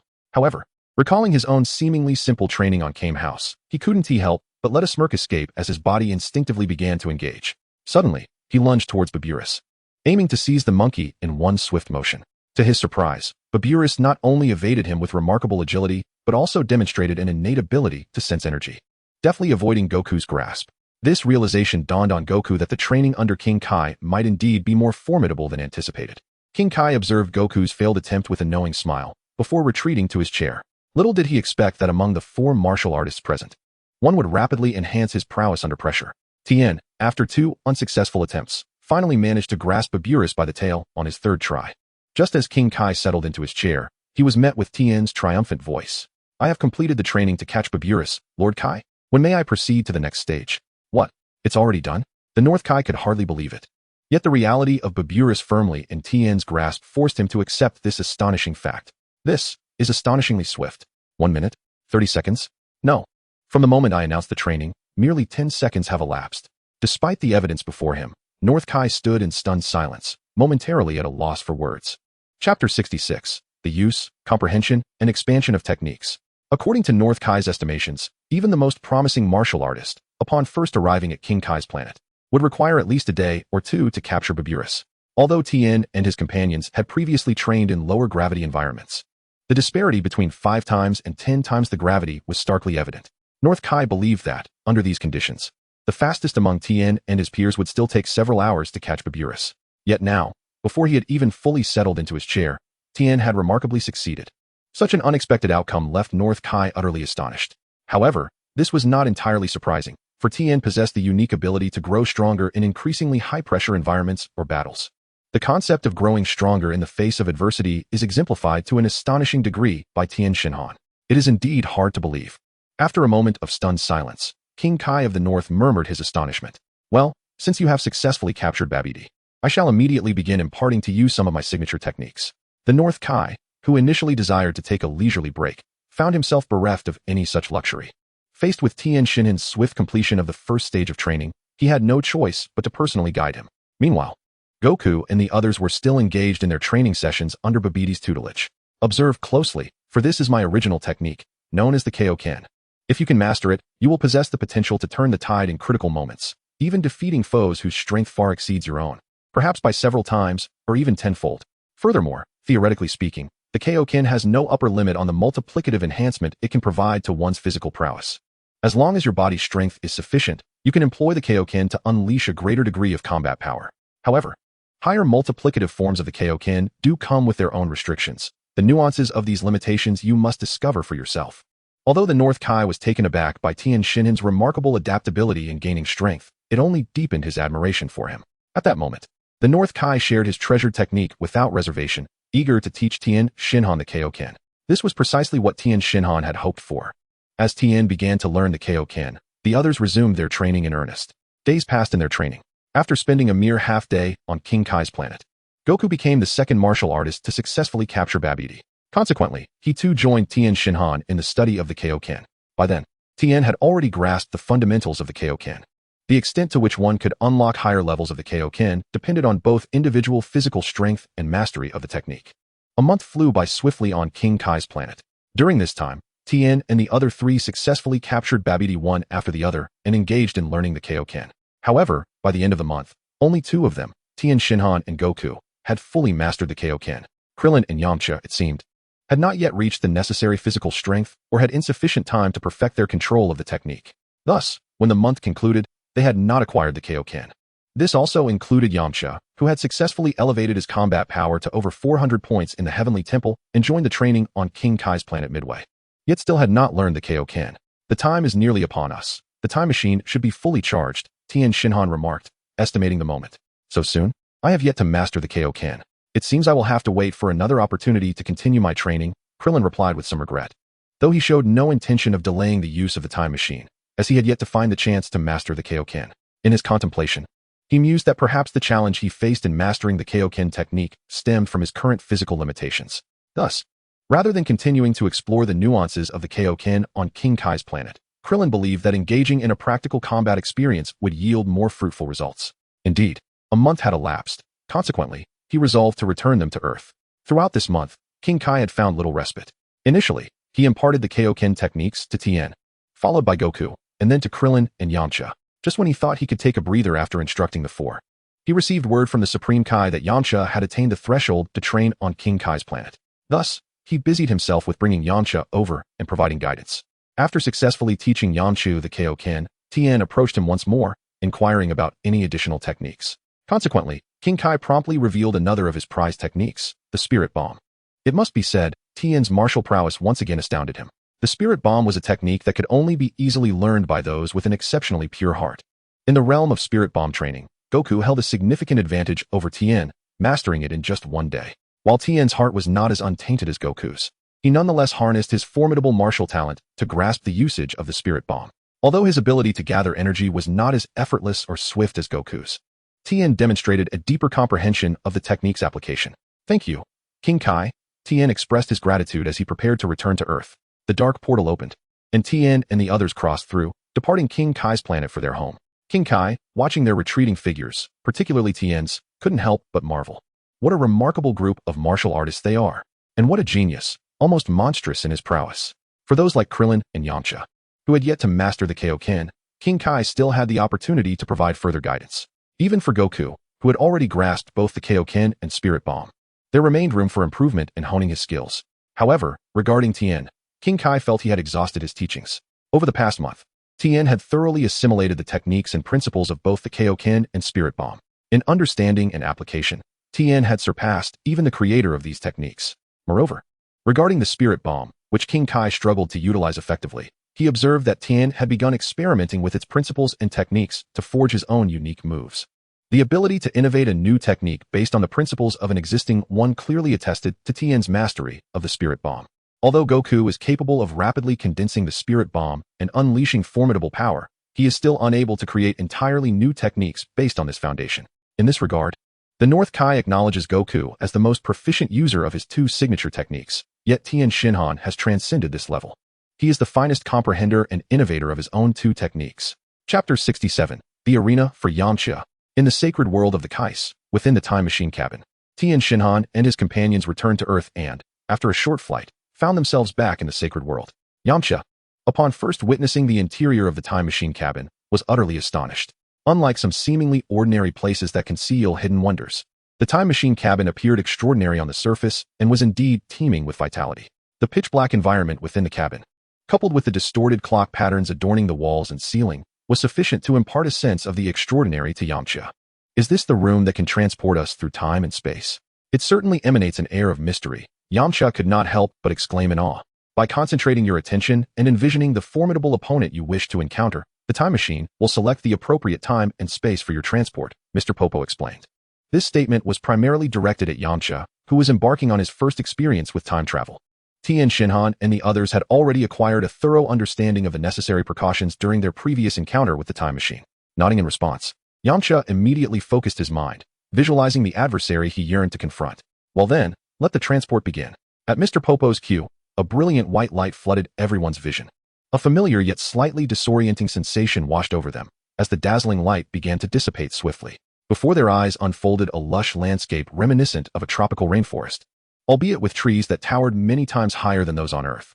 The surrounding trees loomed, most exceeding heights of 100 meters. Have we successfully transported through time and space?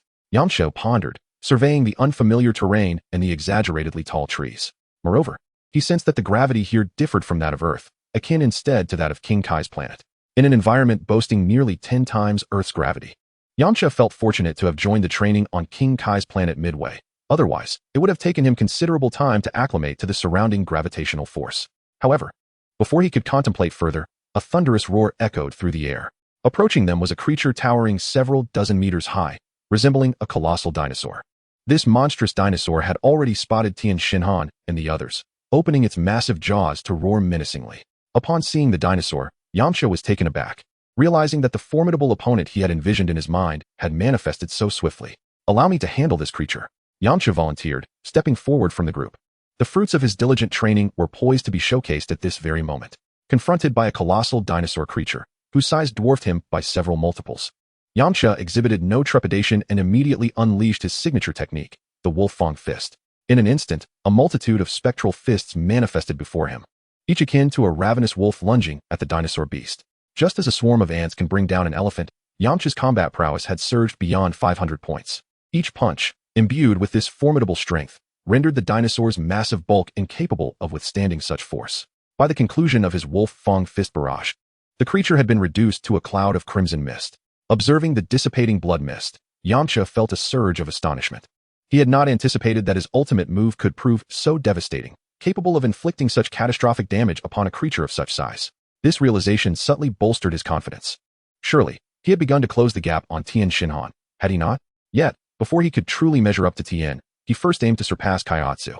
Yamcha was confident that with his diligent training and innate talent, he could achieve this minor objective during the practical combat within this transdimensional space. Upon entering this realm, his first encounter was precisely the formidable adversary he had envisioned. Surely, this signified something significant. Unbeknownst to Yamcha, Tien and the others were unaware of the myriad thoughts racing through his mind in such a brief span, including Kaiatsu. They found it peculiar that Yamcha resorted to his ultimate technique against a seemingly ordinary creature, especially since it was something they could easily dispatch with a single punch. Was it possible that Yamcha was incapable of delivering a one-hit knockout? Naturally, no one, not even the forthright Goku, dared to voice such a poignant speculation. It seemed that this benevolent silence encouraged Yamcha to engage enthusiastically in the subsequent traversal of the forest. Each time a new creature appeared, he eagerly took the initiative to strike. This approach alleviated some of the burdens for Tien and the others, who, while puzzled by Yamcha's choice to employ his ultimate move against commonplace monsters, appreciated the reduction in their own exertion. After all, none of the four, aside from Yamcha, had anticipated their adversaries to be mere monsters. Drawing from their previous encounter with the Saiyan race, which included Krillin and Kairatsu, the group had expected formidable extraterrestrial foes akin to the Saiyans themselves. An hour later, the group reached the edge of a vast forest, where they encountered peculiar beings that were slightly smaller than themselves, yet possessed wings sprouting from their backs. "We are the elven folk of Nymphostar. Are you visitors from another world? Welcome to Nymphostar." Unlike the ferocity of the gigantic creatures deep within the forest, the elven beings were warm and hospitable. They treated Tien and the others, who were clearly not native to Nymphostar, with kindness. "These elves do not fit the adversarial mold I had anticipated. Are they the foes you envisioned?" Faced with the warm welcome of the elves, Yamcha restrained the impulse to unleash a flurry of Wolf Fang Fist upon their faces. The onlookers exchanged glances, bemused by the incongruity of their anticipated foes appearing so endearing and amicable. In that moment, they exchanged looks, eager to discern the origin of this peculiar jest. How could their expected adversaries manifest in such an unexpected guise? Oh, the time machine would indeed guide us to realms populated by entities akin to our envisioned foes. Yet it does not imply that every being encountered in this dimension is hostile. The Zephyrians they previously encountered on Planet Plant served as a testament to this notion. It was ultimately Tien who broke the silence with an explanation, liberating the group from their earlier cognitive trap.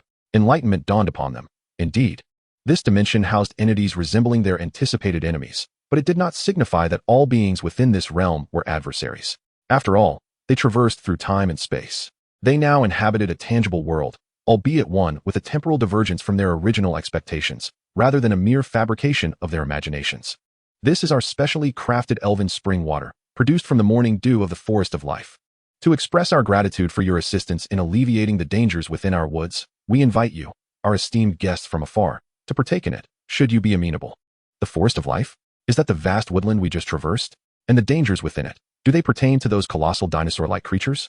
Chuckled Yamucha, blushing as he accepted the elven spring water from the enchanting elf, adorned with wings and modestly draped in leaves. Chapter 68. The Marvelous Uses of Elven Spring Water. The Emergence of Adversaries. Gulp, gulp, gulp. Yamucha swiftly consumed the spring water, his face illuminating with a refreshing vitality. Tien observed the elven spring water closely. Utilizing his perceptive abilities, he sensed the potent life force contained within. This sensation bore similarities to the fountain of youth, though it was not entirely equivalent. One thing was certain, the elven spring water posed no detriment to them, but rather offered some benefits. It appeared that the elves genuinely wished to express their gratitude, hence presenting the spring water. As Yamucha drank the elven spring water, Tien and the others received their own portions. After scrutinizing the liquid carefully, and observing that Yamucha exhibited no adverse effects, Tien raised his leaf-wrapped cup and drank deeply. The moment the spring water coursed through his body, he realized that Yamucha's earlier exuberance was not a mere pretense, but rather a direct consequence of the spring water's effects. The cool liquid spread within him, transforming into a unique current that merged with Tien's inherent energy. His physical strength was on the rise. Although the enhancement was subtle, a martial artist like Tien was acutely aware of any changes in his physical prowess. At this moment, Tien Shinhan keenly sensed a slight enhancement in his physical strength after consuming the elven spring water. This water, imbued with vitality, was far less potent than the fountain of immortality, and its effects were distinctly different. While the fountain directly augmented lifespan, the elven spring water enhanced physical prowess. Although the effect on Tien was minimal, owing to his already formidable strength, it became remarkably evident in the case of Goku and others, whose physical capabilities were comparatively inferior. Wow, I feel as though my body has gained considerable strength, Goku exclaimed, having just taken a sip of the elven spring water. He clenched his fists, acutely aware that even without tapping into his ki, his physical power had significantly increased. Indeed, with this newfound strength, I believe I am now capable of utilizing the Kaioken. Krillin nodded in agreement, feeling an even more pronounced enhancement in his own physical abilities than Goku. He had nearly mastered the technique during his time on King Kai's planet, but had been unable to execute it successfully due to insufficient physical strength. Now, bolstered by the effects of the elven spring water, he felt confident in his ability to employ the Kaioken effortlessly. Tien, I believe I have also reached the threshold to use the Kaioken, Kaiatsu remarked, glancing at his hands. Previously, he had been quite distant from achieving this technique, and while he felt an enhancement, he was still uncertain if he could successfully employ the Kaioken, merely suggesting he had barely reached the requisite level. Yamcha, overhearing Krillin and Kaiatsu's conversation, was astonished that they both believed they could utilize the Kaioken. Given that Tien and Goku were already significantly stronger than him, he opted not to engage in a futile comparison. However, witnessing Krillin and Kaiatsu, who had also failed to learn the Kaioken on King Kai's planet, making such considerable progress left Yamcha feeling deflated. Damn it, the gap is still quite pronounced, he thought.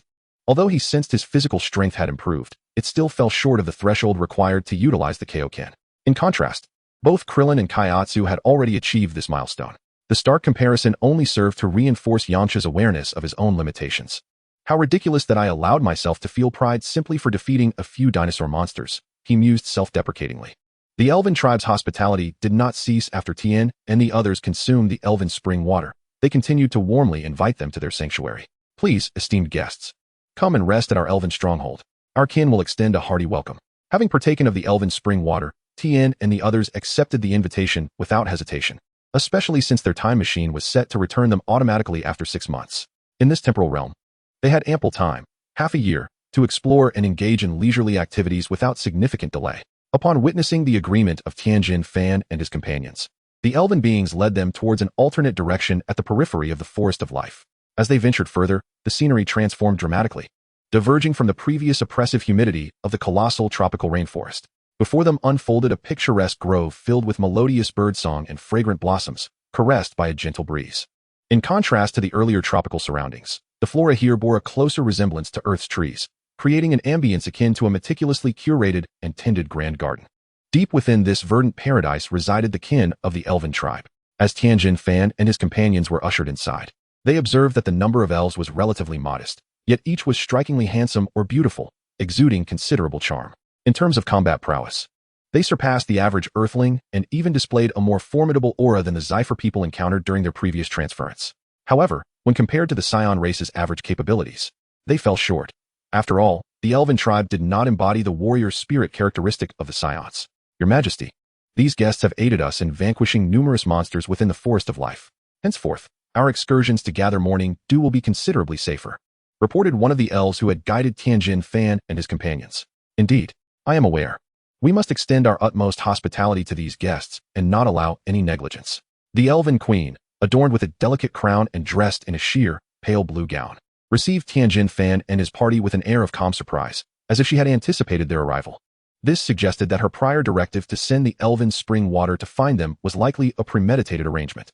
Tien Shinhan, appreciating the queen's graciousness, had no intention of declining.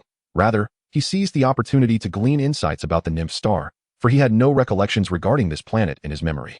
Just as he resolved to comply with the queen's arrangements and remain to ascertain the situation, the elven queen's expression of graceful composure was abruptly replaced by one of shock and panic. Alas, they have returned. What have they done? The energy of the Forest of Life, no, the very vitality of the nymph star, is being siphoned away. The queen's exclamation left Goku and the others bewildered. However, upon hearing the cause of her distress, Tien Shinhan fell into contemplative silence. Prepare for battle at once, he instructed, simultaneously alerting the trance to provide immediate assistance, for they would be the first to be drained of their vitality. The elven queen, disregarding her previous composure, promptly began strategizing for combat. At that moment, Tien Shinhan surmised the nature of the threat.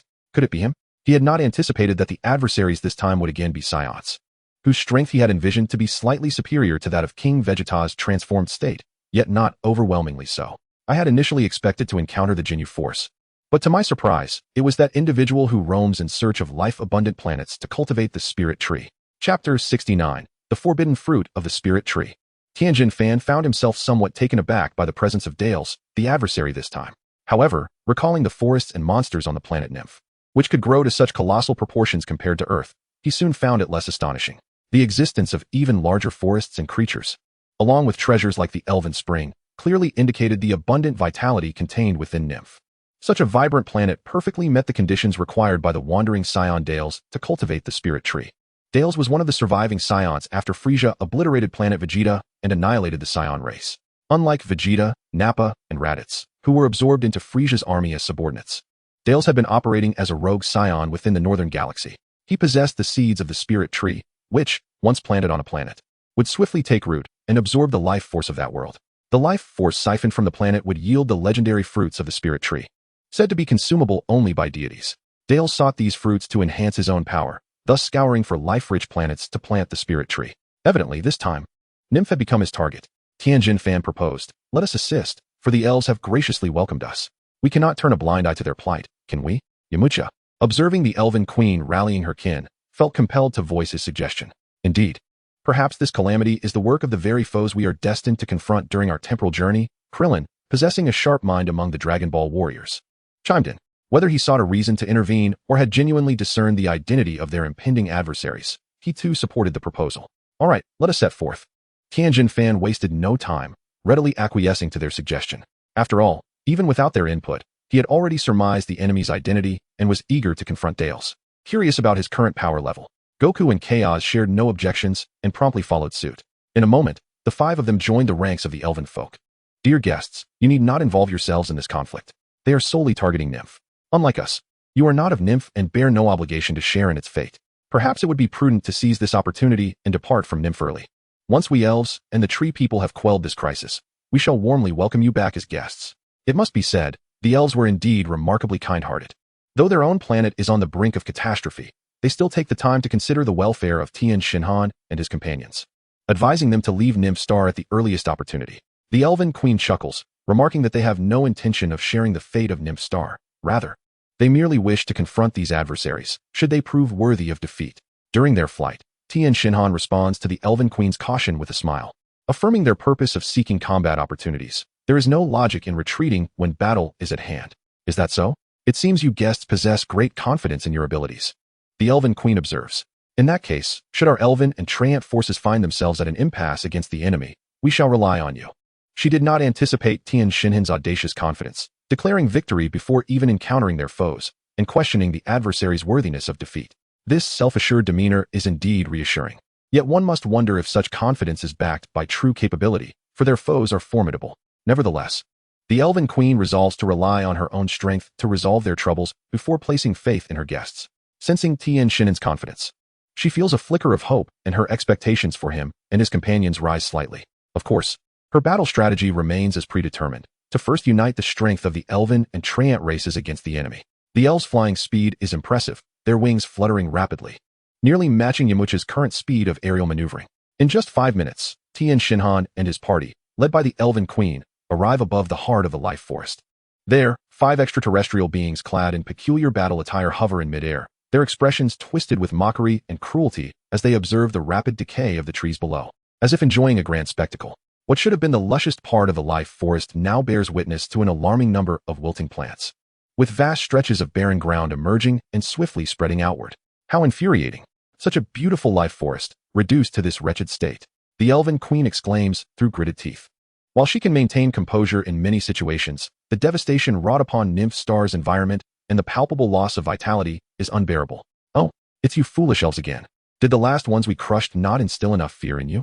The leader of the extraterrestrials had merely intended to fulfill his mission from Dales and quietly await the spirit trees fruiting. It seems, however, that he must first eliminate these meddlesome elves.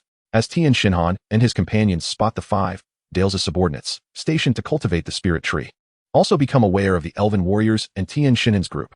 However, for Tien Shinhan and the others, they instinctively overlooked the situation. Apart from Yamcha, all of them wore energy fluctuation bracelets, revealing a mere combat power of approximately 300 points. In contrast, Yamcha's strength of 500 points, while formidable among the Elven kin, paled in comparison to that of the Elven Queen, rendering it insignificant enough to warrant attention. Amando, why waste so many words with them? Have you been confined in the galactic prison for too long that you've become so hesitant about killing? If you're not going to act, allow me to indulge myself first.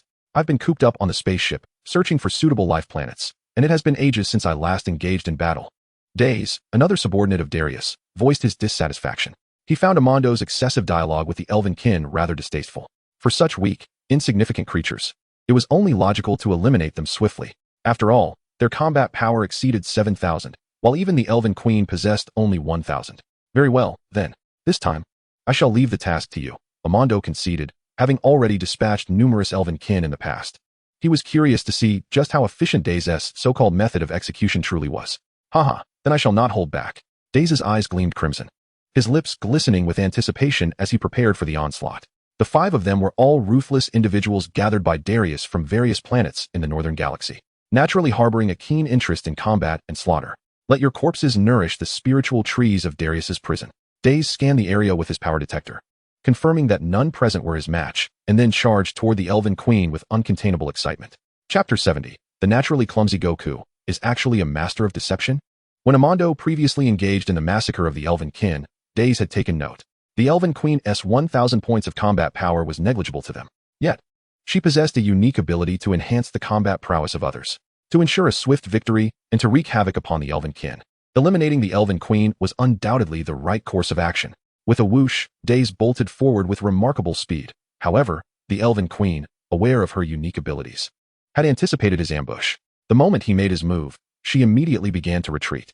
Although her speed could not match Daze's charge, the Elven warriors and Treant warriors she had strategically positioned were already making their move. Simultaneously, as she retreated, the Elven Queen utilized her special ability on the warriors who engaged. Threads of radiance. With a flourish of her staff, droplets of golden light enveloped the spring water and transformed into golden threads that integrated into the bodies of each warrior. In an instant, the momentum of those warriors infused with the threads of radiance surged exponentially. The originally feeble warriors of the Elven and Treant races, with strengths barely reaching a few hundred, suddenly found their prowess soaring to nearly 1,000. A barrage of robust, nearly 1,000-point striking branches and Elven arrows surged forth simultaneously towards the charging Daze, seemingly intent on engulfing him whole. Alas, despite the enhancement of the warrior's abilities through the radiant thread, the vast chasm between their strength and Daze's formidable 8,400 points remained insurmountable. Truly, it was an irksome special ability, so diminutive yet persistently defiant. The destructive force of nearly 1,000 points, when compared to a mere few hundred, could not breach Daze's defenses. Yet, there existed a distinction. Against the minor damage of a few hundred points, Daze remained indifferent, as it barely registered as discomfort. However, the onslaught of nearly 1,000 points, especially in overwhelming numbers, compelled Daze to expend additional effort in defense. Though both could not pierce his armor, The attacks exceeding 1,000 points inflicted a slight ache that Days could not ignore. Under the relentless siege, the pain would inevitably accumulate, not due to the breach of his defenses, but rather the distinction between pain and absence of it that rendered the Elven Queen's ability exasperating. As for the possibility of injury from the Elven and Treant warriors, that consideration lay entirely outside his realm of thought. A twinge of pain, how infuriating. Within 3 seconds, Days adeptly swung his arms to deflect the majority of the Treant's branch strikes and Elven arrows, simultaneously unleashing a barrage of energy waves that decimated a significant portion of the warriors. Yet, some attacks slipped through, striking Days and causing him discomfort. Feeling the pain sear across his back, Days was incensed, prompting an even more relentless barrage of energy waves. His peculiar cackling echoed as his hands moved like pistons, each thrust releasing energy blasts imbued with thousands of points of destructive power. His movements, though seemingly ludicrous, unleashed devastation upon the Elven and Treant forces, akin to an apocalypse. Tien Shinhan and his companions initially believed the Elven Queen possessed some means of countering the enemy, thus refraining from intervening immediately. Yet, in a mere 3 seconds, the tide had turned, with their adversaries completely dominating the battlefield. Kamehameha. Yamcha, previously lauded as a hero among the elves, was the first to strike. Regrettably, even with the Kamehameha, all he could manage was to deflect a stray energy blast, barely saving a single Elven warrior. Yamcha found himself utterly impotent, the sensing ability of his aura making it painfully clear that the enemy's power far surpassed his own. Donning the power detector crafted by Bulma, he was astonished to discover that this foe's strength exceeded his by more than tenfold, 8,400 points. How infuriating! How could this be? Why am I so weak? Currently, Yamcha possesses a mere 500 points of combat power. Even with the effect of the Radiant Thread in his arsenal, his attacks yield only a destructive force exceeding 1,000 points. In comparison to the elite warriors of the Elf and Treant races, he is only marginally stronger, lacking the capacity to alter the tide of battle. Do not fret, Yamcha. You have merely fallen behind momentarily. You will catch up in due time. We shall safeguard this place during this conflict. As we have partaken of the elf spring water, Tien Shinhan observed Yamcha's frustration and dismay, recognizing that the current battle had surpassed his capabilities. Such is the unfortunate reality of being at a disadvantage in combat power.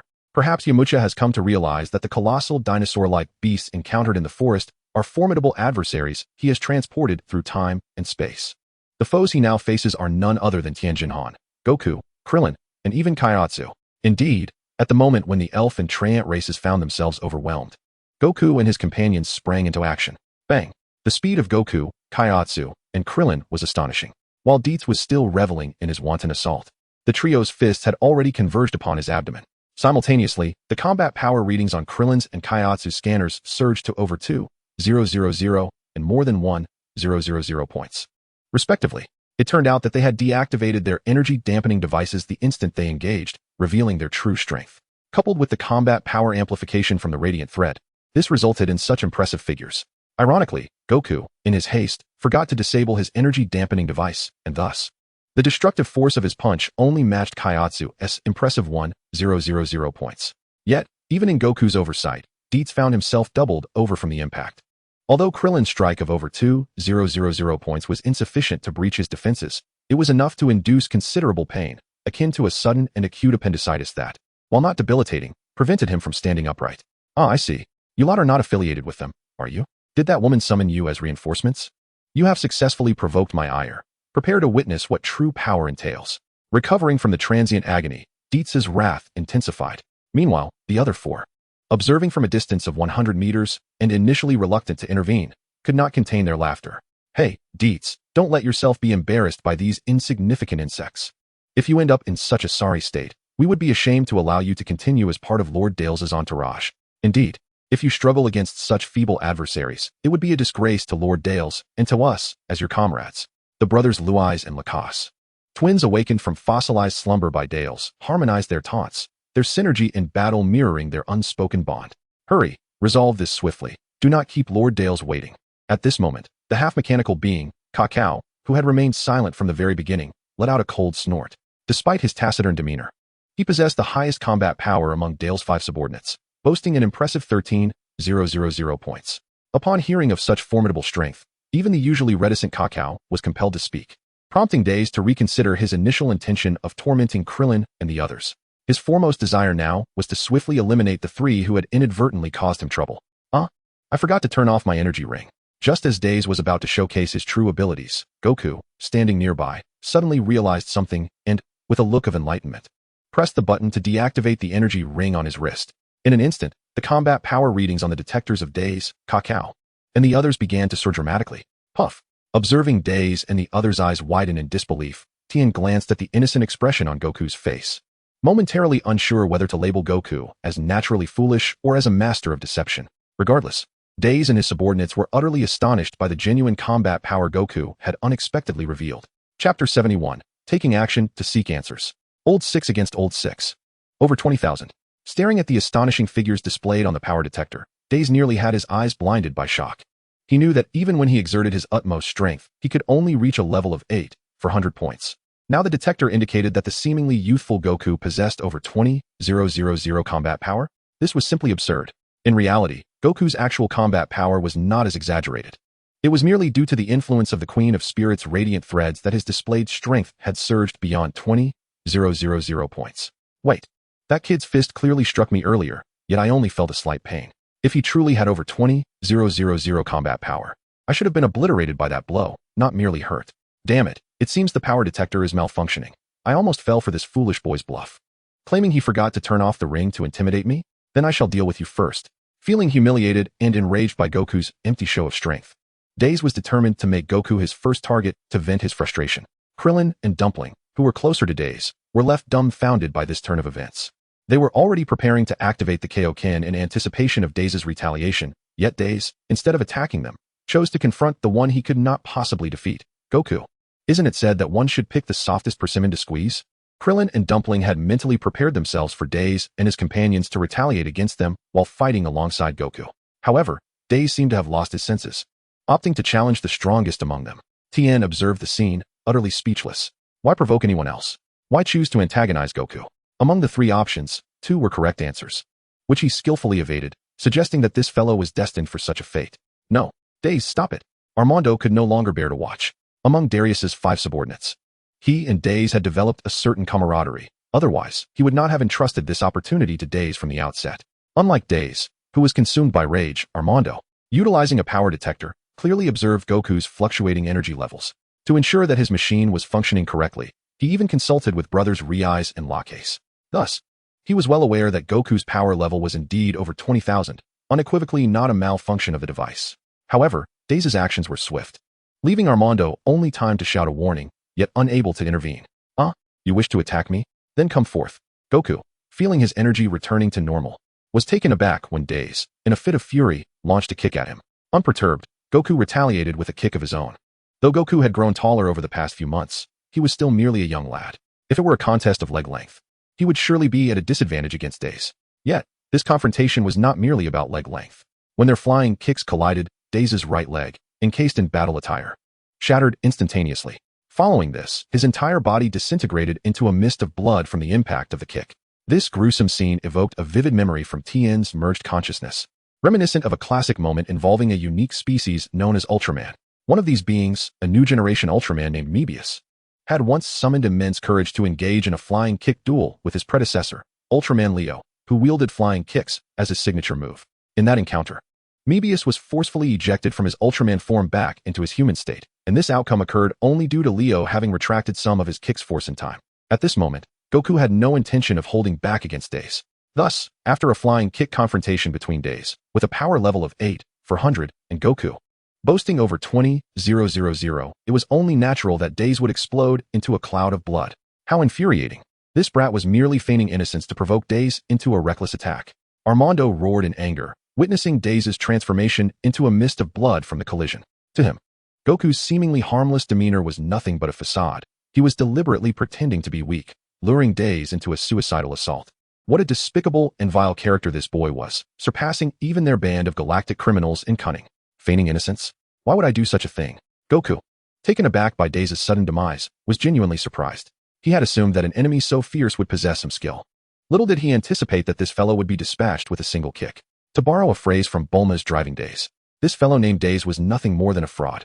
As Wukong's mind finally unraveled the intricate dilemma of deception, he was suddenly taken aback by Amondo's accusation of him feigning ignorance, which sparked a wave of confusion within him.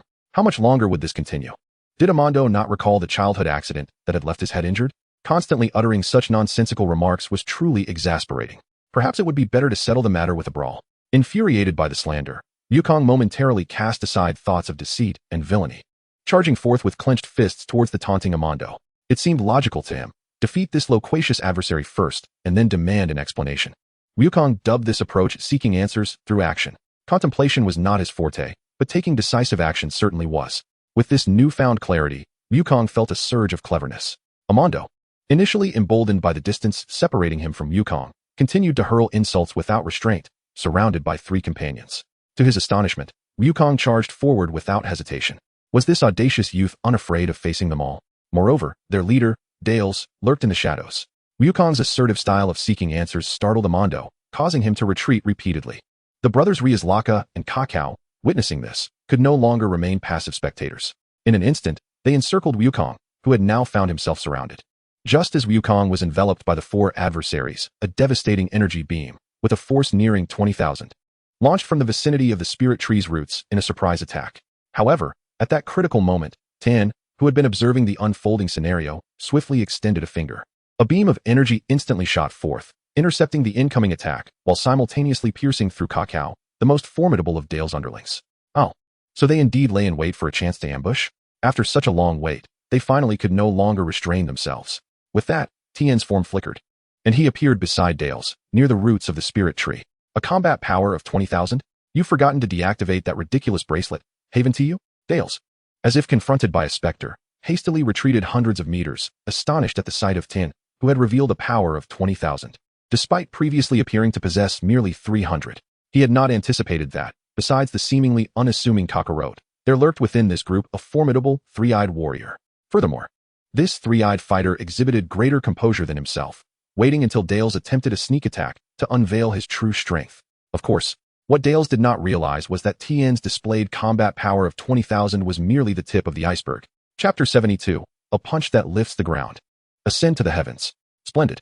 Suddenly, Dales erupted into laughter, tilting his head back from several hundred meters away. Tien Shinhan observed the scene before him with a sense of bewilderment. Was this fellow suddenly struck by madness? Humph. I consider myself distinct from the other Saiyans, who are brawny yet simple-minded. They willingly serve as Frieza's lackeys, living a life on the edge of death, battling fiercely to gradually enhance their power. However, I possess the intellect to triumph over them with ease. One day, Frieza shall find himself beneath my feet. Little did I expect to encounter an opponent like you here. One who understands the importance of seizing the moment even better than I do. The 3-eyed fellow, you are indeed worthy of being my rival. Do reveal your name. Darius, noticing the look of incredulity on Tien Shinhan's face, realized that his sudden laughter might come across as peculiar. With a cold snort, he called out, believing that having gained Tien Shinhan's recognition, he would readily divulge his name. To his surprise, Tien Shinhan merely curled his lip. If a battle is to be fought, let it commence. As for names, I can hardly be bothered to share mine. You are not worthy of hearing it. The spirit tree is still siphoning the life force from the nymph star. Tien Shinhan sought merely to extend the time in which he could enhance his battle power through this opponent, having no inclination to engage in self-introductions. In a sudden clash, Tien Shinhan advanced. Boom. Can you withstand a punch with a battle power of 20,000? Rather than completely shutting down his energy disruptor, Tien Shinhan merely reduced its interference slightly. At that moment, he emanated an aura equivalent to a battle power of 10,000, which, when augmented by the Queen of Spirits' radiant strands, resulted in an impressive display of 20,000. Crash. Darius was caught off guard by the sheer decisiveness of Tien Shinhan's strike, raising his right arm just in time to block it. Snap. With a battle power of only 19,000, he found his arm's bones slightly cracked under the force of Tien Shinhan's punch. Nevertheless, having just suffered a setback, Darius remained unfazed. Utilizing the recoil from his injured arm, he swiftly created distance between himself and Tien Shinhan. You can't even be bothered to reveal your name? It seems I have indeed underestimated you. One with a battle power of 20,000 and another at 23,000. Do you truly believe that such strength guarantees your victory? Naive. Utterly naive. Darius, far from panicking, mocked both Tien Shinhan and Goku. Simultaneously, he cast a furtive glance at the spirit tree beside him, which had begun to form a faintly pink fruit. However, this embryonic shape was clearly not ready for consumption, prepared to endure the terror brought by the Saiyans. Having confirmed this, Darius bellowed, raising his hand to launch a special energy sphere into the sky, serving as a makeshift artificial moon. He had mastered this technique as well, and through numerous transformations into a gorilla, he had learned to maintain his sanity in that form. Roar. With a thunderous roar, a colossal black gorilla, towering over 100 meters, suddenly materialized beside the spirit tree. This gigantic beast merely struck its chest a few times, sending shockwaves that left the less formidable warriors reeling in dizziness. Yamcha shook his head, striving to maintain his composure amidst the disorientation. He had not anticipated that the battle would escalate to such an extreme level. Was this the formidable adversary that Tien and the others had to confront? Yamcha, possessing a keen sense of self-awareness, recognized that the ensuing conflict was beyond his capacity to engage. Thus, he swiftly assisted in rousing the surrounding Elven and Treeman warriors who had inadvertently succumbed to the shock, coordinating their expeditious retreat to safety. In a fleeting moment, the surviving Elven and Treeman warriors had vacated the vicinity. What remained were the immense black gorilla, the even grander spirit tree, and a separate skirmish involving the Elven Queen, who remained steadfast, maintaining the effect of the radiant thread. Thud, thud, thud. After transforming into the colossal gorilla, Dales charged forward, covering dozens of steps in an instant, arriving directly before Tien. Prepare to be reduced to mere pulp as a consequence of your underestimation.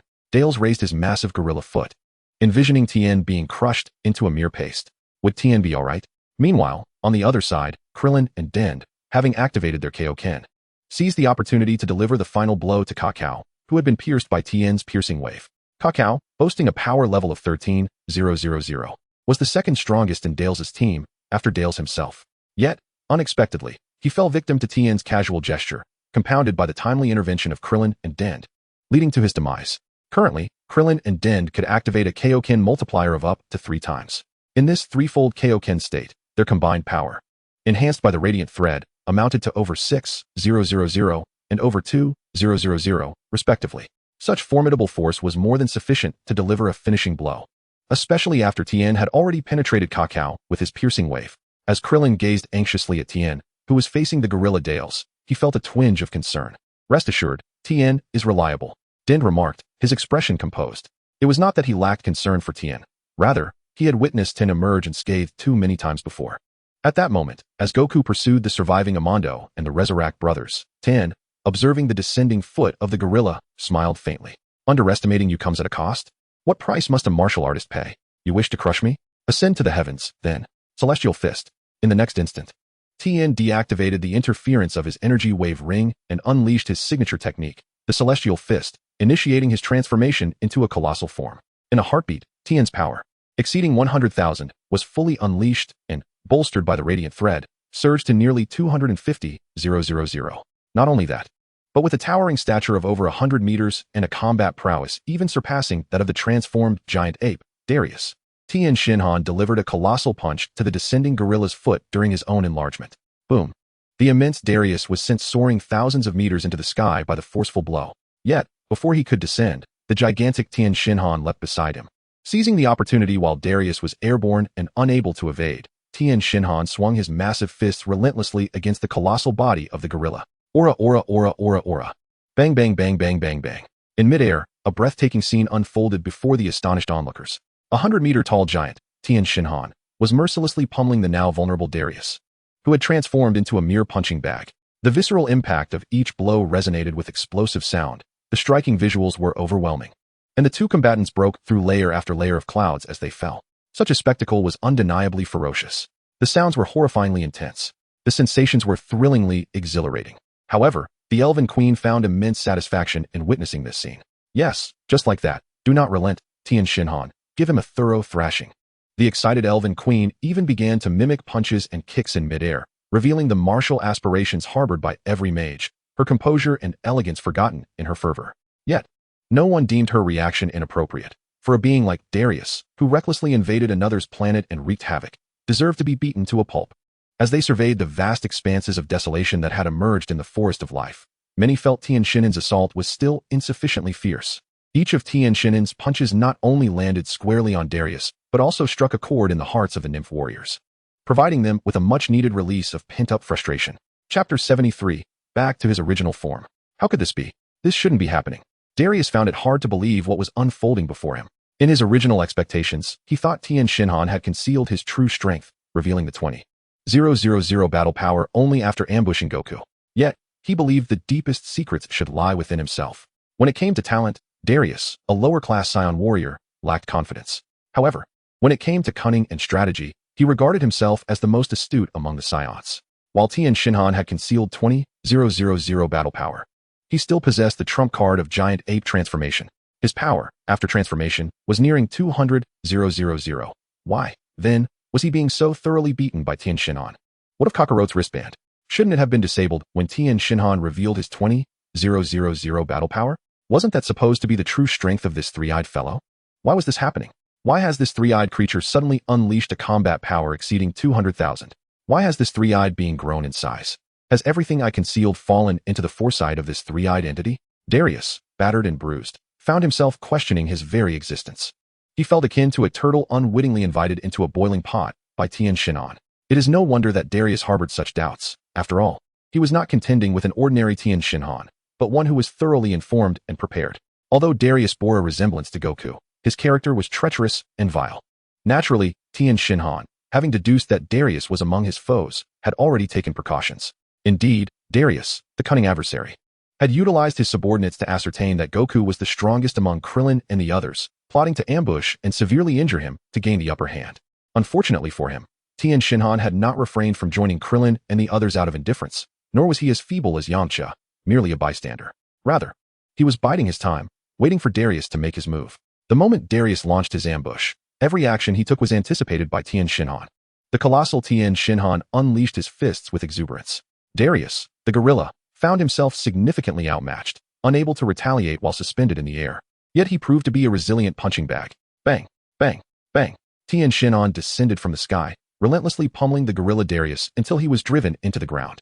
The parched earth of the life forest bore the brunt of the assault, yielding to Tien Shinhan's fists and creating a massive crater nearly 1,000 meters deep and over 1,000 meters wide beneath the weight of Darius's colossal form.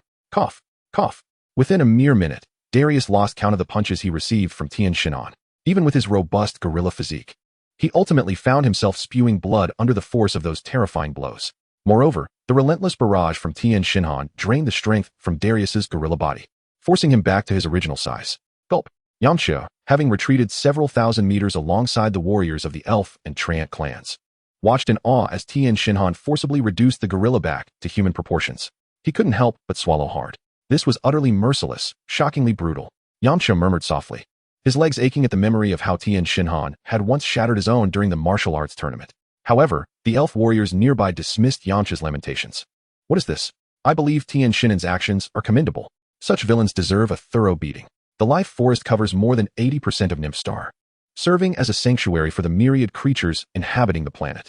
The homeland lay in ruins, and even the naturally kind-hearted and warm-hearted elves, as well as the calm and composed treemen, found themselves in agreement that Tien Shinhan's recent display of ferocity was indeed justified. Yamcha was momentarily rendered speechless. He certainly did not harbor any ill will towards Tien Shinhan. Rather, the ruthless manner in which Tien Shinhan had struck resonated with a haunting familiarity, stirring a psychological shadow from his past. This shadow, born from his own experience of having his leg broken, was a sentiment that he found difficult to convey to others. Oblivious to the emotional turmoil he had inadvertently invoked in Yamcha, Tien Shinhan was solely aware of the mercilessness of his own actions. In the heat of battle, his combat prowess surged, spurred by an overwhelming fighting spirit, originally possessing a fighting power exceeding 110,000. The influence of the glorious thread had nearly doubled that figure to almost 250,000. Following the recent intense skirmish, his strength ascended from over 110,000 to nearly 130,000. Enhanced by the effects of the glorious thread, his potential for explosive power surpassed 250,000 points. There was no doubt that this battle was fierce. Although the situation depicted Tien Shinhan's one-sided domination over Dales, his fighting spirit burned intensely. The fervent assault on Dales, who had transformed into a massive gorilla, constituted a form of fierce combat, and during this relentless onslaught, Tien Shinhan felt genuinely exhilarated and passionate. To put it simply, he was thoroughly enjoying the act of pummeling Dales, and this satisfaction drove his combat power to new heights. This sensation was something Tien Shinhan and Goku could never attain during their training sessions, as their camaraderie made such encounters less exhilarating. This was the advantage of traversing time and space to confront formidable adversaries. The emotional upheaval induced by real combat and the pressure of life and death crises were irreplaceable by ordinary training. Please spare me. The fruits of the spirit tree are nearly ripe. They are said to be divine fruits, fit only for gods. If you let me go, I can offer you the fruits of the spirit tree from this harvest. Dales, bloodied and appearing on the brink of collapse, pleaded with Tien Shinhan, attempting to tempt him with the promise of the spirit tree's fruits. In his eyes, such a treasure, capable of instantly enhancing one's combat power, was not something anyone would wish to forego. He perceived Tien Shinhan as standing on the side of righteousness to thwart him. Yet he suspected that Tien Shinhan and his companions were still motivated by the desire to seize the spirit tree's fruits. Dales was correct. Tien Shinhan and his companions were not entirely selflessly aiding the inhabitants of Nymph Star. Their pursuit was rooted in the advancement of their martial arts, seeking to grow stronger through their own efforts. Treasures like the spirit tree's fruits, which directly infused strength by overextending one's potential, were fundamentally different from treasures like the super divine water that unlocked a martial artist's potential. Perhaps it was due to the inherent unsuitability of ordinary life planets for nurturing the spirit tree's fruits. The fruit of the mental tree, even when fully matured, bears significant side effects, likely leading to a complete depletion of a martial artist's potential, thus truncating their infinite path of martial arts. Consequently, Tien Shinhan harbored little interest in the fruit of the mental tree. His aspiration was to transcend boundless limits. How could he forsake future advancements for such ephemeral gains? Disinterest abounds. If you possess no other means, then perish. With that, Tien Shinhan raised his fist, poised to strike once more. Upon witnessing this, Dallas was immediately engulfed in panic. Should that fist connect, his now unarmored body would surely meet its demise. Chapter 74, Danger. Am I, Krillin, some sacrificial body? However, as Tien Shinhan's fist descended, the alarm on Dallas's face abruptly vanished, replaced by a sinister grin. Boom. With a resounding crash, the onlookers clearly saw Tien Shinhan land a solid blow on Dallas, who was pleading for mercy on the ground. To their astonishment, the struck Dallas suddenly vanished from sight. It turned out that Tien Shinhan had merely struck Dallas's afterimage. The true Dallas had been ensnared by the roots of the mental tree and was dragged to the vicinity of its base in that fleeting moment. This was a skill Dallas had honed through multiple plantings of the mental tree, a safeguard for his previous ambush. Initially, he believed this layer of protection would be unnecessary. But Tien Shinhan's formidable strength had forced him into a desperate situation devoid of any means to resist. Thus, in that critical moment, he utilized the power of the mental tree, allowing the roots that had already spread around him to whisk him away just in time. There's still a contingency. Dallas's maneuver surpassed Tien Shinhan's expectations. He had not anticipated that this individual could, to some extent, harness the power of the mental tree. Although it merely allowed him to be relocated back to the base of the tree, it was indeed a life-saving measure at a crucial juncture. Regret your earlier strike, for I shall repay you in kind. Upon his return to the base of the mental tree, Dallas wasted no time. Terrified by Tien Shinhan's previous onslaught, he disregarded the fact that the fruit of the mental tree had not yet fully ripened, and he plucked it without hesitation. At this moment, though the fruit had not reached full maturity, it was already the size of a dragon fruit. Yet, in Dallas's hands, it was devoured in 2 voracious bites.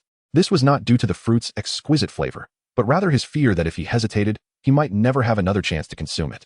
Tien Shinhan's earlier ferocity had made him acutely aware that his fortunate escape, aided by the mental tree's roots, was already at its limit.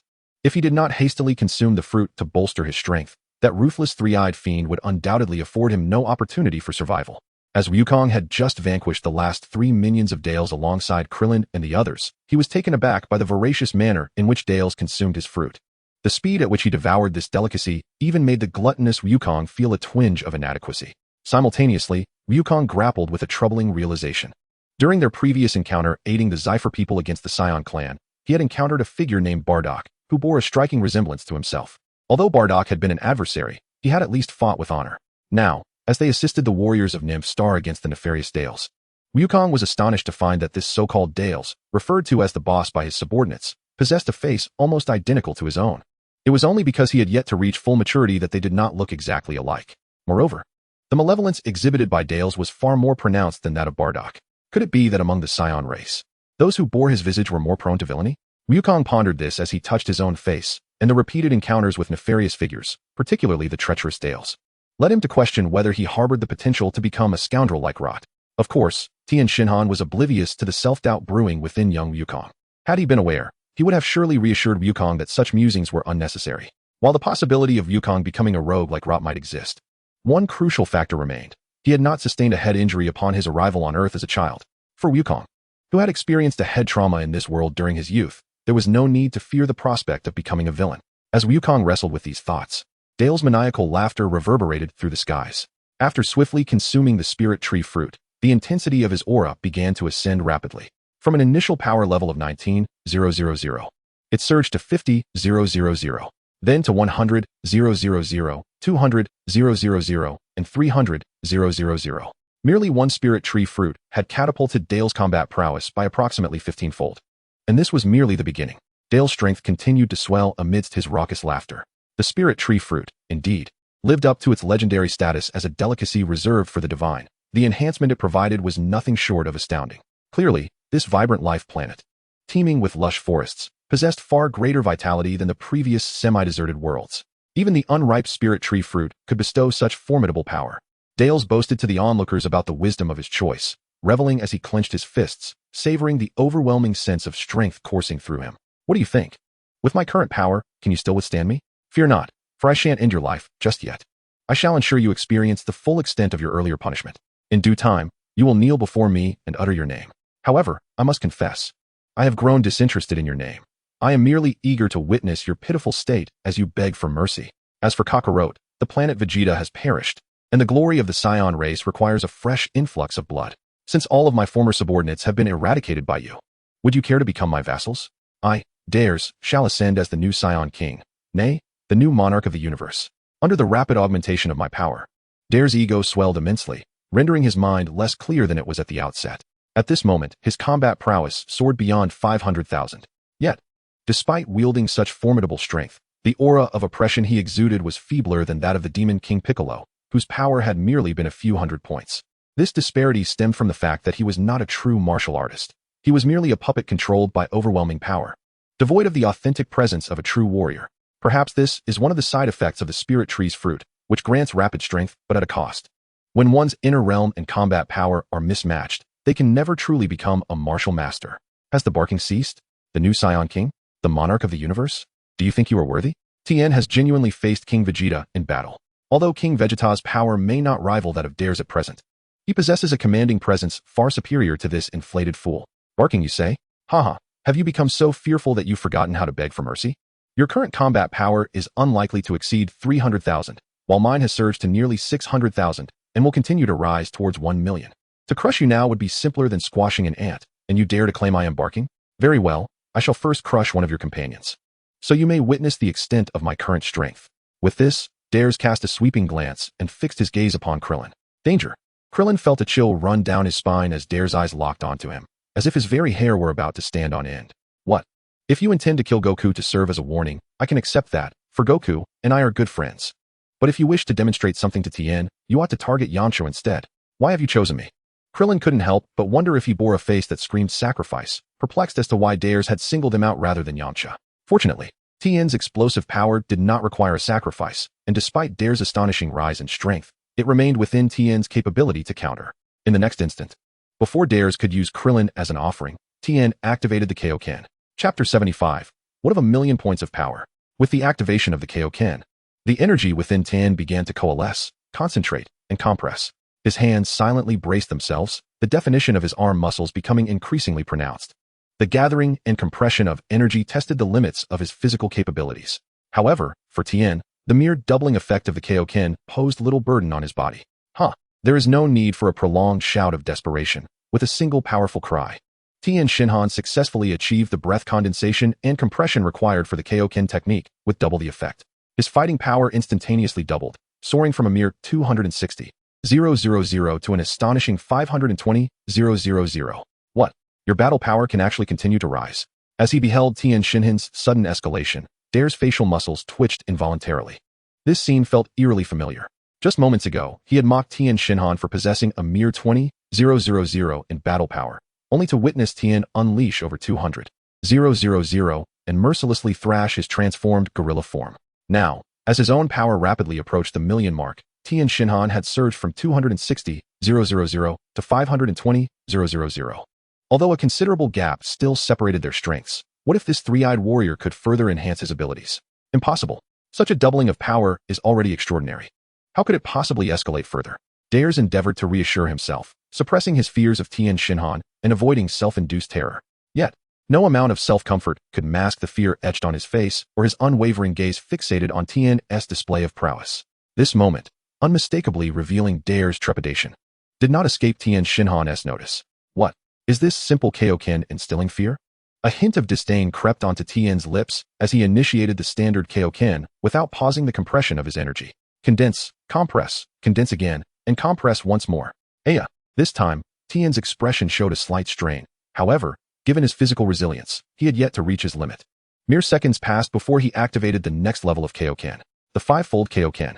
His battle power, initially at 260,000 under the radiant glow, surged to an impressive 300,000. 300,000. Such a level of combat prowess surpassed Dare's expectations of what his own power could reach after consuming the fruit of the spirit tree. Even with the Fruit S enhancement, he believed his power would only peak at around 1,000,000. Yet Tien, with a single technique, had eclipsed that threshold. In that moment, Dares fell into utter panic. The arrogance which had fueled his earlier taunts toward Tien and his companions vanished in an instant, leaving him incapable of even contemplating actions to provoke Tien further. This is impossible, merely an illusion. It must be an illusion. Dares, unable to accept the reality unfolding before him, began to mutter to himself. Though his power continued to rise, he resembled a bewildered child, uncertain whether to continue fighting or to beg for mercy. Is this how easily you falter? Tien Shinhan observed Dare's panic, and his contempt for him grew ever stronger. Such a wretch, despite possessing formidable strength, would never be a true warrior. There's no need to rush. Having already harbored thoughts of killing my friends to provoke me, you have unwittingly prepared your own demise. I shall prepare a grand and elevated conclusion for you. With the quintuple Kaioken activated, Tien Shinhan continued to gather and compress his energy within, his aura intensifying to the point where a faint crimson mist enveloped his form. This indicated that the forthcoming multiplication of the Kaioken, even for someone of Tien's current physical prowess, constituted a considerable burden. Krillin, having escaped from the peril of being considered sacrificial material, felt a surge of emotion upon hearing Tien's words. Gazing at the scarlet aura surrounding Tien, Krillin was moved. He had not anticipated that Tien would push himself to such extremes due to Dalla's recent attempt on his life. In truth, Krillin was somewhat mistaken in his interpretation. Tien's resolve to amplify the Kaioken was not solely in defense of his friend. More importantly, he was determined to seize every opportunity to enhance his combat strength in practical scenarios. He was prepared to swiftly eliminate Dallas, unwilling to allow such a treacherous individual to inflate his power through underhanded tactics. Thus, before making his move, he sought to create as many opportunities for self-improvement as possible. Even a lion exerts full force when hunting a rabbit. At this moment, Tien entered his ultimate state, intending to maximize his combat strength during his full-powered assault. With a resounding, signature battle cry reminiscent of the Dragon Ball warriors, Tien unleashed his voice in a manner both amusing and intense. Amidst this sustained outcry, his energy intensity reached an unprecedented level of compression and enhancement. Tenfold Kaioken. The potential battle power of 260,000 points surged dramatically to an astonishing 2.6 million. However, more accurately, as Tien compelled himself to unleash the tenfold Kaioken, he triggered a characteristic of extreme breakthrough, propelling his battle power beyond 2.6 million, potentially nearing 3 million or even more. Regrettably, no power detector present could register such formidable strength. In that moment, Yamcha even stowed away his power scanner, knowing full well that Tien's power had surpassed the limits of detection. To attempt to measure it would yield only results that indicated an overflow of power. What manner of being are you? Dallas quaked before Tien's overwhelming aura, completely paralyzed by fear. He had believed that by consuming the fruit of the sacred tree, he had escaped from Tien's metaphorical iron pot. Yet, it appeared he was still ensnared, a mere turtle in Tien's boiling cauldron, utterly lacking the means to resist. However, the instinct for survival and the gnawing dread within him spurred Dallas to action. Thus, as his own power surged to nearly 1 million points, driven by fear and anxiety, he launched a desperate assault against Tien Shinhan. With a staggering power of 1 million, a fist surged towards Tien, moving at such an astonishing speed that even Goku, the mightiest among them, could merely catch a glimpse of the afterimage left by Dales. Yet, to Tien, who had activated the Kaioken 10 times, this punch appeared to be in slow motion, an invitation rather than a threat. What did a million points of strength matter? His eyes narrowed as he prepared himself. With a decisive step and a swift turn, he unleashed a fist brimming with power directly at the incoming Dales. Death. At that moment, as Dale's consciousness plunged into an abyss of darkness, the last image that flickered in his mind was a blood-red inscription that struck his soul like a decree of fate. Boom. In a thunderous clash of might, Dales was instantaneously crushed, obliterated by Tien's furious strength, vanishing without a trace. The ferocity of Tien's punch did not cease. Rather, it surged forth, crashing into the colossal spirit tree. In an instant, that towering giant, which could only be encircled by 1,000 people holding hands, met the same fate as Dale's, disappearing utterly under the force of Tien's terrifying punch. Chapter 76, The Legend of the Dragon Balls? Quite familiar. With a resounding explosion, the Elf Queen and Krillin, along with Yamcha and others, witnessed the enormous spirit tree shatter into oblivion. However, even as the spirit tree vanished, Tien's punch did not relent. Like a razor with a frothy edge, the powerful gust of his punch swept across the entire planet with unstoppable momentum, giving the whole nymph star a hairstyle reminiscent of a 2.5-year apprentice. It seems that Tien's previous punch had been a tad excessive, and a bit of the punch's force inadvertently failed to fully coalesce. My apologies for causing collateral damage to the forest of life, Tien remarked, casting a glance at the devastation that lay across the horizon. The fierce winds had carved a barren path through the towering trees, leaving a stark contrast against the backdrop of the previously flourishing forest. Had the spirit tree not already desolated much of the area, Tien's punch would have wreaked even greater havoc upon the forest of life. Do not concern yourself. The true culprits are those vile miscreants from earlier. The elf queen reassured him. In fact, we are grateful to you, Tien. There is no need for apologies. If it weren't for you and your companions, Nymphstar might have soon become a lifeless husk. Though it appears damaged now, with a few decades or even a few centuries, it can surely be restored to its former glory. The elf queen smiled gracefully, her gratitude evident as she addressed Tien. Upon hearing her words, Krillin and the others snapped back to reality, having been momentarily lost in the awe of Tien's overwhelming power. Though they too possessed the ability to obliterate a planet when pushing their limits, they recalled that Master Roshi had demonstrated similar prowess 3 years prior at the martial arts tournament, having the capability to obliterate the moon with his Kamehameha wave. Each of them, even Yamcha, possesses strength far surpassing that of Master Roshi from 3 years ago. However, the ability to obliterate a planet is a different matter altogether. Take Tien, for instance, after vanquishing an enemy with a power level nearing 1 million and shattering the formidable Tree of Might. Even the slightest release of his martial energy can yield a planetary scale effect. Yamcha had never regretted his prolonged rest of over 100 days due to a broken leg, as during that time he had the care of Bulma, which he deemed worthwhile. Yet, witnessing the stark contrast between his own capabilities and Tien's combat prowess for the first time, a flicker of regret kindled within him. How I wish I had healed from my leg injuries sooner. If only I had not feigned my recovery to elicit more of Bulma's attention for an entire month. Had I trained alongside Tien, Goku, and Krillin a month earlier, I would not be inferior to Kaiatsu now, Yamcha mused quietly. Nearby, Kaiatsu turned his head, glancing around as he flew towards Tien, sensing an ominous presence directed at him. Wow, Tien, you are truly formidable now. It seems I will need to invest more time to catch up. Unlike Yamcha, who silently marveled at Tien's strength, little Goku spoke candidly, flying directly to Tien to commend his formidable abilities. Indeed, the more powerful Tien became, the more exhilarated Goku felt, his bright eyes embodying an unadulterated pursuit of the higher, the swifter, and the stronger. Tien acknowledged Goku's enthusiasm with a nod. Although his thoughts were not as innocent as Goku's, their shared, pure pursuit of martial excellence resonated deeply. At this moment, Krillin also joined Kaiatsu in flight. Despite his relentless efforts to catch up to Tien, each battle left him feeling increasingly distanced from his rival. The same held true for Goku. Although his current strength did not match Tien's, Krillin perceived both Goku and Tien as possessing extraordinary prowess, almost as if they were operating under some kind of enhancement. Nevertheless, surrendering his pursuit was out of the question. All right, you two are incredibly powerful. It's quite a challenge for us to keep up, but that does not imply that we, the temporarily lagging ones, lack the opportunity to catch up. Tien, don't forget, besides Goku, we might just close the gap, Krillin remarked with a hint of jest, fully aware that this possibility was slim. Yet it did not deter him from lightening the mood. After a round of mutual flattery following their battle, the conversation shifted back to the predicament mentioned by the Fairy Queen. Will it truly take decades, even centuries, for Nymphstar to recover?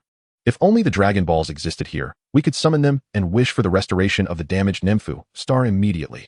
Krillin sighed. Although they had only recently arrived on this planet, their impression was quite favorable due to their encounters with the warm and friendly elf inhabitants. Witnessing the verdant vitality of the forest of life transform in an instant into a desolate expanse of yellow sand would evoke feelings of melancholy in any reasonable person. It is akin to witnessing something beautiful shatter before one's eyes, and naturally, one would wish for the power to restore it. The Dragon Balls. Are they to be gathered? And after collecting all 7, a wish can be made? Upon hearing Krillin's sigh, the Elven Queen's expression shifted slightly, and she inquired with a hint of anticipation. Indeed, on our home planet, gathering all 7 Dragon Balls allows one to summon the Eternal Dragon to grant a wish. Alas, we are uncertain of the distance from Nymphu to our planet. Otherwise, we could simply wish for the restoration of our world using the Dragon Balls. Krillin nodded and elaborated on the status of the Dragon Balls in greater detail. Is that so? Then perhaps I may know where the Dragon Balls exist. However, on that planet, they are referred to as Wish Orbs. Yet, the specifics of the Wish Orbs are said to be akin to the Dragon Balls. It is rumored that gathering all 7 can also fulfill a wish.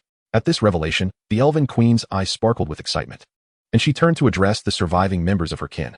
Brave ones, Are there any warriors willing to accompany me to the neighboring planet of Namek in search of the wish orbs? I intend to harness their power to swiftly restore our homeland. The Elven Queen appeared composed and serene, yet she displayed remarkable decisiveness in the face of challenges. Despite her merely hearing about the wish orbs, upon Krillin's casual mention of the Dragon Ball's effects, she promptly commanded preparations for the journey to Namek in search of them. It was indeed a swift decision. Krillin had not anticipated that his offhand sigh would immediately influence the Elven Queen to issue an interstellar exploration order. Your Majesty, while the wish orbs and the Dragon Balls may sound similar, they may not yield identical results. Perhaps it would be prudent to send someone to investigate further before making a decision, Krillin urged, concerned that his casual remark might lead the Elven Queen to make a misstep. There is no need for further investigation. Namek is not far from our Nymphu. It is practically our cosmic neighbor. We have long heard tales of the wish orbs, yet we have never had the opportunity or necessity to verify them. Now, with this glimmer of hope to restore Nymphu swiftly, there is no reason for hesitation. I shall personally lead the expedition. The Elven Queen's resolve took Krillin by surprise, and he understood that further persuasion would likely be futile, leaving her to persist in her decision. Chapter 77. If I depart and do not return, then so be it. I apologize, but I am unable to personally attend to you. During my journey to Namek, Tien, you may enjoy the highest standard of hospitality among the elves. You are welcome to stay for as long as you desire. The tree folk, alongside other races like the elves, will regard you as esteemed guests. Should I return successfully and have the honor of meeting you, I shall personally make amends for the welcoming ceremony that I was unable to fulfill. Upon the Elven Queen's call, several of the mightiest elves promptly volunteered their prowess, even among the tree folk who had fought alongside us. A few warriors expressed their eagerness to join. After all, Nymphu Star and the Forest of Life are not solely the homeland of the elves, but also of the tree folk. Furthermore, members from other amicable races with the elves also sought to join the exploration team. However, the combat capabilities of these races generally pale in comparison to those of the elves and tree folk. Thus, they had not participated in the previous battle against Dales and would naturally lack the qualifications for this interstellar search for the wish orbs. This exploration is not a mere excursion. It harbors potential risks, necessitating the involvement of individuals with considerable strength. Klin did not anticipate that the Elven Queen would orchestrate everything so efficiently, already preparing the ship for immediate departure. He turned to Tien Shinhan, uncertain whether they should remain among the elves or make other arrangements. Their time frame for the spatial transmission was set to automatically return in 6 months. Although the last battle was intense, only a day had passed since their arrival at Nymphu Star. In the remaining 5 months, should they stay in Nymphu Star awaiting new formidable adversaries? Your Majesty, the Elven Queen, we too wish to journey to Namek, Tien Shinhan declared, preempting Klin's inquiry as he sensed Klin's gaze. When the Elven Queen mentioned the wish orbs in Namek, Tien had already made his decision to accompany her. Remaining on Nymphu Star might only allow Yansha to engage in battles against worthy foes over the next 5 months. After all, the monstrous dinosaurs within the Forest of Life could serve as formidable opponents for Yansha at present. For the rest of them, however, Nymphu Star no longer offered any worthy adversaries. Conversely, traveling to Namek would likely present them with numerous challenges. Though uncertain, Tien Shinhan speculated that upon their arrival at Namek, they might encounter the Frieza force. The thought of the Jinyu force and the formidable Frieza caused his fists to tremble slightly. This was not fear, but rather exhilaration. For this time, aside from the previous encounter with the demon King Piccolo, Tien felt he might once again face a true rival. If things went awry, the confrontation could indeed prove fatal. After all, Frieza's combat prowess seemed almost unattainable at this juncture, presenting a substantial threat. Yet it is precisely this peril, this exhilarating confrontation with the life and death crisis in the pursuit of the martial arts' loftiest realms, that sends a shiver of excitement coursing through Tien Shinhan. This battle could very well lead to his demise. But what of it? If I were to embark on this journey and never return, so be it. Without the courage to face mortality, how can one even speak of the supreme martial arts? How can one aspire to the pinnacle of martial prowess? A fervor surged within Tien Shinhan, igniting the flames of a martial artist's spirit, flickering in anticipation of the impending mortal adversary. Ah, Tien Shinhan, you and your companions are esteemed guests of our elven kin, not to mention our benefactors. You need only remain here to accept our people's gratitude. The Elven Queen, moved by his words, reflected on the formidable strength of Tien Shinhan and his allies. If they were to join the quest, the likelihood of discovering the Wish Pearl would undoubtedly increase. Yet, she felt a twinge of guilt. She was not one to be greedy, and it seemed inappropriate to impose further burdens upon them. Haha, dear Queen, you needn't concern yourself with such matters. We are, in truth, warriors seeking practical combat experience. More opportunities for battle are a rare boon for our martial cultivation. They hardly qualify as a burden. It would be a pity if you were to deny us participation and thus deprive us of invaluable combat opportunities. Tien Shinhan perceived the Elven Queen's hesitation and candidly articulated their intentions. They feared not an excess of battles, but rather a deficiency. After all, once the time machine is activated, it will require 3 months to recharge. To squander subsequent opportunities for real combat would indeed be a grave loss. Naturally, mindful of the formidable Frieza they might encounter on Namek, Tien Shinhan refrained from making unilateral decisions for his companions. He turned, casting his gaze over Krillin, Yamcha, and the others. This journey to Namek was shrouded in uncertainty, and they might face enemies beyond their capability to defeat. Thus, Tien Shinhan solemnly posed the question, even so, Goku, Krillin, Yamcha, Kaiatsu, are you all willing to join me on this venture? His sudden inquiry caught Goku and the others off guard, as they had not given it much thought. Typically, they would follow Tien Shinhan's lead without hesitation. This was an outcome Tien Shinhan had anticipated. However, he was acutely aware of the potential adversaries that lay ahead, while Goku and the others remained blissfully unaware of the forthcoming threats.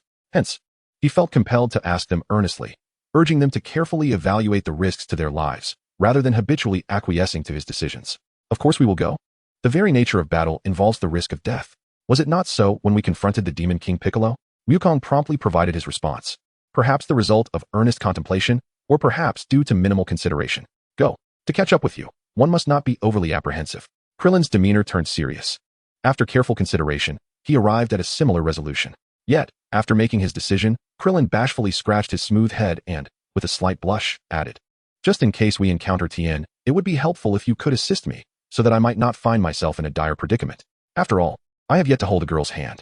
Though this sounded somewhat timid, it resonated with the human experience, eliciting laughter from the group. Tien, upon hearing this, broke into a smile and patted Krillin on the shoulder. Rest assured, Krillin, you won't be easily turned into sacrificial material. Sacrificial material? What does that mean? Krillin nodded, somewhat perplexed, as a fleeting chill coursed through him. However, despite his lack of comprehension regarding the term, the assurance from Tien provided him with a measure of comfort, prompting him to chuckle. It's good not to be sacrificial material, indeed. Chapter 78, The Nectar of the Elves. Enhancement of Physical Strength. At the same time Krillin made his decision, Yamcha and Kaiatsu also expressed their desire to partake in the exploration of Namek. Having experienced the battles and observed the confrontations, Yamcha had grown acutely aware of the disparity in strength between himself and Tien's group. Thus, regardless of the inherent dangers of the exploration, he was unwilling to let this opportunity slip away. His yearning to catch up with Tien and the others had eclipsed his fear of peril. Kaiatsu, on the other hand, did not deliberate as much.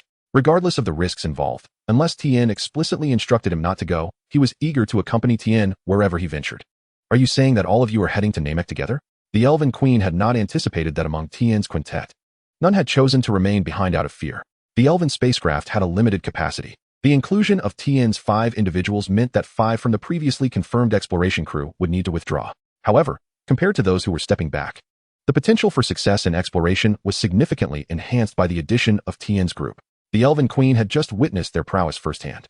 Even the 5 warriors who were compelled to withdraw had long since acknowledged the strength of Tien and his companions. While they harbored a strong desire to accompany the Elven Queen to Namek in search of the Dragon Balls, they held no reservations upon learning they were being replaced by Tien's group. For them, the capabilities of Tien and his companions were beyond question. They were undoubtedly far superior to their own. After making necessary adjustments, the Elven Queen reaffirmed the expedition roster. In addition to Tien and his 4 companions, there would be 10 warriors from the Elven and Treant races. Combining both aspects, they reached the maximum capacity of the spaceship, 16 individuals. Upon seeing the confirmed list of warriors fully assembled, Tien turned to gaze at the spaceship that would soon transport them. The vessel of the Elven race resembled a pink bud enveloped in a green leaf. While its exterior appeared modest, the interior was spacious enough to accommodate all 16 passengers. Just as Tien was about to embark with the others, the Elven Queen intervened. Since we have decided to trouble our esteemed benefactors, we might as well prepare more thoroughly. Initially, she intended to wait until her return to personally welcome the guests, but now, she deemed it appropriate to proceed. The Elven Queen raised her hand to halt Tien's entrance into the spaceship and then commanded one of her kin, please fetch the elven honey for our esteemed guests. Elven honey? Tien paused, surprised to learn that the elven race possessed another hidden treasure. He had previously thought the elven spring water was remarkable, as it enhanced one's physical constitution. Now, the prospect of elven honey appeared even more potent. Merely hearing its name suggested it would surpass the effects of the elven spring water. Elven honey is the essence that our kin have meticulously extracted from the elven spring water. Consuming it will grant a certain degree of vitality enhancement. Please enjoy. Shortly after, an elven kin returned with several crystalline glass vials. The vials contained a clear, light blue liquid, unmistakably the elven honey. As the Elven Queen explained its effects to Tien and the others, she distributed a small vial of elven honey to each of them. This was a unique privilege reserved for Tien and his companions. The other accompanying warriors were not deemed worthy of such a gift. This disparity may have been due to the limited quantity of elven honey, preventing distribution to all, or perhaps the other warriors had already partaken in it previously. Regardless of the truth, it mattered little to Tien and his companions. The essence lay in the fact that elven honey represented yet another opportunity for enhancement in their martial pursuits. Akin to the various challenges faced during their trials with the super divine water, the foundation of a martial artist's strength lies in their physical stamina, mental fortitude, and vitality. The elven honey's ability to bolster life force promised a significant boost to Tien and his companions' potential. While the enhancement of vitality may not yield an immediately conspicuous increase in combat prowess, it would undoubtedly expand their martial potential. Tien nodded in gratitude, eschewing any hollow formalities. There was no room for hesitation in preparing adequately for the formidable adversaries that might arise. Thus, Tien resolutely consumed the elven honey. With a single gulp, he swallowed the entire contents of the small vial. Due to the haste with which he swallowed, he scarcely took the time to savor the exquisite flavor of the elven nectar. What lingered in his senses was merely a fleeting sweetness, gliding over his tongue. Following this brief gustatory delight, he was met with a surge of vitality. Unlike the swift passage of the swallowing process, Tien Shinhan concentrated his attention on the sensations coursing through his body after consuming the elven nectar.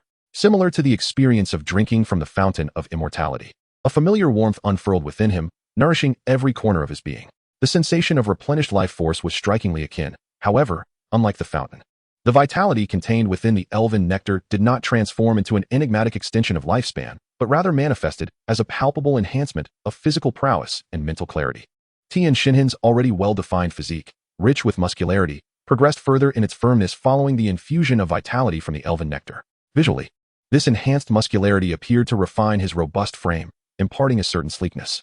Yet, the underlying explosive power of his muscles underwent a far more significant transformation than the superficial changes suggested. He could distinctly perceive that his instantaneous muscle explosiveness had increased by nearly 50% compared to before consuming the elven nectar. Such a pronounced effect on Tien Shinhan, already possessing the highest physical strength among them, boded even greater enhancements for others like Krillin and Yamcha. As the replenished vitality within him reached its zenith, Krillin felt his physical strength nearly double. The previously maximum multiplier of the Kaioken seemed poised for further ascension. Goku and Kaiatsu also experienced their own unique boosts in physical strength. Yet, the most pronounced enhancement was evident in Yamcha, who had hitherto ranked lowest among the five in combat prowess. By his estimation, after imbibing the elven nectar, his physical strength had approached nearly 3 times its original capacity. The Kaioken, previously beyond his reach, might soon be within his grasp in upcoming battles. A glimmer of determination shone in Yamcha's eyes. The ability to employ Kaioken in combat would undoubtedly bridge the gap in power, even with a combat strength in the mere hundreds. Utilizing Kaioken would enable him to contend in battles exceeding 1,000 in strength, rather than merely watching from the sidelines, as he had moments before. Chapter 79. The young elven queen is an old crone? The voyage begins. Contemplating his newfound potential to engage in battles of greater strength, Yamcha felt a renewed sense of hope in catching up to Tien Shinhan and Goku. Without delay, let us embark. Uncertain of how long the journey from Nymph Star to Namek would take, it was prudent to set off early to ensure a timely arrival. Observing that everyone had completed absorbing the effects of the elven nectar, Tien Shinhan suggested they depart. Though nearly half a year remained until their time-space transfer concluded, the interstellar travel would undoubtedly require a significant amount of time. Tien Shinhan found himself unexpectedly transported back to his original timeline before he could reach the planet Namek. At this juncture, he inquired about the duration of the journey required for the spaceship. The last time someone traveled from the planet Nymph to Namek was during my father's reign as the Fairy King, when I was still a young girl. If the distance between the two planets has not altered significantly since then, the spaceship would likely require approximately 3 months for the journey. The Fairy Queen reflected for a moment before providing a relatively precise estimate. 3 months, indeed, is ample time. Tien Shinhan nodded, relieved that the duration of the voyage was not a cause for concern. It seemed evident that the adversaries on Namek were indeed among those formidable opponents automatically selected by the time machine. This further justified their need to visit Namek, as it would constitute a complete temporal transmission. If the Fairy Queen was merely a child when her father last journeyed to Namek, that must have transpired over a decade ago. Even with some changes in the cosmic distances, it should not be drastically different. However, as Tien Shinhan's gaze inadvertently swept over the Fairy Queen, he suddenly recalled her elven heritage. Thus, for the sake of certainty, he chose to confirm the details once more. Esteemed Fairy Queen, Though this question may seem somewhat superfluous, I would like to verify once again. How many years ago did your father last travel to Namek? Krillin and the others exchanged puzzled glances upon hearing Tien Shinhan's inquiry. After all, it had only been a matter of a decade or so since the Fairy Queen was a young girl. Was further confirmation really necessary? Yet, after a moment of careful contemplation, the Fairy Queen extended 5 fingers, responding nonchalantly. Well, it was approximately 500 years ago. What? Krillin and the others gasped in astonishment. The Fairy Queen appeared to be in her early 20s, so how could she have been a child 5 centuries prior? Yamcha and Kaiatsu stood nearby, mouths agape in shock. Clearly, they had not anticipated that the seemingly youthful Fairy Queen was, in fact, at least 500 years old. So, you're actually an old lady, Fairy Queen. Goku exclaimed loudly, finally grasping her age. Upon hearing this, the Fairy Queen's previously cheerful expression turned frostbitten. Old lady? She fumed, clenching her fists in fury. Had Goku not just been one of the benefactors who saved the planet Nymph, she might have erupted in anger. The lifespan of the elven race is already considerably longer than that of other beings. Coupled with the abundant vitality of Nymph, the average lifespan of elven individuals is even greater. Over the years, the Fairy Queen had encountered several races on Nymph with notably shorter lifespans. However, this is the first time she has ever been referred to as an old woman. The average lifespan of our elven kin hovers around 3,000 years.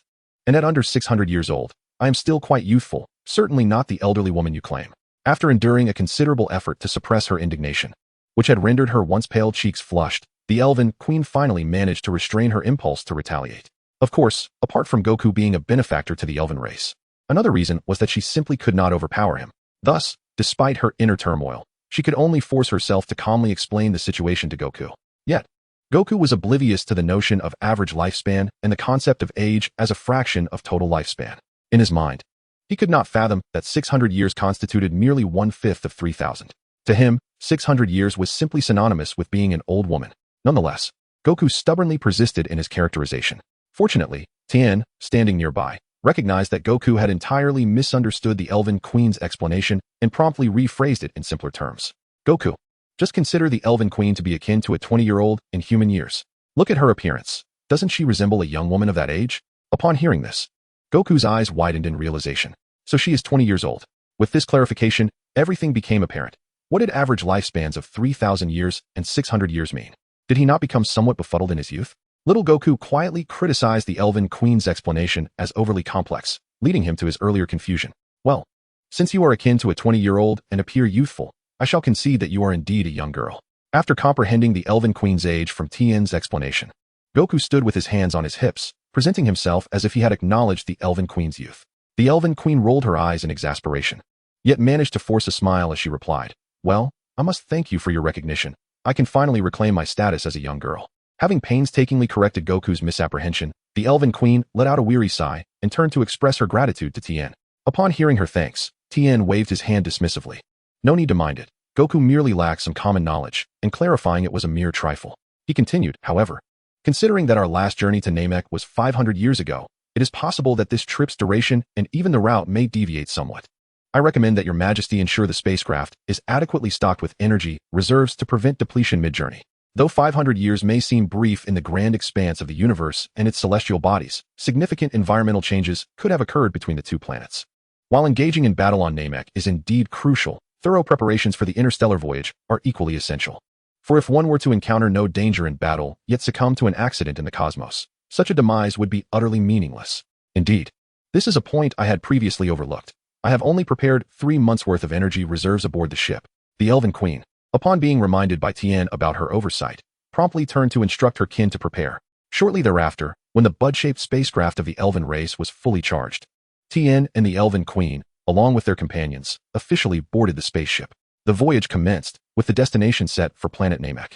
Chapter 80. Are they addicted to the curse? The bud-shaped spacecraft began its journey towards planet Namek.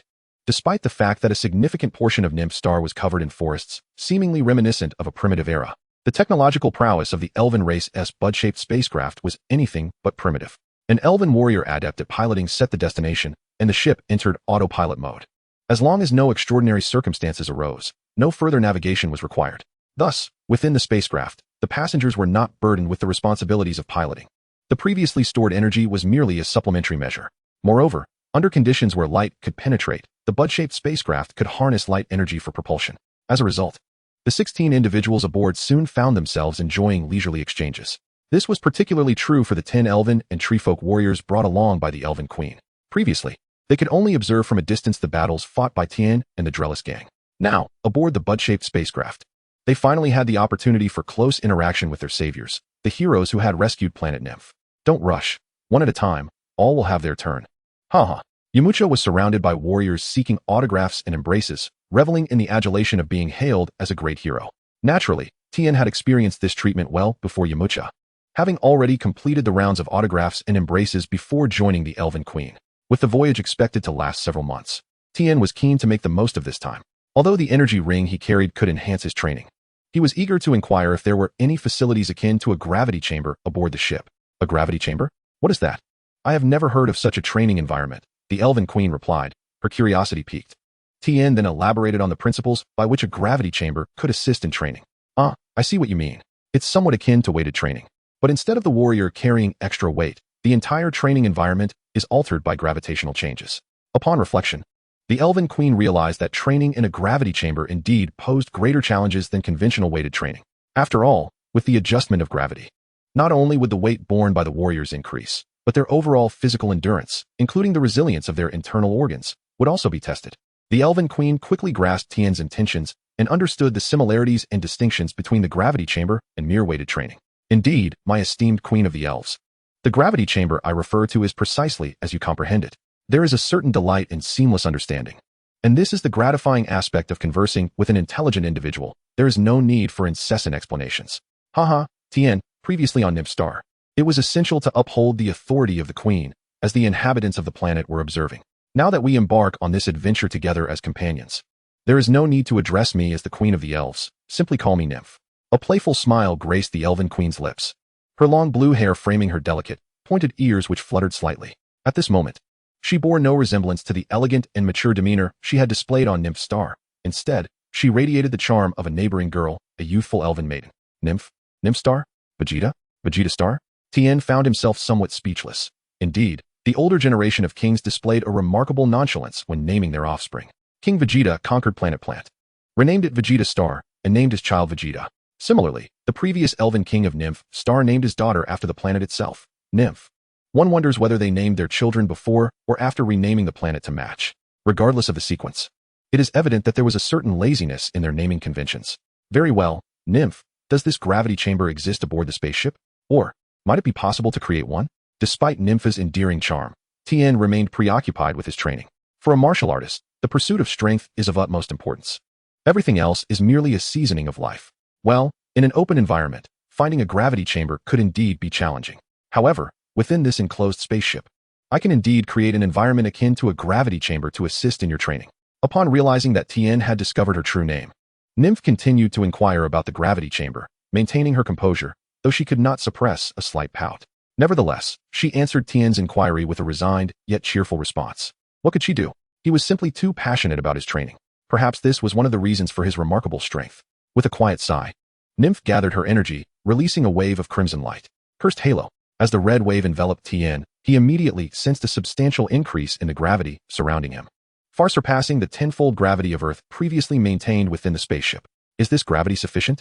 Nymph inquired, observing Tien under the influence of the cursed halo.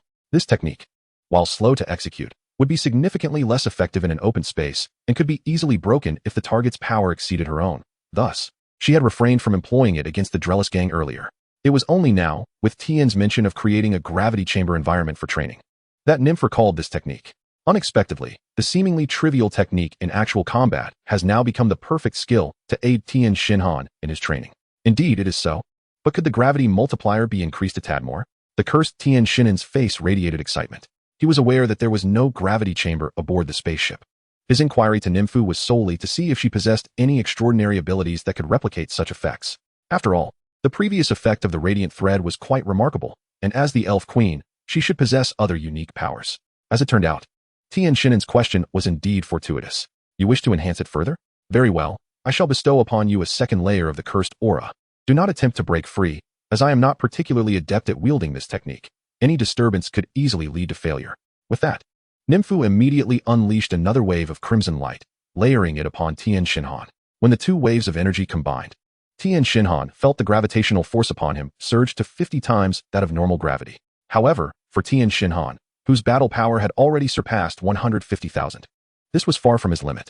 Not enough, let us add another layer, shall we, Nymphu? Nymphu, initially concerned that Tien Shinhan might not withstand the effects of 2 layers of cursed aura, attentively observed his expression, ready to caution him to release himself from the curse at any moment. After all, the disparity in battle power between them was substantial. Should Tien Shinhan choose to break free, he could do so effortlessly. However, to Nymphu's astonishment, after being subjected to the effects of 2 layers of the cursed aura, Tien Shinhan displayed no signs of struggle. Instead, he became increasingly exhilarated, even requesting her to intensify the curse further. Is this fellow becoming addicted to the curse? Chapter 81. Gravity at 200 times. Now, this is a challenge to the limits. As the elf queen, Nymphu had witnessed many striving desperately to grow stronger. Yet she had never encountered anyone as reckless as Tien Shinhan. Adding this subsequent layer of cursed aura would double the gravitational effect experienced by the cursed. In other words, should a 3rd layer of cursed aura be applied, Tien Shinhan would endure a gravitational force equivalent to 100 times that of Earth's gravity, or 10 times that of Nymphu's planet. The magnitude of such gravity was difficult for Nymphu to fathom. She could only imagine the dire consequences should Tien Shinhan be unable to withstand it. Would he be instantaneously crushed into a mere puddle of mush by such overwhelming gravitational force? Perhaps, Tien Shinhan, it would be wiser to reconsider? The gravitational multiplier will indeed double with each addition. Even for you, the current gravitational effect, should it be doubled, would likely pose a significant danger, wouldn't it? Out of concern for Tien Shinhan and purely as a cautionary warning, Nymphu urged him once more. Fear not, let us proceed. I can withstand it. Tien Shinhan, however, dismissed her concerns. He was well aware of the dangers posed by excessive gravity. Yet, he recognized that 50 times gravity was far from his current physical limits. Even 100 times gravity, considering his present bodily strength, would scarcely qualify as a challenge to his limits. Hearing Tien Shinhan's declaration, Nymphu sighed and cautiously unleashed yet another wave of crimson light. However, while releasing the light waves, she remained acutely aware of Tien's condition. Should she detect that Tien's body might not endure the strain, she was prepared to immediately retract the curse aura. In such a case, although Tien would still be susceptible to severe injury in an instant, there remained a possibility of preserving his life, allowing her to devise a means of healing him later. A low hum resonated as the 3 layers of the curse aura accumulated, causing a visible red halo to emerge around Tien's body. At this moment, the gravitational effect he was experiencing had indeed escalated to a staggering 100 times Earth's gravity, just as Nymph had warned. The immense gravitational force caused Tien's rugged brow to furrow slightly. Nevertheless, that was all. As anticipated, Tien's profound understanding of his own limits indicated that 100-fold gravity was still insufficient to pose a threat to him at present. Cough, Nymph, add another layer, Tien declared, fully aware that from Nymph's perspective, his endeavor to challenge such an intense gravity was nearly insane. However, he was resolute in his desire to reach his true limits and grow stronger, unwilling to relent simply due to another's inaccurate assumptions. What? You want to add more? Have you lost your mind? Nymph had just sighed in relief at Tien's ability to withstand the weight of 3 layers of curse aura, only to be taken aback when he requested an additional curse effect. This was madness. Tien must surely be mad. Yet, upon witnessing the determination in Tien's gaze, she couldn't help but inquire further. Are you certain you wish to add another layer? The gravitational effect will increase by half again with this addition. Each layer of curse aura has varying effects, while the 4th layer 1t double the gravity. Adding half to the existing 100-fold would result in an astonishing 150 times Earth's gravity. Is it merely an additional half? Tien, upon hearing Nymph's explanation, actually found the increase in gravitational force from the 4th layer to be disappointingly minimal. His intended limit was 200 times gravity, and upon learning that the next layer would only elevate the effect to 150 times, he felt no hesitation. Add it immediately. After this layer, add another. I aim to challenge 20 times Nymph's planetary gravity, Tien urged decisively, even requesting the addition of yet another layer following the 4th. 20 times Nymph's planetary gravity? Nymph, unfamiliar with Earth's gravity, did not grasp that 20 times her planet's gravity equated to 200 times Earth's gravity. However, merely hearing the phrase 20 times Nymph's planetary gravity was enough to instill doubt in her ears. Nymph's exclamation caught the attention of Goku, Krillin, and others, causing the surrounding 10 warriors to gather closely. Upon realizing that Tien intended to challenge 200 times Earth's gravity, each of them was left in astonished disbelief. Tien, wouldn't it be better to remain at this level of 100 times Earth's gravity? The gravity of 200 times that of Earth is undeniably perilous. Should one fail to endure it, the consequence would be instant obliteration, perhaps even before one could consume a senzu bean. Krillin expressed his concerns to Tien, his mind haunted by the horrifying image of Tien being reduced to a mere pulp. Indeed, Tien. Perhaps it would be wise to first acclimate to a gravity of 100 times before gradually progressing.